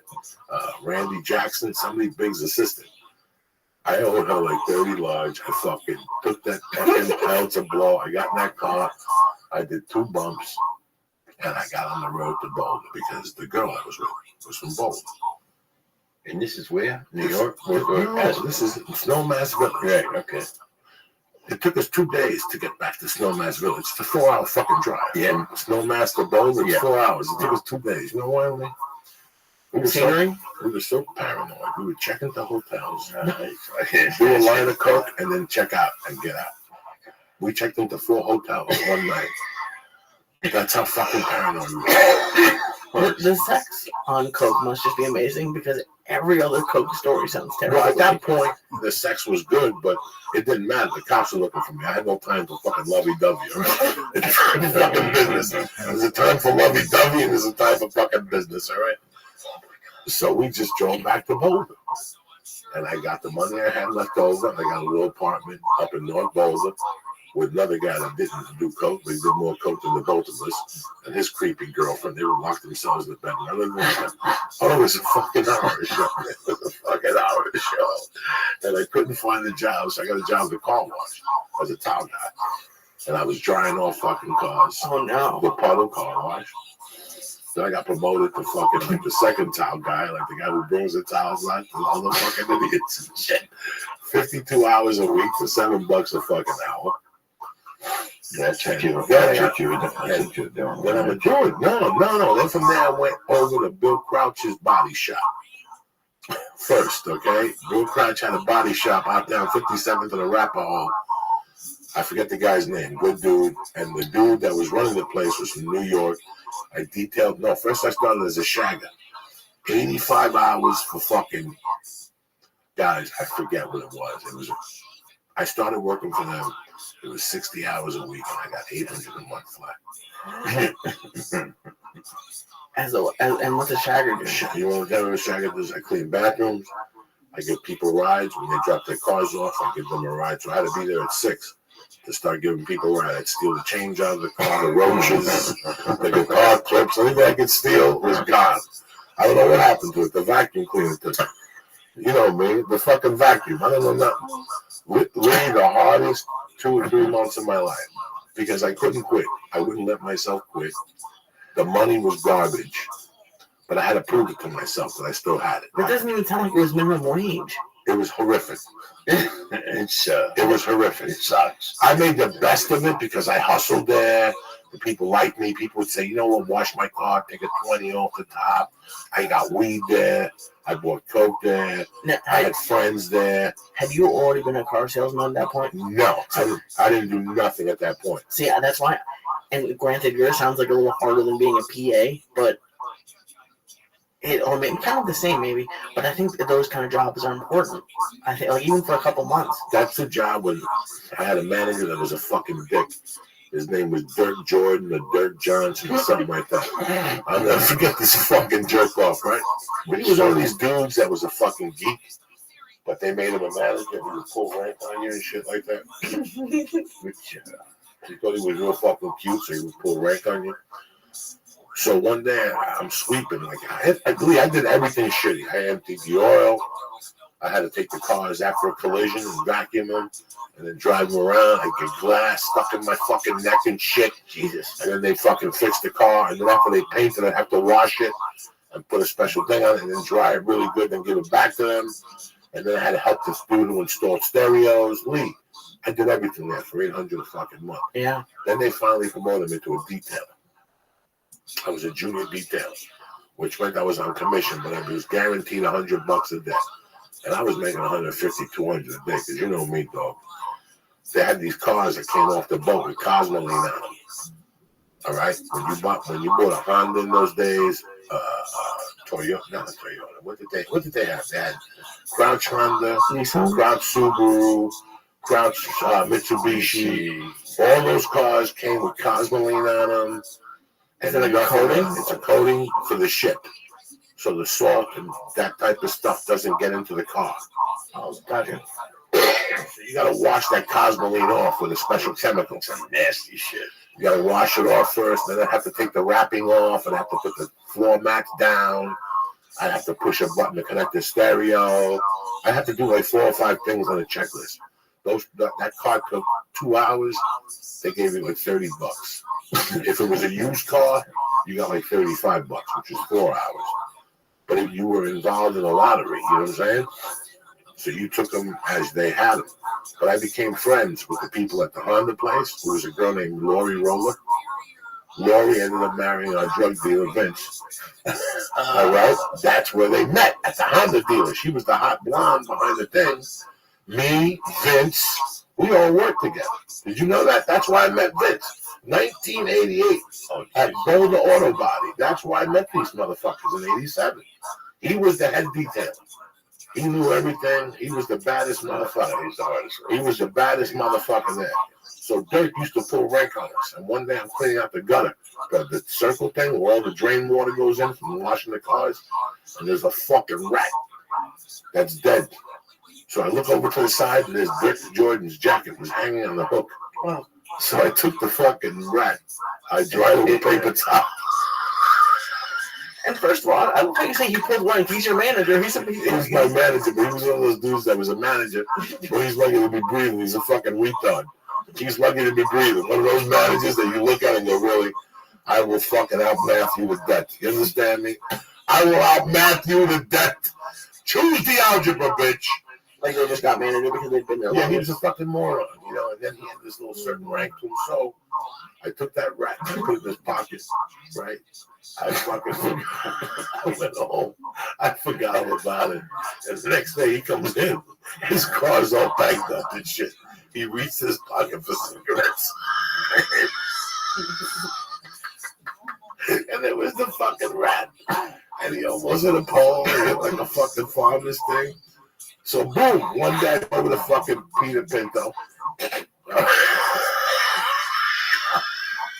I'm sure that's his real name. That's his name. That's his name. Stop coughing in the fucking microphone. You're worse than I am. God damn it. No, now sniff a little too, right? The fucking microphone. When you gotta do anything, move away so these people don't live the experience. Is that how this works? Yeah, you gotta move away. There you go. There you go. Don't drink water because then they get mad at me. They get mad at me for everything. Every day I got a fucking new note. Stop drinking water. I'm gonna stay for 3 hours and talk and dehydrate. So there was a dude, Peter Pinto, who you knew was a fucking thief. American Mary From Mustang. day one. And there's this young kid that worked for Peter. No, I'm lying to you guys. Okay. So in those days, it was the Honda store, the Subaru store, and the Mitsubishi store. The Honda store was very white. Everybody wore a nice suit. Subaru, you could tell these guys might have had a felony, or they might have robbed somebody, or they were on the run for killing their wife or something. Okay, I can live with that. But the Mitsubishi store was the fucking Raiders. They were all, it was the two Indians, Little Means. They had 3 salesmen that were over 6'4". Yeah. 2 big fucking Indians that were over 290, 6'6". And they fit into Mitsubishis. Those little Jeeps when they were tipping over. They had them. They were selling them like car. They were selling them like label over there. What do you call it? Sticker. Those guys were making fucking $15,000 a month in 1987 selling Mitsubishis in those days. That place became a tire store. That place, like years later, became a tire store. That little store generated millions in those years of Mitsubishi, those little fucking Jeeps. No. The ones that were tipping over. No, that's Suzuki. It was, they were selling Suzukis, and we were doing Suzukis. That's the fucking Jeep they were selling. Oh, wow. And they had like 4 salesmen. What's his name? Lee Iacocca. He did that. They had 4 salesmen. At the Subaru store, there was 7 salesmen. And in those days, in 1987, they were selling 135 cars out of there. Wheeler was the sales manager. Peter Pinto was the fucking the new car manager, and there was no floor manager. And I would go in there every day and break their balls. Hey, what's up? The Suzuki guys, you couldn't say a word because you get stabbed at that dealership. What does Suzuki sell besides those things? That's it. They were selling 80 cars a month over there. And the fucking Subaru had 7 salesmen. They were doing like 135 in the Honda store. That store was rocking in those days. It was a new car store. That's before John Elway took over the other fucking store in Westminster and fucked them all up in the ass. Because we didn't want to buy a car from John Elway. Everybody, okay? So I'm dropping off cars to all 3 dealerships, and I become friends with Peter Pinto. And one day he goes, what are you wasting your time over here for? He invites me over. He goes, you should be selling cars. I said, okay. I'll come over one day. I'll take the day off. He goes, no, you're going to come over for good. I took the day off at the body shop just to see if I would like it. The first day I sold 3 cars. I made $1,000. Dog, I had to work 4 weeks to make $800. My first day of selling cars, I made $1,000, and he gave me $100 spiff, cash in hand. That means I get a half gram of Coke. I can fill up my car, and I still have $10 for a fucking egg sandwich and a soda for breakfast. You understand me? That's how you did the math in those days. It all started with a $100 bill, okay? A $100 bill got you where you got to go. If you didn't need gas, you used the 20 and used it for beer. How did you sell 3 cars in the first day, dude? I have no fucking idea. Just off of just talking to people, blah, blah, blah, blah. So I start selling cars. I start snorting coke over there. I leave. I go to the Chrysler store. I go back to the Subaru store. I get arrested at the Subaru store. All right, I do time. Uncle Mike moves the boulder while I'm doing fucking time. I get out, they put me in the halfway house. But I met Mike on the second tour of the halfway house. Because I was out already for a while. Then they put me back in because I had a drug test and shit. So they put me back in, and now I had to be on. They threatened me. They said, listen, any violation, you're going to go right back to prison. Jesus. So in those days, I didn't even drive. See, before that, I would drive. I would hide my car by the Nissan dealer, and I would walk 2 blocks to the halfway house. That's how you scanned them. You parked the car like 3 blocks away, deep in the bushes, off an off street, but nobody expected it. And then you fucking go over there and get in your car. Mike Kessler's going deep on the red stars of death. Why do you hate following rules? Like, because I didn't want to walk around. I'm a fucking pedestrian. I gotta take a bus and shit like that. I got a car. Why am I gonna fucking walk around? I got a car. They didn't let you. But the second time they put me in, I walked everywhere. I was like fucking Jesus. I walked up and down that fucking 28th Street. There was the Nissan dealership, and across the street, if you walked up a little bit, there was a liquor store. Yeah, and there was a place where I paid for a mailbox. Oh, and then if you kept walking up more, then you hit the car wash. And if you kept walking up more, you hit the DZO and the buildings where I lived at back there. So the second time around, I was going to college. And that's when I met Robert, who was an English-British Jew. And he used to tutor me in something. He used to either tutor me in economics or something. And he sold cars with Mike. Me and Uncle Mike hit it off. And then he took me to his house that night by Chautauqua. And your daughter was young. And that's when we first became friends. That was way before comedy. Mike was even on the horizon. I had just had a child. Yeah, we were like just a couple of model parents. Yeah. No, we didn't model parents in those days. Not you or I. No, I was lucky. The reason why I was lucky. But we became friends because of a guy named Rob Dando. Right. Who I had worked with. He was a straight guy. Right, he was a straight guy, whatever. But Lee, at that time, he was the guy I told you I used to steal his lucky pen. I'm sorry. His lucky pen, every day you'd hide it. I'd hide it, and one day I gave him back the whole roll of fucking pens. So he left Chrysler and went to, they opened up a new Toyota store all the way on the other side of Denver. Some football player. In fact, it was John Elway. And you didn't have to wear shirt and ties. So Mike and this guy Rob Dando decided to go all the way down there to sell cars. Oh, Jesus. You forget about all this shit. I'm dropping that. That's why you're sitting there all half retarded.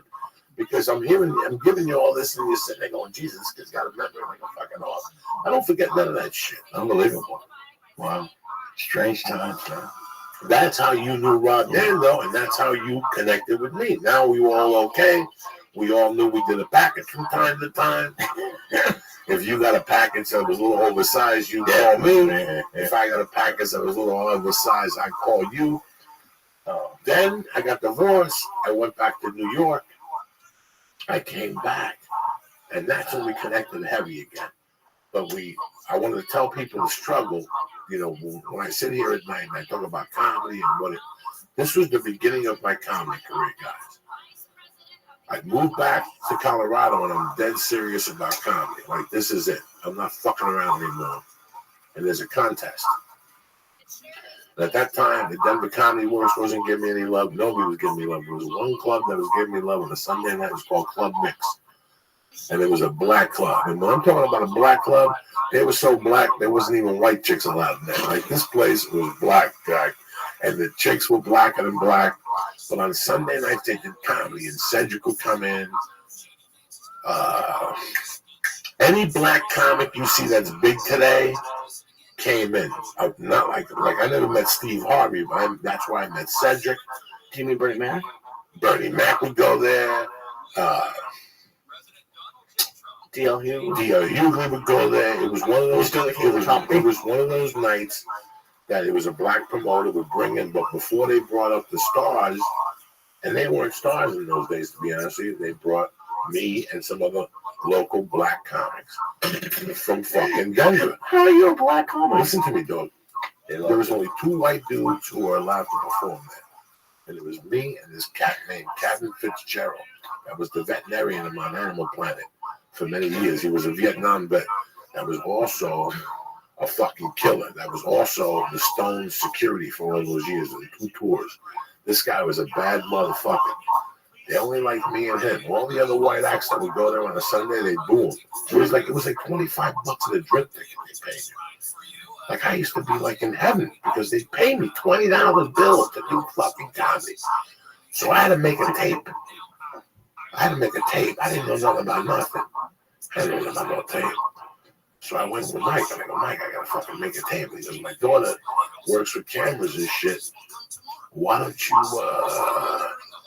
let her tape you? So on a Sunday night, we drove to East Colfax, which in those days was hookers and busted hotels and crack hoes and shit. I said, Lee, I can't. He's right there next to me. And we parked in there, and his fucking young daughter went in there, set up a camera amongst all these black people. And she had to watch the camera with a gun and a bazooka tied to her like a terrorist. If you touched her, the camera would go off.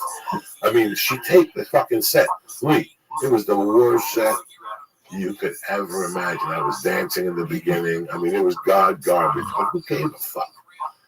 That is what this whole thing is about. Like, and he was with me. He drove me. God, she had solid gold balls. Yeah, this is 93. But then I'm working for a sports betting joint, and Mike comes to me one day. He goes, my daughter's doing a movie, and she wants you to play the bad guy. And she goes, in fact, she wrote it kind of about you kidnapping a dude and putting him in the trunk of a car, and this whole thing, right? And this is fucking. At this time, I'm going to Mike's house a lot. He's got a dog. He's got 2 young daughters. We're having a great time all the time. Me and Mike were doing bumps. We're smoking dope. We're going on missions in Boulder. Listen, me and Mike are like me and Luz when we were kids. They could be a foot of snow, and if we got an inch, it's gonna get scratched. That's just the way life is. At that time, he was my fucking yin and I was his yang. Nobody understood him like I did. I still remember one day he called me up crying, telling me like it was the devil. I'm never gonna do cocaine again. One digger on the other side going, Mike, you're talking to me. You have to send this to me. I was completely serious at the time. Yeah, good, right. Yeah, right. Fucking nuts. So now we were fucking nuts. That's it. No. I'm divorced. That was close to the end. I'm bringing my daughter over to Mike's house.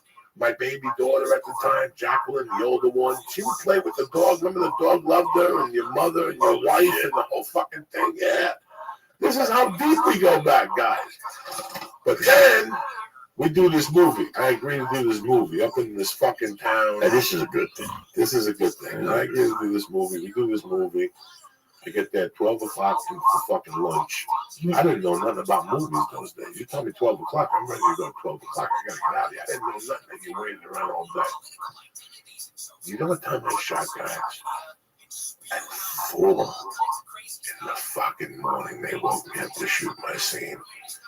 So I got there at 12 o'clock Sunday for lunch. And it was an all-day thing. But something happened on the way to the fucking park that Mike's gonna remember. So Mike's wife has this friend. Well, geez, here it this little cute little I'm done, man. I'm fucking done with John. I am done. Go ahead. It's ugly. It's fucking. Oh man, there'll be hell to pay. But now the funny thing is, here's the thing, is that this movie comes out and it's like good. That's a good movie. Somebody still has it. Somebody said they found the tape in their house with my stand-up on it. It wins the prize. It was like somebody named Goldberg or something.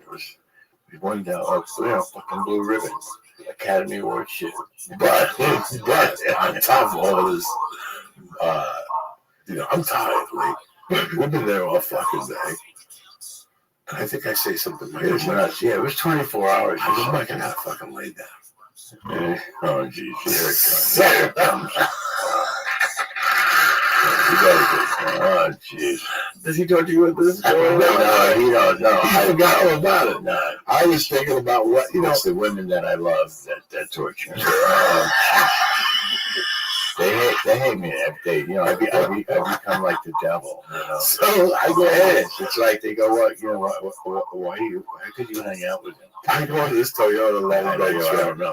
with a shell on it, right? I don't know nothing. There's a pillow in there. I lay down, right? I'm minding my own business. And all of a sudden the truck opens up and this chick's like, hi, what are you doing today? I'm like, go take a nap. She goes, this truck belongs to me or whatever. And she goes, I'm kind of tired. It was kind of warm and cozy in there. I have like a blanket, something. I'm in there laying down. 1 minute we're laying down. The next minute we're swapping. What are you talking about? It was warm and cozy in there? That never happens to anybody. She starts laying next to me. We start swapping spin. I start fingering them. Whatever the fuck happens. I don't know what happens. I start eating a monkey.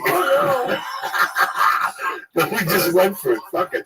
We took a chance. Columbus did. While his daughter was shooting like a student film? No,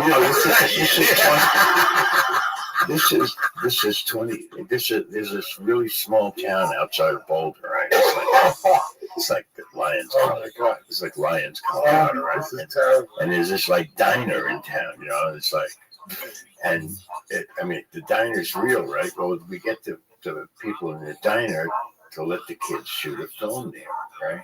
Okay. This is CU film school shit. So my daughter gets this idea from this story that Uncle Joey told her a long time ago. See, that's what it was. We don't look at him as a criminal. He just had to be a very creative guy. This is how we got through life. So anyway, that's it. But anyway, so this whole town for 24 hours. We shoot this fucking. But anyway, listen. I don't know what the fuck he's talking about. She sits next to me. We start swapping spit. I start fingering her. We getting hot and nasty. She's really cute. She's just way older than me. But she was dynamite, man. She had a great fucking body. But a little monkey was pissed. Oh my God! And I gave her a stabbing. I gave her a stabbing. Christopher Columbus. No condom, no nothing. It was tremendous. No condom is Christopher Columbus, though? Yeah, and I gave her like 3 days later. They hate me at Mike's house. They said I gave her chlamydia and shit like that. Who was it? And I banged her in the muffler. All this shit. I didn't bang her in the muffler. It's never been the same. It's never been the same. They hate me, though. They hate me. Can you tell us who it was? I don't know her name. This is 20. Did you like disappear into the mist after? No, this is. Well, if you gave somebody chlamydia, wouldn't you disappear into the mist? With fucking what's her name? No, man. No. This had to be January or February of '95. Okay.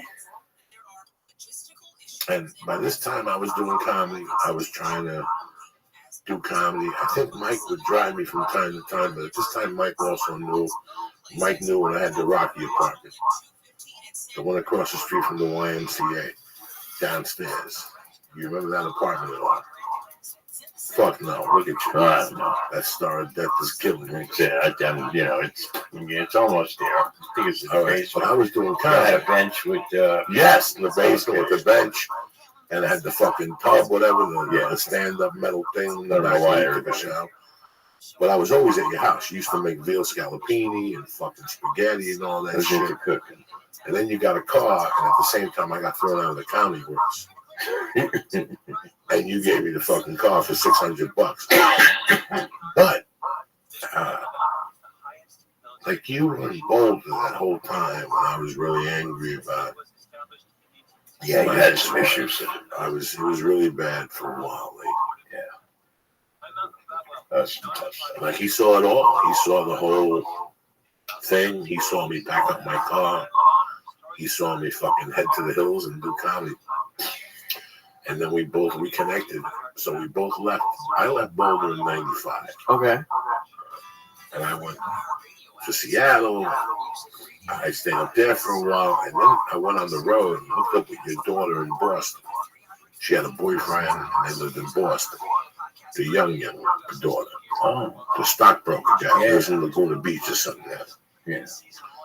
So then we fucking went. You called me one day and you said, guess what? I'm coming to Los Angeles for something. And we went to a Christmas party on Sunset. Me, you, my ex-manager, Jeff Gatlin, and his wife, and we went dancing at a bar. And you said you were coming back. And you actually came back like a year later, maybe. I don't know. But you came back. And again, now at this time, I'm a regular at the Comedy School. You know, I wasn't doing movies yet, but it was starting to click for me. You know, you drove me to the apartment. You were there and met my wife. I mean, you were my best man, you know, 9 years later. But yeah, so it was about that time, you know, also you were like, you were allowed to park your car at the store. Yes. I was real impressed. Yeah. We used to park the car at the store. But also, I mean, there's like 50 guys that can't park their car at the store, right? No, we're parking everything. We're parking in the back and shit, drinking for free. But it's funny that at that time I was also in hell with the addiction thing, you know, but I was still moving along. That's why I tell these people all the time that the coke problem I had was at night. At night, late night, when it was time to fucking work. You know, I was telling Lee when you got here that you drove me to the Spider-Man 2 audition on the Sony lot. On the hottest fucking day of the year, I had to wear a black velour sweatsuit and walk from the parking lot to the Spider-Man's room. And he sat in the car and waited for me. He knew all these guys. He knew Gabriel, Felipe, Fly, Jeff Garcia, George Perez. They used to call him the Wolf. Silent Bob. Silent Bob. From Fiction? Like that? Yeah, they called him. We were out every fucking night doing something. I never knew that that's where it came from. Until about 2 years ago. All those guys. You just go, they go, Wolf. I go, the Wolf. They used to call him the Wolf. I swear, he was out with me 3-4 nights a week till fucking 11:30 at night. I was just hanging out. I was being like a teenager, you know. I was like an idiot. You know? No. Yeah. It was great. It was great fun. Talking to you. It was, you were here with me now. Now I had backup. Now I had family out here. You were, and then what did we do? We did something. Were you around for the longest yard? Yes or no? Yeah. 2004 when I was shooting out there. Yeah. Yeah. Because, yeah. Spider-Man 2, all that stuff. Yeah. By the way, I saw that movie the other night. It was on, and I was petting one of the cats, and I said, you know what? I really don't want to move. Let me watch this for a second. Jesus Christ. It was the slowest 30 seconds of my life. I thought I was going to die of soft pain. Until Doc Ock takes that girl in a restaurant by the throat, that movie's slow and fucking molasses. Then it picks up. Then it's not bad. That's one of the movies that, like, and you're funny, but like that era of Spider-Man movies, everyone loved, and I didn't get it. The only one I liked was the last one where he turned black and it was kind of dark, but then everyone else hated that one. But it was kind of weird. Like, I don't know. I thought he was a great Peter Parker. There's one scene where he's looking, he's okay. sitting there, and he's going through changes like Lisa I had 2 nights a week, and he fucking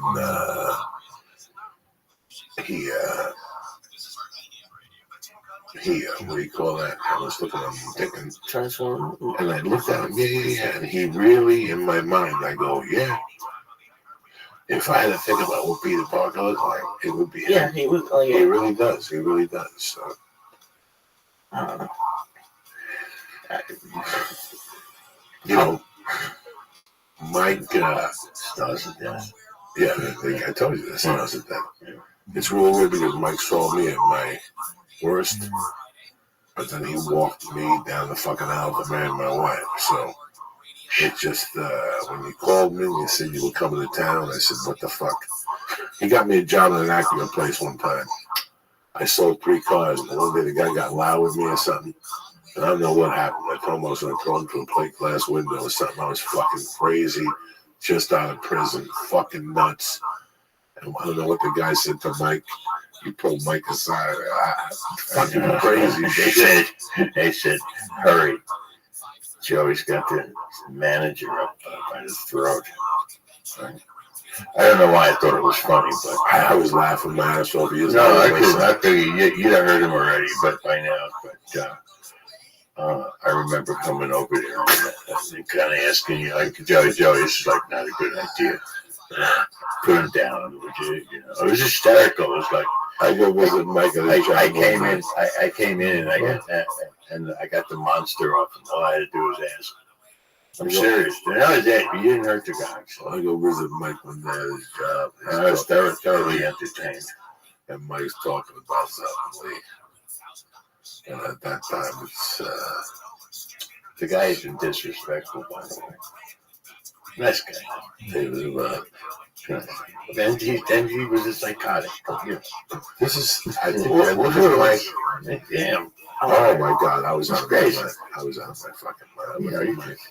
I go to visit Mike. He's working in the car store. He grabs the manager. He goes to It's crazy. Yeah, that's psychotic. That's not like a little crazy.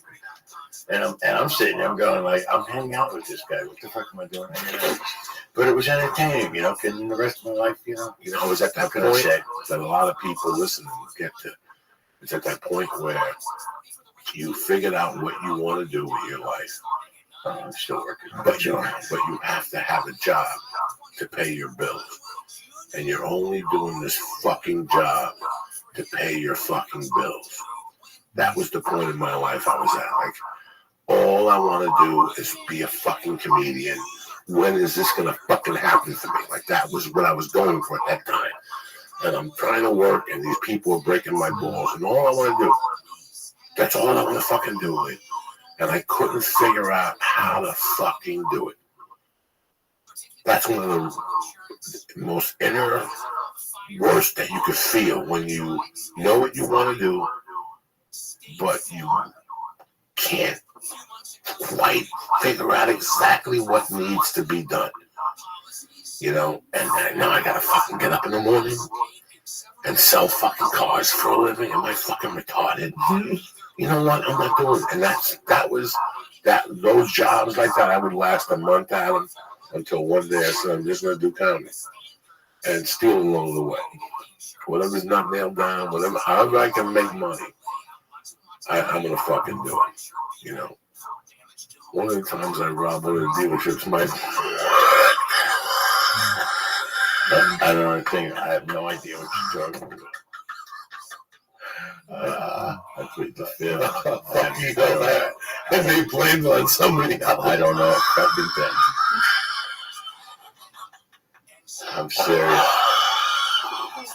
God is my witness. There's no one on the other side, Mike. I have absolutely no knowledge. Even though I didn't have any knowledge. You know, we were talking like 2 days later. And I said to him, somebody robbed the I think it was like $80 or something. No, it wasn't. Like 3 bills. Oh, wow, it's 400. Yeah. Talking those days, my rent was $400. Yeah. Why do they have cash in a car dealership? Who's going to buy a car with cash? They make salesmen jump. They go, hey, if you can like sell me 2 in like the next hour, I'll give you $200. Oh yeah, well then that deserves okay. You know, it's a job that you do when you can't do anything else. And, you know, you can't punch a clock, you can't. And it's really about, you know, can I communicate with people without screwing them over and stuff, you know. Yeah, it's a nice company, you know. You buy it, I make a lot of money. If I do a lot of them, we make some money. I start making good money, but, you know. We played it straight. Like, fucking hilarious. Like, you know, this is why I get happy when I tap into this part of my life with somebody knows. It sucks me, it makes me laugh, because in those nights, if I would do comedy, how I would reward myself, I would go to Ralph's, the supermarket, on 30th and Arapahoe. I pull in there by myself at about 11:30, 11:45. And I'd buy a package of saltines, a little piece of Adam cheese, and a little container of freshly squeezed orange juice. And I'd go to the Acura dealership, and I'd get out of my car, and I'd look at the cars, and I'd eat the cheese and eat the crackers all night. And think to myself, one day I'll be able to buy one of these fucking cars and make me comedy, you know. This is real shit. Then I had an Acura. I was planning to fucking rob Mike's dealership and take one of the cars and take it to my house and take the rims off it and put it on my Acura and put the old rims on the other Acura and take it back to the dealership.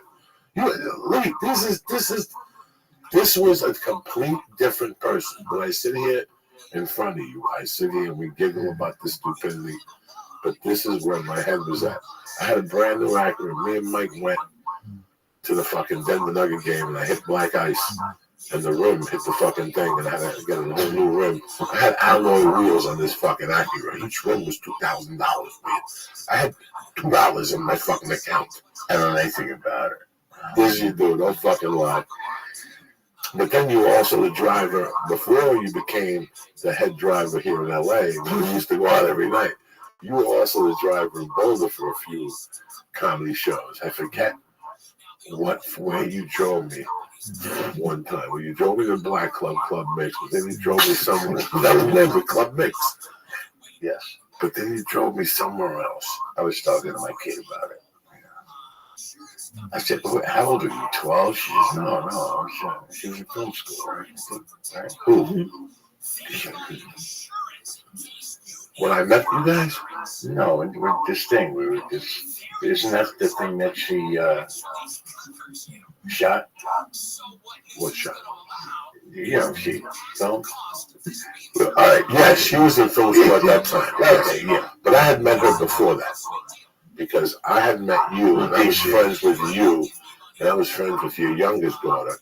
But I would go to a restaurant named Ladizia every day. Even another guy I met in the halfway house that owned the restaurant. Great, him and his wife, fucking great food. Now they own the Mediterranean. They're a piece owner of the Mediterranean in Boulder, but he's the head fucking menu dude. Wait, forget about that. There's a ravioli. He puts pancetta in it. That little fucking like real bacon, Italian bacon.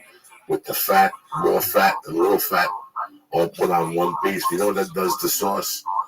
And he fucking puts chunks of pepper in it. You have no fucking idea, my friend. He is one of the best. His pizza, I eat all the time if I'm in Boulder. I haven't had his pizza in 20 fucking years. What am I talking about? He's still there? He's still there. He sold the restaurant, but he still does the fucking pizzas on Saturdays and Sundays at the farmer's market or whatever. He'd be worth it. If he shows up himself with the oven, and that's where he still does his hands on. He's got some great stories. I'm, fucking bad state of my mind. It's maybe April of 1995. I'm broke. I'm war with my ex-wife. I really want to do fucking comedy. And I got a call from Mike that he's coming over to pick me up because he's working for a guy named Jack Spook. And he needs to pick up a car. The guy was a wholesaler. When you wholesale cars, at this time, Mike was not on a lot anymore. He had become a wholesaler where you go to a fucking, what do you call those things on Tuesday and buy cars off the line, an auction, and you take them to dealership. So I'm in the car with my freak show. I had gotten fired from my Tuesday night hosting job at the broker. Why? Because things happen. Things happen when you're a fucking detective. Yeah. So threatens. No, I got into an argument with the manager there. The manager, it was my time to leave. You know what I'm saying? It was an argument that nothing really bad happened. We just argued, and they said, you know what, we're going to get another host. And by that time, I had already done my time there. I had gotten what I could get in that room. I had already had 15 minutes of comedy. I had met 300 comics. I had done, it was a year and a half. I had done every fucking Tuesday night, But I'm with Mike. It's about 11 o'clock at night. I got a pager at the time. God. And I got a fucking page from 206, which is Washington. And we run back to Mike's house with a calling card. And we fucking call this number. And it's a guy by the name of David Tribble. And he goes, Joe Diaz, David Tribble. He goes, I hear good things about you. Are you ready to go on the road? I was at Mike the first time I got a road job offered. Oh, shit. That's awesome. And the guy offered me 5 weeks of work. Right off the bat. Like, right off the fucking bat. Like, and I'm like, absolutely. And I go, when do they start? He's like, tomorrow night. And Mike had to do something. We had to get a car. We had to either rent it. We stole it from a lot. We borrowed it from a lot. An owner, something wasn't. We loaded that motherfucker up with sandwiches and anything else we could find. And I went on the road for 5 fucking weeks. I came back on the weekends and we switched cars or something happened. I can't believe I did that. Yeah, somebody. That wasn't me. No, somebody had gone on You know, I remember what it was. Somebody's girlfriend had gone on vacation. It was her car. There we go. Good story. Something crazy like that. But all those times, Lee, that when I was struggling in the beginning of comedy, like that was real, man. And then he moved to LA, and like I said, we were always out on Mondays. Mondays he would drive me up to Universal. Nothing about this. Mondays he would drive me up to Universal City to Ernie G's room. Do you remember Ernie G's room? The room. Yeah. And we used to get Cuban food up there. There used to be a Versailles up there, Lee.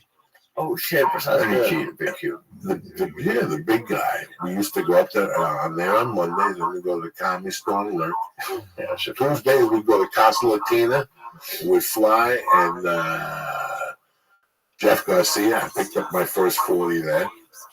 And then we'd go to, somebody else had a room on Tuesdays, and I picked up 60 there, Felipe. And now we had 100. 20 had to go into the gas tank because Mike had to go somewhere the next morning. So we had 80 to work with. Now we got to go to work. Now we got to go to the store. We got to work somebody for a small 40 or a 50. We got to show up with a story. You know what I'm saying? I can't go home with a half a grand. It's too much work. We got to go home with something. Old school, Lee. Old school. We go out with 0 and whatever we come home with, we split right down the middle. Uncle Mike, I have a question. Was Joey always making up songs? Because he always does that. I don't know anyone else who does it. It's not like he sings. He makes up songs. He makes up everything. He's a fucking song. What kind of question is that? I don't even know you're talking about what kind of songs do I make. The songs when you call me to taunt me, I can't sing them now. But does he ever when you lick my nose like this thing? No, good. You wake up, he'll wake you up and he'll go. Hey, you think about looking up all right, and you know. And then like you'll take like a song on the radio but sing your own lyrics to it. He tells you go wash your pussy and you know come on down. He would say that back then. Oh yeah, that was hysterical. I don't know. What can I tell you? It's been a long time. Entertaining. It's been a long fucking journey, man. And that's what I was thinking about all day today. I wrote a little bit in the book. I wrote 2 different chapters. And just thinking about all these little things, I made notes because it exercised my mind. It made her remember how hard 1994 and 1995 was. In more ways than one, my health was great. But I was getting beat up by my ex-wife.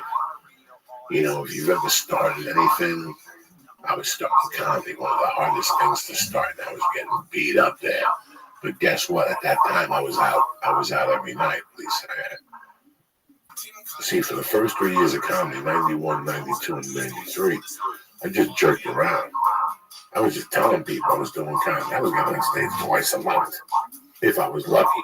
Right. I was like one night I'd get fired up and go, and I'd commit to it. I'd drive 30 miles and eat dinner out there. I'd go on stage and bomb, and then I wouldn't go on stage for a month.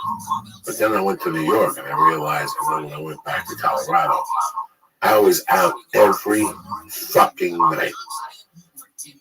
I used to do comedy after a line dancing thing. So you do open mics? Open mics, $20 paying gigs. It didn't fucking matter. It just didn't matter, man. I was paying $400 a month rent. The car I had could break down at any fucking minute. At any minute. That's why when I went on the road and he hooked me up with that car, that was the fucking car I took to Seattle, and I went and did my thing. So if it wasn't for Mike, maybe I wouldn't be doing comedy right now. You know what I'm saying? Mike was a good fucking dude then. That's really cool. I have no idea what he's talking about. At least Mike understood at that time what I was trying to do. Mike had tried to be a musician when he was younger. You know, he had a family. He had to do different things. That came first. So I think that you remember when I showed up at your house and spent the night with that girl? Because fucking we were on the road together, and I was spending the night. Yeah, and I spent the night in one room and the other. And that night, your wife was cool for some reason. She had forgiven me for a week or something. Yeah. Then it came, then the girl called and said, My wife was always cool. She never embarrassed me. No, she was cool. No. But she let you know she don't like it. Yeah. No, she's a lady. She's like she's still cool. My best friend. I never forgot I went to Mike one day. I'm like, what all the people in the corner over there? There's some blow over there. And he goes, no, those black dudes sell crack. And I'm like, that was so fucking crack. And about 3 months later, I'm driving home from the town store. I have no cocaine. And who's on the corner by Man's Chinese Theater? Down the block on those corners right there, those 4 corners with these 3 black dudes. I look over at the dude, he looks over at me, he knows what time it is. He comes over to the car, he asks me what I'm looking for. Crack. I make believe I'm retarded. Yes, I do. He's saying, I said, what can I get for a 20? He pours me a chunk of fucking something. I take it home, Lee. Now, in my heart, I know it's crack. But in my demented fucking cocaine head, I want it to be regular coke. So why didn't you used to buy coke? I go because I couldn't get that. Everybody was locked up or out of town. Somebody had been shot. I don't fucking know, Lee. I just couldn't get none. Nobody had it that night. There's some nights you fucking blank. Nobody's got it. There's nothing you can do. That's why you should not do the whole package. So I brought the fucking crack. I took it home and I tried to snort it. And it didn't melt right. And I just went to bed. I jerked off and went to bed. And the next day, Mike picked me up. I told Mike I bought a rock in the corner. He goes, you fucking moron. That's not coke. That's crack. You got to get a crack pipe and smoke it. And I just went and got a coke can. And for about 6 weeks, 8 weeks, I smoked crack and shit. And I used to tell Mike, I smoke crack. I have no idea what he's talking about. You know what I'm fucking talking about. What make believe you're talking. Oh my God, I have no idea. You forgot all about that corn over there on Orange. I have no idea what you're talking about. This is why when you do 1,200 milligrams, you're like, Who? You. What do you mean? You smoking crack? Just randomly, just for the. I did it for about 8 weeks. You smoking crack? There were like people like sign up for social media accounts just to see how it is. You're like, oh, this had to be 2000. Just try. And I used to go to El Paso a lot in those days. I used to go to El Paso every 8 weeks. Try up here. Go ahead and lie. Free trial. It was a good trial for me. The crack, it really was. So I got Oakland crack for like 3 months, right? How could you possibly do comedy? I know, because here's what I do. Nobody knew. Just you. No, but don't say you don't have knowledge, cocksucker. I'll stab you in the heart with this pencil. I have no knowledge. Nobody fucking knew I was smoking crack. At that time, my first choice was cocaine, so I would buy like a little bit of coke and then go fuck it. I might as well buy a little piece of crack. I would have soda at the house, which meant I had a crack pipe, because I would drink the soda and empty it, and then make little holes and I'd smoke the crack. I'd blow towards the fucking can, and I'd get high on the crack. So, oh my God. Oh yeah, I would bleed. Well, I'm telling you, Lee, we're lucky to be here sitting here. So, I go to El Paso to do comedy for a week. And when I get to El Paso, I'm going to get crack. So I had to go back to sleep and coke. So for 6 nights, oh my God, that saved your life. So for it did. Coke saved my life. So for 6 nights, I snorted coke. So for 6 nights, I snorted coke, and guess what? Ba-boom! I got off the crack. Ooh, okay. It's a wonderful thing. This is fucking crazy. This guy's This is really crazy. It's madness. And I'm making notes of this shit today. I can't imagine living my life like that. It seems like it would be. Yeah, exactly. I was already in hell. I was a fucking 30-something-year-old trying to do comedy in LA who had nothing. Very funny. I shared a fucking apartment. I paid $350 a month, and I could barely come up with that. You know, I wasn't hell, Lee. I didn't know what direction to go. I was getting on stage every night. I was fucking hustling. He's my witness right there. He knows. I was out every fucking night when I was here in the beginning. There wasn't a night. I didn't know what it was to fucking stay home. Yeah, on the way home, I'd make a stop. And that, you see, it's so crazy, Lee. We spent $20 worth of $20 in gas to go and get paid $20. Yeah, it was fucking crazy. I'm looking, going, this guy's nuts, man. I would do this every night, but I know at the end of the night it would add up. You know, I think, I don't know, right or wrong, it was like, I'm just having this vicarious kind of rush, right? We're just playing this, I'm in this fucking movie, and I'm watching this guy evolve, you know. I mean, it was way different. It's not like anything else in the beginning. It was something else. You know, it was a different act. You know, I mean, you know, you was but it didn't matter. You just kept going. You just kept going, and every time, hey, this works, this doesn't work. You know, it was like the comedy fueled the coke, but the coke kind of fueled the comedy. Like, I went out to do comedy because I knew at the end of the night I was going to do coke. Let's be honest. I'm not going to lie to nobody. But for me to reward myself with the coke, I would have to do 2 or 3 spots. That was my way of reward. That was the world I was living in, like, you know. But I was still growing as a comic. It's crazy how weird our brains are. That you can convince yourself. That was what I was doing to myself. That's the fucking God honest truth. So if I had don't remember, all it took was a 20 for me to get electrocuted. If it was good, I would get high with the $20, jerk off, and go to bed. If it was shitty, it would make me go get another 20 from somebody else. You know what I'm saying? So I don't know nothing about jerking off. This is where the addiction was. I was never a witness to that. No, nobody said I whacked off for Oh, fun. no, I thought they were nights. No, They were nights. Oh, no, no, if things happen in your garage, I remember you called me with some strange shit. What garage? Underneath, what was it? You know, next to the lesbian place. You lived there for years. 20 cats. Right there in Hollywood. Oh, yeah, no, I had no drama there.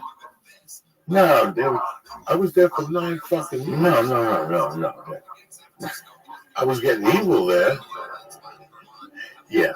I was getting high there, but I wasn't, what do you call that shit? Fucking, there was no drama there. You never took yeah, I don't know. Okay, could be an out-of-body experience. Say it. Take you had to take your crap, and you just did it right there, you know, beside the car. You know, Oh, no, one time in the backyard. I was hysterical. I was hysterical. Oh, my God, one night I had to take a crap. I stopped the car, Lee. I got in front of it in my garage. I shit. I wiped my butt. I threw regular poop, and I drove over it, not with the tire. Right over it. I couldn't even see it. I thought that was hysterical. In his driveway or something?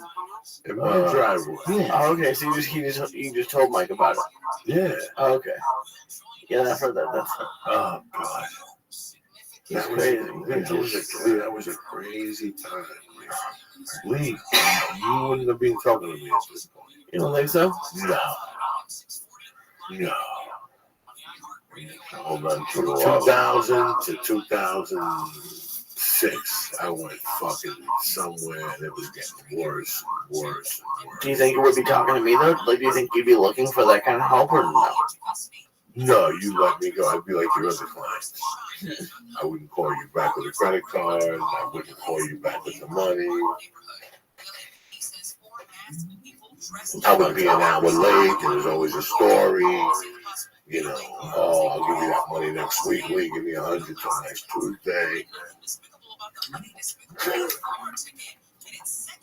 So So which is one of those fucking things, guys. You know? But I'm happy to see you're still healthy. I'm happy to see your kids are healthy. I'm happy to see that everything's still working. I'm happy to let these people know that we proved them wrong. When you're gonna say you don't agree with none of this shit or whatever, that's fine. Guys like you and me, we put a lot to do. Lot to do. Things to be done. And it's been a wild ride. Joey, what do you do now for work? I sell real estate. It's like cars without wheels. And do you like it? Oh, I'm having a ball. How long have you been doing it for? About 3 years. You don't give up either. No. You could have went up there and got a retirement and your little Vietnam check, right? Yeah. And you said, fuck it, you still work. How old are you, God bless you? 70. 70 years old. Yeah. Look at you. You're inspiring me, you fuck. Stop tapping on the goddamn table, Mike. That shit comes up on the microphone. Don't you hear it, you fuck? Lee, he was the worst driver than you were. Because he'd tell me Fat Tony stories and look at me and drive on Sunset. I almost died 82 fucking times. Jesus. Lee, it was a fucking nightmare. I told him one story about Fat Frankie forever. Jesus, not another Fat Frankie story. It was a Fat Frankie story constantly. Not another Fat Frankie fucking nuts with a Fat Frankie story. Lee, it would drive me fucking bananas. You have no idea, but I would make him cut people off. He used to go with. What do you make you beat people, Uncle Mike? What do you make you go? Vote for me, or like beat people, or zoom around people? I have no memory. We used to wait for the mailman to come to the thing before we can make a move. Like Gardner. Yeah. We had the Filipino mailman. We would wait for him at attention. I would make him pick me up every day at 10 to 12. That was a painful period. Mike, pick me. No, I'm serious. Oh, God. Because I should, at that point in my life, I should have been struck by lightning. I mean, if there really was a God, that would have happened. That's how evil I was. Here's how it went, Lee.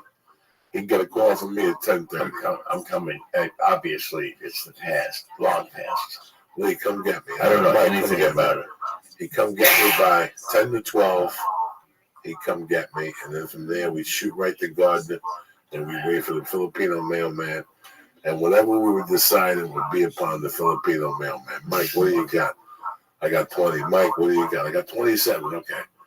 I got fucking 22. That means we got options. We got a starting point here. We got something to work with. You know what I'm saying? If the checks don't come today, then we got something to work. You got anything coming in today? No, okay. So all our whole day would be based on the Filipino mailman. You played the lottery every day. Every day. Once we saw that truck, we knew something was coming. Now, I'm not going to lie to you. I knew most days nothing was coming. But in my demented cocaine world, something was always coming. And guess what, Lee? I got surprised once a week. Was like what level of check? It was a divine intervention. In those days, the level of check that I needed was $63. Because I could take that right to Whitley. They'd give me $58 after taking money out. And I'd go on my way with the check. And you'd say, now it's coming back to you, cocksucker. Because that's how the day worked, Lee. So we pulled over right under a tree on Gardner. Right in front of fucking that building. And as soon as the mailman would come along, he'd say, I have a check for you today. And I'd get out of that fucking car and I'd wait till he put the check in the box. He couldn't hand me the check because it said, you can't do that. You have to put it in the fucking box. And he closed the box. Before he closed the box, I already had the key in that motherfucker. And I go, don't close it yet. And I would just open the thing and the checks would fall out. I'd put the rest of the mail in and I'd take the checks out. Let's go. We got to go. And Mike, let's go to the check cashing place. And we'd go from Gardner to Whitley on Hollywood Boulevard in 3.2 minutes flat. On the way to the fucking check cashing place, I'd already have Johnny Yayo on the fucking phone asking him where he was at and how we could put this move together early. Because the quicker we could put the move together, That's it. You don't have to think about the rest of the day. The rest of the day was fucking a piece of cake. Once you had what it took to put the day together. Now, if I woke up and I had $200 in my pocket, I would call Mike to get Chinese lunch. Those are good days. That's a good day because I know I got a 60 for a G-Bowl LaRue, and if Mike needs a 60, I got it. That's how it worked in those days. We believe in that. If there was a check, we'd cut half of Hollywood off and go to the check cashing place at Whitley, cash that check, and from there we'd make a move. He'd disappear. He'd drop me off, and he'd pick me back up at 8:15, and we'd make the move and seal it. Or we'd figure something out. I have no idea why I thought that would be fun, but that's what that's what it was. Yes, it For some was. reason, it was right. You know what I'm saying? No, it was a different fucking time, man. For some reason, I don't remember it being anything other fun, but I'm sure I could have spent my time better than that. You know, but, you know. You tried. You were making money. You were supporting the family. You were feeding the fucking mouths. You know, you were still having a good time with me because it was in your fucking blood. You're a New York City guy. What are you gonna do, dog? You can't be ashamed of what your past is at any point in time. I mean, no, really, you're going into fucking specifics here. God forbid we go into fucking specifics. God forbid. But no, it's just that there's a time where you feel you're in control, and there's times you feel you're not in control. That's all. I'm still not in control. 52 years old. Who gives a fuck? The more you're less in control, the better. You know what I'm saying? When I've been in control is when I haven't been in control. Right. You know what I'm saying? Does that sound right? No. What I mean by being in control, you're not in anyone's bidding at any point. You know, you got to do what you got to do, but nobody's got a leash around you. You know, you're not punching a clock. You know, you're an entrepreneur. You know, I always thought that I had this money coming to me. After my mother died, I thought that my dad would call me up one day, and I thought he would give me like $500,000, but I'd take fucking $5,000. You know what I'm saying? That's what I'm saying. Like, could you have gotten a bank account, but you just wanted the check immediately? Like you just do that all the time. At that time in my world, what was the necessity for a checking account? A life? That was not what I wanted. That wasn't. So wait a second. What you're telling me is I gotta take my check, go to your fucking bank, deposit, and I gotta wait a day. Even if the check is cut, I gotta wait till 3 o'clock to get my money on the next day. I got no money.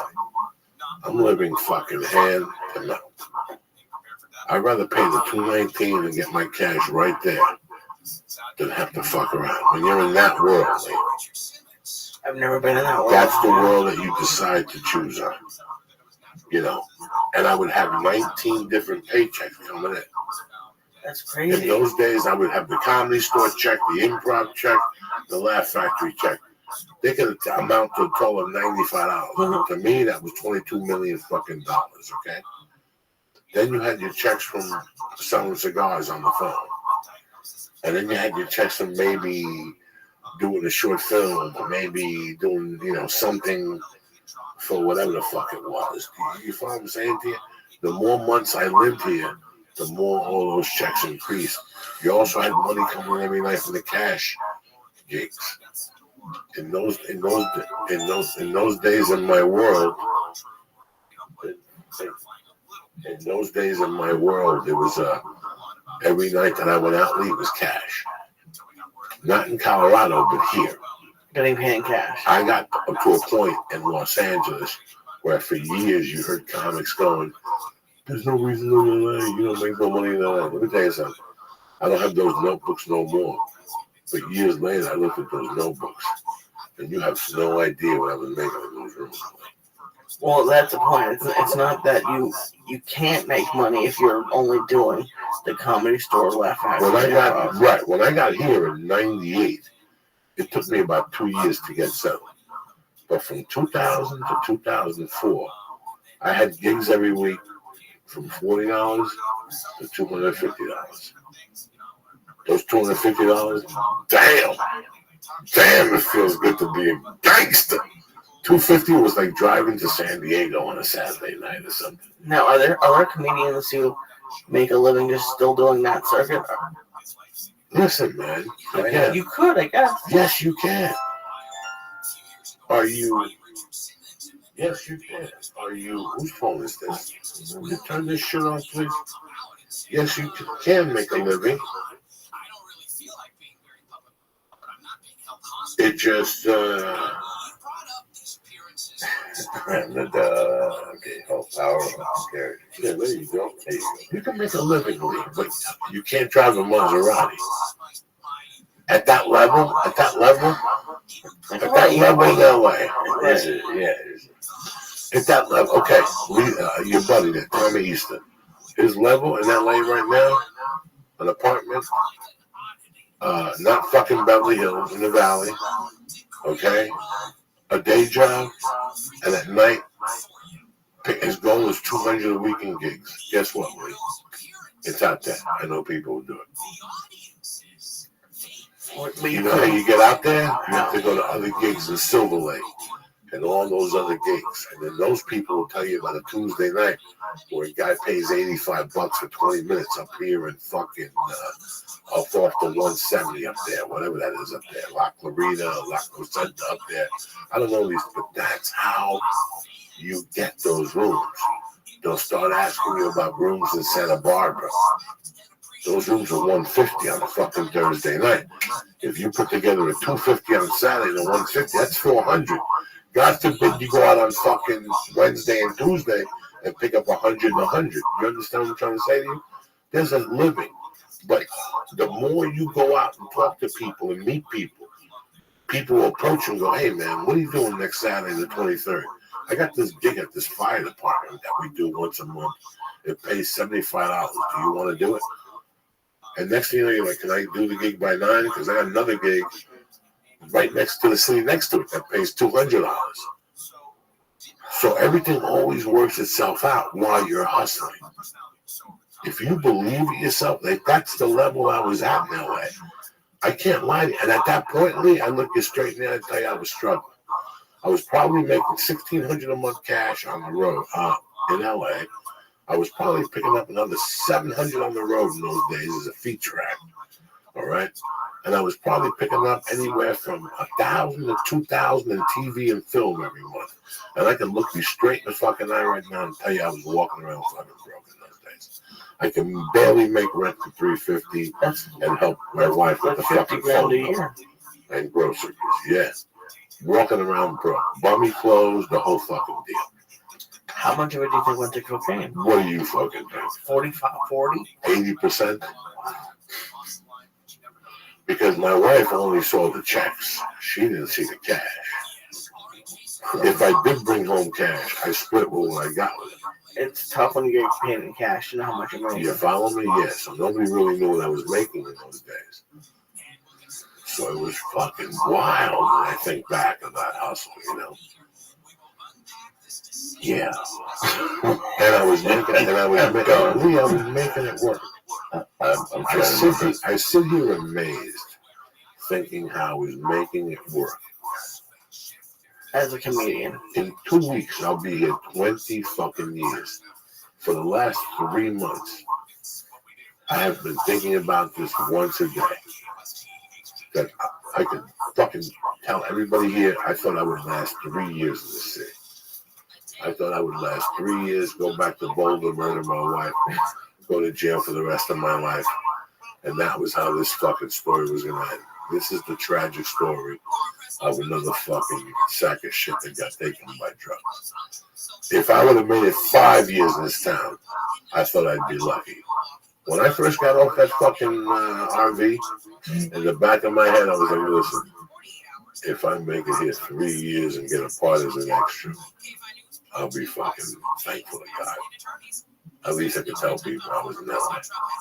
That's how I look at it. It's a weird town. LA, as soon as you get here, it just feels competitive. I don't know. At least it does for me. So it's weird. 20 years is amazing. I just hit 6. And it's I'm already like looking like in the future to I don't know how long I could stay here. It's a different kind of lifestyle. Lee, your life wasn't planned for you. You fucking think I thought I'd be here for 20 years? No. Have you lost your goddamn mind? Yeah. I thought I would last 3 years tops. Once I got into the store, I was like, I hear they only give you a spot for a year at the store. So I got like a year to really put the pieces together. I was sure I wanted to go to New York. I hated it out here. I am turned out here.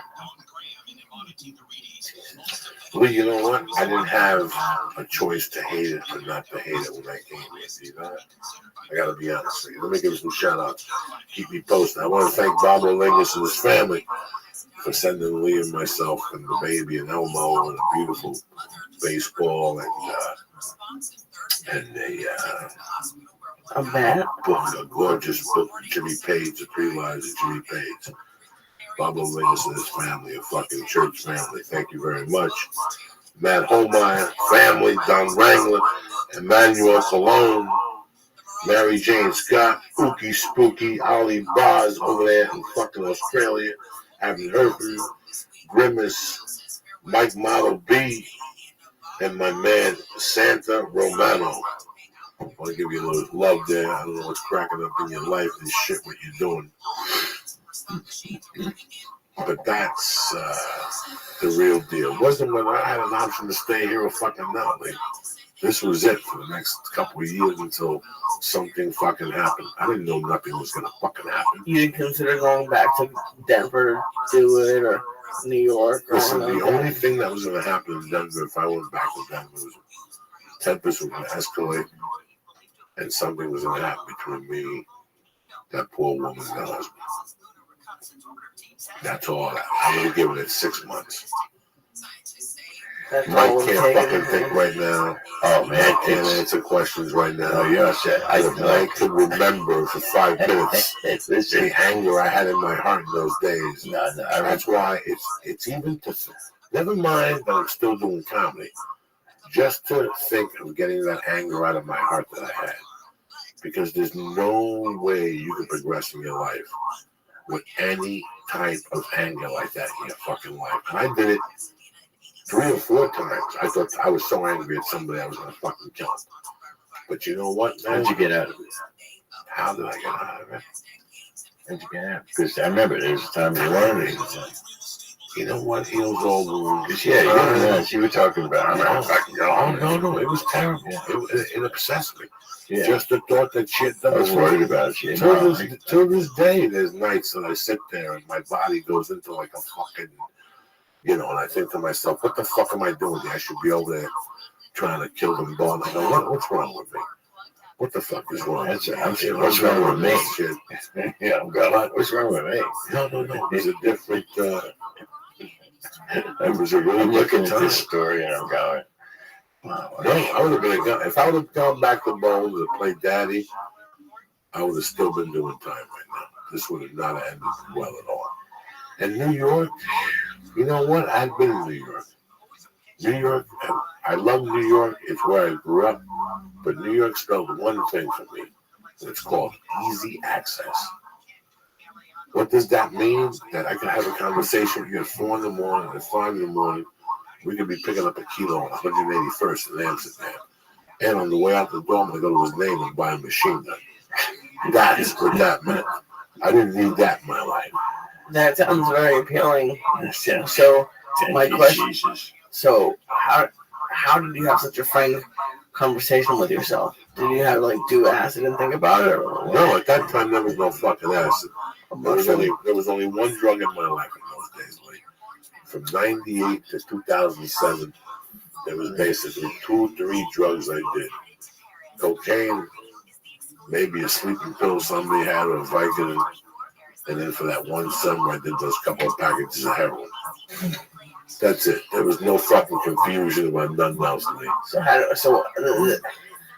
I'm surprised. I'm honestly surprised you wouldn't go to the easy access of New York. That's my point. I don't understand if you understand what I mean by it. No, I do understand. There has to be a blockage in your life.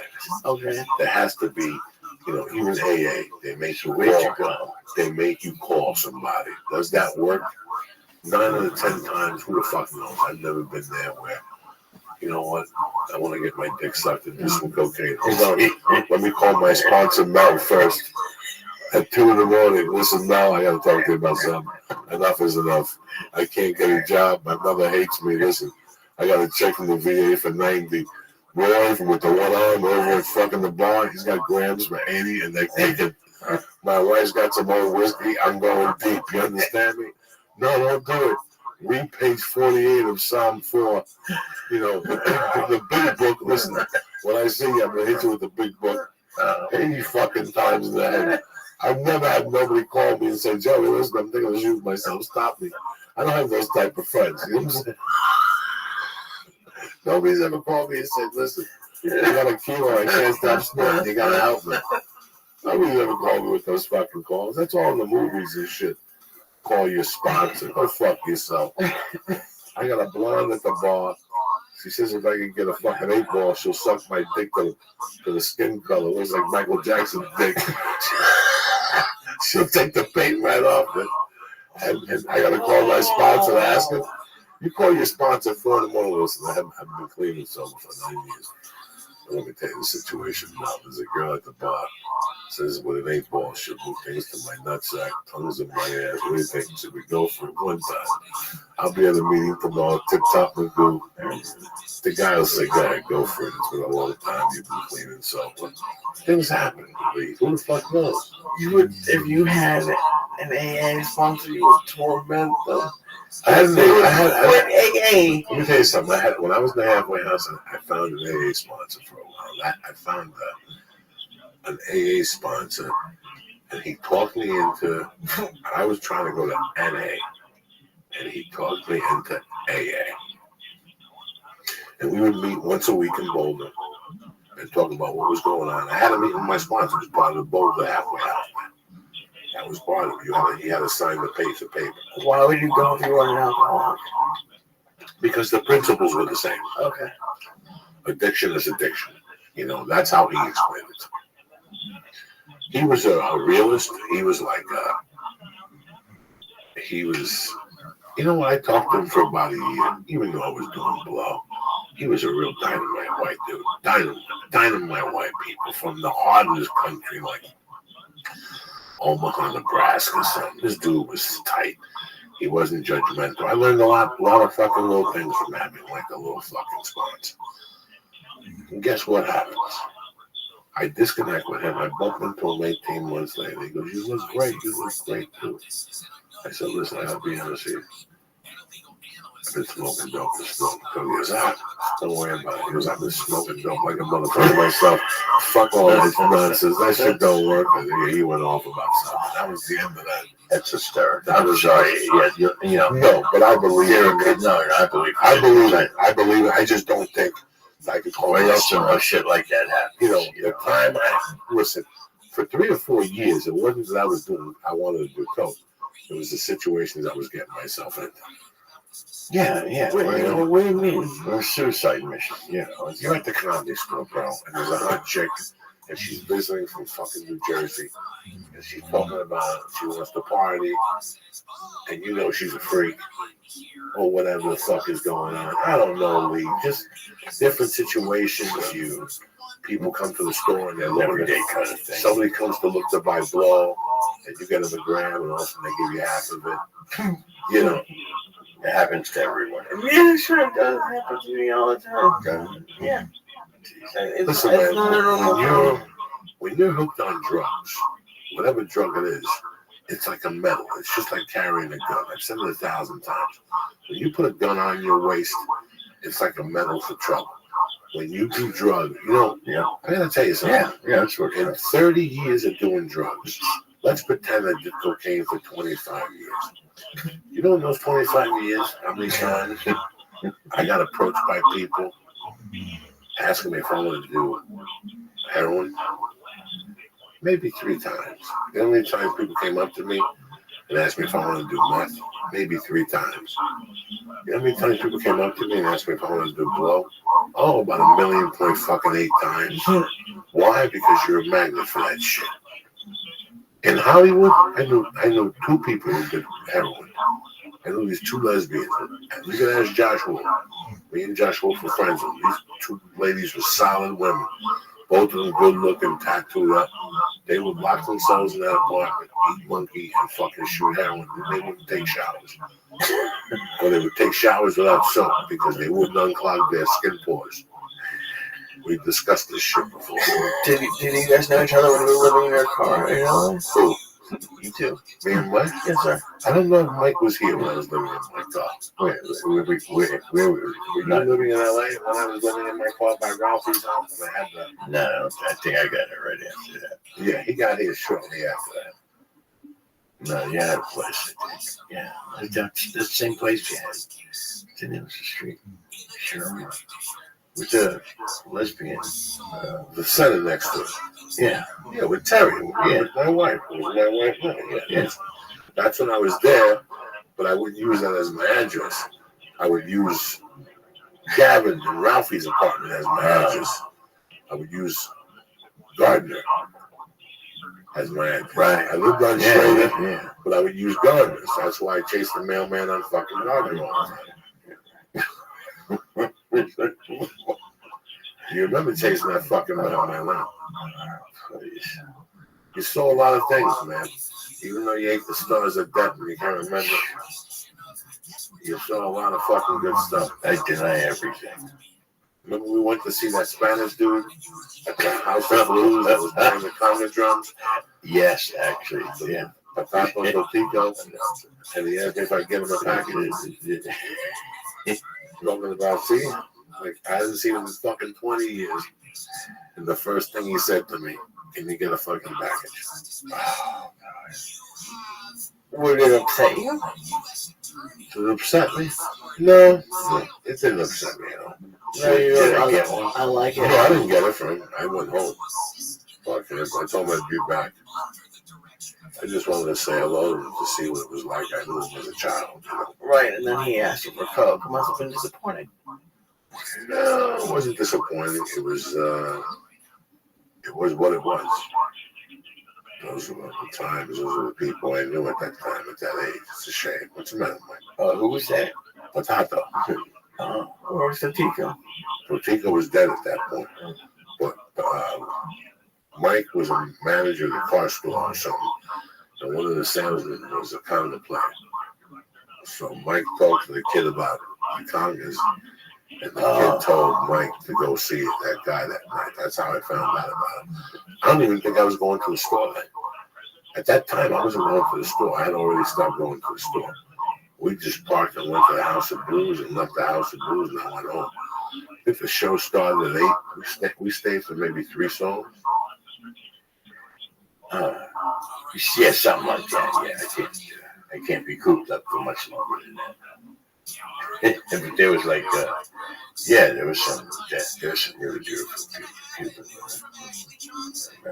That's tremendous. And then we you don't remember nothing. First you're being that dude in Godfather 2, you don't know nothing.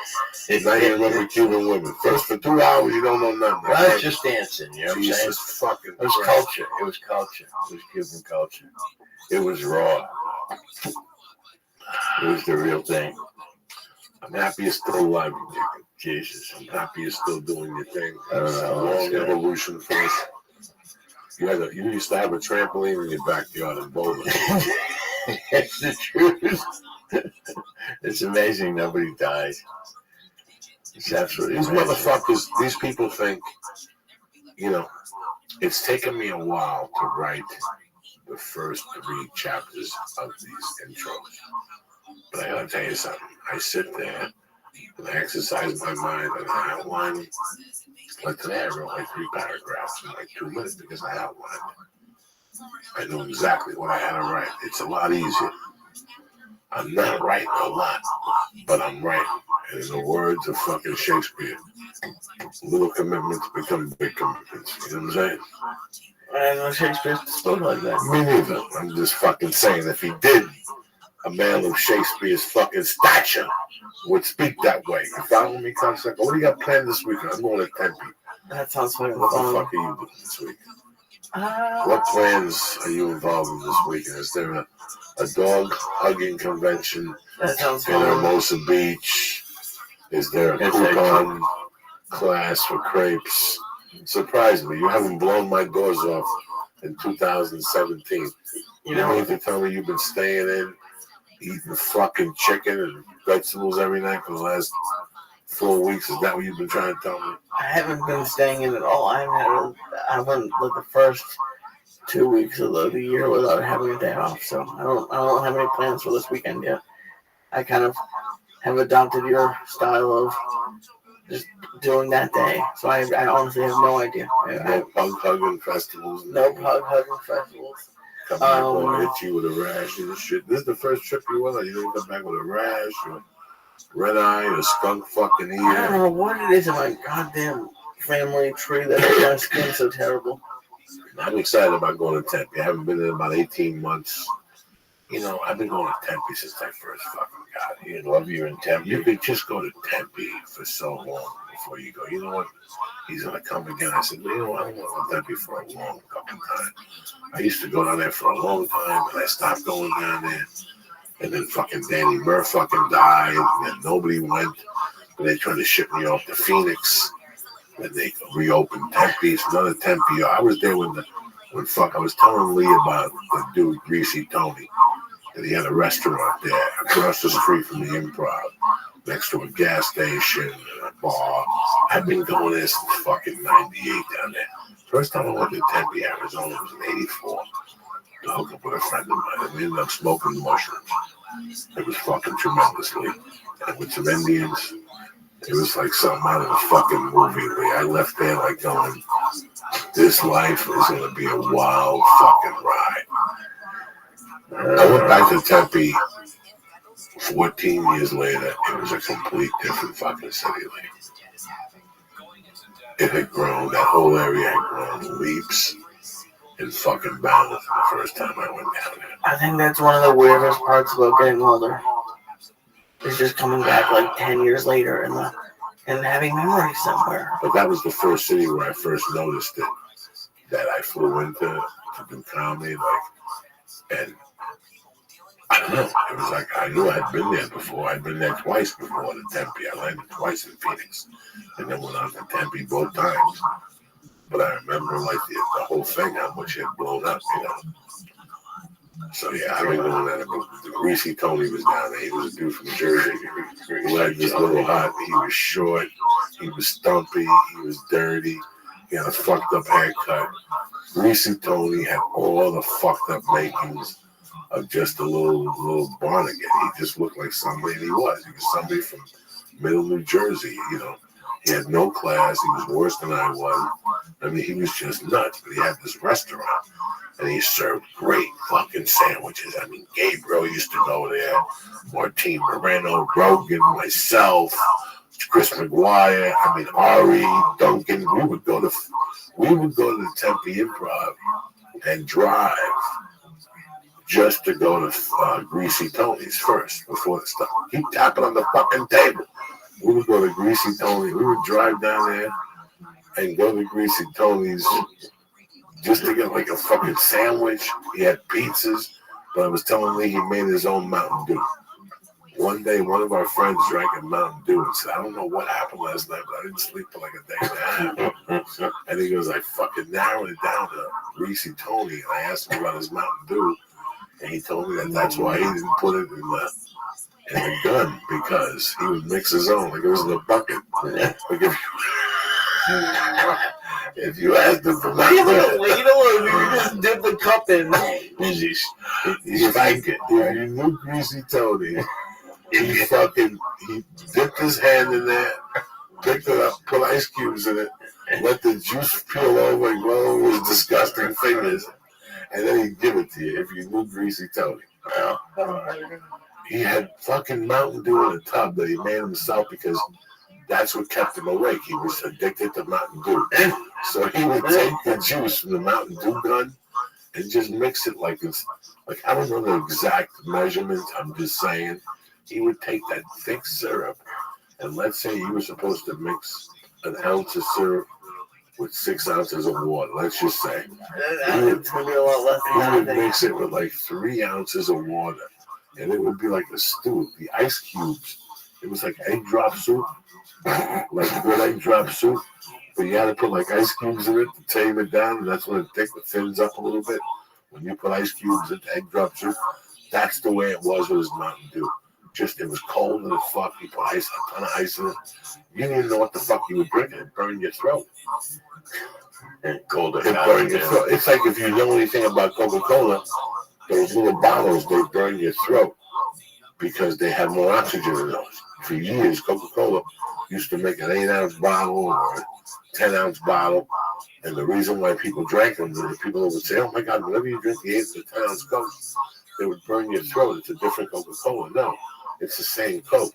They would just either take the oxygen out or put more oxygen in. I forget what's the thing. If somebody will know and they'll tweet at me what the formula was. A lot of people don't know about that. See, so you could do the same shit with Mountain Dew.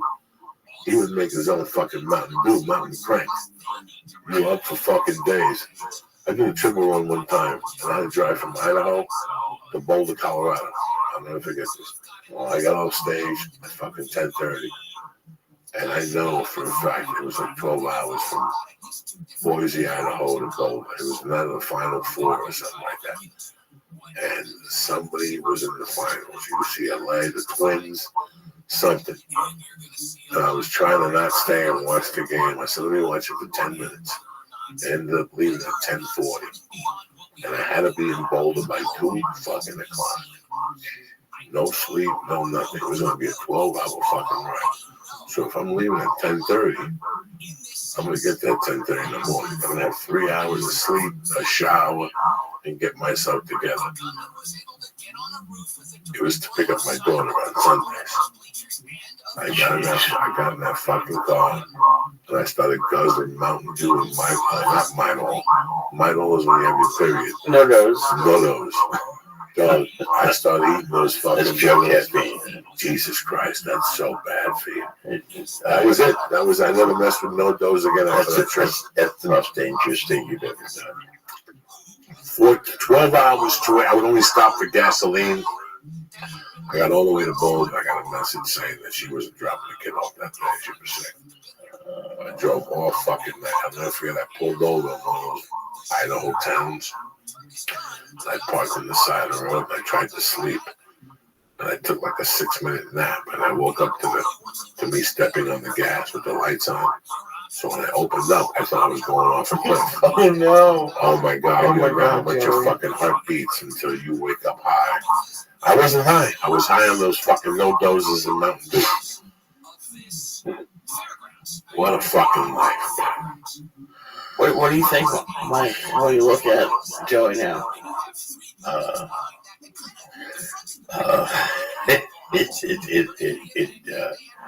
The miracle continues. I mean, look, it's these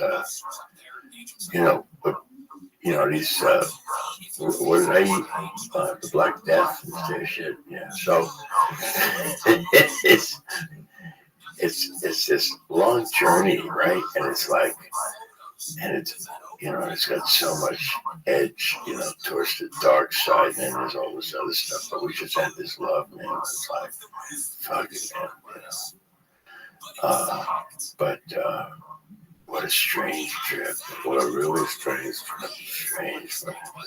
1990, 2007 fucking team. But right now, here's what I think. We're both doing the right thing when it comes to living. No, you were living like animals for a long time. There's no way you can live like that. Family, even move ahead. Serious family thing. So we stuck together. We're partners in crime. It was fucking tons of fun. Would I do it again? Fuck yeah. We never ended up in prison. We always had, the other day you reminded me of the story. You had the Spanish drug dealer. He had a Spanish drug dealer. And he would make me call him up and talk to him in Spanish. Mike would call me, come down here. And also I come down here and talk to this guy. Ask me what he's saying. And the guy would say, I'll meet him on the corner of Wilshire. So we have to take a ride to Wilshire. He'd make the delivery. And then Me and Mike were behind Uncle Padre one night. And I met my most famous fucking drug dealer of all time. Nobody impressed me more than this guy. We looked at each other, and we both knew we were the same souls, the same bird. He was a Mexican dude. We made eye contact. And he came right up to me, Lee. And this guy was a weird guy. He was like, "¿Cómo está?" And he would hug you. He only spoke Spanish. And he put a Coke rock in your nose. And then he'd look you straight in the eye and he goes, "How much do you want?" And he would say, "Give me 20, give me 40, give me 50, give me 100. He just put a rock in your hand. Like he knew exactly from the size of the rock. So I met him behind Uncle Padre. I got like a 40 from him. He gave me like a 60 since I was a new customer. You know, idea of me up. And this is how much it's worth, right? What? I'll get a $40 bag, a $60 bag. It's a $40 bag. And he gave me like, for 40, he should have gave me like 0.8 of a gram. I gave him 40 and he gave me a gram and a tenth. You know what I'm saying? Something like that. It was random. Clean Coke, the whole fucking deal. So at that time, there was him, there was the Armenian, there was a couple of drug dealers at the fucking, at Uncle Padre, right? So every night was different competition. There was the dude who played the guitar. He's dead now, God rest his soul. Was he creepy? No, he wasn't creepy at all. He was fucking tremendous. And so every night when you went in there, you knew you were going to get something. You just didn't know from who. It was always an adventure. If you caught the Armenian, it was good, a good night, and you could talk to him, he'd give you the good shit. If you caught the guitar player, he'd give you the good shit. And if you caught the, who else was I talking about? There was somebody else.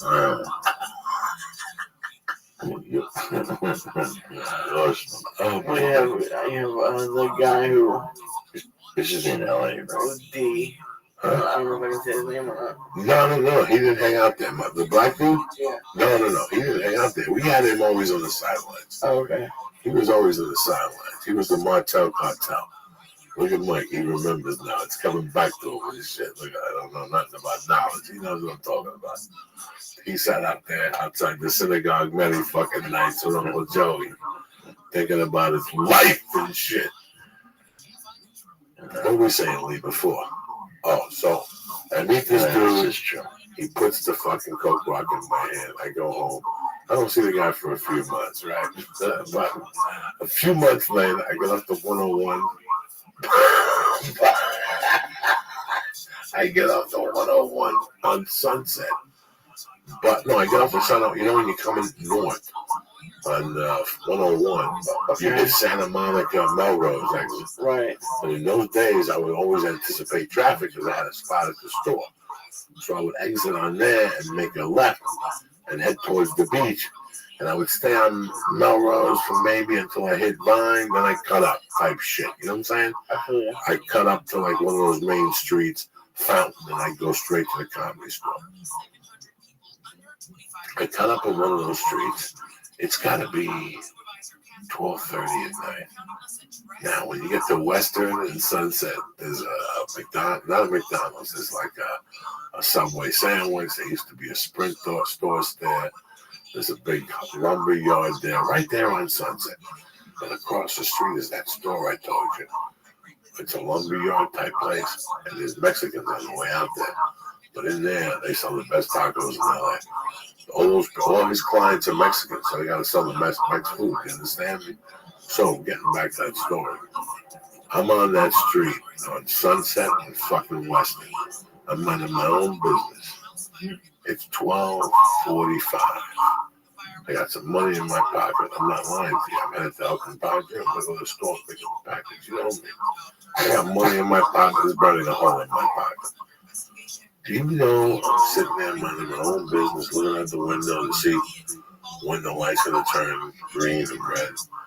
And who do I see running at me but that fucking drug dealer from behind Elkin Padre? That's not like a wild man going, hey, remember me? He was like hiding behind a car, saw me and remembered me. And he ran up to the car, breathing heavy. Hey, who was it? The dog can't see that good. I got to talk to you and all this shit. I go, what's up, dog? And all of a sudden he put a Coke rock in my nose and I remembered who he was. I'm like, look who the fuck it is. And he was scared. He had good blow. I didn't get it yet. And I gave him like $60. And he gave me like a fucking gram and a half. And that was it. I was accustomed. Like, when are you here? And he would tell me, listen, whenever you want to coke, you don't even need to go. Just come down here. Drive around for 2 or 3 minutes. I'll come running to your car. You got it. Do you know? Yeah, I did it like fucking 10 times, Lee. All you had to do was drive to Sunset, make a right on Western, go down, make a right again. By the time you hit Sunset the second time, you would hear, hey, hey. It sounds like a man on fire instruction. Like the funny. He was always like in a tree, always under a car. This was fucking great. You can't believe you cannot write this shit. You understand me? This is what keeps me up at night. I go, I don't understand. You don't. I'm not going to sit here and tell you, oh, look, you don't hear. No. You just think about how many things could have gone wrong. There could have been a cop 3 blocks away at a light and sees a guy dropping something off in my car. Right now, we wouldn't be having this conversation. I'd be just getting out of jail. I'd be getting out of the fucking halfway house. You understand me? How many things could have gone wrong in those days? That's why I'm so fucking lucky. I didn't do nothing. No, you didn't fucking do nothing. Jesus Christ almighty. If it ain't one thing, it's another. Yeah. But what are you gonna do? You going to fucking Pepe? At least I asked him to sit at home. He's gonna fucking develop his business, taking over the world.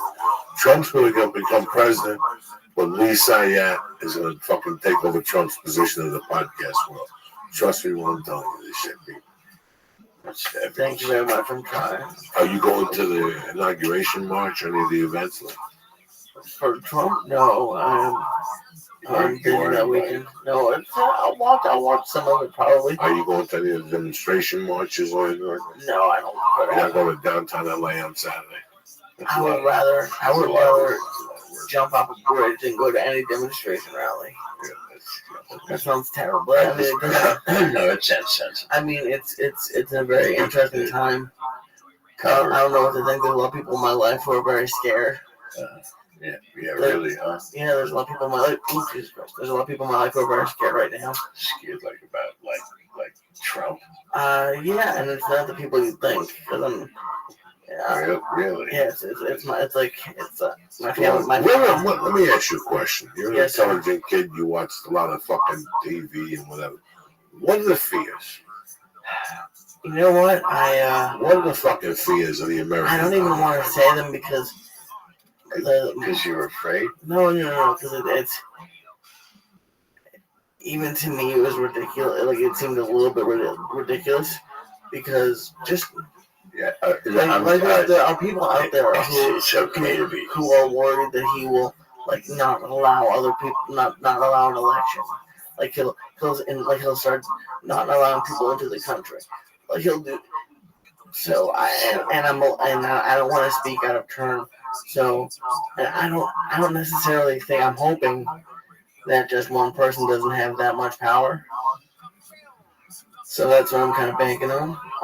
But a lot of people are scared that he's gonna take the medical insurance away from millions of people. A lot of people are worried about the marijuana industry. They're just gonna have a lot more conservative values on a lot of the parts of our life. So I mean, I don't know. I guess it's probably what the people in the South didn't like when this was happening. When Obama happened, I'm sure it's the same feeling. To be honest with you, it's going to be very interesting to see what happens. Yeah, I think so. Friday and Saturday and Sunday across the country, there's going to be rallies. I'm hoping he's good. I'm rooting for him. It's a spooky time. Yeah, get ready, kids. Fasten your seatbelts. It's going to be a rough ride. You know, it depends what happens. So now you got a fucking crystal ball cocksucker. Yeah, before you don't know nothing, you want to plead the fifth. Now you want to tell these cocksuckers they're in for a spooky time. Not spooky. No. Hey, listen, remember the 60s? People used to do this, right? And it was like, hey, it was fun when I was like 18. Yeah, let's go demonstrate. But now this is like serious, and people do need to do it. It's great, but it's real. It's real. And the thing I was thinking about today, to be honest with you, is there are people who like the same people who are scared about Trump don't necessarily like Bernie. They were very much Hillary Clinton. So, but it seems like to me that if Bernie is around and up for it, that he would probably have a whole landslide. Like it would be probably a huge battle between him and Trump. I'm not gonna say a landslide victory, but I'll say a huge battle because he people feel like he got robbed of a chance. I was wrong. So I think if in 4 years he's still up for it, either him or Biden would have it would be a better battle than the last one. Anyway, yeah, he's there, and it don't matter. Listen, when we go to the supermarket, we're there by ourselves. That's the thing. There's no president there. There's no state agency. America's fucking check. America's a very strong thing. Absolutely. You know, people have their fears. Believe in yourself. Fuck everything else. That's why the days are back, bitches. You understand me? That's the best thing about this whole situation, that the days are back. They've made a strong comeback. If it wasn't for HelloTushy.com, you'd still be wiping your ass, getting blisters, and scratching your hemorrhoids with that cheap fucking dollar store paper. But thank God for HelloTushy.com. We put a new revolutionary, what's it called? Really help me here. What's it called when you can snap it on? It's portable. It's portable. Bidet. With hot water and cold water. Yeah, it's amazing. I have just a cold water one, but it takes literally 15 minutes to install, and you don't have to have any sort of special tools or anything crazy. It's really easy. It's like I think I had a wrench, and I probably could have done it. My wife installed it. That's why I don't talk about this shit. I just listen. I just take a dump and I sit on it. And I put the water on. I gotta tell you, it's a different dimension. Oh yeah. I know a lot of you people. I did a 90-day test on my muffler, and things have changed down there. You understand me? Listen, Valentine's Day is around the corner. Everybody wants a clean asshole. Here's your chance to give somebody a Valentine's Day card and tell them at the same time their asshole smells like a goat without them knowing it. You know what I'm saying? You can tell you I love you, and your asshole smells like dead fucking apes at the same time. Go to HelloTushy.com right now. There's a 60-day guarantee on these things. Well, let me tell you something. If I sat on it for 90 days, you with your little bony ass, you do great with it. You follow me? Go to HelloTushy.com right now. Press in Church, CHURCH, and get 10% off. You understand me? This is the way. Listen, you can't walk around with that swamp ass all day. No, you can't. That's how you get bacteria. It goes to the back of your scrotum. If you're a woman, when you fart, it backfires and it goes into your monkeys. You can't have that. So that's why you got to have a portable bidet. It keeps away the hemorrhoids. It takes away the swamp ass. You'll be tip-toop, bagoop, ready to go. You understand me? Like Catwoman. You can just go in your little secret bathroom. This isn't funny. No, it's not funny. So stop fucking laughing at it. These people are fucking tremendous people with tremendous product. And I want America and the world to understand that Hello Tushy does fucking work. And they're tremendous. Thank you. I wouldn't fucking be here talking about it if they would. Go to HelloTushy.com right now and press in Church, CHURCH, and get 10% off your order. Also, it's a new year. You're still eating those fucked up vitamins. You're still lying to yourself. Go to Honor.com right now and press in Church, boom, and get 10% off your order delivered right to your motherfucking door. From Alpha Brain to Shroom Tech to Shroom Tech Sport to what else? Cocksucker, help me here. To Alpha Brain to Shroom Tech to Shroom Listen to this. Shroom Tech Immune to Immune to the milkshake with the fucking hemp protein. Hemp Force. Listen, go to Honor.com and take a great look at all the new. They even have like a Alpha Brain travel thing that you take. I forget what they call it. I'm sorry, we ate too many stars for that. Pardon me and my fucking mumbling little boom bob duck over there. Strong bone. Killing me with that strong bone. Go to Honor.com right now. Start your New Year resolution and stick it out. I can't help you with the steel bars or the kettlebells, but I'll give you 10% off on the supplements. Go to Honor right now and press in Church, CHURCH, and get 10% off your first order. See you motherfuckers next week. Stay black. I love you. Don't forget about me.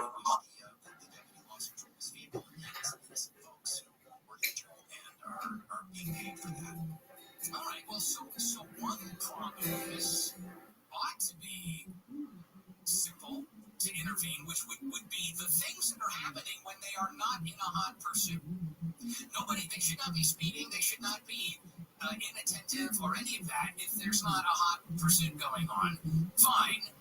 Now, the other problem is you're saying the department says more training, but it almost sounds like they need to decide what their pursuit policy is going to be moving forward. Certainly, that's part of it, and this is something that comes up a lot. LA has an inordinate number of traffic pursuits, high speed, and we certainly see them on the television stations when they happen, and we monitor them here at KFI when they do. And so this is a place where these things happen. It does raise questions, especially when they turn tragic or lead to other accidents. Was it worth it, over the crime that was committed that led to the pursuit, and then somebody being seriously hurt or worse, killed?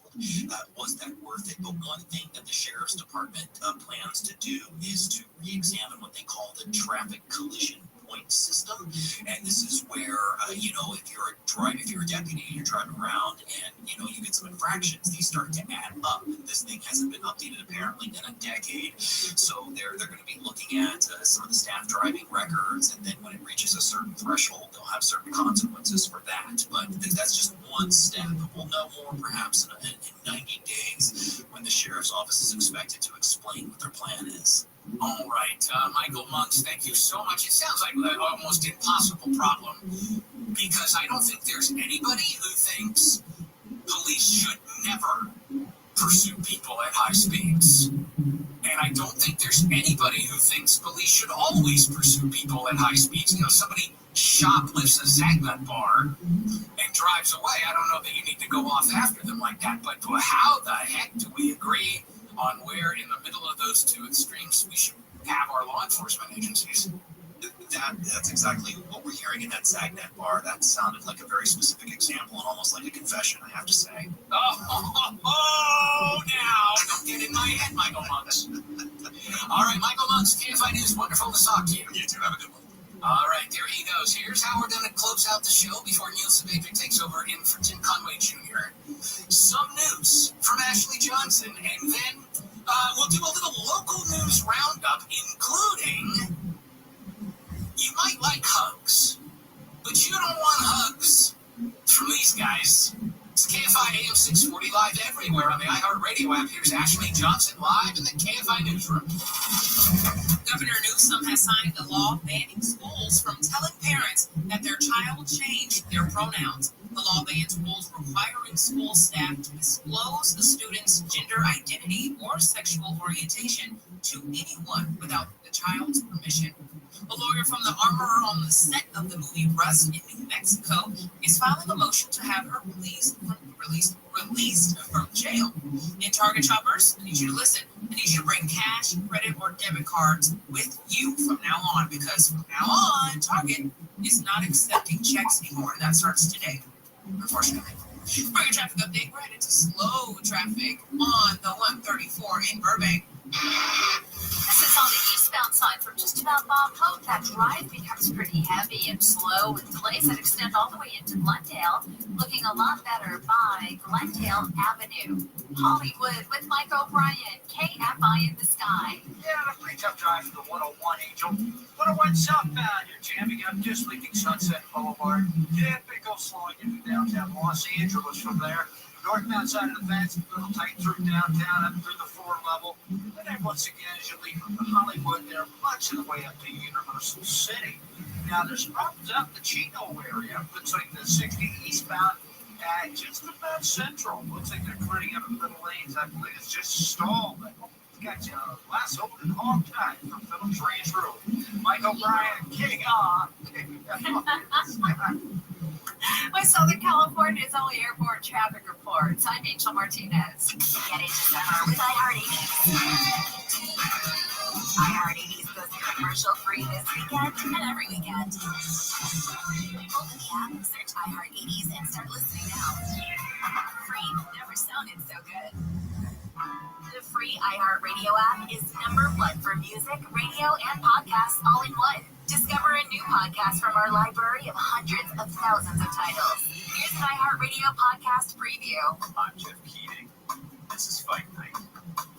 Conley was in exile in the boxing community, stripped of his heavyweight title. No one would trust him. This is Fight representing Grace. Mother didn't need so hard. Hustler, drug dealer, thief, number runner, bootlegger, they were coming everywhere. Why did the press keep following this? Oh shit. It's a good night for you motherfuckers to tune in. January 23rd, the day the devil was buried at sea.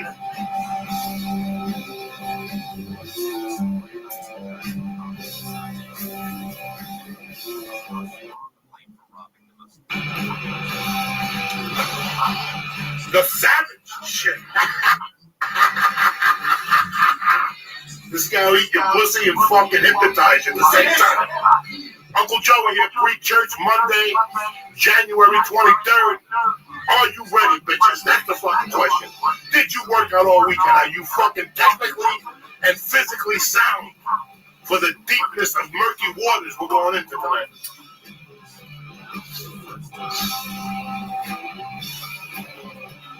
I don't think so.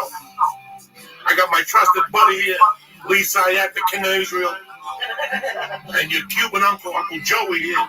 If you're 18, hang up now, bitches. We got no time for fucking education tonight. Tonight's one of those nights, it's raining out. It's a good night to see the devil. The devil always shows up in the rain.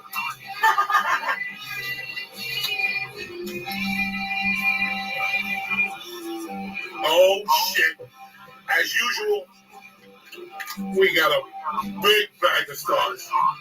You know how we do. But we're going to open up with some fucking wacky tappy. You know how we do. Just like the fucking communist bitches. I'm going to split this one with Lee so he don't say I'm chiseling him. You know what I'm saying? Tremendissimo a la fucking mamalissimo. Look at these fucking things. These things will fucking kill you. You think the fucking Muna will send you? Forget about this motherfucker. That's right, too. You got a little hardcore. Little Tomorrow's Dream, Black Sabbath. Look at these things, how they come. Look at the THC is melting into the fucking paper. Do you understand me? You understand what we're doing here? Like a fucking seal. You understand me? Old Ray Grandma's fucking volumes. Whatever you got, whatever you ain't got, drop it. All right, one to the guy next to you. Yeah, it's for you. Is that one for me? The balls on this fucking guy on Monday night. On Monday night, everything on that fucking table is for you. You understand me? If you chew into this taffy, and you can feel the oil going under your tongue, and you can feel the heat in your fucking heart. You understand me? Little fairies wear boots. Hopefully, your feet aren't sore from marching. You fucking morons. You want to march? Move to Russia. Oh, shit. We're going to open up like 6 of these.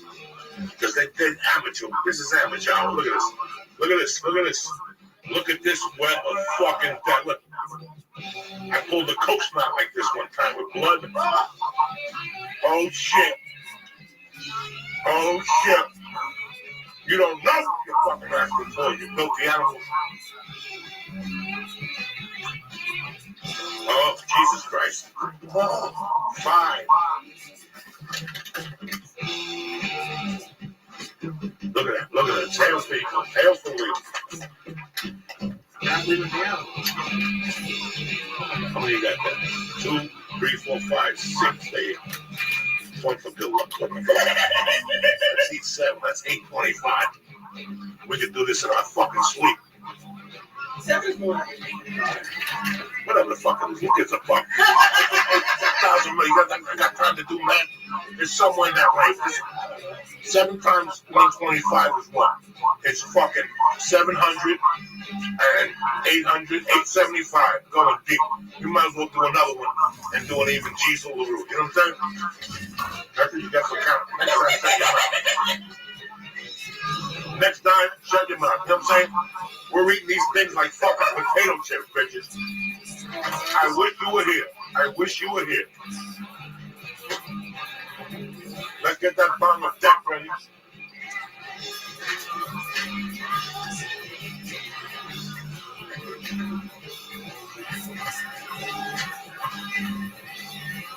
Oh shit.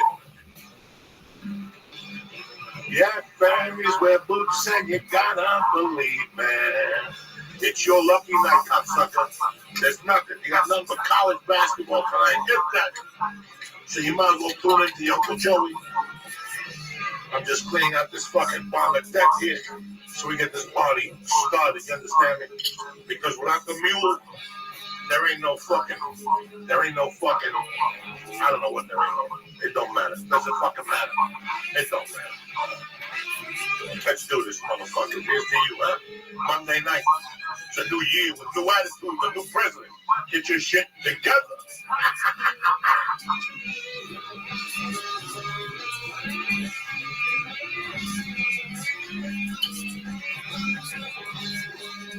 Now that fucking pussy bomb right there. This week's is still a little on the wet side. We're gonna fucking take this to new levels right now. You know what I'm saying? And that's it, and that's that. I hope you guys got a bomb in your hand and a bazooka in the other, because we're going deep to eat those stars. Look at the wax paper from this fucking thing. Look at this shit. You still want to live in Iowa? Get on that fucking bus. We're smoking weed deep here. Even Tommy East is smoking with 3 fucking hands. Somewhere in Hollywood right now.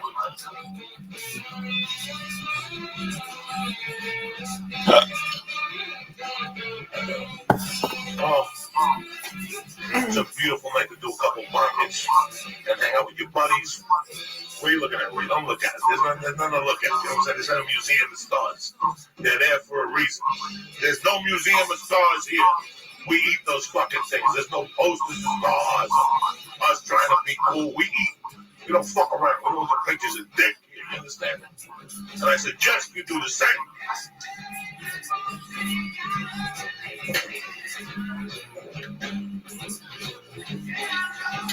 Look at Hillary. What the fuck you think this hag is now? Washing that dead pussy somewhere. Fuck her in a fucking bowl of soup. With that fucking look on her fucking mouth. Whatever the fuck is wrong with her.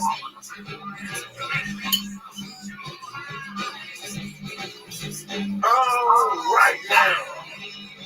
Here we go, cocksuckers.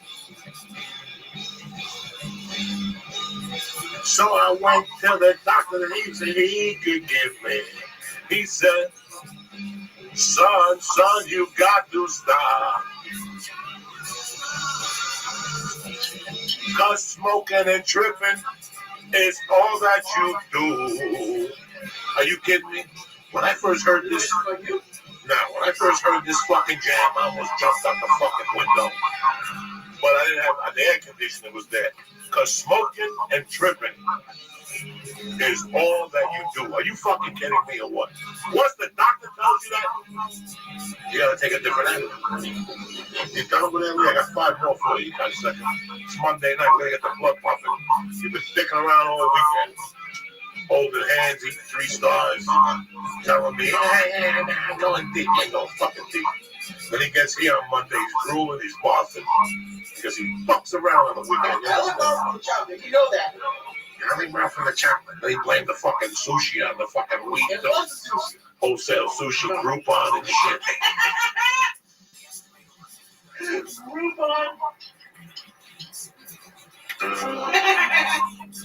This is Lee's theme right here.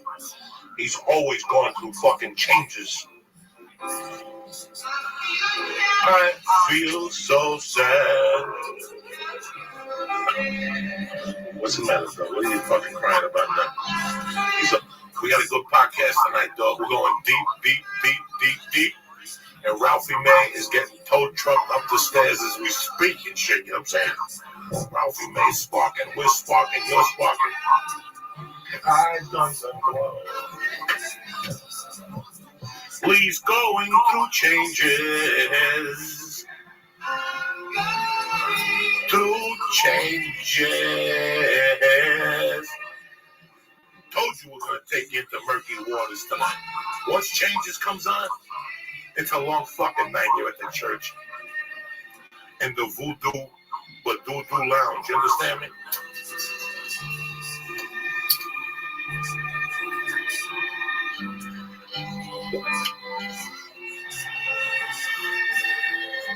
This thing is fucking clogged. I gotta get a thing with a bigger fucking hole. You understand me? It needs a hole like fucking, like Madonna's ass or something like that. I need a hole like that. Because this is fucking killing me here. I gotta pump this to death. I boil this thing. I'm gonna have to get a fucking drill bit or some shit and bore a bigger hole in this motherfucker. We found a way.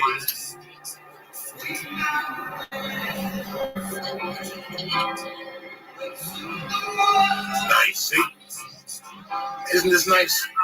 We're just sitting here like gentlemen right now, just talking shit amongst ourselves, see? No drama, no 18 people, I don't gotta know somebody. Everybody in this fucking town, you gotta know somebody. I don't wanna know nobody. I don't wanna meet nobody. I don't wanna smoke with, I don't wanna know nobody. I wanna smoke with you motherfuckers. I wanna see the devil with you. I wanna hang out with you. I don't wanna hang out with these fucking fake fucking celebrities and shit. They ain't thick anywhere. Fucking celebrities. I'm a dirty stand-up comic bitch. Put that in the fucking pipe of smoking. Celebrity. That's fucking a faggy word, people. Fucking celebrities. Get the fuck out of here. I'm the Cuban king of swing, motherfuckers. A dirty comic with felonies. That's all I got. All I got is you motherfuckers as my friends, and that's it. I don't want none of these fucking varmints coming up here with TMZ, talking about their mate. I don't give a fuck, Jack. I just want to smoke dope with 3 hands. I don't want to do nothing. The only reason why I do movies is for insurance anyway, so I go to acting project twice a fucking month. Besides that, I don't want to hang out with those fucking people.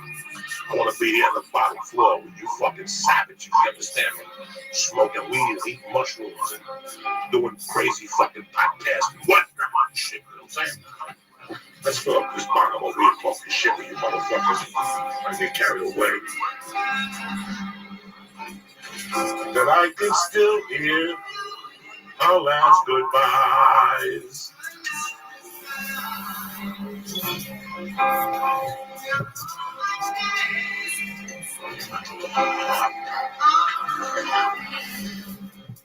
Look at this fucking monster here. Look at this fucking thing, okay? Look at this fucking monster of death right here. This thing will eat your pussy and hypnotize your clit. You know what I'm saying? Look at this fucking eye right here. Death. Who the fuck you think you're dealing with, cocksuckers? We told you. Ralphie Mays here. We got stars. We got Gorilla Biscuits.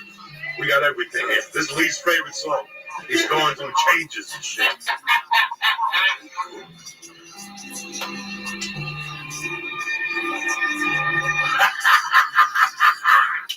And you thought you had it going on, cocksuckers. Come in. Move the jacket, Lee. Move the jacket. Watch the suit. Watch the suit. How are you, brother? Have a seat there, man. Nice to meet you, man. How are you? So what's going on, American people? Everything all right in your world? What are you thinking? Did you march? What the fuck are you gonna do with your life, huh? Madonna said, fuck you. You people got all that stuff. Oh, shit. They're playing our fucking anthem. Oh, shit. Look at him. That's Lee stuttering at night. Look at him.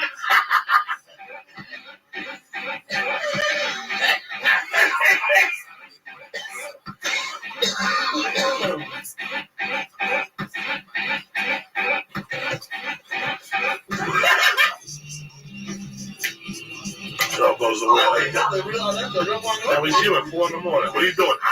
The fuck? Talk. When I first met you. Wait, what the fuck? You gonna do a bomb? You gonna sit down? Excuse me.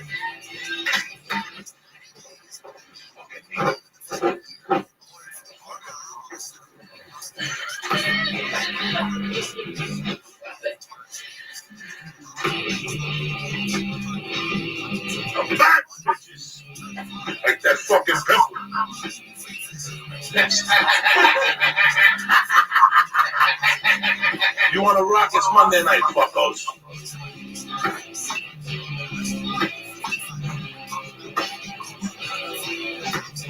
I don't know what's happening there. Maybe the fucking needle stone, you know what I'm saying? Oh shit. I seen the devil. What's up, Ralphie, man? Nothing. How about you, cocksucker? Trying to put the pieces together, trying to hang out with Lee and shit. Just trying to fucking put it together. I'm gonna go to Israel with Trump. Who's gonna stop me? I'm shaking hands with all the top Jews. Who's gonna fuck with me? That shit.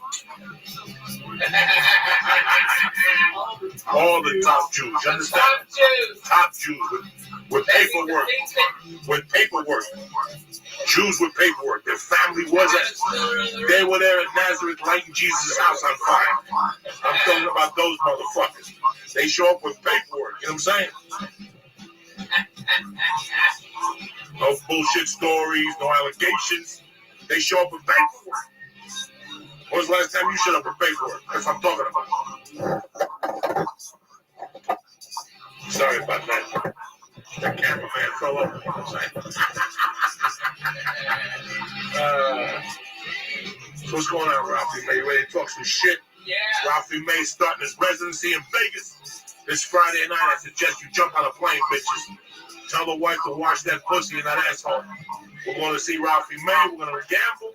And if I lose money, you'll be sucking dick on the strip, honey. That's your anniversary present, you dirty bitch. Ralphie May this weekend, where you at? Harris, you fuck. Get out there right now. Book your plane ticket.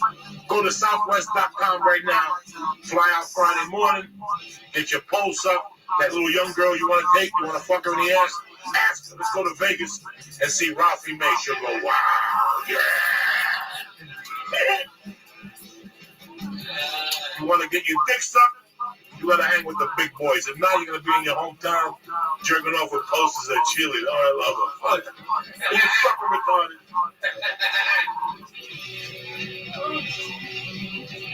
Oh, shit.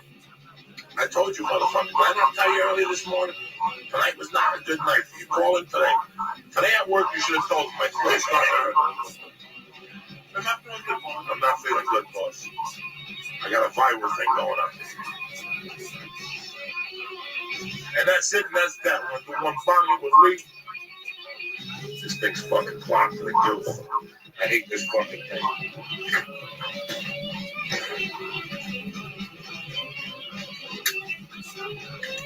This week's too fucking wet, and I couldn't drive today because it's been raining all fucking day. That's what you need to do. Go to the beach ride. What is it? Hey, Lee, why don't you get your hair done if you don't use the I never had one. This has been for a while. Yes, you did. You used to have a hair dryer. What you're about. Oh, shit. Oh, shit. You gave to me.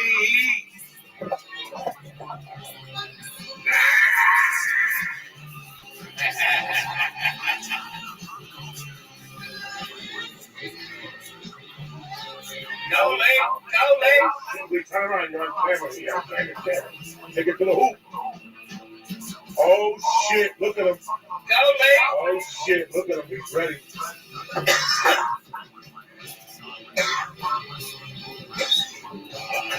Anyway, go get a fucking joint. Go stab your wife. Do what you gotta do. We're gonna start this podcast in about 10 minutes. Where do you think on? YouTube.com/C/Joey Diaz. One more time for the deaf people. YouTube.com/C/Joey Diaz. Go get a beer. Wash your asshole. I'll give you 10 minutes, and we'll get this party started, all right? Thank you very much for joining us. Stay black.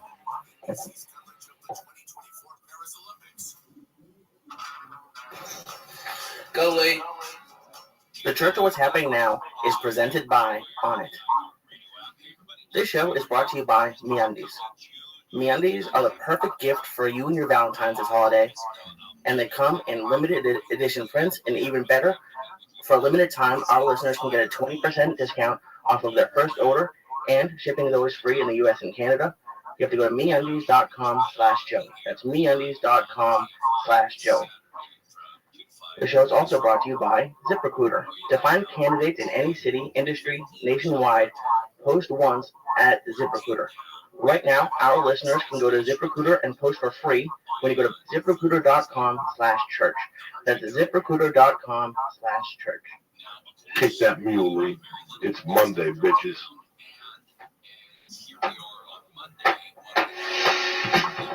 Oh shit. Oh shit.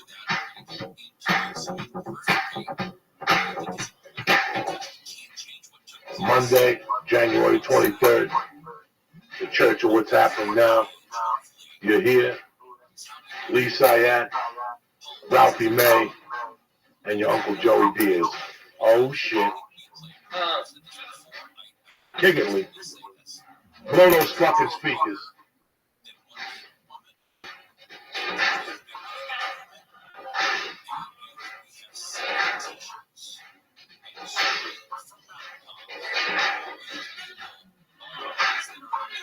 Oh shit, here we go, cocksuckers.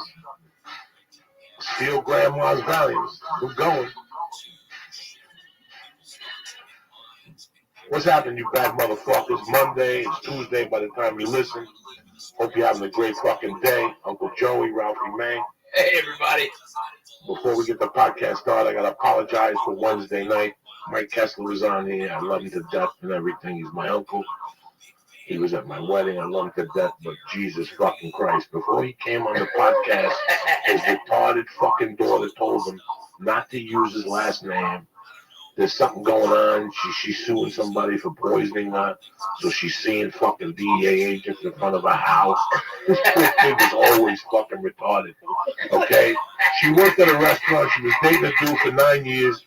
Also, one day she comes home and she's fucking a lesbian. Just like that. No fucking training camp. No nothing. She just becomes a fucking lesbian right there. You know there's a fucking problem right there. I don't say nothing. I keep it to myself, okay? She gets a dog with this ugly fucking lesbo. They get a house, then the lesbo beats her up. Domestic violence. Who the fuck? Because she's a fucking nut. Then she went back to Dick, then back to, she's worse than Ellen's old right. Remember the chick? Oh, yeah, that Donnie Brasco? And then she went and had 2 kids and now nothing. No more lesbian, no more LGBTQ community. That's how quick these motherfuckers change in LA. They go from LGBT to BLT. Yeah, with the BLT. So now he comes on the show, and every question I ask him, he says he thinks he's like the Godfather too. Like he's under questioning by Congress. I did not remember that certain fucking thing. It's the senator, you know my clan and the When the fucking podcast ended, I launched into it. Then this fucking retarded wife called me. What did you give Mike?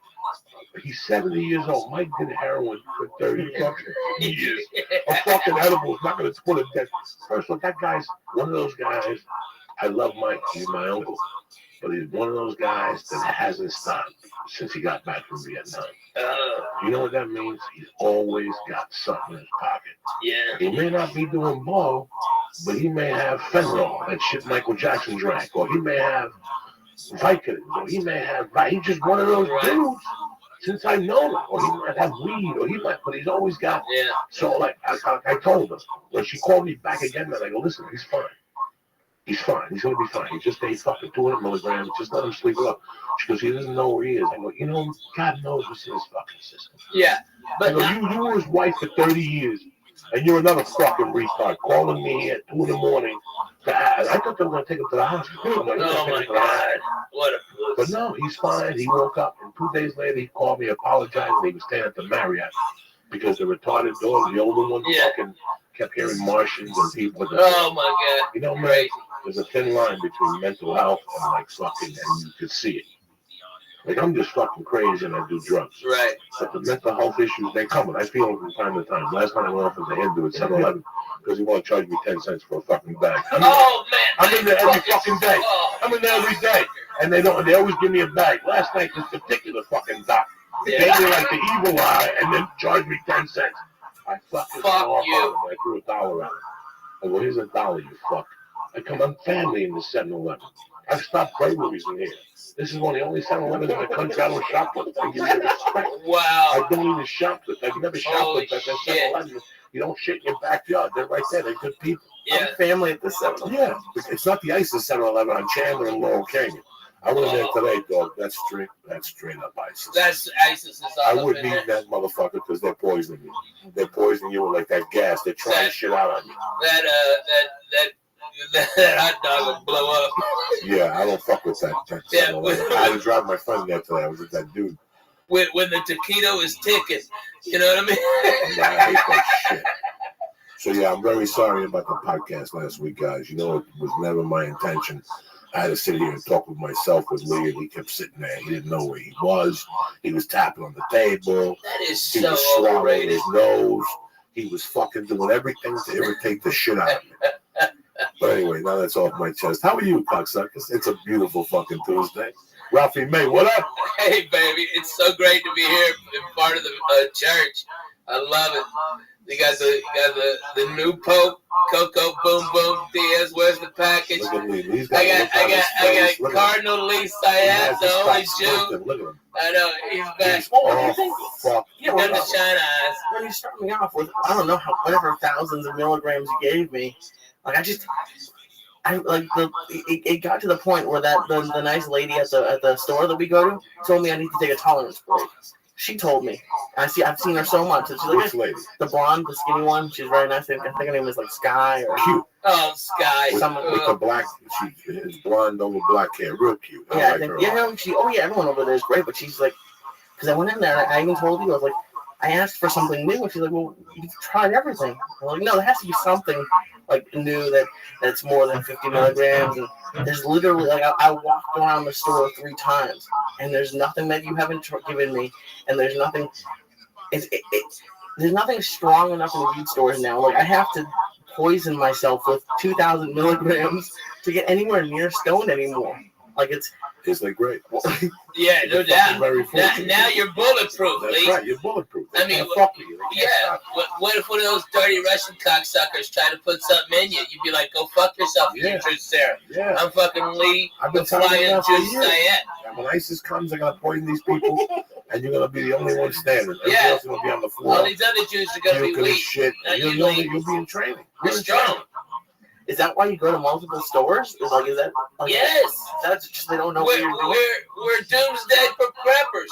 Well, Ralphie, I've only heard stories about you. I think it's like from Ari and then from Joey about like you had like before mason jars were cool. You had like a pint mason, like a gallon mason jar of weed on the table. On the table. On the table. I still got it. Who was that place at? It was close like Pico. Yeah. Off Pico. The Yeah. first place you moved to, when Sean Rouse was living with you. Yeah.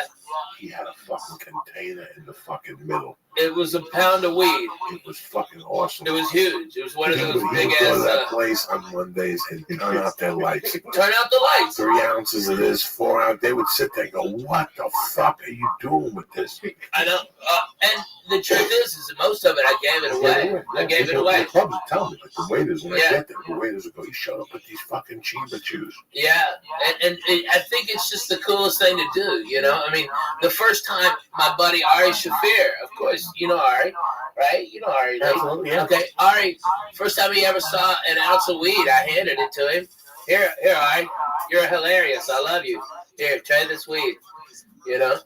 We were the first. I mean, in my generation, You couldn't believe it. in comics, I mean, in 2003 or 2004, I was the first one to start making some money, and that was a stoner, you know? So it was like, but we're all going. We're all partying, okay? We're all partying. Coco, take this. Try this. And you know what? Joey is a guy that will eat a girl's pussy while melting a coke rock on her clit, and then reach into her pocketbook and get hundreds, okay? All right? And mad that he only pulls out 1s and 5s, okay? All right? He's mad till he gets that 100. Then oh, she came. I'm out of here, right? But when it came to taking weed from me, I had to force it to it. You had to force it to him. You did not. Your pride. You're like, I can buy my own way. I know you can, but here, take this and this and this. Oh my God. That's OG. I missed that shit. Me too, man. 35%. Damn, that was good. I really missed that fucking refund. That was I good. saw him a few months ago, man. Yeah. He married that girl. Yeah, he had long hair and he was doing his thing. You know, Yeah. So he closed it down. You know, it's amazing how those were. He was, when Kushmart opened, the word on the street from a lot of people, Kushmart at one time were making 25 grand a day. That would 25 fucking grand a day at one time. How much was like a grand at that point, do you think? 25. Yeah. Jesus. 25. The Russians on fucking Sunset by Ralph's were charging 30 for a gram. The rock and roll Ralphs, right? Rock and roll Ralphs. They were charging 30 for a gram of Obama and 90 for a fucking eighth. They were straight up gangsters with that weed. Yeah. That place, what was that place that we used to go to, the pharmacy? Yeah, but it was the West Hollywood Collective. No, we used to go to the pharmacy for a while. The pharmacy with the F. When you bought the tickets for us to go see Clemens pitch, and it was 1,000 degrees in August against the Dodgers, and Ralphie bought a bag of edibles at the other place because the pharmacy had like ice cream and they were going out on a limb, Italian ice. But the other place next to the breakfast joint that we used to go to there. By Whiskey and Go-Go. Yeah, that down place there. With the black chick. Oh my God. Yeah, she was fun. They used to have cakes in there, Lee. That would fuck you up, like chocolate cake. They were like 400 milligrams. Yeah, 400 milligrams. And I remember we took them to a fucking Dodger game. And this was before you had the tolerance for it. This was way before tolerance. Right. This was when you ate shit and went home and cried yourself to sleep and shit. Yeah. You went to a doctor's game? Yeah, we went to a ball game. 1,000 degrees. You, me, and John Wesley. Yeah. And we sat right under the sun, dog, with those edibles, getting the fucking suntan and brewing. That sun was cooking those fucking How many edibles. waters did he buy from the water guy when he came by 77? All of them, dude. We were fucking I handed him We left after 3 or 4 innings. It was untolerable. It was too hot. The ticket was so good that they were bad because it was right in the sun. Right in the sun. Yeah, those are tough in LA, especially. There's something weird about heat on edibles for me. Yeah, no, they make you sweat a little. Yeah, it makes it I don't know. I don't feel good if I'm too hot. I can't do it edible. I get hot. Like it's one of the weird. Joe always makes fun of me that I pass out in the studio after when it was really hot and it was the summer. I would take my shirt off. I have no idea why. I don't take my shirt off at the beach, and I was taking my shirt off here with the door open because they turned the AC off, and I was just hot. At least Syed don't take his shirt off in the shower. I don't. He's like Josh Wolf's hat. It's fucking crazy. Let me tell you something, man. That shit makes me sweat like a motherfucker. Oh my God. Like I refuse to exercise. Like if I eat an edible and I get somewhere and there's stairs, like I'm fucking pissed. Even if it's 2 little stars, which will not get me high, they will fuck me up when I'm walking up those stairs. Yeah. When I run out of breath, it makes my mind think I'm passing out. Yeah. Like I went to radio one time in Boston, the elevator broke. And that motherfucker made us walk up to the 3rd floor by the 2nd floor. I'm like, dog, you better bring the radio station down. No, I'll do a phoner from down here. Yeah, I'll do a phoner from down here. Yeah. I thought you were going to go to the 8th floor, the 10th floor, 3rd floor. These are long. It was an escalator. And it's Boston. Escalators. The ceilings are really The high. fucking electricity went down, so they wanted us to walk up. They were running the radio show on the generator. I can't do edibles and do anything. Like once I do edibles and I walk unexpectedly, my fucking heart stopped. My heart fucking beats to it. What about going downstairs at the old office? I used to have a freak out whenever I was doing things. Those are kind of steep stairs, man.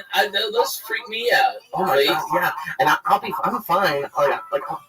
I get a little nervous sometimes if I'm out and it's like rainy or something, but if I'm sober, I'm fine. That was my biggest panic at that office, was that people were going to see me walking down the stairs and they know I'd be stoned. Because it took me like 5 minutes once. Because it would take like a couple tries. It was scary.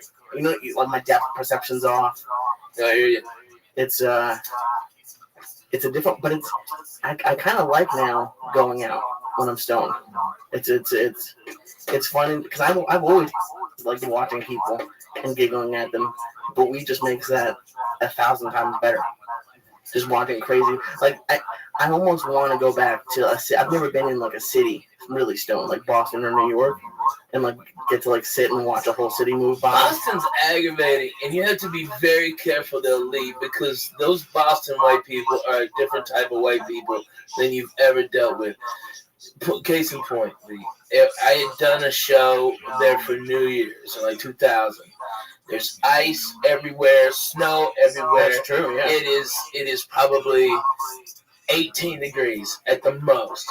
And I saw these two guys walk up to a hot dog place and start beating the living shit out of each other because one of them put ketchup on their hot dog. Okay, and they beat the shit out of each other where blood and then he goes, I told you not to put ketchup on it, and gets up and they put their shirts back on and walk off together. They're the craziest white people you've ever seen, dude. I grew up in the suburbs of Boston. I always hear stories about this stuff. I never really get to see it. But yeah, I think the winter would be a little bit tough, especially when it's like the same how hot freaks me out. I think super cold would freak me out too if I was stoned. Like when you can't breathe a little bit when the cold takes your breath away. Man, okay, I was just in Fargo, North Dakota. Last month, it was negative 22 degrees. The wind chill, negative 40. It was so cold. I went outside to smoke a joint. Literally, I thought I was going to pass out. It hit me so hard because it was so cold. The weed did. And then... Well, when you walk into the warmth.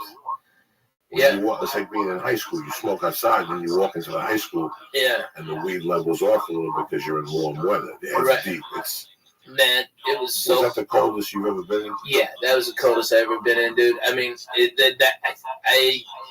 I can't describe it to people. I mean, it's just, I mean, Coco, in my bus, on the inside, the windows were all closed, the bus heater's on, I have a space heater on top of that, I am under 6 inches of blankets, all right, and there's a water on top of my blankets that's about 18 inches away from the window, and it completely froze. And it was inside in a heated place, that far away from the window. That is how fucking cold it was. I've never experienced anything. I tell you what, those people up there, they're the fucking toughest motherfuckers ever. People think they're tough guys. All right, you ain't tough till you do that. Well, I was in my 4th year comedy. I moved back to Boulder. And I started getting work as a feature in different cities, not in clubs and one-nighters. These guys were booking and stuff. And the first weekend after New Year's, I went to Riverton, Wyoming. And it had to be that type of shit. It snowed. So I remember being at the hotel, waking up like 11. There was no breakfast in hotels in those days. There was no free breakfast. Stop. You woke up and you had to look at that front desk dude and go, where do we go? And I asked the dude, I go, where do I go to eat lunch? He goes, I wouldn't take a chance. You driving? I said, no, I'm walking. He goes, you ain't gonna make it. Yeah, you wouldn't make it. He goes, you ain't gonna make it. I said, yes, I will. And I went out that dog and I walked and walked. It was fucking brutal. It was fucking brutal. Especially with the wind. The wind is what, at least for me, is what got Oh my God. It was cold. Under your skin. The last time I was in Minneapolis was January 2-3 years ago. And it was one of those days. And I went outside to smoke. It cut you. And as soon as I went outside, I could feel the jeans getting cold. Like my skin touching against the jeans. And already they were cold. You can only stay outside and smoke maybe a half a joint. I turn it off and hide it right there at the Mall of America and the bricks. Genius. That's exactly what I would do. And I go back an hour later and take it off the brick. I do that everywhere. I find the dumpster and put it on the ledge. And you go over a fucking trailer. In Jersey, there was a trailer they just built behind the hotel in Edgewater. It was a construction trailer. It had a flap. I put the joint on there. I smoked half and put it on there, go to my room. He's better than you. What happened when you would smoke cigarettes? I know you don't just smoke cigarettes anymore, but I've always wondered that. When you have to smoke a cigarette and then sack home, you go outside. Jesus. And trust me, with the cigarette, it could be 10 below fucking zero and you go out there. Yeah. My tour manager, Ben, he was out there in it. It would take him 10 minutes to put on all the extra clothes to go outside, smoke a cigarette. Now, did you grow up in cold weather? Yeah, Arkansas had 4 seasons. We definitely had 4 seasons. It would get cold. I mean, we had holes in our house, so maybe it felt colder than what it really was. It's funny because I grew up in cold weather. You grew up really in cold weather, man. But the weather has gotten colder with climate change. Is that what they call it? Like yeah. And everything. Even this rain we're getting in California, they're getting history making. Yeah. Like yesterday, it rained 4 fucking inches in Long Beach. Is it true that we're not in a drought anymore? Is that true? I have no fucking idea. I know you don't know. But... No. Listen, they were never in a drought. They were growing wheat. They got water to grow wheat. They ain't no fucking drought. You know what I'm saying? Right or wrong? Right? That's why I still took long showers. They got They got water to grow wheat. They got water to fucking long. For a year, I would only take long showers on the road. I get in the hotel room, and it was like fucking paradise. I was like Mad Max when they found fucking gasoline. I just laid in the fucking tub for an hour, let my fucking nails soften. But now I said, fuck that shit. When I'm home now, I go in the shower, bitch. I steam everything. I steam the muff. I don't give a fuck. Coco, you take 2 showers a day. 3, 2. Dude, 3. When I lived with you, it was at least 2, maybe 3. Water was free. Fuck it. Let's do this. I love fucking showers. I love going in there and breaking the monotony. Jerry Seinfeld used to have a joke that he put on his Rodney Dangerfield special about the shower. Nobody can bother you in the shower. Nobody can bother you in the shower. Think about that. He's too busy. He's in the shower. You're in the shower. You're in the shower. You see that hair? You wonder how it got up there. You get how it would just creep his way up the wall. That's early Seinfeld, though. He was on fire.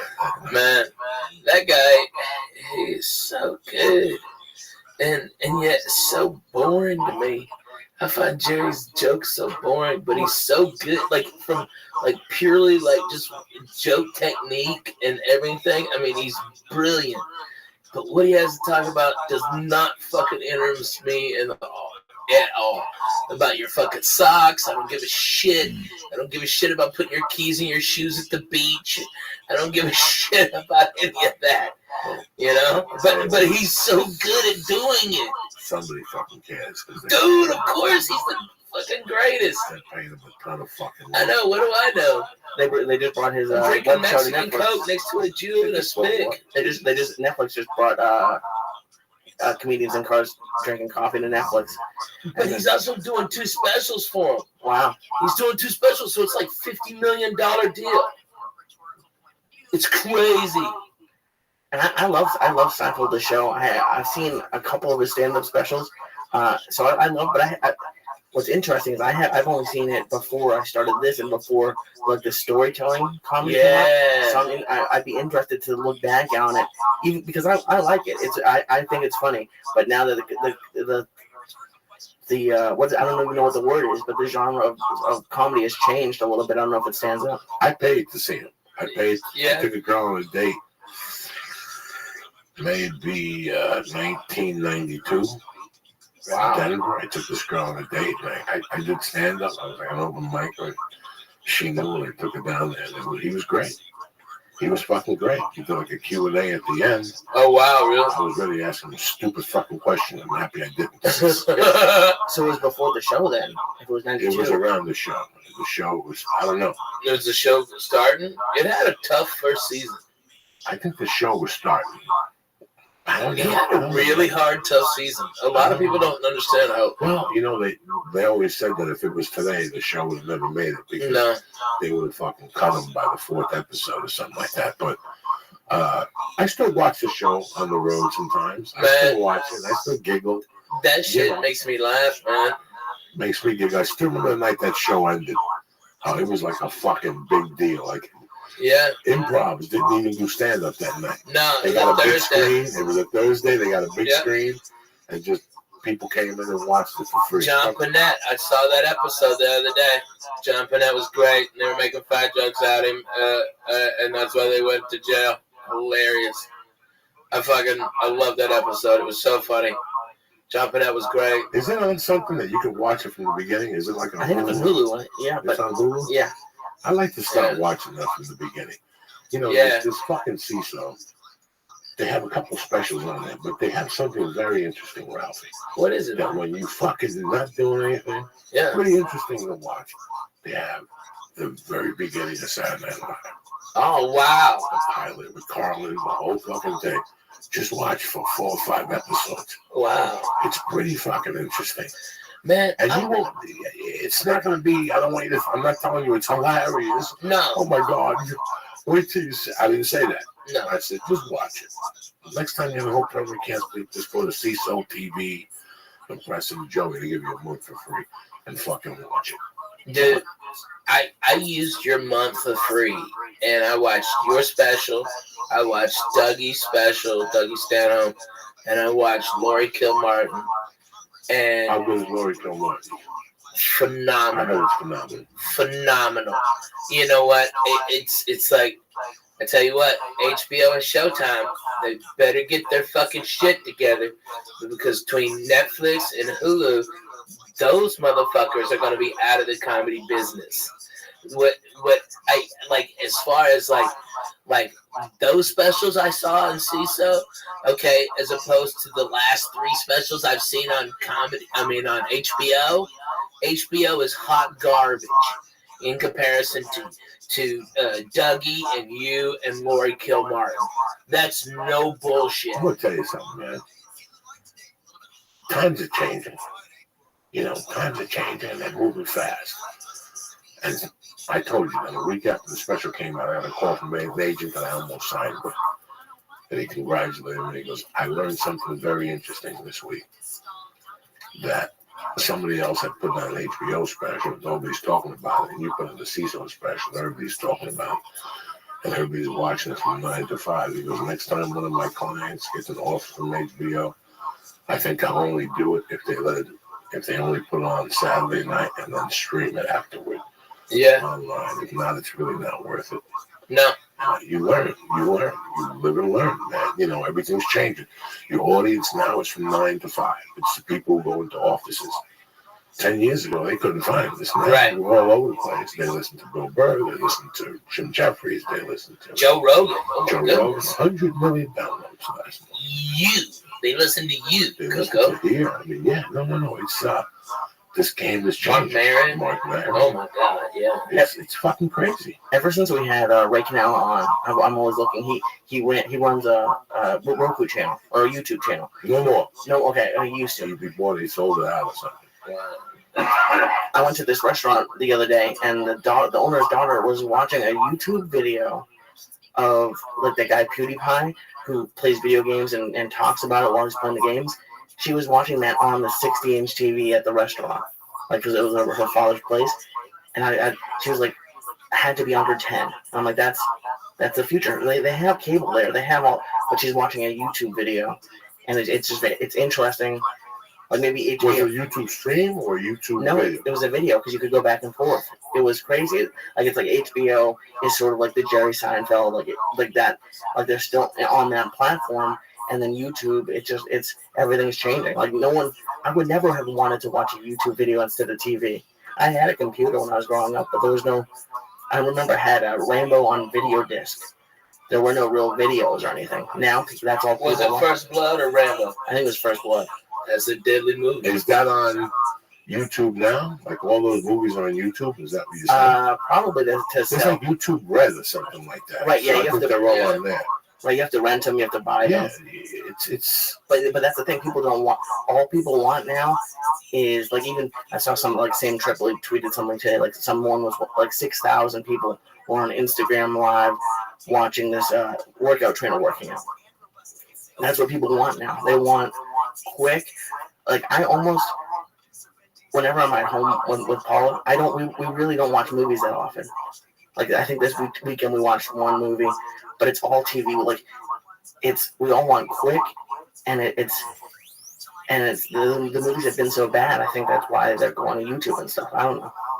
I mean, haven't you guys found? Yeah, man. I mean, I got that Fire Stick, that Amazon Fire Stick, and we had it hacked, and so we get all the movies and stuff like that. Bro, so many of the fucking movies are not worth a goddamn dime. I mean, are total shit. Even for free, there's no point. Yeah, there's no. I mean, we'll turn off a free movie just because this is killing my head. You know, this is a headache.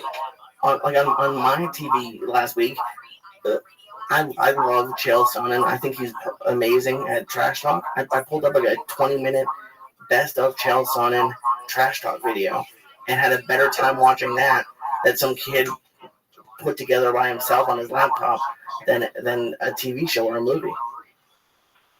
It's pretty interesting. And it's I don't know. I mean, I think both of you guys have had a huge career growth from online video. Man, Netflix for me flipped the script, man. I mean, you know, you do 4 with Comedy Central and it's good. You do 1 with Netflix and it's all more than the first 4 with Comedy Central. I mean, but you know what?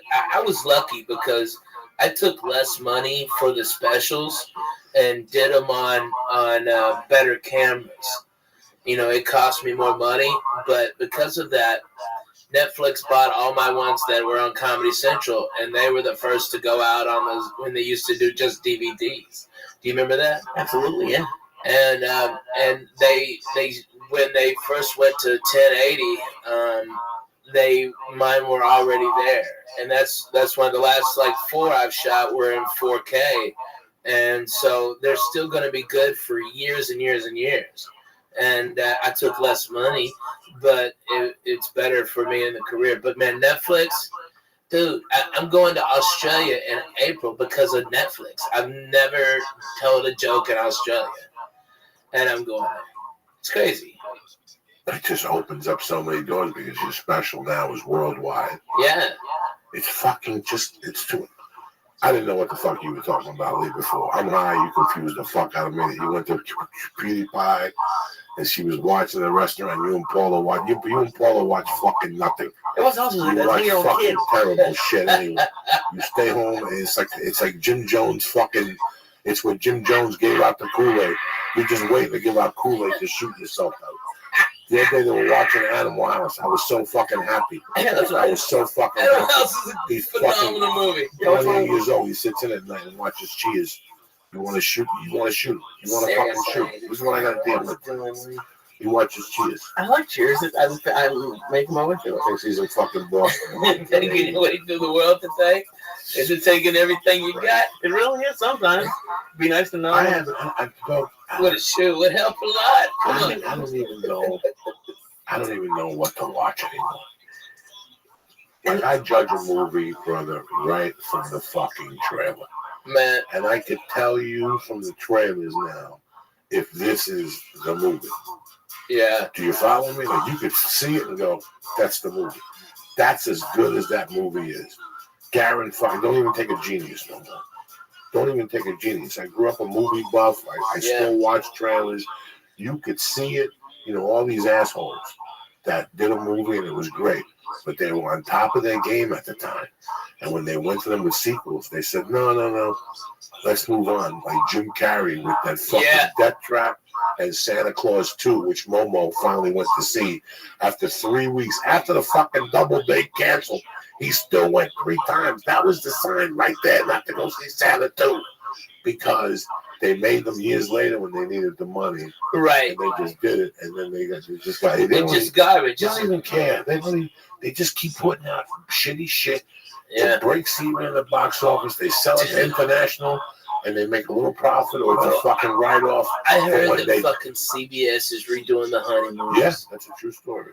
Oh, listen, there's not an original fucking idea left. Not an original idea left.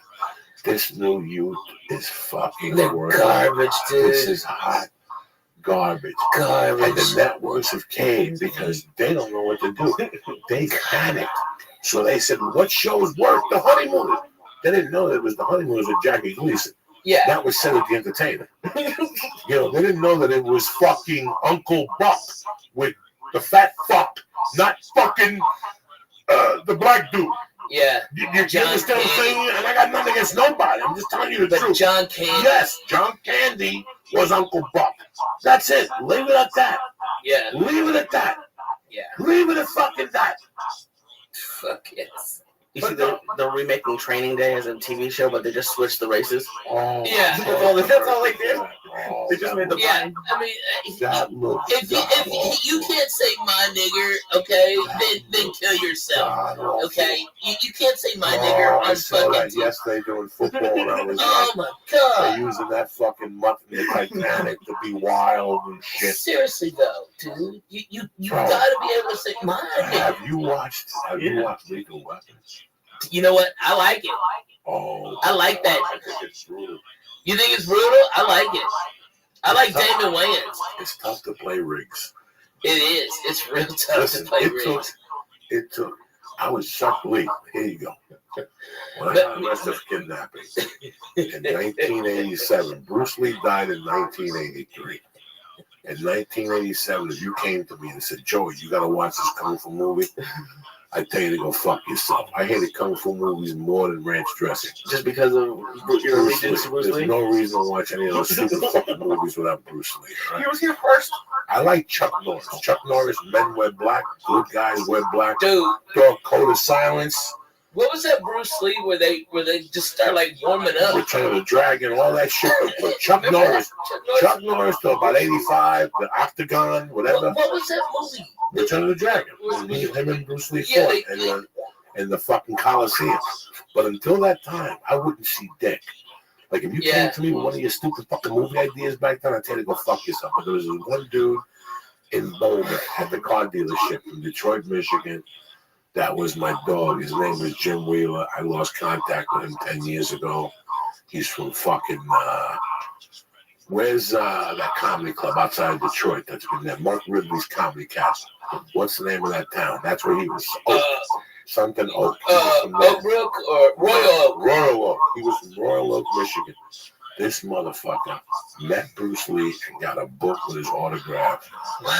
The Tower Jeet Kune Do. He was cool as shit. He was a kung fu dude. He fucking came to see me when I was in county. The whole thing, he got me a job when I came out of county. But he kept bugging me before I got arrested. The night, he kept bugging me for weeks to watch Lethal Weapon and this movie with this fucking dude, Steven Seagal. The one where he's fucking great. Oh, he only did one good movie, and that was when he's on the boat. No. Under Siege with Tommy Lee, and they're doing that nice shit. The first one is tremendous. The first one is fucking. Which one is it? The only reason why he made that one on the boat was because it must have been good. It was tremendous. But what was it? What was the name of it? Above the Law. Oh, that was a good one. I thought I got it twisted up. Okay, he made Above the Law, which then he went on Letterman and made an asshole of himself. Yeah, right. They asked him if he was the real CIA. He wasn't the CIA, but he was married to Kelly LeBrock. And I said, if you're married to Kelly LeBrock, you're always welcome in my motherfucking yeah, house. right. Now, you know what I'm saying? Yeah, let me smell your hand. Kelly LeBrock on Weird Science, good movie. Holy moly! When you're a kid, your head explodes. And what do you guys want to do? Yeah, that whole fucking thing. But then he released the one when he goes to Brooklyn. Who Shot Bobby Lupo? That one wasn't bad with Sticks. And that's the dude from Law and Order. Who Shot Bobby Lupo? And he fights it. It's all about the mafia. Dude, I saw you the other day on fucking Law and Order. William Forsythe is the gangster in that. And you know the girl that Tony Soprano hooks up with, that he buys the real estate from, that she's on that show now. Hard to Kill? No. What's the show that she's on now? Viviana Margulies or something is her name. She was Tony Soprano, and then she started dating Christopher. Yeah. And then Christopher was doing heroin with her. Right. It's her first movie. She plays a hooker. She's the gangster's hooker. And Steven Seagal. So that's that one. Yeah. And the third one was The horrible one, when he gets shot and he goes into a coma. Oh yeah, that And was he wakes horrible. with Kelly LeBrock and he wakes up and he's fucking no paralysis, no fucking. Yeah. What's that thing you go for training after you wake up? Rehab. No, nothing. No. He woke up from a coma and he was throwing sidekicks for Jesus 2 days later. Fuck you. And then after that, it all went downhill and shit. Yeah, who gets out of a coma and starts beating people and choking them out and shit? His cardio. I was in a coma. I couldn't work a spoon in my mouth. Okay, what the fuck are you talking about? He came out of a coma. He's beating up fucking muscle guys and running 4 miles. Almost drowned in applesauce. That is fucked up. But no. Above the law is the real fucking deal, my man. It's deadly. It's a great movie. Dude, I saw you the other day talking about Alexis. All right, taking out the trash on that fucking Law and Order, dude. Which one? The one you were on. You were taking out the trash. You were telling the cops about the fucking SVUs or something. Dude, it was great. I did 2 You're scenes. getting a check. I did 2 scenes, but they fucking cut them. They cut the one. Oh, they cut the first one? Yeah, they cut. It was the fucking coldest day of the year, my friend. You understand me? And I had a $20 bill, Lee, and I walked into a store and I said, "Hey, let me get a pack of cigarettes and something else." Listen, it was $16 fucking dollars. And I almost shot myself. I go, why is it $16 for a soda pack of cigarettes? It was cigarettes at $10. That's when I shot that, which had to be 2006. Yeah. I can't imagine what cigarettes are in New York. So next time you go to New York, pack heavy. In fact, there's somebody who quit. Gene Pompa quit because he said he went to New York and he went downstairs. It was $10 a pack. He goes, I'm done. Wow. Done, yeah. It was 10. I got a Snapple and a fucking pack of smokes, and it was fucking $17, 16, and a lottery ticket, $17 or something. I was like, what the fuck? Jesus. And the wind was coming. See, this before I was trying to tell you about global warming and stuff. Oh yeah. But it changed in New York because there were all those tall buildings got built. All those buildings along the Jersey coastline facing New York City, they all got built. So that slows that wind down. When I was a kid, I still remember I could still go through maybe 4 nights. One night I was coming from Judas Priest at the Palladium. I went over there by myself. And I came home. My mom had just died. She'd been in the grave 2 weeks or so. I'm going to see fucking Judas Priest. And I went over there and I got off that Boulevard East bus and I was walking up to County Boulevard. And the wind got me, and I was dressed to kill. Like, not dressed to kill, but like, parka, hooded sweatshirt, boots. That wind got a hold of me, man. My fucking spine almost broke. There was one time in Riverton, Wyoming, I remember, the night Freddie Prinze died. Oh, wow. I was a kid, and I remember finding out when I was out, we were fucking kids, and we got, in those days, you drank a bottle of booze for them, And I ended up drinking a fucking, 2 bottles of Boone's Farm, and we split like a $10 bag of reefer. And I walked through the cemetery. There's a shortcut in North Bergen. A lot of people know about it. You go in through 64th Street, right behind the projects.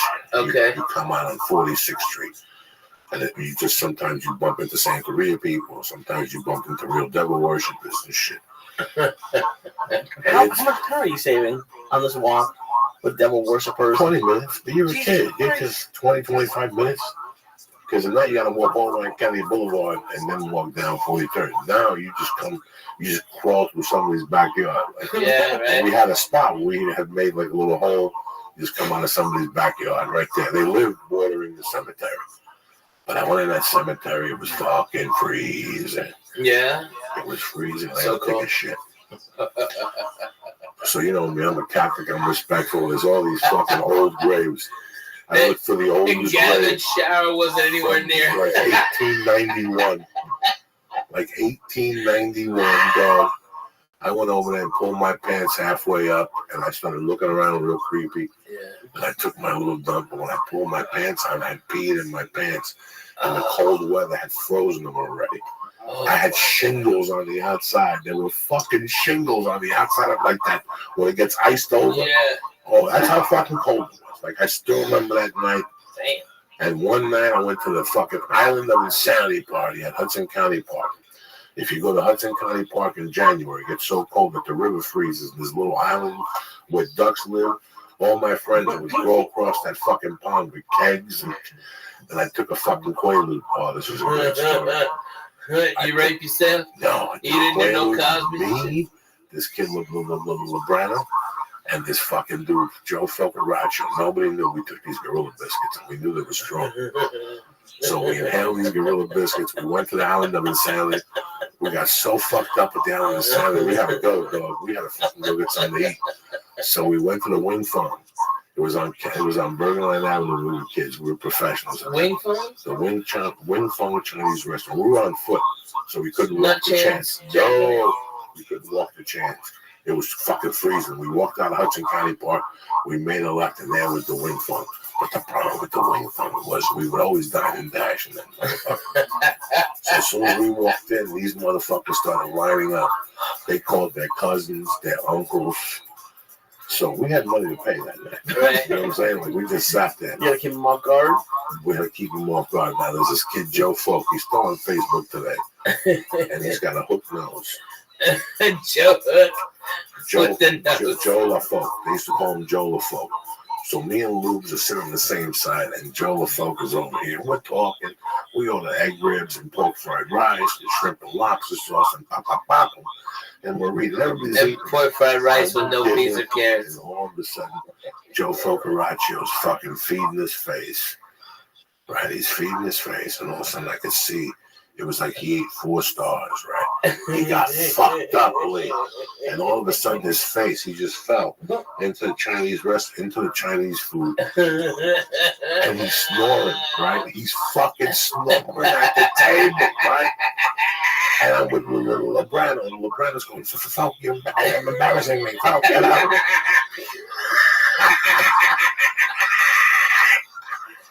Why would you go to Chinese food after this? Because we were fucked up and freezing. And in those days, you couldn't go home smelling like reefer and like duck shit. So to tame the high from whatever pill we took, we went to the Wing Farm.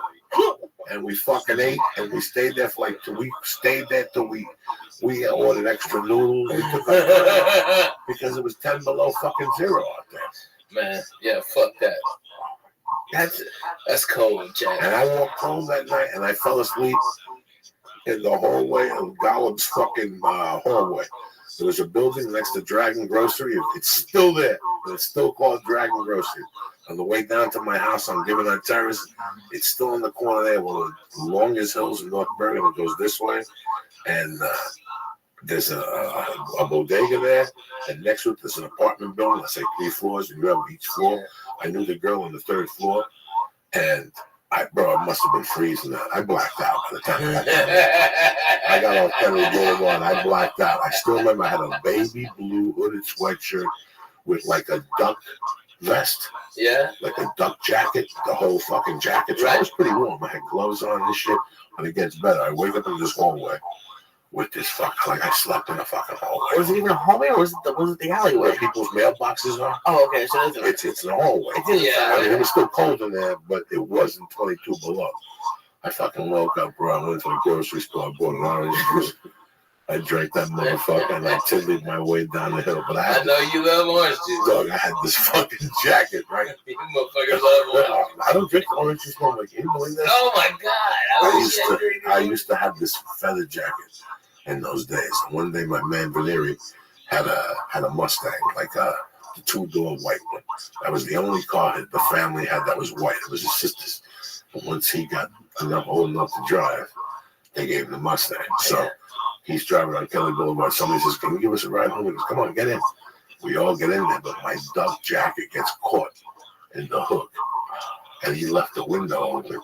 So within 3 fucking minutes, the wind was hitting the duck, and there was feathers all over the fucking car. He was pissed at me for like 6 months. You know how it is to vacuum feathers out of your car? Let's tell me better that cocksucker. Took him a year to get all those feathers out of there. Fuck you. So funny. Coco, you're hilarious. I wanna be around to pick up the pieces when somebody breaks your heart. Well, he's going through changes tonight. See, you don't go through these changes when you're at home with mama holding hands, watching fucking Cheers. I don't eat 11 red stars and 1.5. Do you not pick up a bag of fucking stars every Tuesday? Yeah, but that's a whole bag. So what do you do with it? You stay with it. That's what I'm talking about. You go into training. To be true, as you used to do with me. Oh yeah, baby. What's up? Who leave you to learn? Yeah. That Yeah, China. wait and see. I mean, I want to be around. I'm fucking believable. Man, you know, I was doing a show in Louisville at the old Improv when I was there.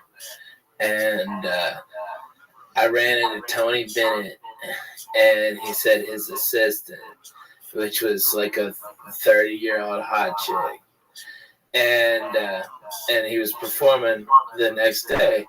And I go, Mr. Bennett, if y'all are just putting it out there. Mr. Bennett, I'm a stand-up comic, huge fan of your music, Anthony, and I'd love for you to come over and see the show. Didn't think a thing of it. That was a waste of my breath, right? He came to my show and stayed 2.5 hours for that show. I didn't even know he was in there. And at the end, I was doing those finger banging shirts, and he goes, "Hey Ralphie, can I get a shirt?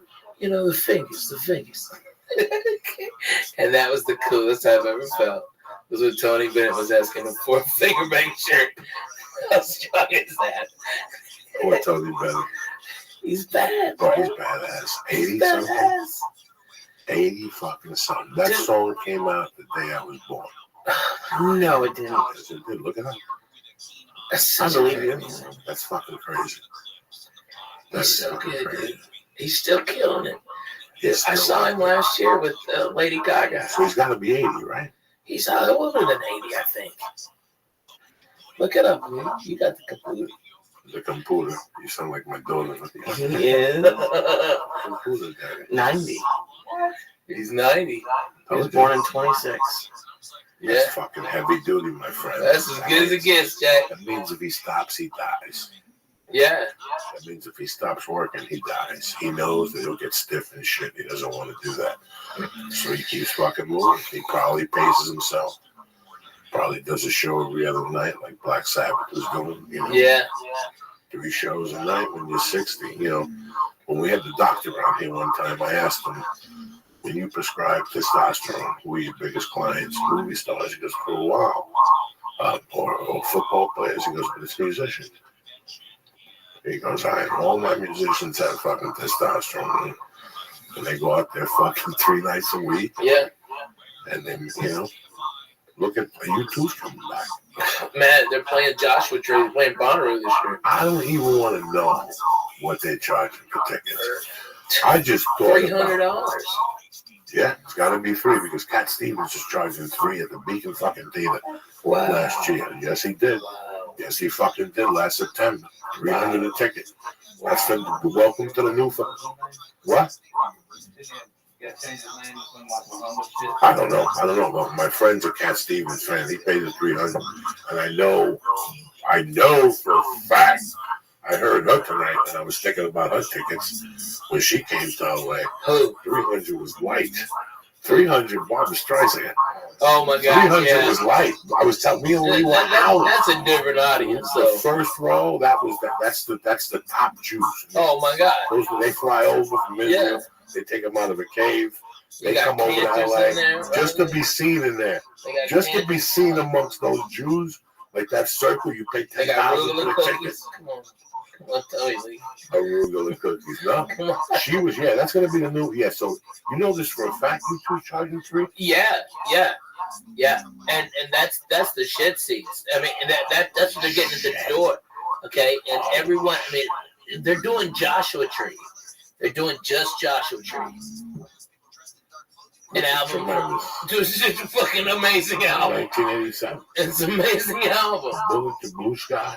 The cheapest ticket I can find for their Agora Hills one is standing room only, and it's $50. Ooh. $52. U2. Wow. So to stand up, you have to. I don't know. Like the place in Nashville is $300. Cause I was trying to buy it. Where are they playing? Bridgestone? Yeah. But they might not now because they just got Bonnaroo. They're going to be playing Bonnaroo. There's going to be 90,000 people there. They'll still sell out 2 nights later in Tennessee. Oh my God. Still sell out in Tennessee 2 nights later. Yeah. That don't mean dick with them. No, but Bonnaroo gets real shitty about that. They don't want nobody performing. They didn't want me performing anywhere in Tennessee for like 4 months before and 3 months after. What's up, dog? I think most people spend their entire working life like hoping for retirement. Do you guys think about retiring at all? Is that even a goal? I mean, that could be like doing nothing or doing a couple shows a week. I don't know what that would even mean for you. That's a U2 tribute band. No, it's Hollywood U2, and that's just opening for them. That's a tribute band. No, oh Jesus Christ! No, it says U2 tribute Hollywood band. U2. Look, I swear to God. All right. You say I got to deal with it? That's his opening for them. You say I got to deal with it? I swear to God. You say I got to deal I'm not that much. Agora Hills. Where they playing on Agora Hills? The Canyon Club. No, YouTube's not the Canyon Club. That's no, not. They're not. You It's big called dummy. Hollywood U2. You big U2 dummy. This is what I got to deal with. You see what I'm saying? As much as you're slipping, that's it. Take a strike from them. I knew I'm saying, where are they going to play at Agora Hills? There's only the Canyon Club. They're not going to do the fucking Canyon Club. They'll play the Staples. So why do they have it on the YouTube website? It says Hollywood U2. I don't know. I tried. I took a strike. Fine. Okay. Here. Is this a good one? U2 and the Lumineers at the Rose Bowl? Yes. Yeah. Okay. At the Rose Bowl. The Rose Bowl. Not the fucking Canyon Club. I thought they're opening up at the top. I don't know what they're doing. Yeah, jeez. Where's that song before? Black Sabbath when Ozzy was stuttering. Yeah. We should just put sound bites on this shit.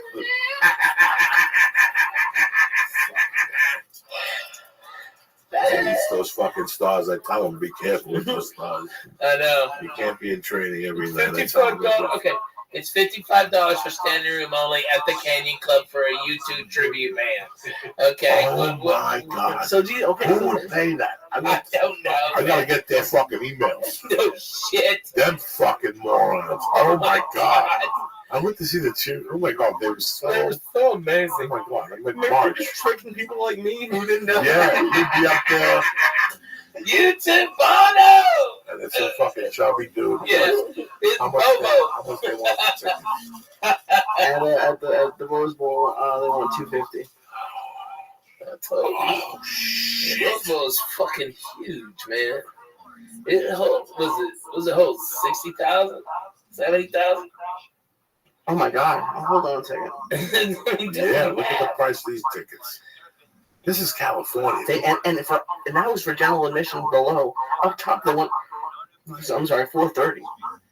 I guess maybe that's a better angle. I don't know. It's saying. Yeah, they could retire it. Oh my God! Do you want to confirm this? Just make sure. No, you're on the Rose Bowl. That's the right. I mean, I was like 55. I don't think so. Where has America gone? Oh, dude. This is why I'm watching Cheers. This is okay. Leave me alone. All right, Leave me alone. Well, no, I'm saying it's the same thing. It's the same time period. In a way. What time period? Not exactly, but like they listen to YouTube on Cheers? No. Well, maybe 80s, 90s. I don't know when U2 is around. Are you playing? I don't know when U2 is around. Are you really trying to drive me crazy? When was U2 started? YouTube. The first time I ever bought YouTube was maybe 82. No, okay. 82 or 80. So yeah, they were listening to U2 somewhere out there. So they were. What? They're so good, dude. They're really fucking good, man. Really? You like U2? Oh my God, yeah. And they fucking blow it up in concert. You'll sit there and fucking drool. It seems like Bono would annoy you. He got annoying. He got on my nerves on one of the tours. He walked on stage with a cane and shit. Let it go, okay? Stop. Jimmy Page never had a cane. Yeah, like all that shit. Fuck off. But you know what, man? He shows up and he delivers the goods. And the guitar player is a savage. The bass player is a savage. The drummer's a fucking savage. They're all fucking savages. So I ain't mad at nobody. I love music. I like what they do. I like the early shit. I like some of the shit they play on the radio sometimes. I mean, I wouldn't go buy it if that's what you're asking me, but I like it. I really like the Joshua Tree, but I ain't paying $250 at the Rose Bowl. I got for shit seats. And it's $50 to fucking park, and it's $9 a beer. You know what? I'll buy the fucking CD and put it on my iPod. The next time I take a 5-hour flight, I'll drop Trinity Stars. Yeah. And I'll do it for fucking free. Okay? Man, those dudes with those stars need to hook me up. Those are great. We'll hook you up with a fucking email. You can take the stars with you. You know what I'm saying? Fucking love it. I get you another one? Fuck yeah. Fuck yeah. Lee, here's one for you too. Oh, sure, why not? There's 3 of them. We might as well. Fuck yeah. Fuck yeah. Right. Come on, Lee. Oh, shit. Like this, Lee. Ah! Can I have another water, please? There's no more water. Have some of that. Thank you.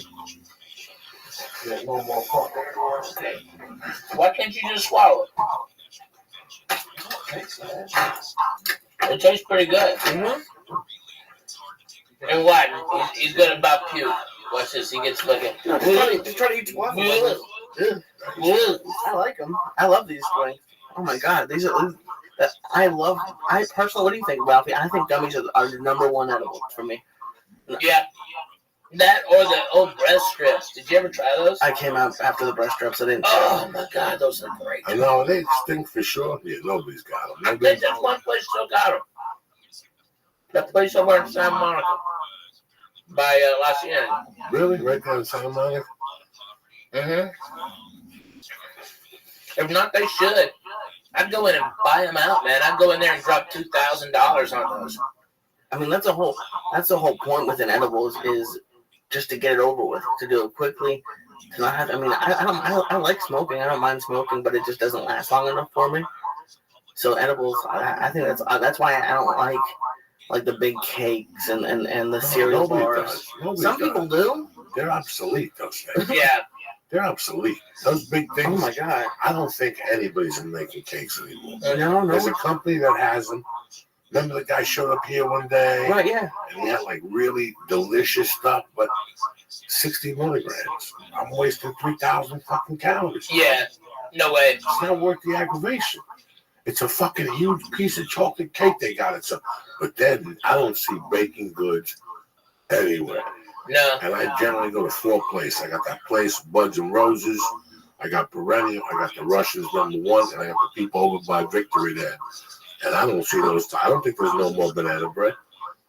I don't think there's no more banana bread. That banana bread was deadly, though, Jack. It was delicious. I don't think there's any more banana bread. People won't go for that. That banana bread was the stars are 7 calories. Yeah. 7 fucking calories. You don't even notice it in your system. Mm-mm. At night, you wake up to pee at 2 and it's real yellow.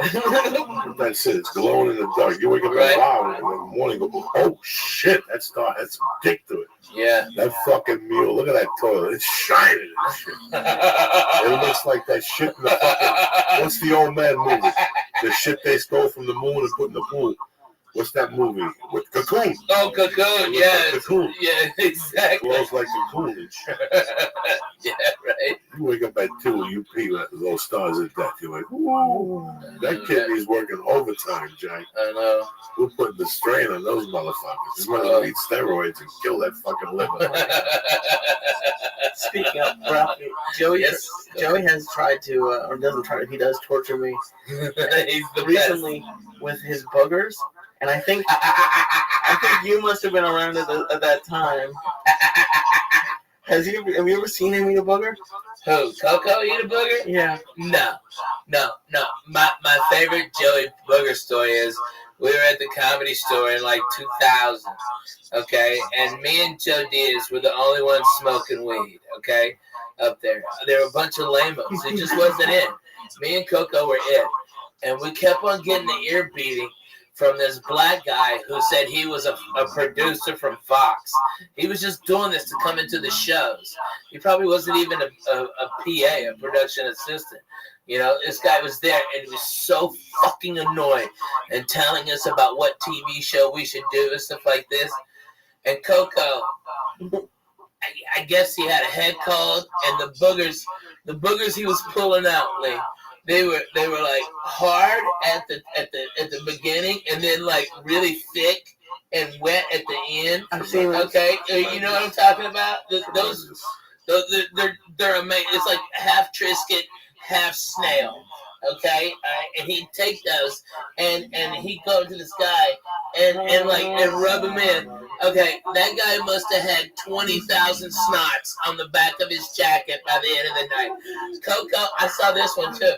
Lee, he got one going on one finger, all right, and then went with the other nostril with the thumb. All right, and so he had two, and that one looked like a fucking seagull shit on that guy's shoulder. It was so thick, it was amazing, and this guy was such a fucking asshole. It was the most tremendous. I used to put snots on my high school teacher, Mr. Zink. I used to hang out with a daughter. He used to wear the same black jacket every day. And once or twice a week, I'd go up to him and tap him on the shoulder and say, "What up, Mr. Zink?" And his back had fucking thousands of little dried snots. He would never wash the jacket. It was just a little snot on. Who else did I put a snot on? I put a snot on a few people. But that guy, the producer, was the fucking best, man. That was the best. Man, there's so many charlatans that came to the store. Oh, so many. So much shit. So many people called me and sent me emails with just so much bullshit. I don't think people understand. It's not the auditions and the other shit that wears you out. It's the fucking bullshit. My God. Oh my God. Why do you think I live in Nashville? I think that's the fucking key to this, just to avoid those people. There is so much bullshit you have to cut through when you first move here. And at first you look at these people and you're like, really? You're doing this? And then you find out they're fucking extras. They're so full of shit. Oh my God. Oh my God. If somebody's doing a day extra work, all of a sudden they starred in this movie. Or you may have seen them in that movie. It's like, no one saw them in that movie. You know? It's just annoying as shit. But speaking of movies, dude, you gotta tell, does the church know about the Eminem story? Does the church know about the Eminem? Yeah. When you throw it at someone in the movie? And it bounced off his fucking head. Okay. All right. We walked out, the guy had the Eminem. He was showing it to the manager. But he had a big ass bald head and he had a red spot where you hit him with that fucking Eminem. You're triggering me right now, Ralphie. This is bald hate. Oh my God! Lee, it was a fucking peanut M&M, so that fucking red spot was that big. It was that big. Whooping the red spot. Oh my God! No, I don't think we're whipping. No, you whipped a couple. No. You whipped a couple, motherfucker. It wasn't just a lob. It was a bam. No. What I was throwing them up in the air. Let me tell you, there was a couple of overhanded, man. There was a couple of overhanded. You went through a whole big fucking box of fucking M&Ms because I bought them and I'm fat and I wanted them. Yeah, me too. That's what I was saying. But not the bag, the box. Those big boxes when they used to do it right. Oh my God! That guy getting hit. Yeah, it wouldn't be better to rob it because it's gonna pick up steam. You're probably going to the top of the movie. You hear the M&M in his head. He had it wet in his hand. And then the movie started. And throughout the movie, he was looking for the M&M. He looked back. He had the flashlight. He had the club manager in there. He had everybody in there. I'm sitting there like I don't know what the fuck's going on, right? He knows it's us or the black dude in the corner. He's looking at the black dude. Oh my God. Oh, Jesus. It was fucking terrible. He knows it's me and Ralphie. There's 9 people in the movie theater. Yeah. It's either me and Ralphie or this black dude sitting there by himself with his hand on his cheek like Napoleon. And he's looking it up like it's either curtain number 1 or curtain number 2. He takes the peanut, he goes out there. The movie ends. I thought he went home because his head hurt. I thought he went home. I told you banged him. I thought he went home. I thought he went home to buy. I told you. I knew his head hurt. We need to hear all he had that big. I thought he went home to put ice on his head, right? The movie finishes. I forget all about this fucking dude. We're walking out. And he's got the fucking peanut like a baggie with like evidence. It's evidence. Oh my God, and we're dying. We're lining it up to the bruise on his head. I need his fingerprinted.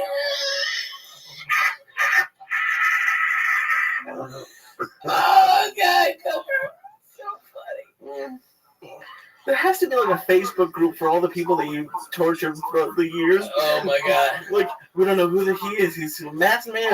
So since I was a kid, set your asshole on fire. I'm gonna be honest with you guys. Since I was about 6, I've been the king of the lob. What? I'm the type of guy that'll get a rock and go 5 feet away from the corner of a roof. The king of like the 11th floor. Yeah. I won't even look down. I just go, whoops, and take my chances, and then take the elevator down and see if there's somebody down on the floor. Or if it went through a windshield. Yeah, right. When I was a kid, I was fucking crazy, man. What are you lobbing? Rocks, pennies, whatever I could get up to that roof and get away with. You were gonna kill somebody? I would throw it off the roof. I didn't give a fuck. I was crazy. I did not know. I did not know. You know, when you're 5 and 6 and you run around, you don't know and you don't give a fuck. And then my family took me to Puerto Rico. And we went to fucking San Juan, and we got in a hotel. And the hotel we had like the 5th floor. And my mom and the ladies went out. It was just ladies and me and the ladies' boys. It was me. The kid's name was Johnny Crespo. And there was another kid there. I forget. That my moms were all friends. I had to be like 7. And when they left, I went out in the balcony and started throwing ice cubes off the fucking balcony. And I could see the island. You know, I would throw like 10 of them and get the timing right. You know what I'm saying? Like a couple would be walking, all of a sudden it land over here. And they go, fuck you. And they walk, sideways and keep walking. So I would sit there for like 10 minutes, and that one night, right there, I threw it. And I saw the thing hit this dude, and he goes down, and his wife goes down. And I run into my room, I put the bucket in, the whole fucking deal. And within like 20 minutes, they knocked on the door. And the guy had to be taken to the stretcher, the whole fucking deal. They measured where the ice cube could have came from. They wanted to check the balcony. They checked the balcony. Some of the ice cubes fell out. It was watered out. So they asked us to fucking leave. We were going to press charges. It was a fucking... I told you, I was a devil when I was a kid, though. I was into all that shit. That was my world. Throwing shit at people and tormenting people. That was my fucking world. I don't know if you remember, but do you have did you feel like it was exciting to do something? Did you know it was wrong? I remember the kid doing stupid stuff. I used to buy it. My mom had a bar. And in the jukebox, there were 45s. Okay, and I lived on the 3rd floor on 205 West 88th Street. And there used to be like a parking garage where people would park their cars and walk out. I'd be on the 3rd floor. But I was in the deep corner. So I would take the 45s and whiz them out my window. And they would whiz out and go down. And from time to time, you hit somebody and go, what the fuck? Like I would hit him with a 45 to the head. And then I turned to, what's my dad? And I thought about this when I'm writing this book. I thought about that time period. It was a scary time period for my mom. One time I almost set the building on fire. I fucking went behind 88th Street and I started lighting little papers. I love doing that shit. You light one paper, you light 2 papers, and you push the envelope until the side of the building is on fire. And I gotta tell you something, guys. To this day, I remember taking my dick out and pissing. Like, this is going to put out that fire. That was your first thought? And I peed on it, I ran away, and I went to my room, and like 10 minutes later, I saw the fire department back there and shit, and I was giggling to myself. I was one of those lunatics. I was one of those crazy fucks. So what houses burned down years ago? Man, Coco, have you ever told him about what you used to do to Bobby Slayton? No, leave Bobby. Dude. Please leave me alone. Please. Dude. No, leave me alone. Oh my God. No, please. I don't want no drama over there. There's no drama. I talked about it with him this summer. We were dying laughing. No, you didn't. I did. Are you not gonna tell these people? No. Oh my God. I feel bad. I can't.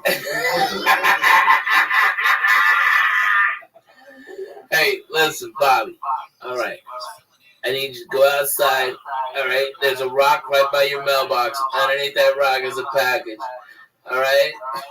I tell you what, because I got to go pick it up. You go out there and leave your money there. All right. And I'll be right back. Okay. All right. The best was when I talked to him. He'd tell me where he was at on Friday night. He told me where he was at on Thursday. So he's in Tempe. Let's say he's in Tempe. All right. I know if he's in Tempe, I know the hotel he's staying at. Okay. So he can't figure this out. I would call the hotel. I'd have this lined up on Thursday. Once he told me on Tuesday where he was going, I would start my torture chamber on Thursday. He would ask me if I knew anybody in that town. And I said, I'm not sure, but let me call the blind Mexican. My torture chamber. And I'd make up a name of somebody who's down there, a particular type of cocaine. I wouldn't know at this time. It could be, I would tell him it was El Chapo's cousin. He's got the coke from 1984, But I would start setting him up on Wednesday. I would ask him, are you taking some down there? He goes, I'm taking a little bit, but I'm going to probably run out by Saturday. Perfect. I'd cave him. I'm going to talk him into doing it on Friday night. I'm going to talk him into doing it all on Thursday. So Friday night, he's got to struggle. And by Saturday, I got him on the hook. I got him walking miles to the corner, make a left down this alley. You know what I'm saying? All for no payoff for you. Just I'm at home howling my ass off. That's it, though. 10 minutes later. All right, so I'm on the, listen, it's 2 in the morning. It's 1:30 in the morning. I get home, I'm stoned. But it's 3 in Houston. It's 3 in Houston. It's probably 5 in New York, right? Oh my right. God. So let's say I know Ralphie's in New York. I'll call Ralphie at 3 in the morning. He knows. Yeah. And if he's up, he'll pick it up. Tell God what he's doing. And I'll break his balls about spellbinders. Maybe did the floor or something. When I get off the phone with him, I leave him with like a question. I go, Ralphie, here, let me know if I can do that weekend. Whatever. And when I get off the phone with him, I'm like, who can I torture? And I call. This is why I had Slate in the box. By this time, he's looking all over Tempe. He can't find no blow. And this is why I set him up. I tell him, I get him perfect. I call the hotel, ask her what the name of the bar is on the corner. I call the club. No Yelp. Oh, yeah, no Yelp. I call the club, ask her who the waiter is. Oh, I'm a professional. No, and I would call him up. And I call him up Thursday. I call him up Thursday at 5. I know he's in his hotel room. He just had a vodka. He just did one little blast. He's listening to the Stones. He thinks he's Keith Richards. About 5:45 is when I put the first call in. What's going on? No, I'm sitting there. Hey, did you find out if you can get me any? I said, listen, I'm waiting to hear right now on the amount. But I did speak to Chapo's cousin. And he's on the mule right now. I'm going to give it to some friend of his in Tucson, who's going to bring it to you on Friday night. You know that junk you brought down with you? Do it. Get it away with it. Because you don't even want this around you when this shit comes up to you. The shit they're bringing is what the 3 wise men showed up with. And I get them salivating at the mouth. And then I call them again at 10. I tell them I got in touch with them. Got in touch with them.